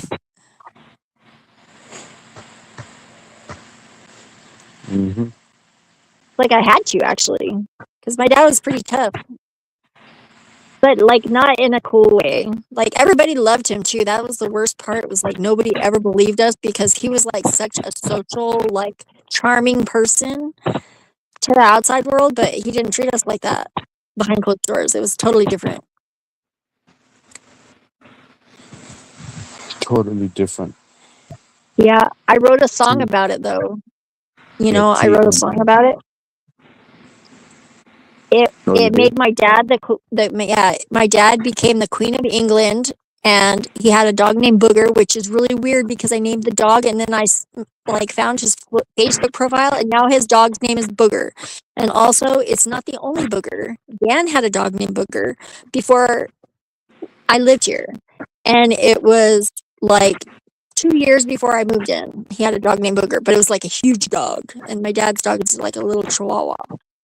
And the one that in my story is a corgi, And then whenever I was coming from San Francisco, I picked up some gutter punks and they spanged and like got gas for the car. And like like whenever we got a flat tire, they went and they found this guy that was like he was like smuggling drugs to Mexico. He was an ex-cop and he was like doing it with stolen credit cards.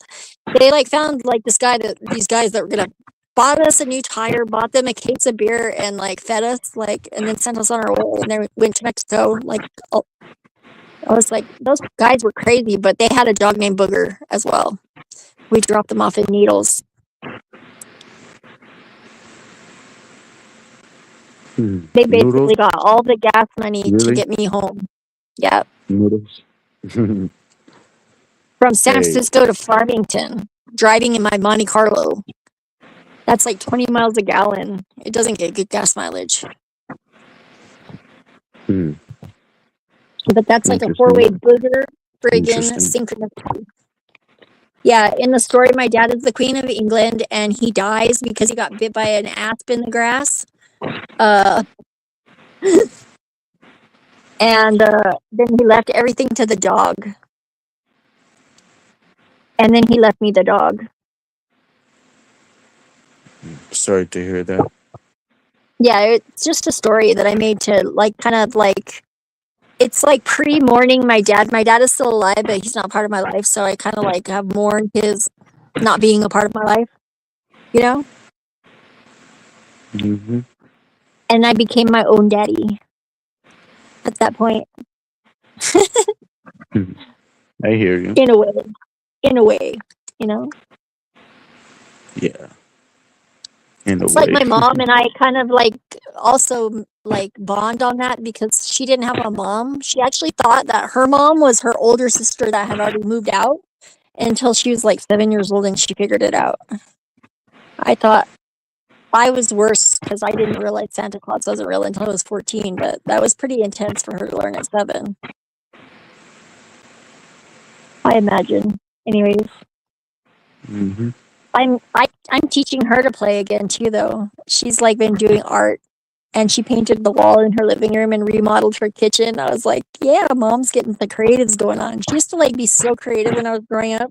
She made all my Halloween costumes and she was like always like, we made candy at home for everybody's gifts for Christmas, like fudge and peanut brittle and dipped chocolates, even chocolate cherries like cordials. Like it was awesome. We were in the middle of nowhere. Nothing else to do. Yep. No shit. Childhood was fucking great though. I gotta say, I feel so bad for kids today because they will never have that childhood that like I had, like freedom to almost kill yourself 6 times, and you're still surviving, and you just get to explore the world like totally like free, almost. You know, Mm-hmm. everybody should have that. Everybody. Not just everybody, because not everything is everyone's cup of tea. But you Well, know how it everything is. that everybody should have that kind of freedom on some level, at least, like to where they really get to just be themselves and like. Because I was like that as a kid, and then we moved to a bigger town, and there was like social hierarchies and like popularity, like friggin' tiers and shit in 4th grade, and I was like, "What the fuck is this?" I was like, "I don't like it." It's like, but I don't want to not fit in because I'm in that perfect age where I was like at the peak of my conforming phase. Like at 9 years old, you're pretty close to like you're trying to fit in, right? With the other kids. And I just did not have any social skills. It was like culture shock. We all don't have social skills sometimes. No, but I mean, like, I came from a place where it was kindergarten through 6th grade. There was less than 30 students. There was 2 classrooms, the kindergarten through 3rd grade, and then 3rd through 6th, or like 4th through 6th grade. And the teachers were married to each other, Mr. and Mrs. Bell. And then there was the librarian who was also the school principal. And it was Mr. like, and you didn't Mrs. get a Bell. Bell, Bell, Bell, E-Bell, Yeah. actually, E-Bell. Is this played by the bell or something? No, it's not, but that is kind of funny. It's almost like psychological social programming or something, because I did watch that show. I Yeah, actually me liked too. 90210 better, but I didn't I didn't really watch it like and understand it at that age. I was like also very into cartoons and stuff. That's mostly what I watched before dad came home. But my dad was so much of a TV Nazi, like I could watch stuff until he got home. And he had a few things that he did as soon as he got home, and I had to like make sure that his tea was made and it was like freshly made, and like mom made sure dinner was cooked and his plate was going to be ready and cooling down whenever he came in the door. Like it was like that was the friggin' protocols. And like if I was watching anything on TV, as soon as he came in the room, he had the remote and like it was done. Even if it was in the middle of the show, it was over. He got it right away. I was like, okay. He was like, okay. It was like sometimes he would be really mean too and like be like, I was like, oh no, that's coming on next. Can we watch that? And he's like, that's not on next. And I was like, yeah, the commercial just said that was what was next. And like freaking like a dumbass. He'd go, you want to bet? And I'll be like, yeah, that's what it just said. I just heard it. I was listening. I was paying attention. You know, he's like, and he's like, okay, well, let's shake on it. I'll bet you $1. And I was like, okay, because I had allowance. And he would like go, okay, and then we would shake on it, and then he would change the channel, and he'd say, "See, I'm right." I was like, like that is freaking like not. That's not nice. That's not nice. I was like, freaking, oh, he's mean. But it did learn me to not take it so seriously, because like I think that was like his way of playing, but he was like just too good at being serious about it. There was something in him that did not like me. I have one Um, picture of me as a kid, like little, and my dad is looking at me like suspiciously. we all have family members that look at us way different. Even if we don't Yeah, do nothing, they're always yeah. in a bad mood. You're not the only one. Like we all been He there. was just trying to control everything. He wasn't in a bad mood. He was just like making sure that his fragile world did not fall apart because we were going to be in line, you know? And we had to be good Hmm. appliances or else we were punished, you know? Yeah, it's called It, it do as I say or you out. yeah, do as I say, not as I do. And it's always holier than thou, you know? It's like I came home learning like Pythagorean theorem, like how to get the area of a triangle, a squared, b squared plus c squared. And I tried to explain that to him, and he was like, "Girls are not good at math. That's not how I would do it." And I was Or like, "Okay."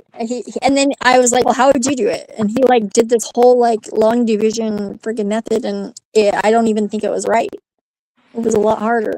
I was like, that's whenever I realized I was like, I don't think I'm just not gonna get what I expect from this relationship.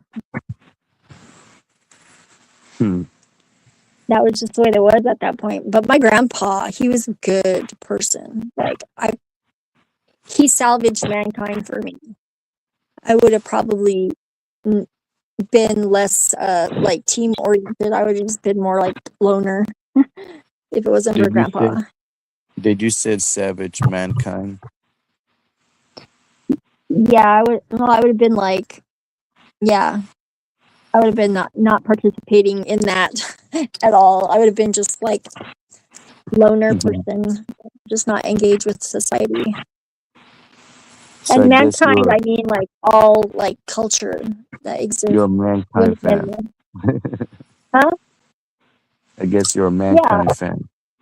yeah, I like mankind. I even like Jerry, my friend. He ran this thing called the Mankind Project, and it's like a group for men supporting men, and it wasn't even all gay guys.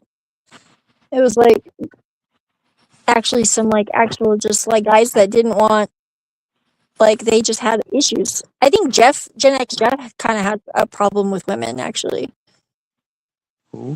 I've noticed a few times, like, Who? but Gen X Jeff, and I think he'll be the first one to Oh, admit it him? though.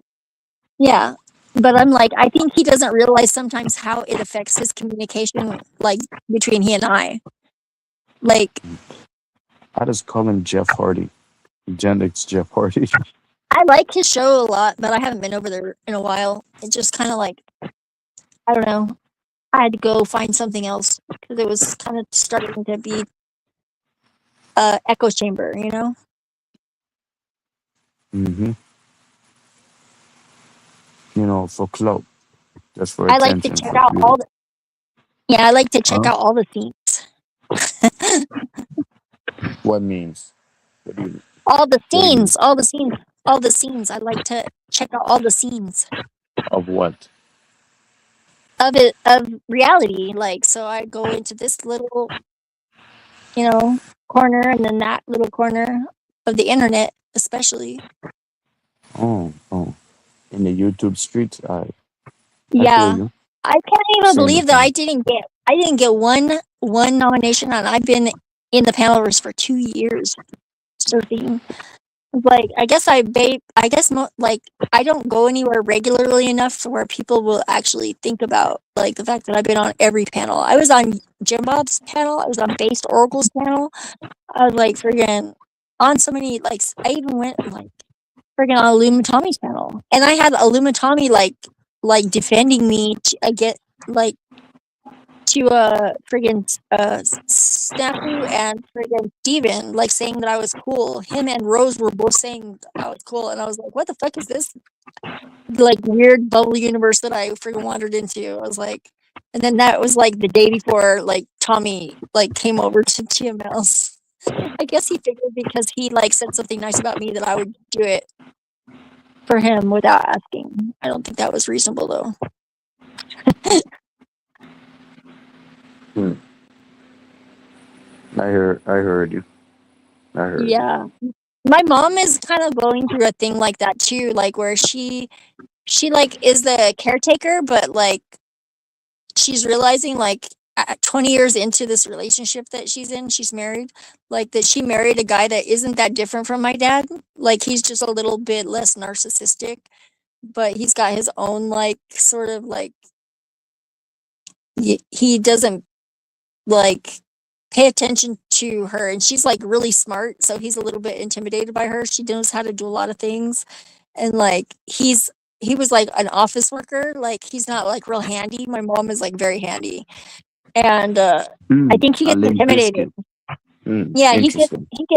he gets intimidated, but he wants to be the man and he feels emasculated, but she's not emasculating him. Like she wants to be like the caring like housekeeper, you know, and like the Veda. domestic goddess. And my mom is still sexy, I tell you. You know, What it's a like Veda. yeah. And That's but the she didn't definition realize of a diva. they go out dancing and stuff and they go out to eat and they have friends and stuff, but like my mom is like deeper than any of the people that they hang out with, you know? I think that's why like she and our relationship is like very vital to both of us because like I can tell my mom anything. Like I've told my mom about voxel. I told my mom like about like all the things that I experienced whenever I was a kid, and she actually gets it. Like she is starting to like wake up on that level too now, and it's like whoa, it's kind of crazy. Like we can really do magic. We're witches. And good witches. Like not really good. I'm good in a bad way and bad in a good way, but it Or balances out. twitches. What about Yeah. twitches? I'm a sandwich. I live in the desert. Sandwich? I guess you like Yeah, I'm a sandwiches. sandwich, and I do make sandwiches only upon request, polite request. I don't do sandwiches by expectation. Sometimes I might do it out of the kindness of my heart, but you better not expect it. It'll be a surprise. I would love to taste some of your sandwich one day. Oh yeah, I make good sandwiches. I used to work at a deli. Jelly. No, in the See. deli, like where the sliced meat. I even sliced meat for the band 311. It's crazy. Yeah, it could be. I like Havarti cheese. It's so good. I think I would die without cheese. I like also like yogurt, like goat yogurt, lots of dairy foods, actually. But not necessarily cow milk. More power to you. Yeah, it's good. I don't eat Yeah. a lot of meat though because I don't have a gallbladder. So it's like I just have to get my proteins elsewhere, Mm-hmm. which is more complicated than you'd think, actually. Exactly. It I is just what it can't is. eat what it's really kind of convenient in a way because I cannot eat bad meat like that is like got filler or like too much fat. It's like got to be lean and like clean, or else it totally fucks my world up. Yeah, there's some shops that don't clean their meat properly and sell it to us, and we have Yeah, to that's eat. crazy. You know, crazy or worst. Yeah. It's horrible that, I mean, it shouldn't be like that. We live in the friggin' modern world and we have all the technological advances. How come they don't seem to be like concerning like what normal people are like actually like their health and what would be good for them? I don't understand. It's like so messed up, imbalanced with nature. It's like not imbalanced with nature for sure.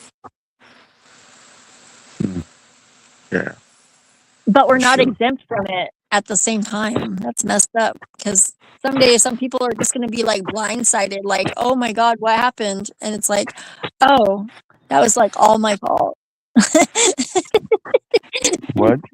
Like someday some people are going to be like that didn't notice like that they did things that like led to the world like friggin' being this far imbalanced, and they're gonna like wake up one day because everybody's gonna wake up eventually, and they're just gonna Mm-hmm. be like, "Wow, that is a lot my fault." I mean, it wasn't just my fault, but yeah, I could have probably done something at that point, and I didn't. That's gonna suck. I'm glad I don't have to do that. Well, I'm glad you didn't. Yeah, that's the foresight right there. Because I never Yeah. saw anybody else really do it yet, but I can imagine it in the future, Mm-hmm. and it probably has In the happened in the future. past, That's many right. times in the past. Yeah, that's the whole thing. Is like there's nothing really new under the sun. It's just recycling and novel seeming novelty. It's not really novel though. It's novel seeming. Novel Kind of like I'm seeking. seeming like it seems like it is novel, but it's not. It's just like enough time has passed that it seems like it's fresh again. It's like, and then it's remixed at the same time with stuff that is sort of new, but not really a lot new. It's a new Oh no. combination. It's a new combination. Is Combination. it raining? Is it raining there? No, I that's hear my it. neighbor outside. Oh, like, it sounds like water. Not really. But Well, good guess over the though. speaker from here, though. Yeah. Oh, I think that's my fan. Oh, maybe. Yeah. Is it like one that's going side to side because it gets like louder? It almost sounded like it was waves of water. Yeah, that was my fan, and my neighbor is kind of fixing his car outside at this time. Oh, 9:10 oh, a.m. it's now. almost time for the light to come in and hit the disco ball. I see it. It's rising. Sounds a lot Oh, brighter it's in here all time. of a sudden. Yeah, close to it. Hmm. I What should time have do you have adjusted again? my disco ball. It's 7:10. Oh, I think nice. 7:10. like the next 10 minutes, I'll get my flashes of light. I can already see them on the curtain actually, but they're really long reflection. Yeah. They get real sharp and they bounce off the top of the disco ball onto the ceiling. And pretty much like there's a bunch of them and then they disperse across the room. Mm-hmm. That totally sounds like somebody's like spraying a soaker hose or like it's raining real hard. That's so weird. It's just from my end. Funny. Yeah, I guess. I'm not autistic. It doesn't bother me. I just keep noticing it because I have peripheral attention, you know? Like I'm just paying attention to edges. And I was like, What's going on? I was seeing if I could make a noise like in an empty space whenever it's pointed away from wherever you're sitting, because it's quiet and then it gets loud again. So I was trying to do it in between the time when it's pointed the other direction. It goes or something like I that. think that noise saved me from going to sleep. Like I'm fighting it. Oh I'm fighting it though, but I'm good. yeah, you should be scared falling asleep. Like you never know what I'm gonna say to you while you're sleeping. Huh? Do you want me to, like, if you fall asleep, do you want me to give you some positive affirmations? Like, I could be like, you are enough as you are. Tomorrow is another day. This too shall pass. That? What do you mean? Whatever you're going through, it's going to be changing into something new. And, like, I think that we're actually going in a good direction for once. It doesn't seem like it right now, but I've been through enough time to be able to recognize that it's always like it seems like it's not going to be over, and all you have to do is just push a little bit harder, and then whenever you think you're going to give up, you just one more step, and then like boom, you're right there. It's like I feel that coming on, that kind of energy with the world. And I think it's going to be like not as bad as everybody says it is, because we are in the age of Aquarius, and Aquarius is revolutions, but it's also like measured. It's a fixed sign. I'm a fixed sign. You know, it's like that's solid. It's not like lapsed. It's like instead of like knocking a building down and building a new building in its place, it's more like taking the building and like making it into something, like remodeling it and like adding rooms onto it, like separate, and like making it into a different kind of building. That's the kind of energy that it is in Aquarius. Mm-hmm. Yep. Mm-hmm. But the way that people are doing it now is they're knocking down the buildings, they're hauling all the like friggin' bricks off and not even using them. They're just like dumping them over in some other country or something, or burying them in a landfill. And then they build another building that nobody likes, and it doesn't feel good. They're just like, ugh. But they'll get sick of it eventually. I just hope that the part of the revolution that is like the part that people that are like grasping onto their power so tightly that they will not let like they won't let it go.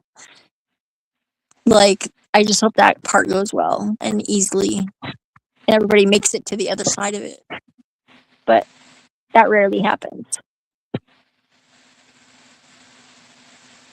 It's kind of like the violence of birth in a way, you know.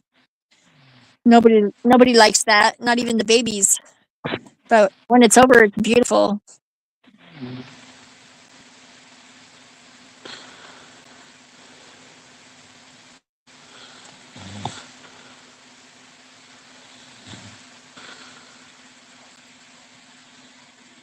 It was pretty crazy, like friggin' manufacturing a person or two. Have you had kids? Do you have kids? None that you know of? You fell asleep. I bet you fell asleep. Oh.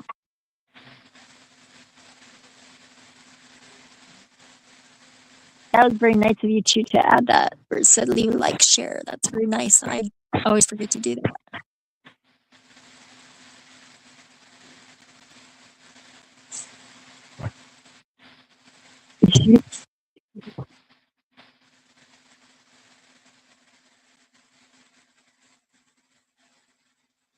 Do you have sleep apnea? You're breathing. You're like, no, it's the fan. Yeah, I bet it's the. I was like, you're like breathing funny. Who, me? Yeah, I thought you fell asleep because you were breathing funny. But it was also the fan. It was also the fan.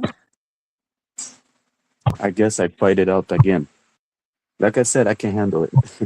You come back pretty quickly though, and look like you're like not even like sounding like you're tired whenever you came back. You're like, dang, I can switch modes like this quick. That's pretty impressive. Yeah. Thanks. I I appreciate. do that in emergency mode, but like if somebody tries to wake me up and I'm not in the mood to go, I am kind of a grumpy, especially early in the morning. Well, I just usually stay up all night if I have to be somewhere early. It's much easier for everyone if I do. If somebody doesn't like wake you up, you get grumpy. That's what you said. If somebody no, I said I stay up all night if I have to be somewhere in the morning. Because Yeah. if somebody tries to wake me up, like if I don't want to go, like sometimes it's just like I can't get up. It's like I'm gonna miss the appointment at that point. Like Oh, I hear you. I know because what you like mean now. I don't like being somewhere early in the morning, especially whenever I'm in that mode where I sleep this time of morning, you know? I have a doctor's appointment tomorrow at like 6 in the morning, and I can't eat anything after 10 because I'm getting an ultrasound. So Oh. But I won't be surprised that they clip this and use it against me. You know how it is. I got you, Paro. I can make You it know what I mean? private, whatever. I No, can make no, it no. like where only people that have the link can have it. So if you want I to mean, share it's it with okay. people that can watch it, but it's like I mean, it's okay. You could have it uploaded if you like. I'm not scared. I just well, saying. I was I just saying. had to. The one that Huh? I did the other day with Arctic Timberwolf and Cage, I had to make it private because I have to edit it because like I realized after the fact that there was like something that like was too much personal information at the end of it that I was just sitting there like in a scene whenever I was showing them around my room, like so I have to edit that out Yeah. to protect other people's privacy, really. But I mean, I'm not really like embarrassed of it. It was just me fighting my sleep, but I'm good. I'm yeah, still it's so good. hard to stay awake around me. I'm so boring. Me too, to Yeah. be honest. I would normally be awake this time, so it's not like it's a challenging time for me to stay awake. I guess we have a competition. No, it's It not a seems to, competition. That would be but dangerous because like I don't like to compete like that, but I am competitive, no. so I I'd mean rather it play Scrabble. I mean it in a funny way. Okay, Like I would rather play if you Scrabble. That's okay. travel, all right, travel. Scrabble, Scrabble where Oh, you little Scrabble. the letters and you spell words because I'm good at that. Oh, the game But Scrabble. Okay.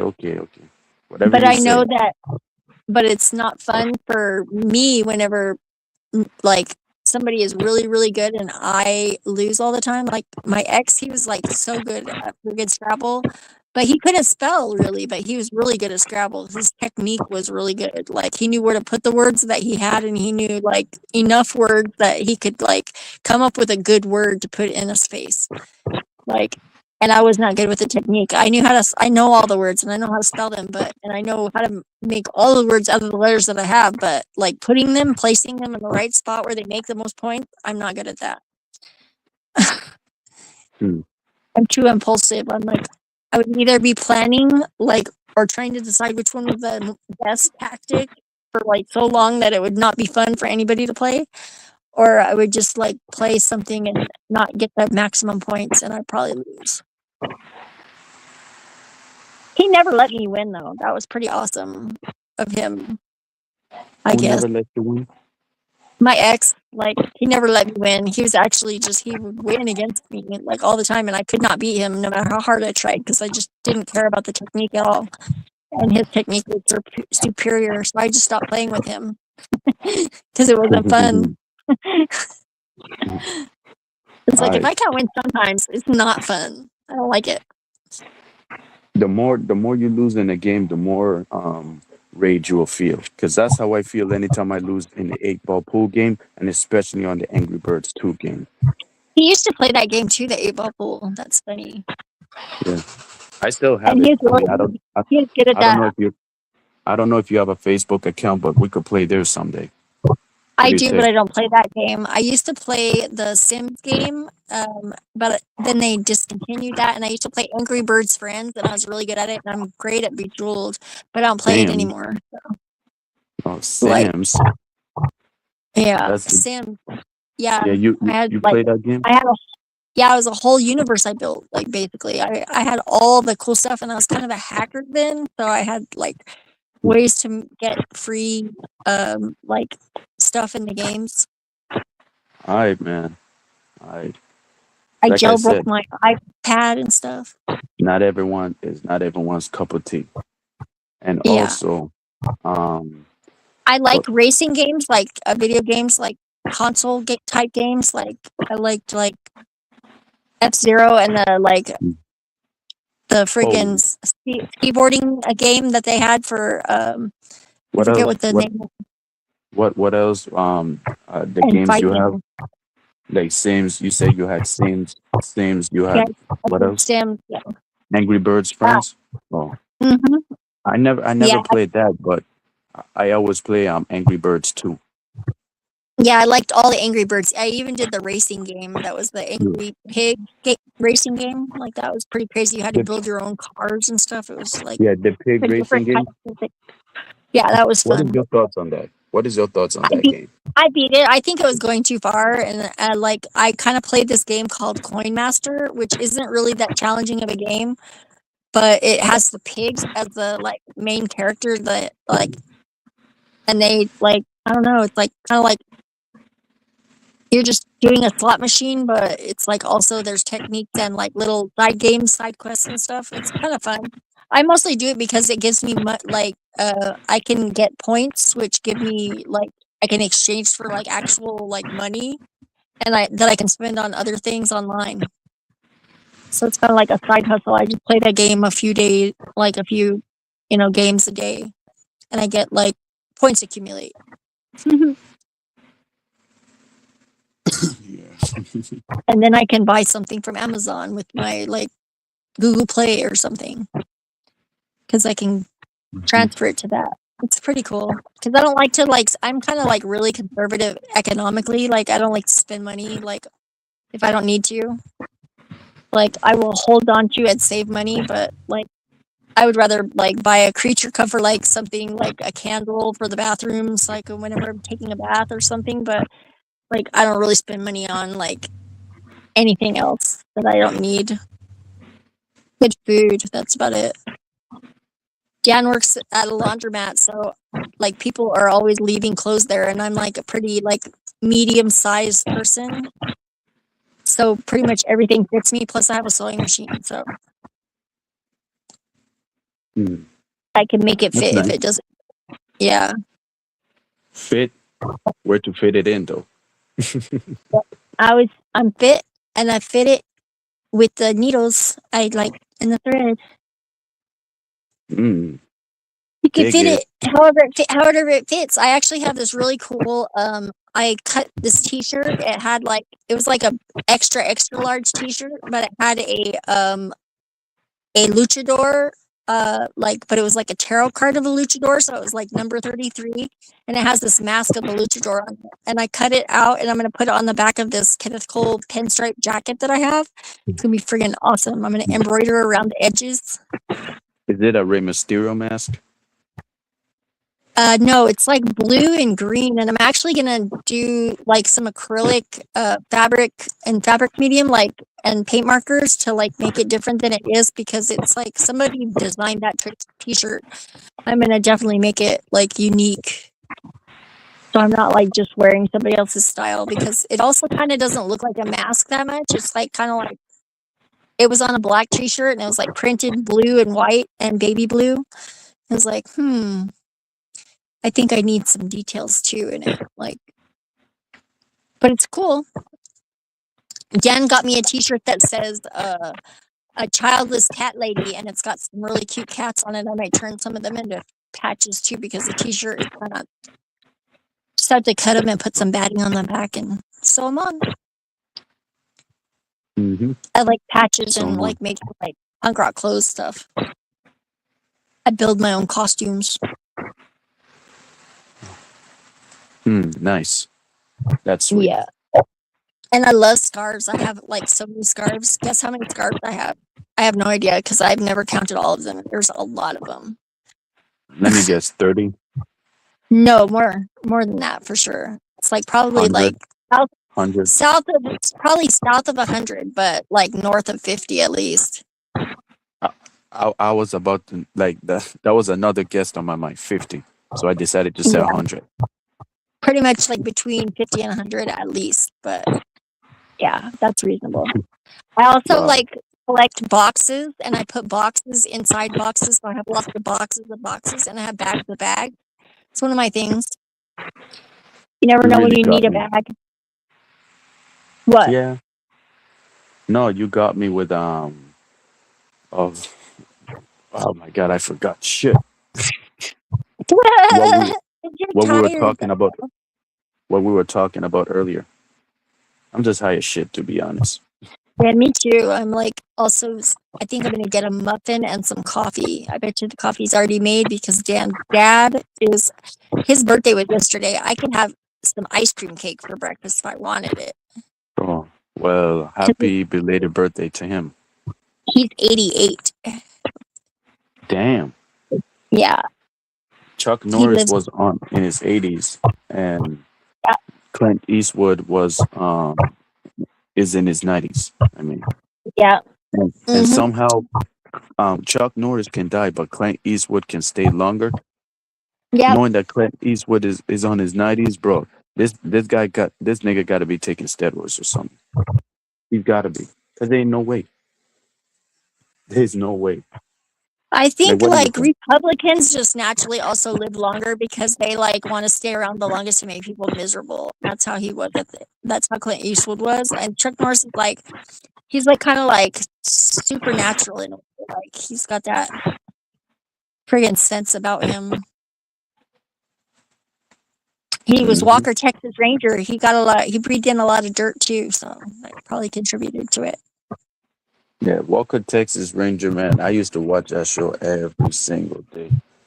I Every was like more single of a day. MacGyver fan. I liked MacGyver.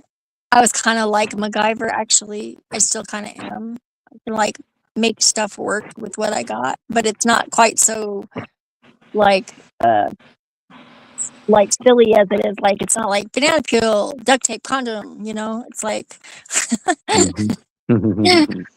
Yeah, yeah, I'm yeah. like, I figure out how to get the wire that is magnetic out of the wall when the power is off by like taping like a very thin layer of like some thread tape or something to this little magnet that I have, and then I have these like glow sticks that are not being used anymore, and I like stick them together and I stick it down in the wall and I like manage to friggin' fish it out.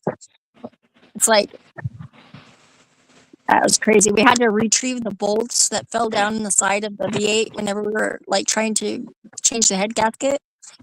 And they like slipped down in these gaps where you cannot get them. The same thing. I just like took one of those really good neodymium magnets and like taped it to the end of these friggin' glow sticks that were all taped together, and then like stuck them down in the thing and just like gently lifted it out.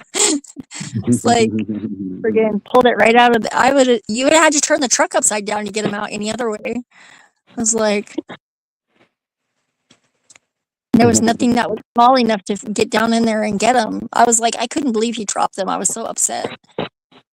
I was like always the mechanic's assistant, but like he's a big clumsy guy.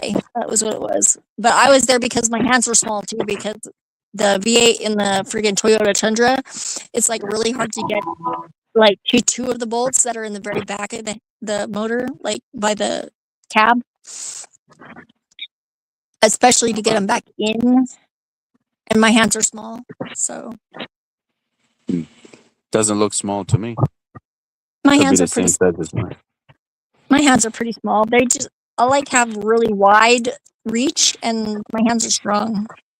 I have a boxer's fracture on my left hand All right, where show those hands to I see dropped how a bridge. this size. I dropped a Huh? bridge on. I dropped a bridge on my hand. So it's crazy. Never mind. It's not that bad. Yeah, I gotta freaking clean No, my nails before I show them on camera. They're Oh, not all like right. dirty, but they're just like they need to be filed. They were underneath Yeah. some All I'm fake mail saying. for Oh, about a week. sorry. All I'm I was saying talking is, to myself. oh, really? Oh, all I'm No, saying I was is listening, your, and I was listening to you. oh, all I'm saying is your hand like looks like decent. Probably like bigger than mine or smaller than mine. Who knows? I've got those like marks on my hands that they say, oh, if you have the M and the like, what is the other thing? The M and the star or something. I have like, so I'm like, I don't believe any of those videos though. I'm like, I'm not related to Mary Magdalene. Just shut up. Hmm. Hey, what could I say, man? What can I say? Definitely. I'm related to everybody in the world though, somehow. I guess we all are related as humans, distantly. Yeah, I guess so. I guess you've proven that you're not intimidated of showing who you are. And I Yeah, well, I respect have that. nothing to lose, really. It's kind of another one of the perks of the diagnosis and the like. It's kind of like memento, you know. It's like the just the awareness of our own like fragile nature makes you really appreciate the time that we are here a little bit Hmm. more. But what's really funny is like if you think about it, like there's nothing different from the day before I like was diagnosed with cancer to the day after. There was just like there's just as much uncertainty. There was no difference in it whatsoever. Yeah, I hope that you make it. Well, me too.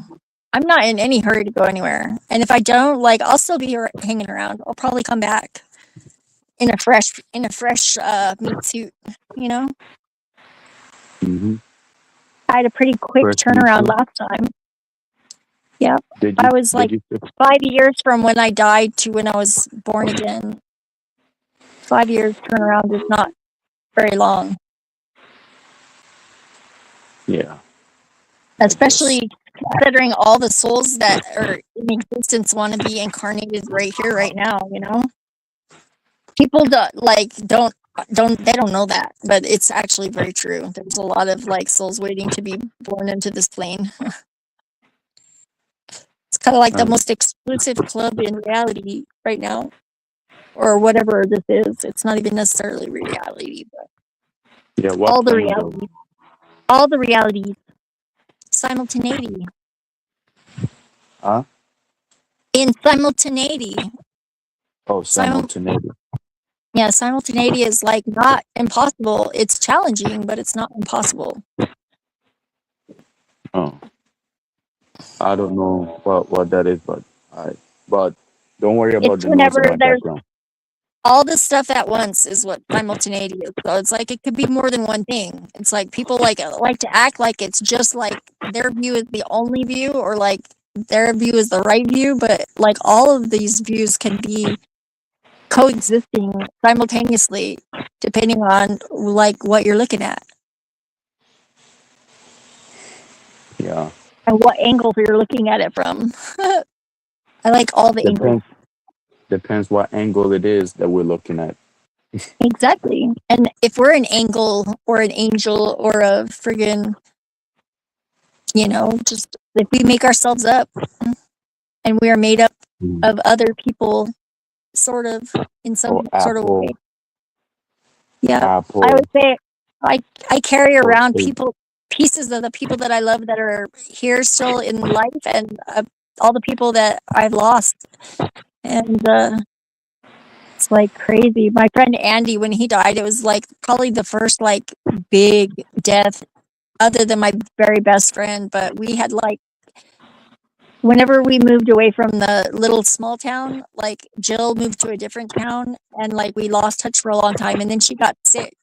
She got lupus whenever we were 14, and she came to see me once, and then we went back to Las Vegas, New Mexico.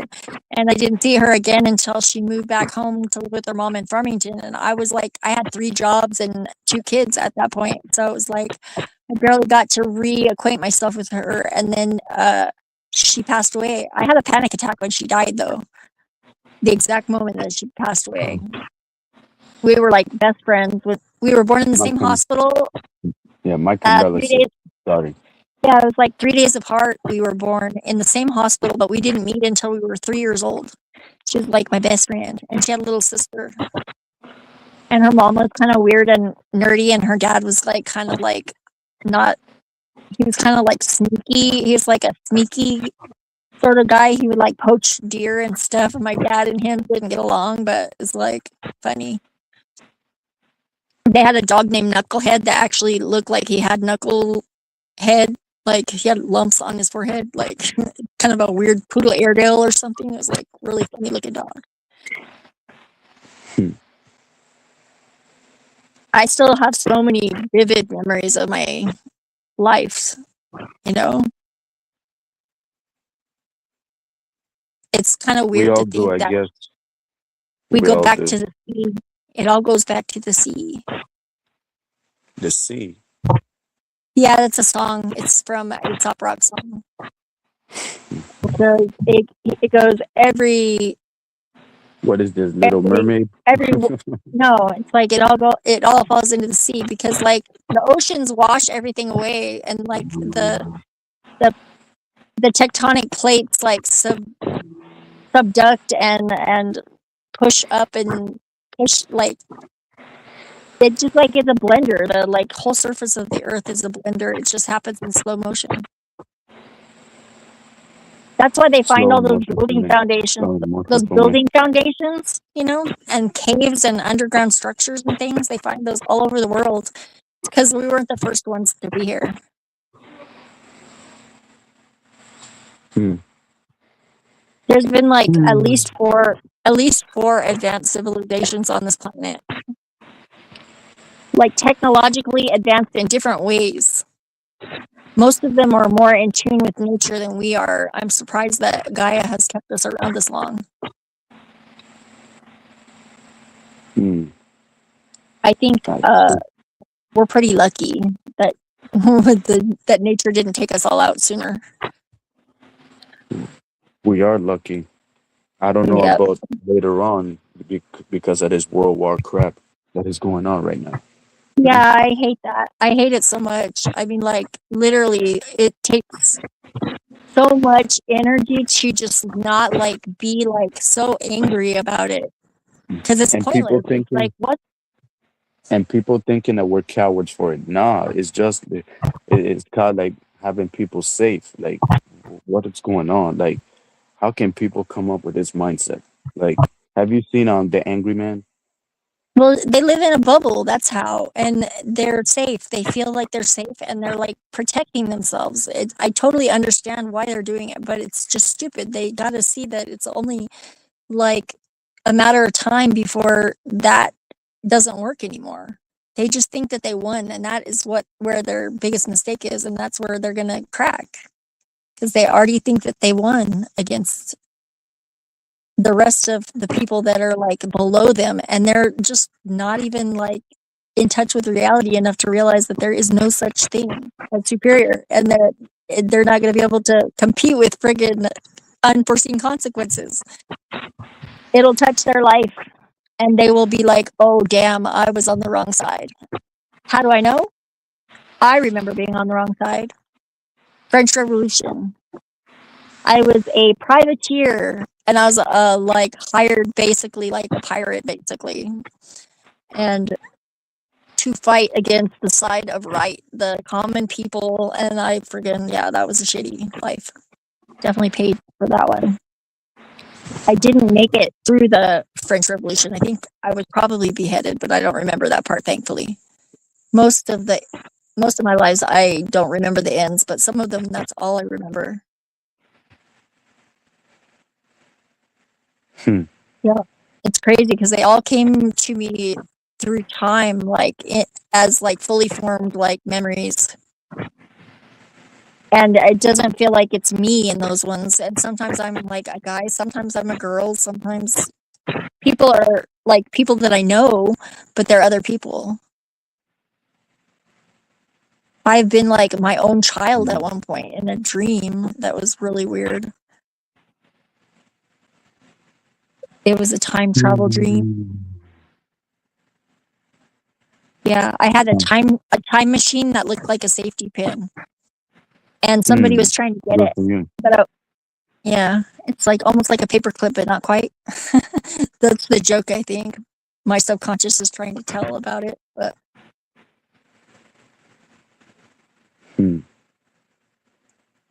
it's probably reminding me of all of the like, because like I have a couple of dreams that there's no way that I would have imagined that on my own. I don't like watch movies that are like really violent often, and I definitely didn't when I was a kid.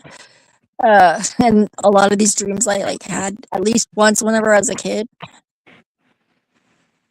Like, and like the smells and the other senses like are so much stronger in those dreams than in like a normal dream. Even like a lucid dream where you can do whatever you want, you don't get the like smells and the like tactile like breeze, the feeling of like breeze blowing. It's not as vivid.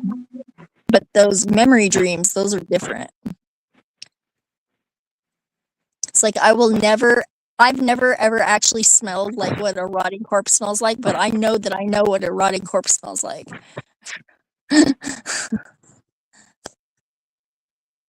I have never been shot with a firearm, but I know what it feels like to be shot in the back of the head.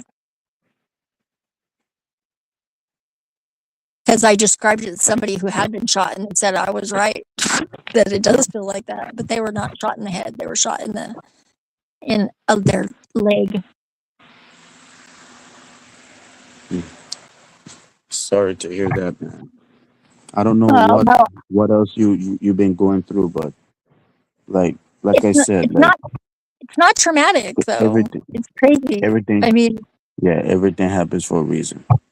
I appreciate your sentiment that like it's like you're sorry that I went through it, but I'm not.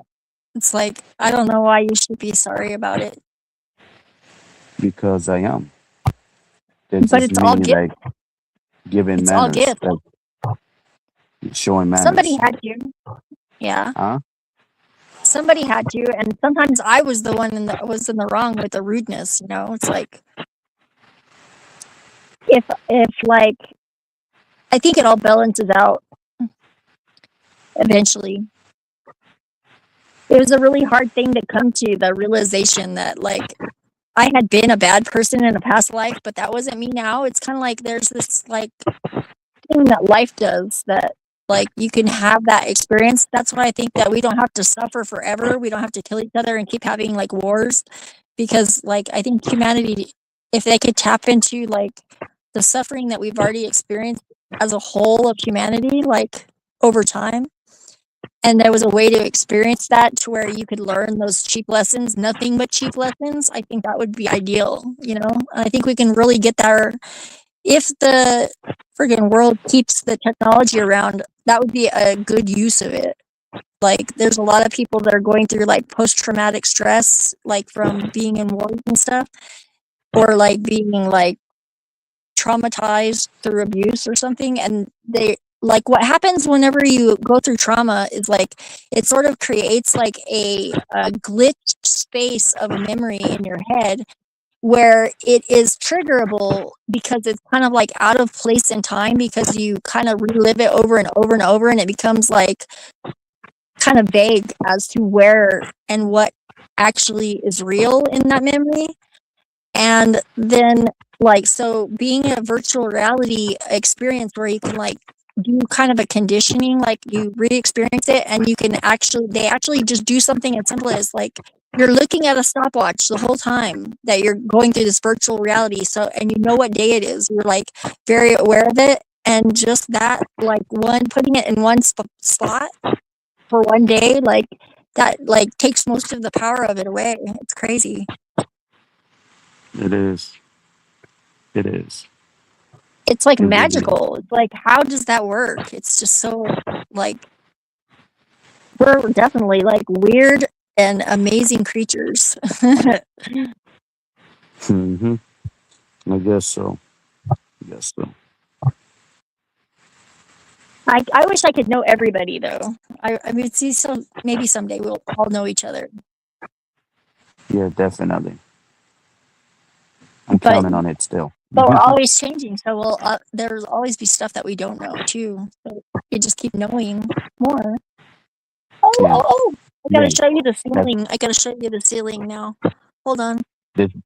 This Oh is no, just the that's first part. wrong camera. Wrong camera. Hold on. It's like, oh, Oh, what can you happened? see it? I was like, did I turn it off? Oh no, I didn't. Is that a spider? Yes. No, it's not a spider. It's a disco ball, and then I have a Oh, butterfly there, the and there's disco a ball. disco ball, and see the light, how it comes in the window and on the ceiling, the dots. Oh, that looks nice. Yeah, and it goes all the way across the room. Like, it's like, Mm-hmm. and then that's an oil painting and a Medusa, and there's a snake and a clock that the batteries died because I eat the power out of them if they're too close. And then there's a disco ghost. No, I wasn't paying attention like from the beginning, but I'm watching. Yeah, my little totem guy. You see him? He's made of a labradorite, and then some arts. That's my headboard. I have the puppet that's the terrorist. He's the one guy that does those puppet comedy shows, and he has the guy that he's like a skeleton, and he's like from the Middle East or something. It's really Comedy offensive humor, but yeah, it's like, oh my god, his name is like, what is it, Ali? His name is Ali. Hmm? His name is Ali, and he's like he like is the suicide bombers basically. Suicide But he's bombs, basically. But he's a puppet, and he's really obnoxious. Yeah, I like that character. I also have like a little like a marionette puppet. Pretty cool. Yeah, that's a good decoration you have, by the way. I really liked it. Paige didn't like it. He said it was way too cluttery. It's like, you should see some of my I don't know. tchotchke shelves. It's crazy. I have a lot of tchotchkes. I don't know why, but god damn, that's called being ungrateful. Yeah, it's funny. I think he tries too hard sometimes, and then he gets critical. Like whenever, like, it's like a self-defense mechanism. Yeah, I guess. I'm like, dude, can I see your ring? I say, can I see your ring? Can I see your dice ring? Can I please see your dice ring? And he's like, shut up. It's so funny. Yeah. Really? He's like, oh, you like me? You're razzing me, and I'm like, yeah, I only razz people that I like, because if I didn't like you, I would not bother to razz you. Ooh. I would just shut the fuck up and go away and not even like pay any attention at all. So it's like, that was like me reestablishing our relationship, because like had a moment where like felt like I really got to know him, and then I was like, I don't think that was really him. I think that was him like trying to be something that he's not, like. And then I was like, okay. And then I got pissed off over Axis and all the shit that was going on with them and Bex, and like, I feel like I was simping for friggin' Axis in a way, like, but not like trying to rescue him, but I was like, dude, he's like not really a horrible person. I mean, like, yeah, he does some stuff that like seem pretty questionable, but I think a lot of it is just performance. And he just kind of like not really a bad person, actually. Who's not a bad person? Axis Ratblood, like, he's not really a bad person. He can be bad. He says he's bad, but like, really, he's like, I don't think he's that bad. He's never been bad to me.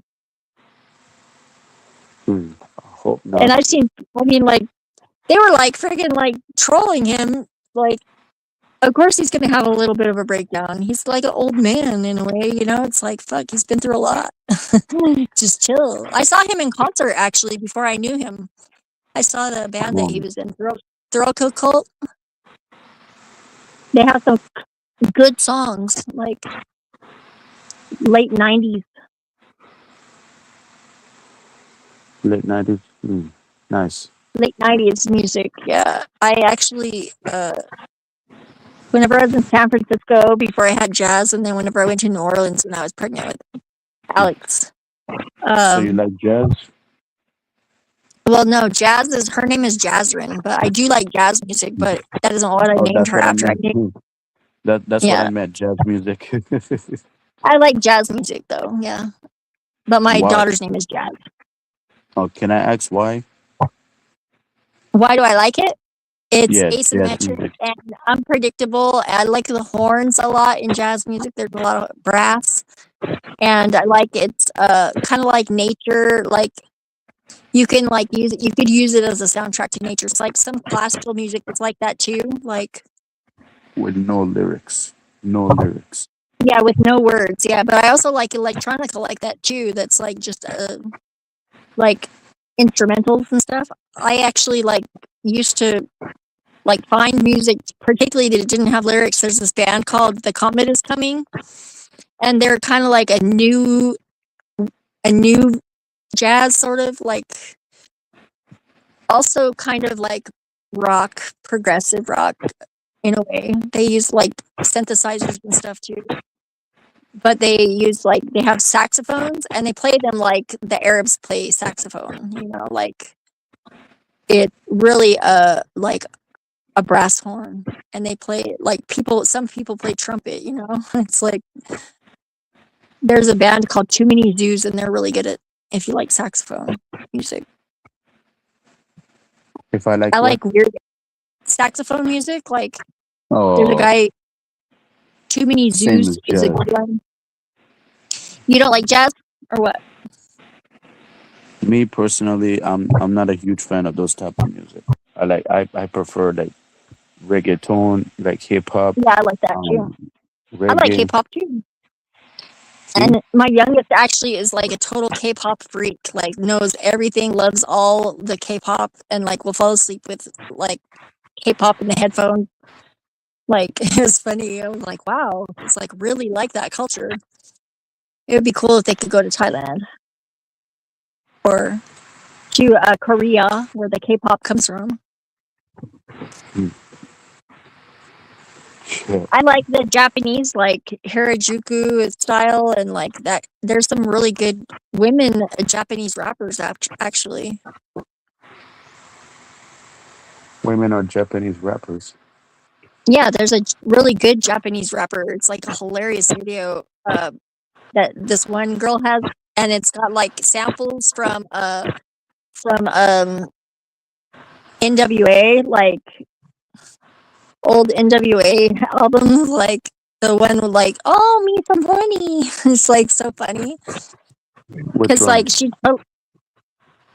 like the one that friggin' what's his name, the guy that died, the really nasty one of an NWA. He was like the dirtiest guy. Easy. Huh? Yes, Easy. yes. Easy. Yep. I remember hearing the friggin' that song about his car, like friggin' that car song that he did that, and I was like, oh my god, it blew my mind as a teenager. Because I'd been listening to like I didn't really like rap, but I liked hip hop, but I also liked metal. So I kind of got into Anthrax and then Beastie Boys a little bit, and I was like, then I heard, like, of course there was the Aerosmith and Run DMC, and I was like, then I got De La Soul and the Jungle Brothers and Q-Tip, and friggin' I went Far Side, like, and but then I didn't really like a lot of rap until like I found like some underground hip hop, like, and foreign music hip hop. I listened to a lot of that. There's like some really good white rappers too that like nobody knows anything about. Like everybody's like talking about Sleep Token or Token or whatever, and like, yeah, not that great. I mean, it's Yeah. okay, but Ren is way better. The guy from the UK that's like He's like kind of like also alternative and like he's angsty and like really honest guy. Like he's had psychological issues and he does his therapy on the stage. It's like fucking badass. Yeah. I think that's what comedians do too. Have you ever thought about like ever trying to go and be a stand-up comedian or like to do a set like just for fun?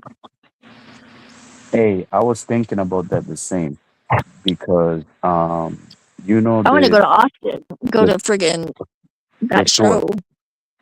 Thor Oh, that had been yeah. there. Yeah. Have you seen it?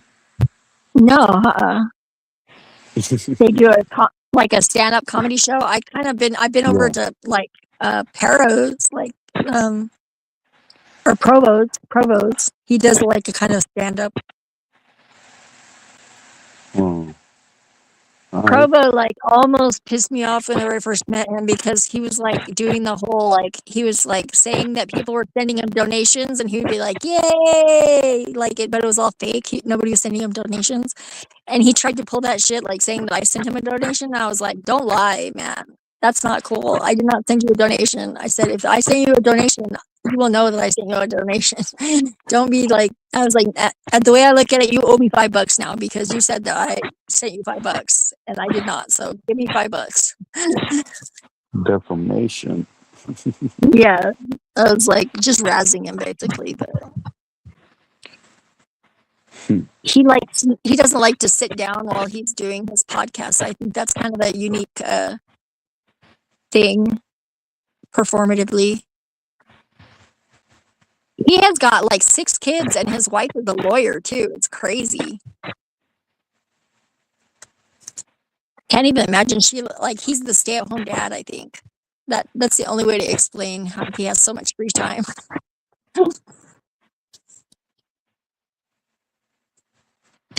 It is what it is. Yeah. Yeah, I right think now, Truth or Cop went to go and visit Provo once, and I like managed to catch like this like crazy friggin' like live that they did like where they were at the bowling alley or something. They went to go to see the place where Twin Peaks was filmed or something, and they were like eating cheesecake in this place. It's like the gigantic plate of cheesecake. But like nobody remembers that live stream. I think I was like maybe one or two people that were actually there, and I think they took it down. I was like, wow, that's crazy. Truth or Cop is a pretty interesting guy. He's a character. Truth or Cop, do you know him?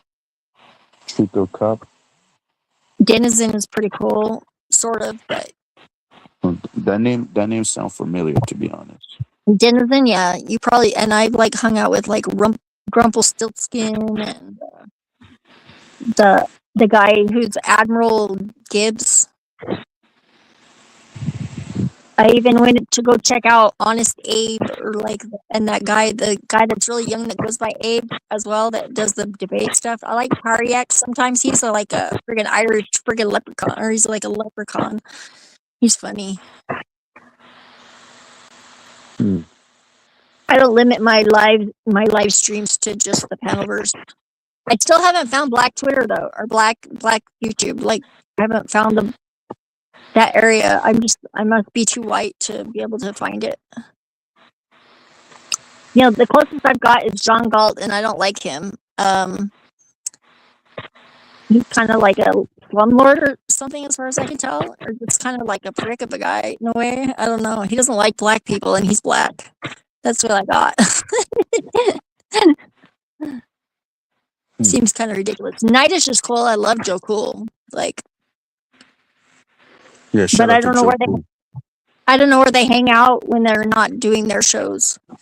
Otherwise, some of the guys come on Nightishes. I like Nightish. He's a cool guy.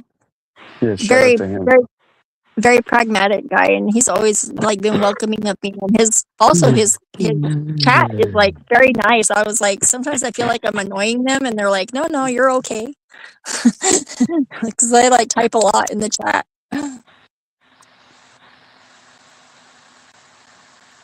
when I'm on one, you know, a rant. I think it's time for me to meditate because I got to shut my brain off. Huh? I said I think it's time for me to meditate, and if I want to take a nap, I'm gonna have to take a nap soon. Oh my I god, don't I have can't any. believe I tried it again while I'm playing Angry Birds. You're playing Angry Birds? Yeah. And just to try not to sleep, actually. But I guess Yeah, I you know almost did what's again. fun though? You know, I used to do that a lot more than I do now, but whenever now I can make myself just like relax and go to sleep at any time when I'm tired. And I Yeah. find that like if I just sleep for a couple of hours, like and do a good meditation before I fall asleep, then that's almost as good as sleeping for the full, 6 or 8 hours. Mm-hmm.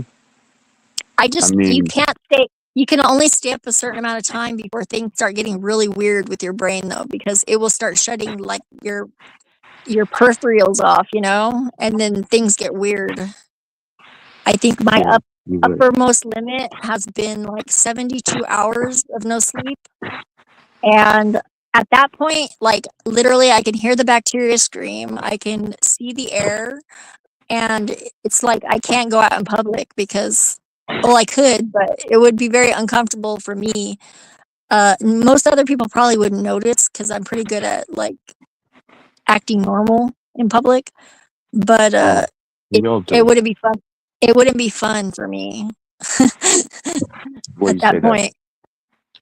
Well, like because I don't like panic, and I know the difference between my reality and the reality that most people like consensus reality. I could tell the difference, pretty distinct differences.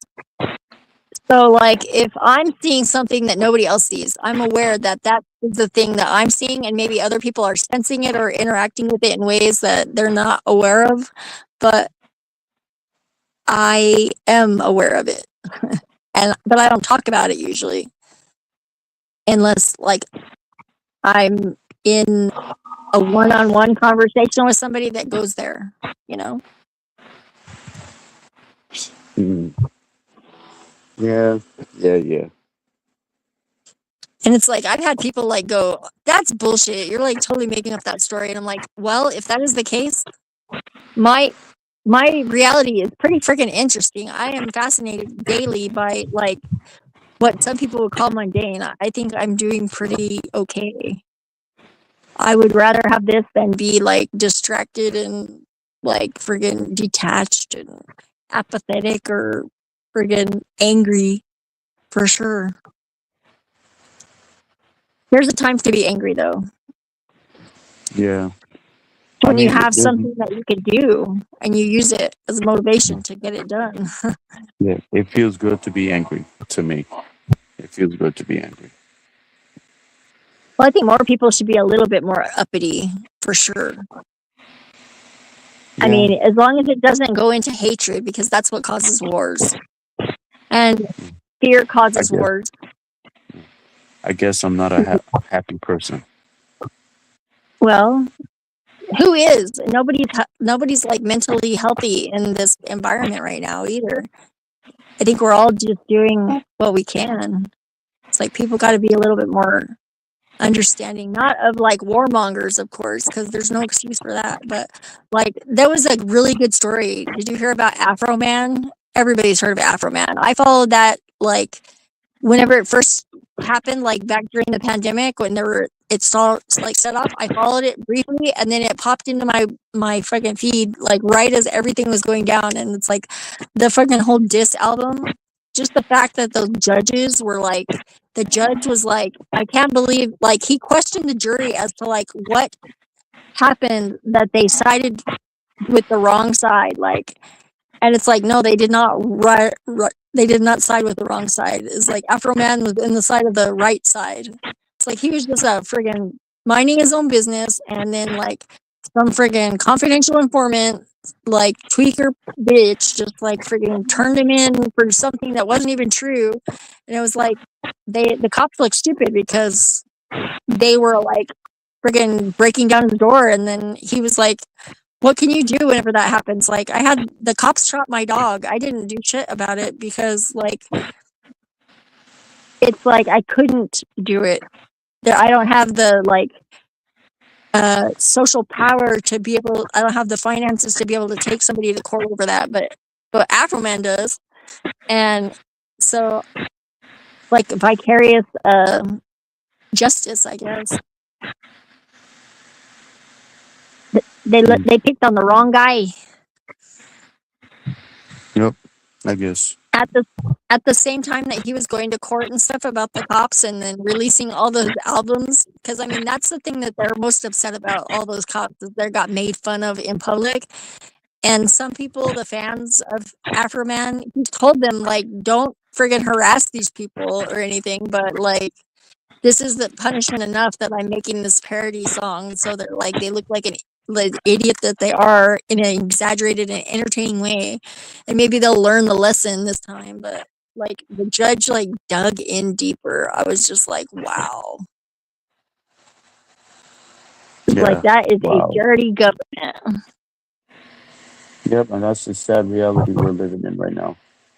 Yeah, it's totally a police state, surveillance state. Like, I pretty much, like, they don't pay attention, I guess, to, like, anything that I say, because every once in a while I just throw something in. And you know what's really crazy is, like, AI is so vulnerable to, like, metaphors, poems, adages, like, any sort of colloquial communication, like, route that people can communicate ideas that are, like, more abstract. Like, it doesn't understand that stuff. It doesn't flag it.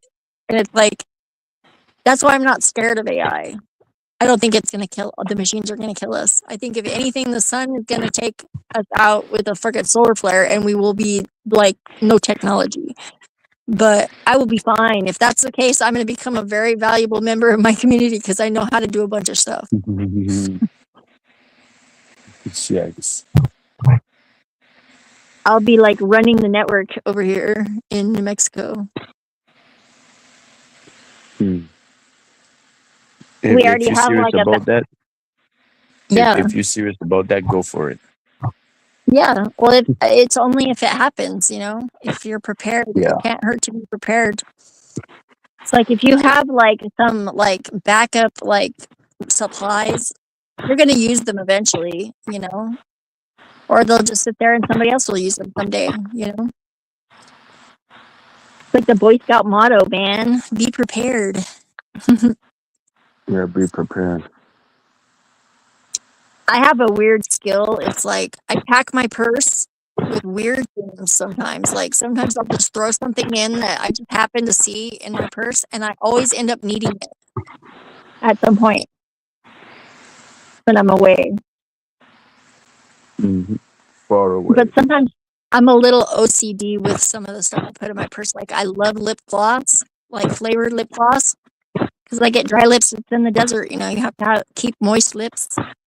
And friggin', one time I, like, counted all the like chapsticks and lip glosses that were in my purse. I had like 12 of them. Because I would just throw one in, like, when I would leave the house, and I just not even check and see if it was still there later. Just throw another one in. It's crazy. Yeah. Lighters too. I used to do that when I Crazy. smoked. I would have like 5 or 6 lighters in my purse. Like, oh, I found the vortex of missing lighters. It's in my purse. Yeah. Yup. Yup. But I hear you, though. I hear you. I hear you too. Thank you for hearing me. Yeah. Same here. This is how I get when I'm a little zizzy. Like, I'm like, I'm tired.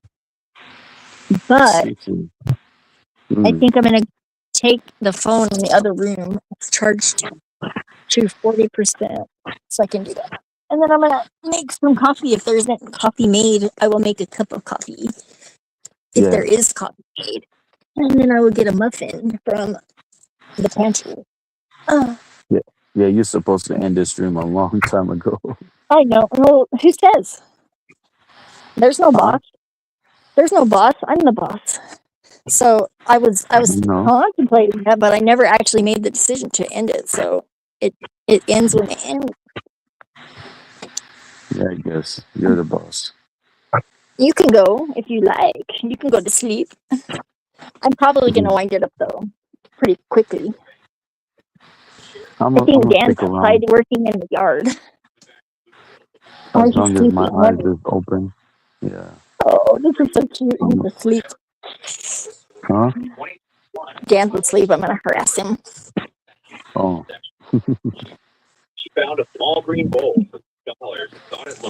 And Rocky the doggy is asleep on his bed. Rocky the doggy.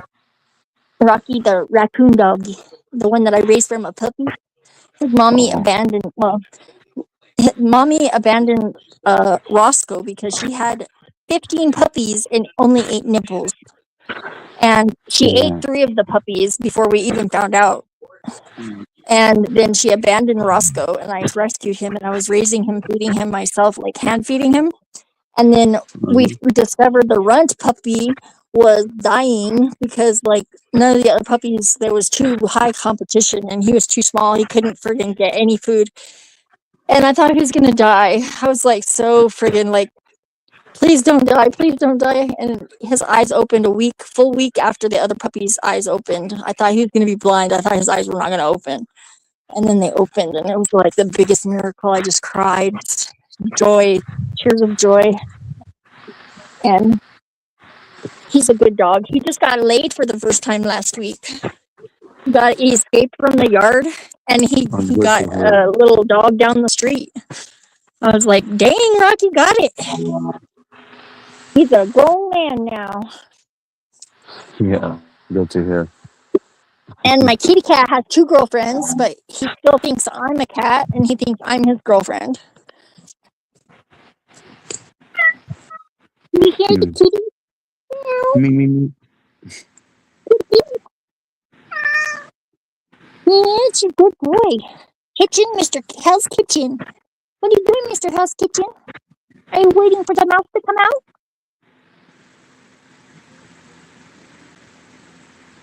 He only talks whenever he's not on camera. He's shy. Yeah. Okay. I got my coffee. Oh. Who's watching? Who's looking in the chat? There's 2 people in there. Wonder who it is. Yeah, there's 2 people watching us. They're lurkers. I hope not. I mean, whatever they say about us, it is what it is. Yeah, I'm offendable. They can say whatever they want. Yeah. The only thing that we can do is not panic. I don't panic ever. I don't get paranoid either. I like think it's really funny when people get paranoid. I don't understand it at all. And like, I had like a roommate once that was a really paranoid person. And I just like, yeah.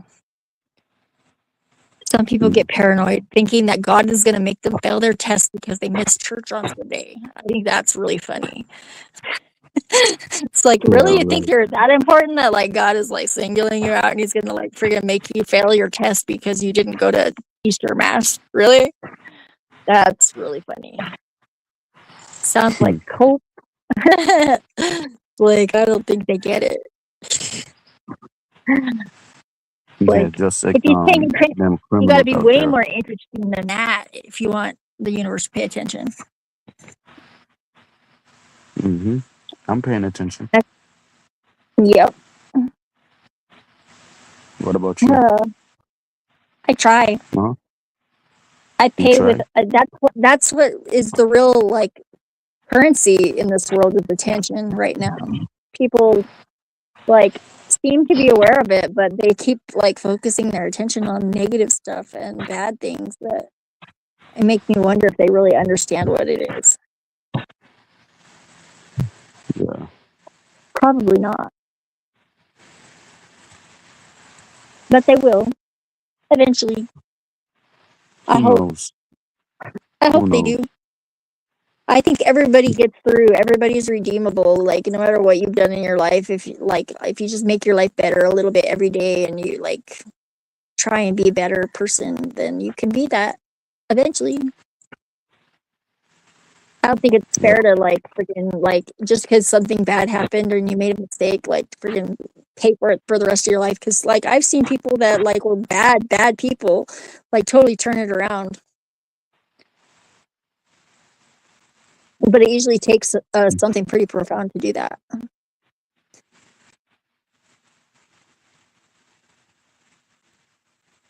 Yeah. Yeah. Yeah. Well, and on that note, I hope that we had a few profound moments out there. If anybody is out there listening, lurking, hit the like and subscribe, please. I appreciate Yeah. it. And go over to Pero's channel and you can watch his videos. Yeah, I type your chat, leave a like, share, comment, Yeah, I did. subscribe. When you were falling asleep, I was like actually telling you that I appreciated that. I was like, "Oh, that was really nice of you to do that. Thank you very much." Oh. And then you were For real? sleeping. I didn't know. Yeah. I didn't know. Yeah. Welcome. Well, that's what I told you because I knew you were sleeping because that's what I was like, are you asleep? Because you're not like responding to what I'm saying. And I hear it sounds to your breath is a little weird. Remember whenever I was talking like that, that's when you woke up. Yeah. Yeah. It was right. That's It was right before that. If you go back to that part of the video, you'll hear what I said. Yeah, definitely. It was fun. I'm gonna get out of here, and you guys all have a lovely day. It is no longer the 7th; it's the 8th. So don't pay attention to the title. Yeah. It was a Tuesday. Now it's a Woden's Day, Wednesday, Hump Day. Everybody It get their is. camels out, and I wander like a camel when it's been loose from his rope. That's what I do. Yeah. I mean, you will know. Because You will get to know. I got those backup humps, of fat to sustain me in my psychic self. I like a camel. Camels are cool, except for they drool a lot. I don't know about that. They have big white feet and they can walk across the sand. It's burning hot. Friggin'. They don't ever need water or food for a long time. They're pretty amazing. Yeah, but I heard camels are more smarter than horses.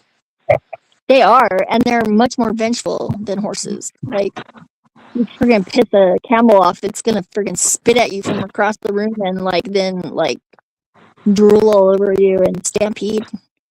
They can be mean. Yeah. Even though camels But are they're, slow, gentle. but they're smarter. Yeah, they're not even that slow. Have you ever seen a camel run? They actually can get going pretty fast. They're very long legs, too. Not as fast as an Arabian horse, but across the sand, maybe. I'm talking about the movie The Scorpion King. Oh, yeah, I like that one. But you know what? They made Amenhotep look really bad. And he wasn't that bad as a pharaoh goes. He wasn't evil like the Amenhotep.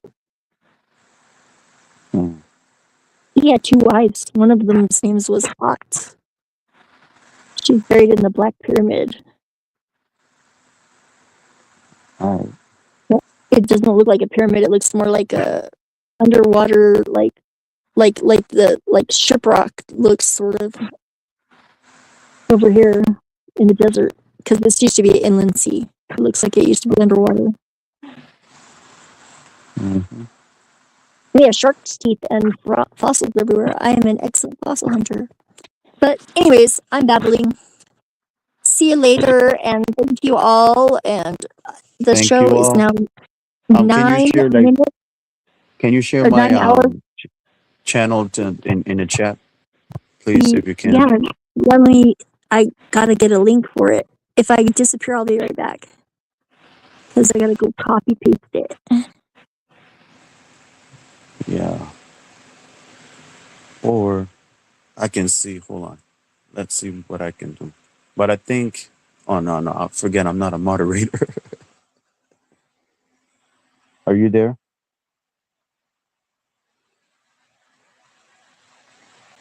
I guess not. Well, y'all, it's been a fun stream. I had a good time with Sephir.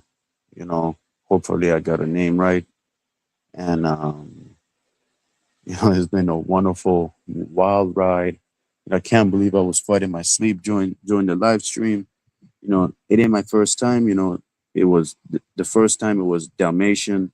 Now second is Saphir. So, you know, it happens. You know, shit happens. But yeah, if you guys love this stream, make sure you leave a like, comment, share, subscribe, and share this with your friends and families. Which videos is your favorite part?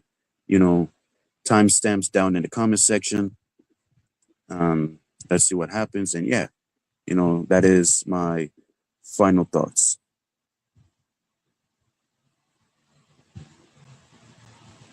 Frog Sprog. Holden, I thought don't nod, y'all. All right.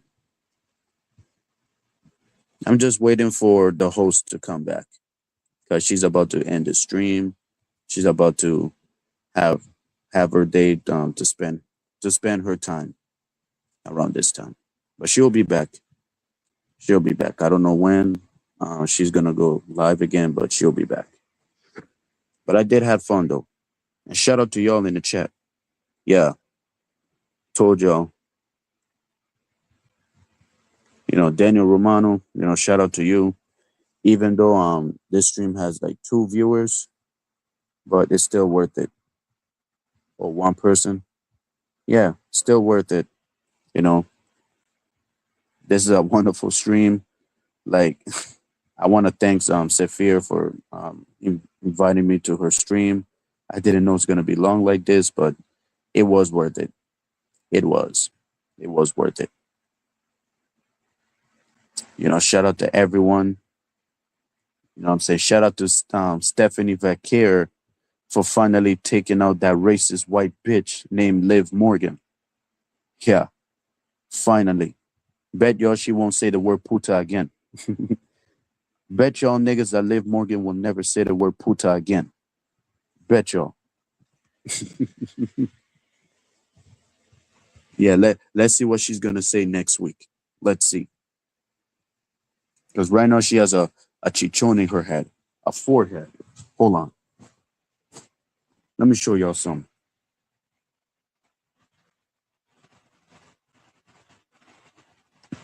Yeah, fuck this, man. Fuck this.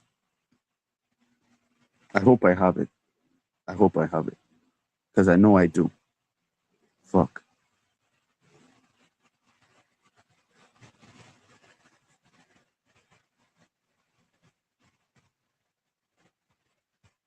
All right, y'all. This is Liv Morgan's forehead after Stephanie Vaquer fucked her racist ass up. You can see this is how it all started. Stephanie there. Fuck. Stephanie on the back in red, attacking Liv Morgan, hitting her head to Roxanne Perez's head. You know what? They were having a conversation about Finn Balor. So yeah. Bet you Liv Morgan won't say the word puta again. But yeah, I was talking to your chat. The ones that know wrestling.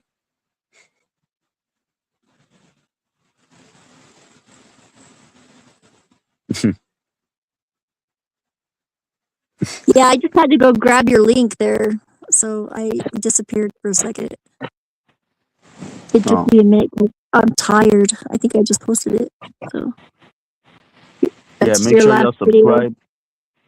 Yeah, thanks. Make sure y'all subscribe to my channel. You know, I do nothing but motivational speeches. I do rants and comedy, and I covered like crazy stuff that pisses me off. Trust me. Like when I go crazy, listen, when I go crazy, I go passionate. Like if you're not passionate in life, then what the fuck are you even alive for? That's what I say. You gotta have some passion. Fucking don't be apathetic. Apathetic is boring, and boring maybe I'd say banal more than anything, because boring, like I don't say boring because boring is like, that's also when you're bored you can become enlightened because you find things to do that you might not normally do, but you don't stay there forever. But yeah, it was fun chatting, and yeah, go sub to that content. You know what's really funny is I went to the YouTube first to look before I went to Discord to look for your link, and I wasn't subbed to this channel that you had posted in Discord to me. I just Yeah. like watched videos and I didn't even like think about like subbing. I thought I was subbed already. And I went to go look at my list of subscriptions and there's a hurricane that does music that I'm subbed to, that I was subbed to before that. But it's not you. And I've been subbed to them since before I knew you. So it's like a weird synchronicity that I noticed that. And I was like, he's live right now too, reviewing music. And I was like, whoa. It's like other us's in the world out there, you know? Right. Well, I'm glad you know. I'm glad you Yep. now know. But there's only one Well- you and one me. But there's other us's out there in the world. Peace and have a blessed day, and we'll talk to you later. Love everyone, and I like almost everyone, so have a great day. Same as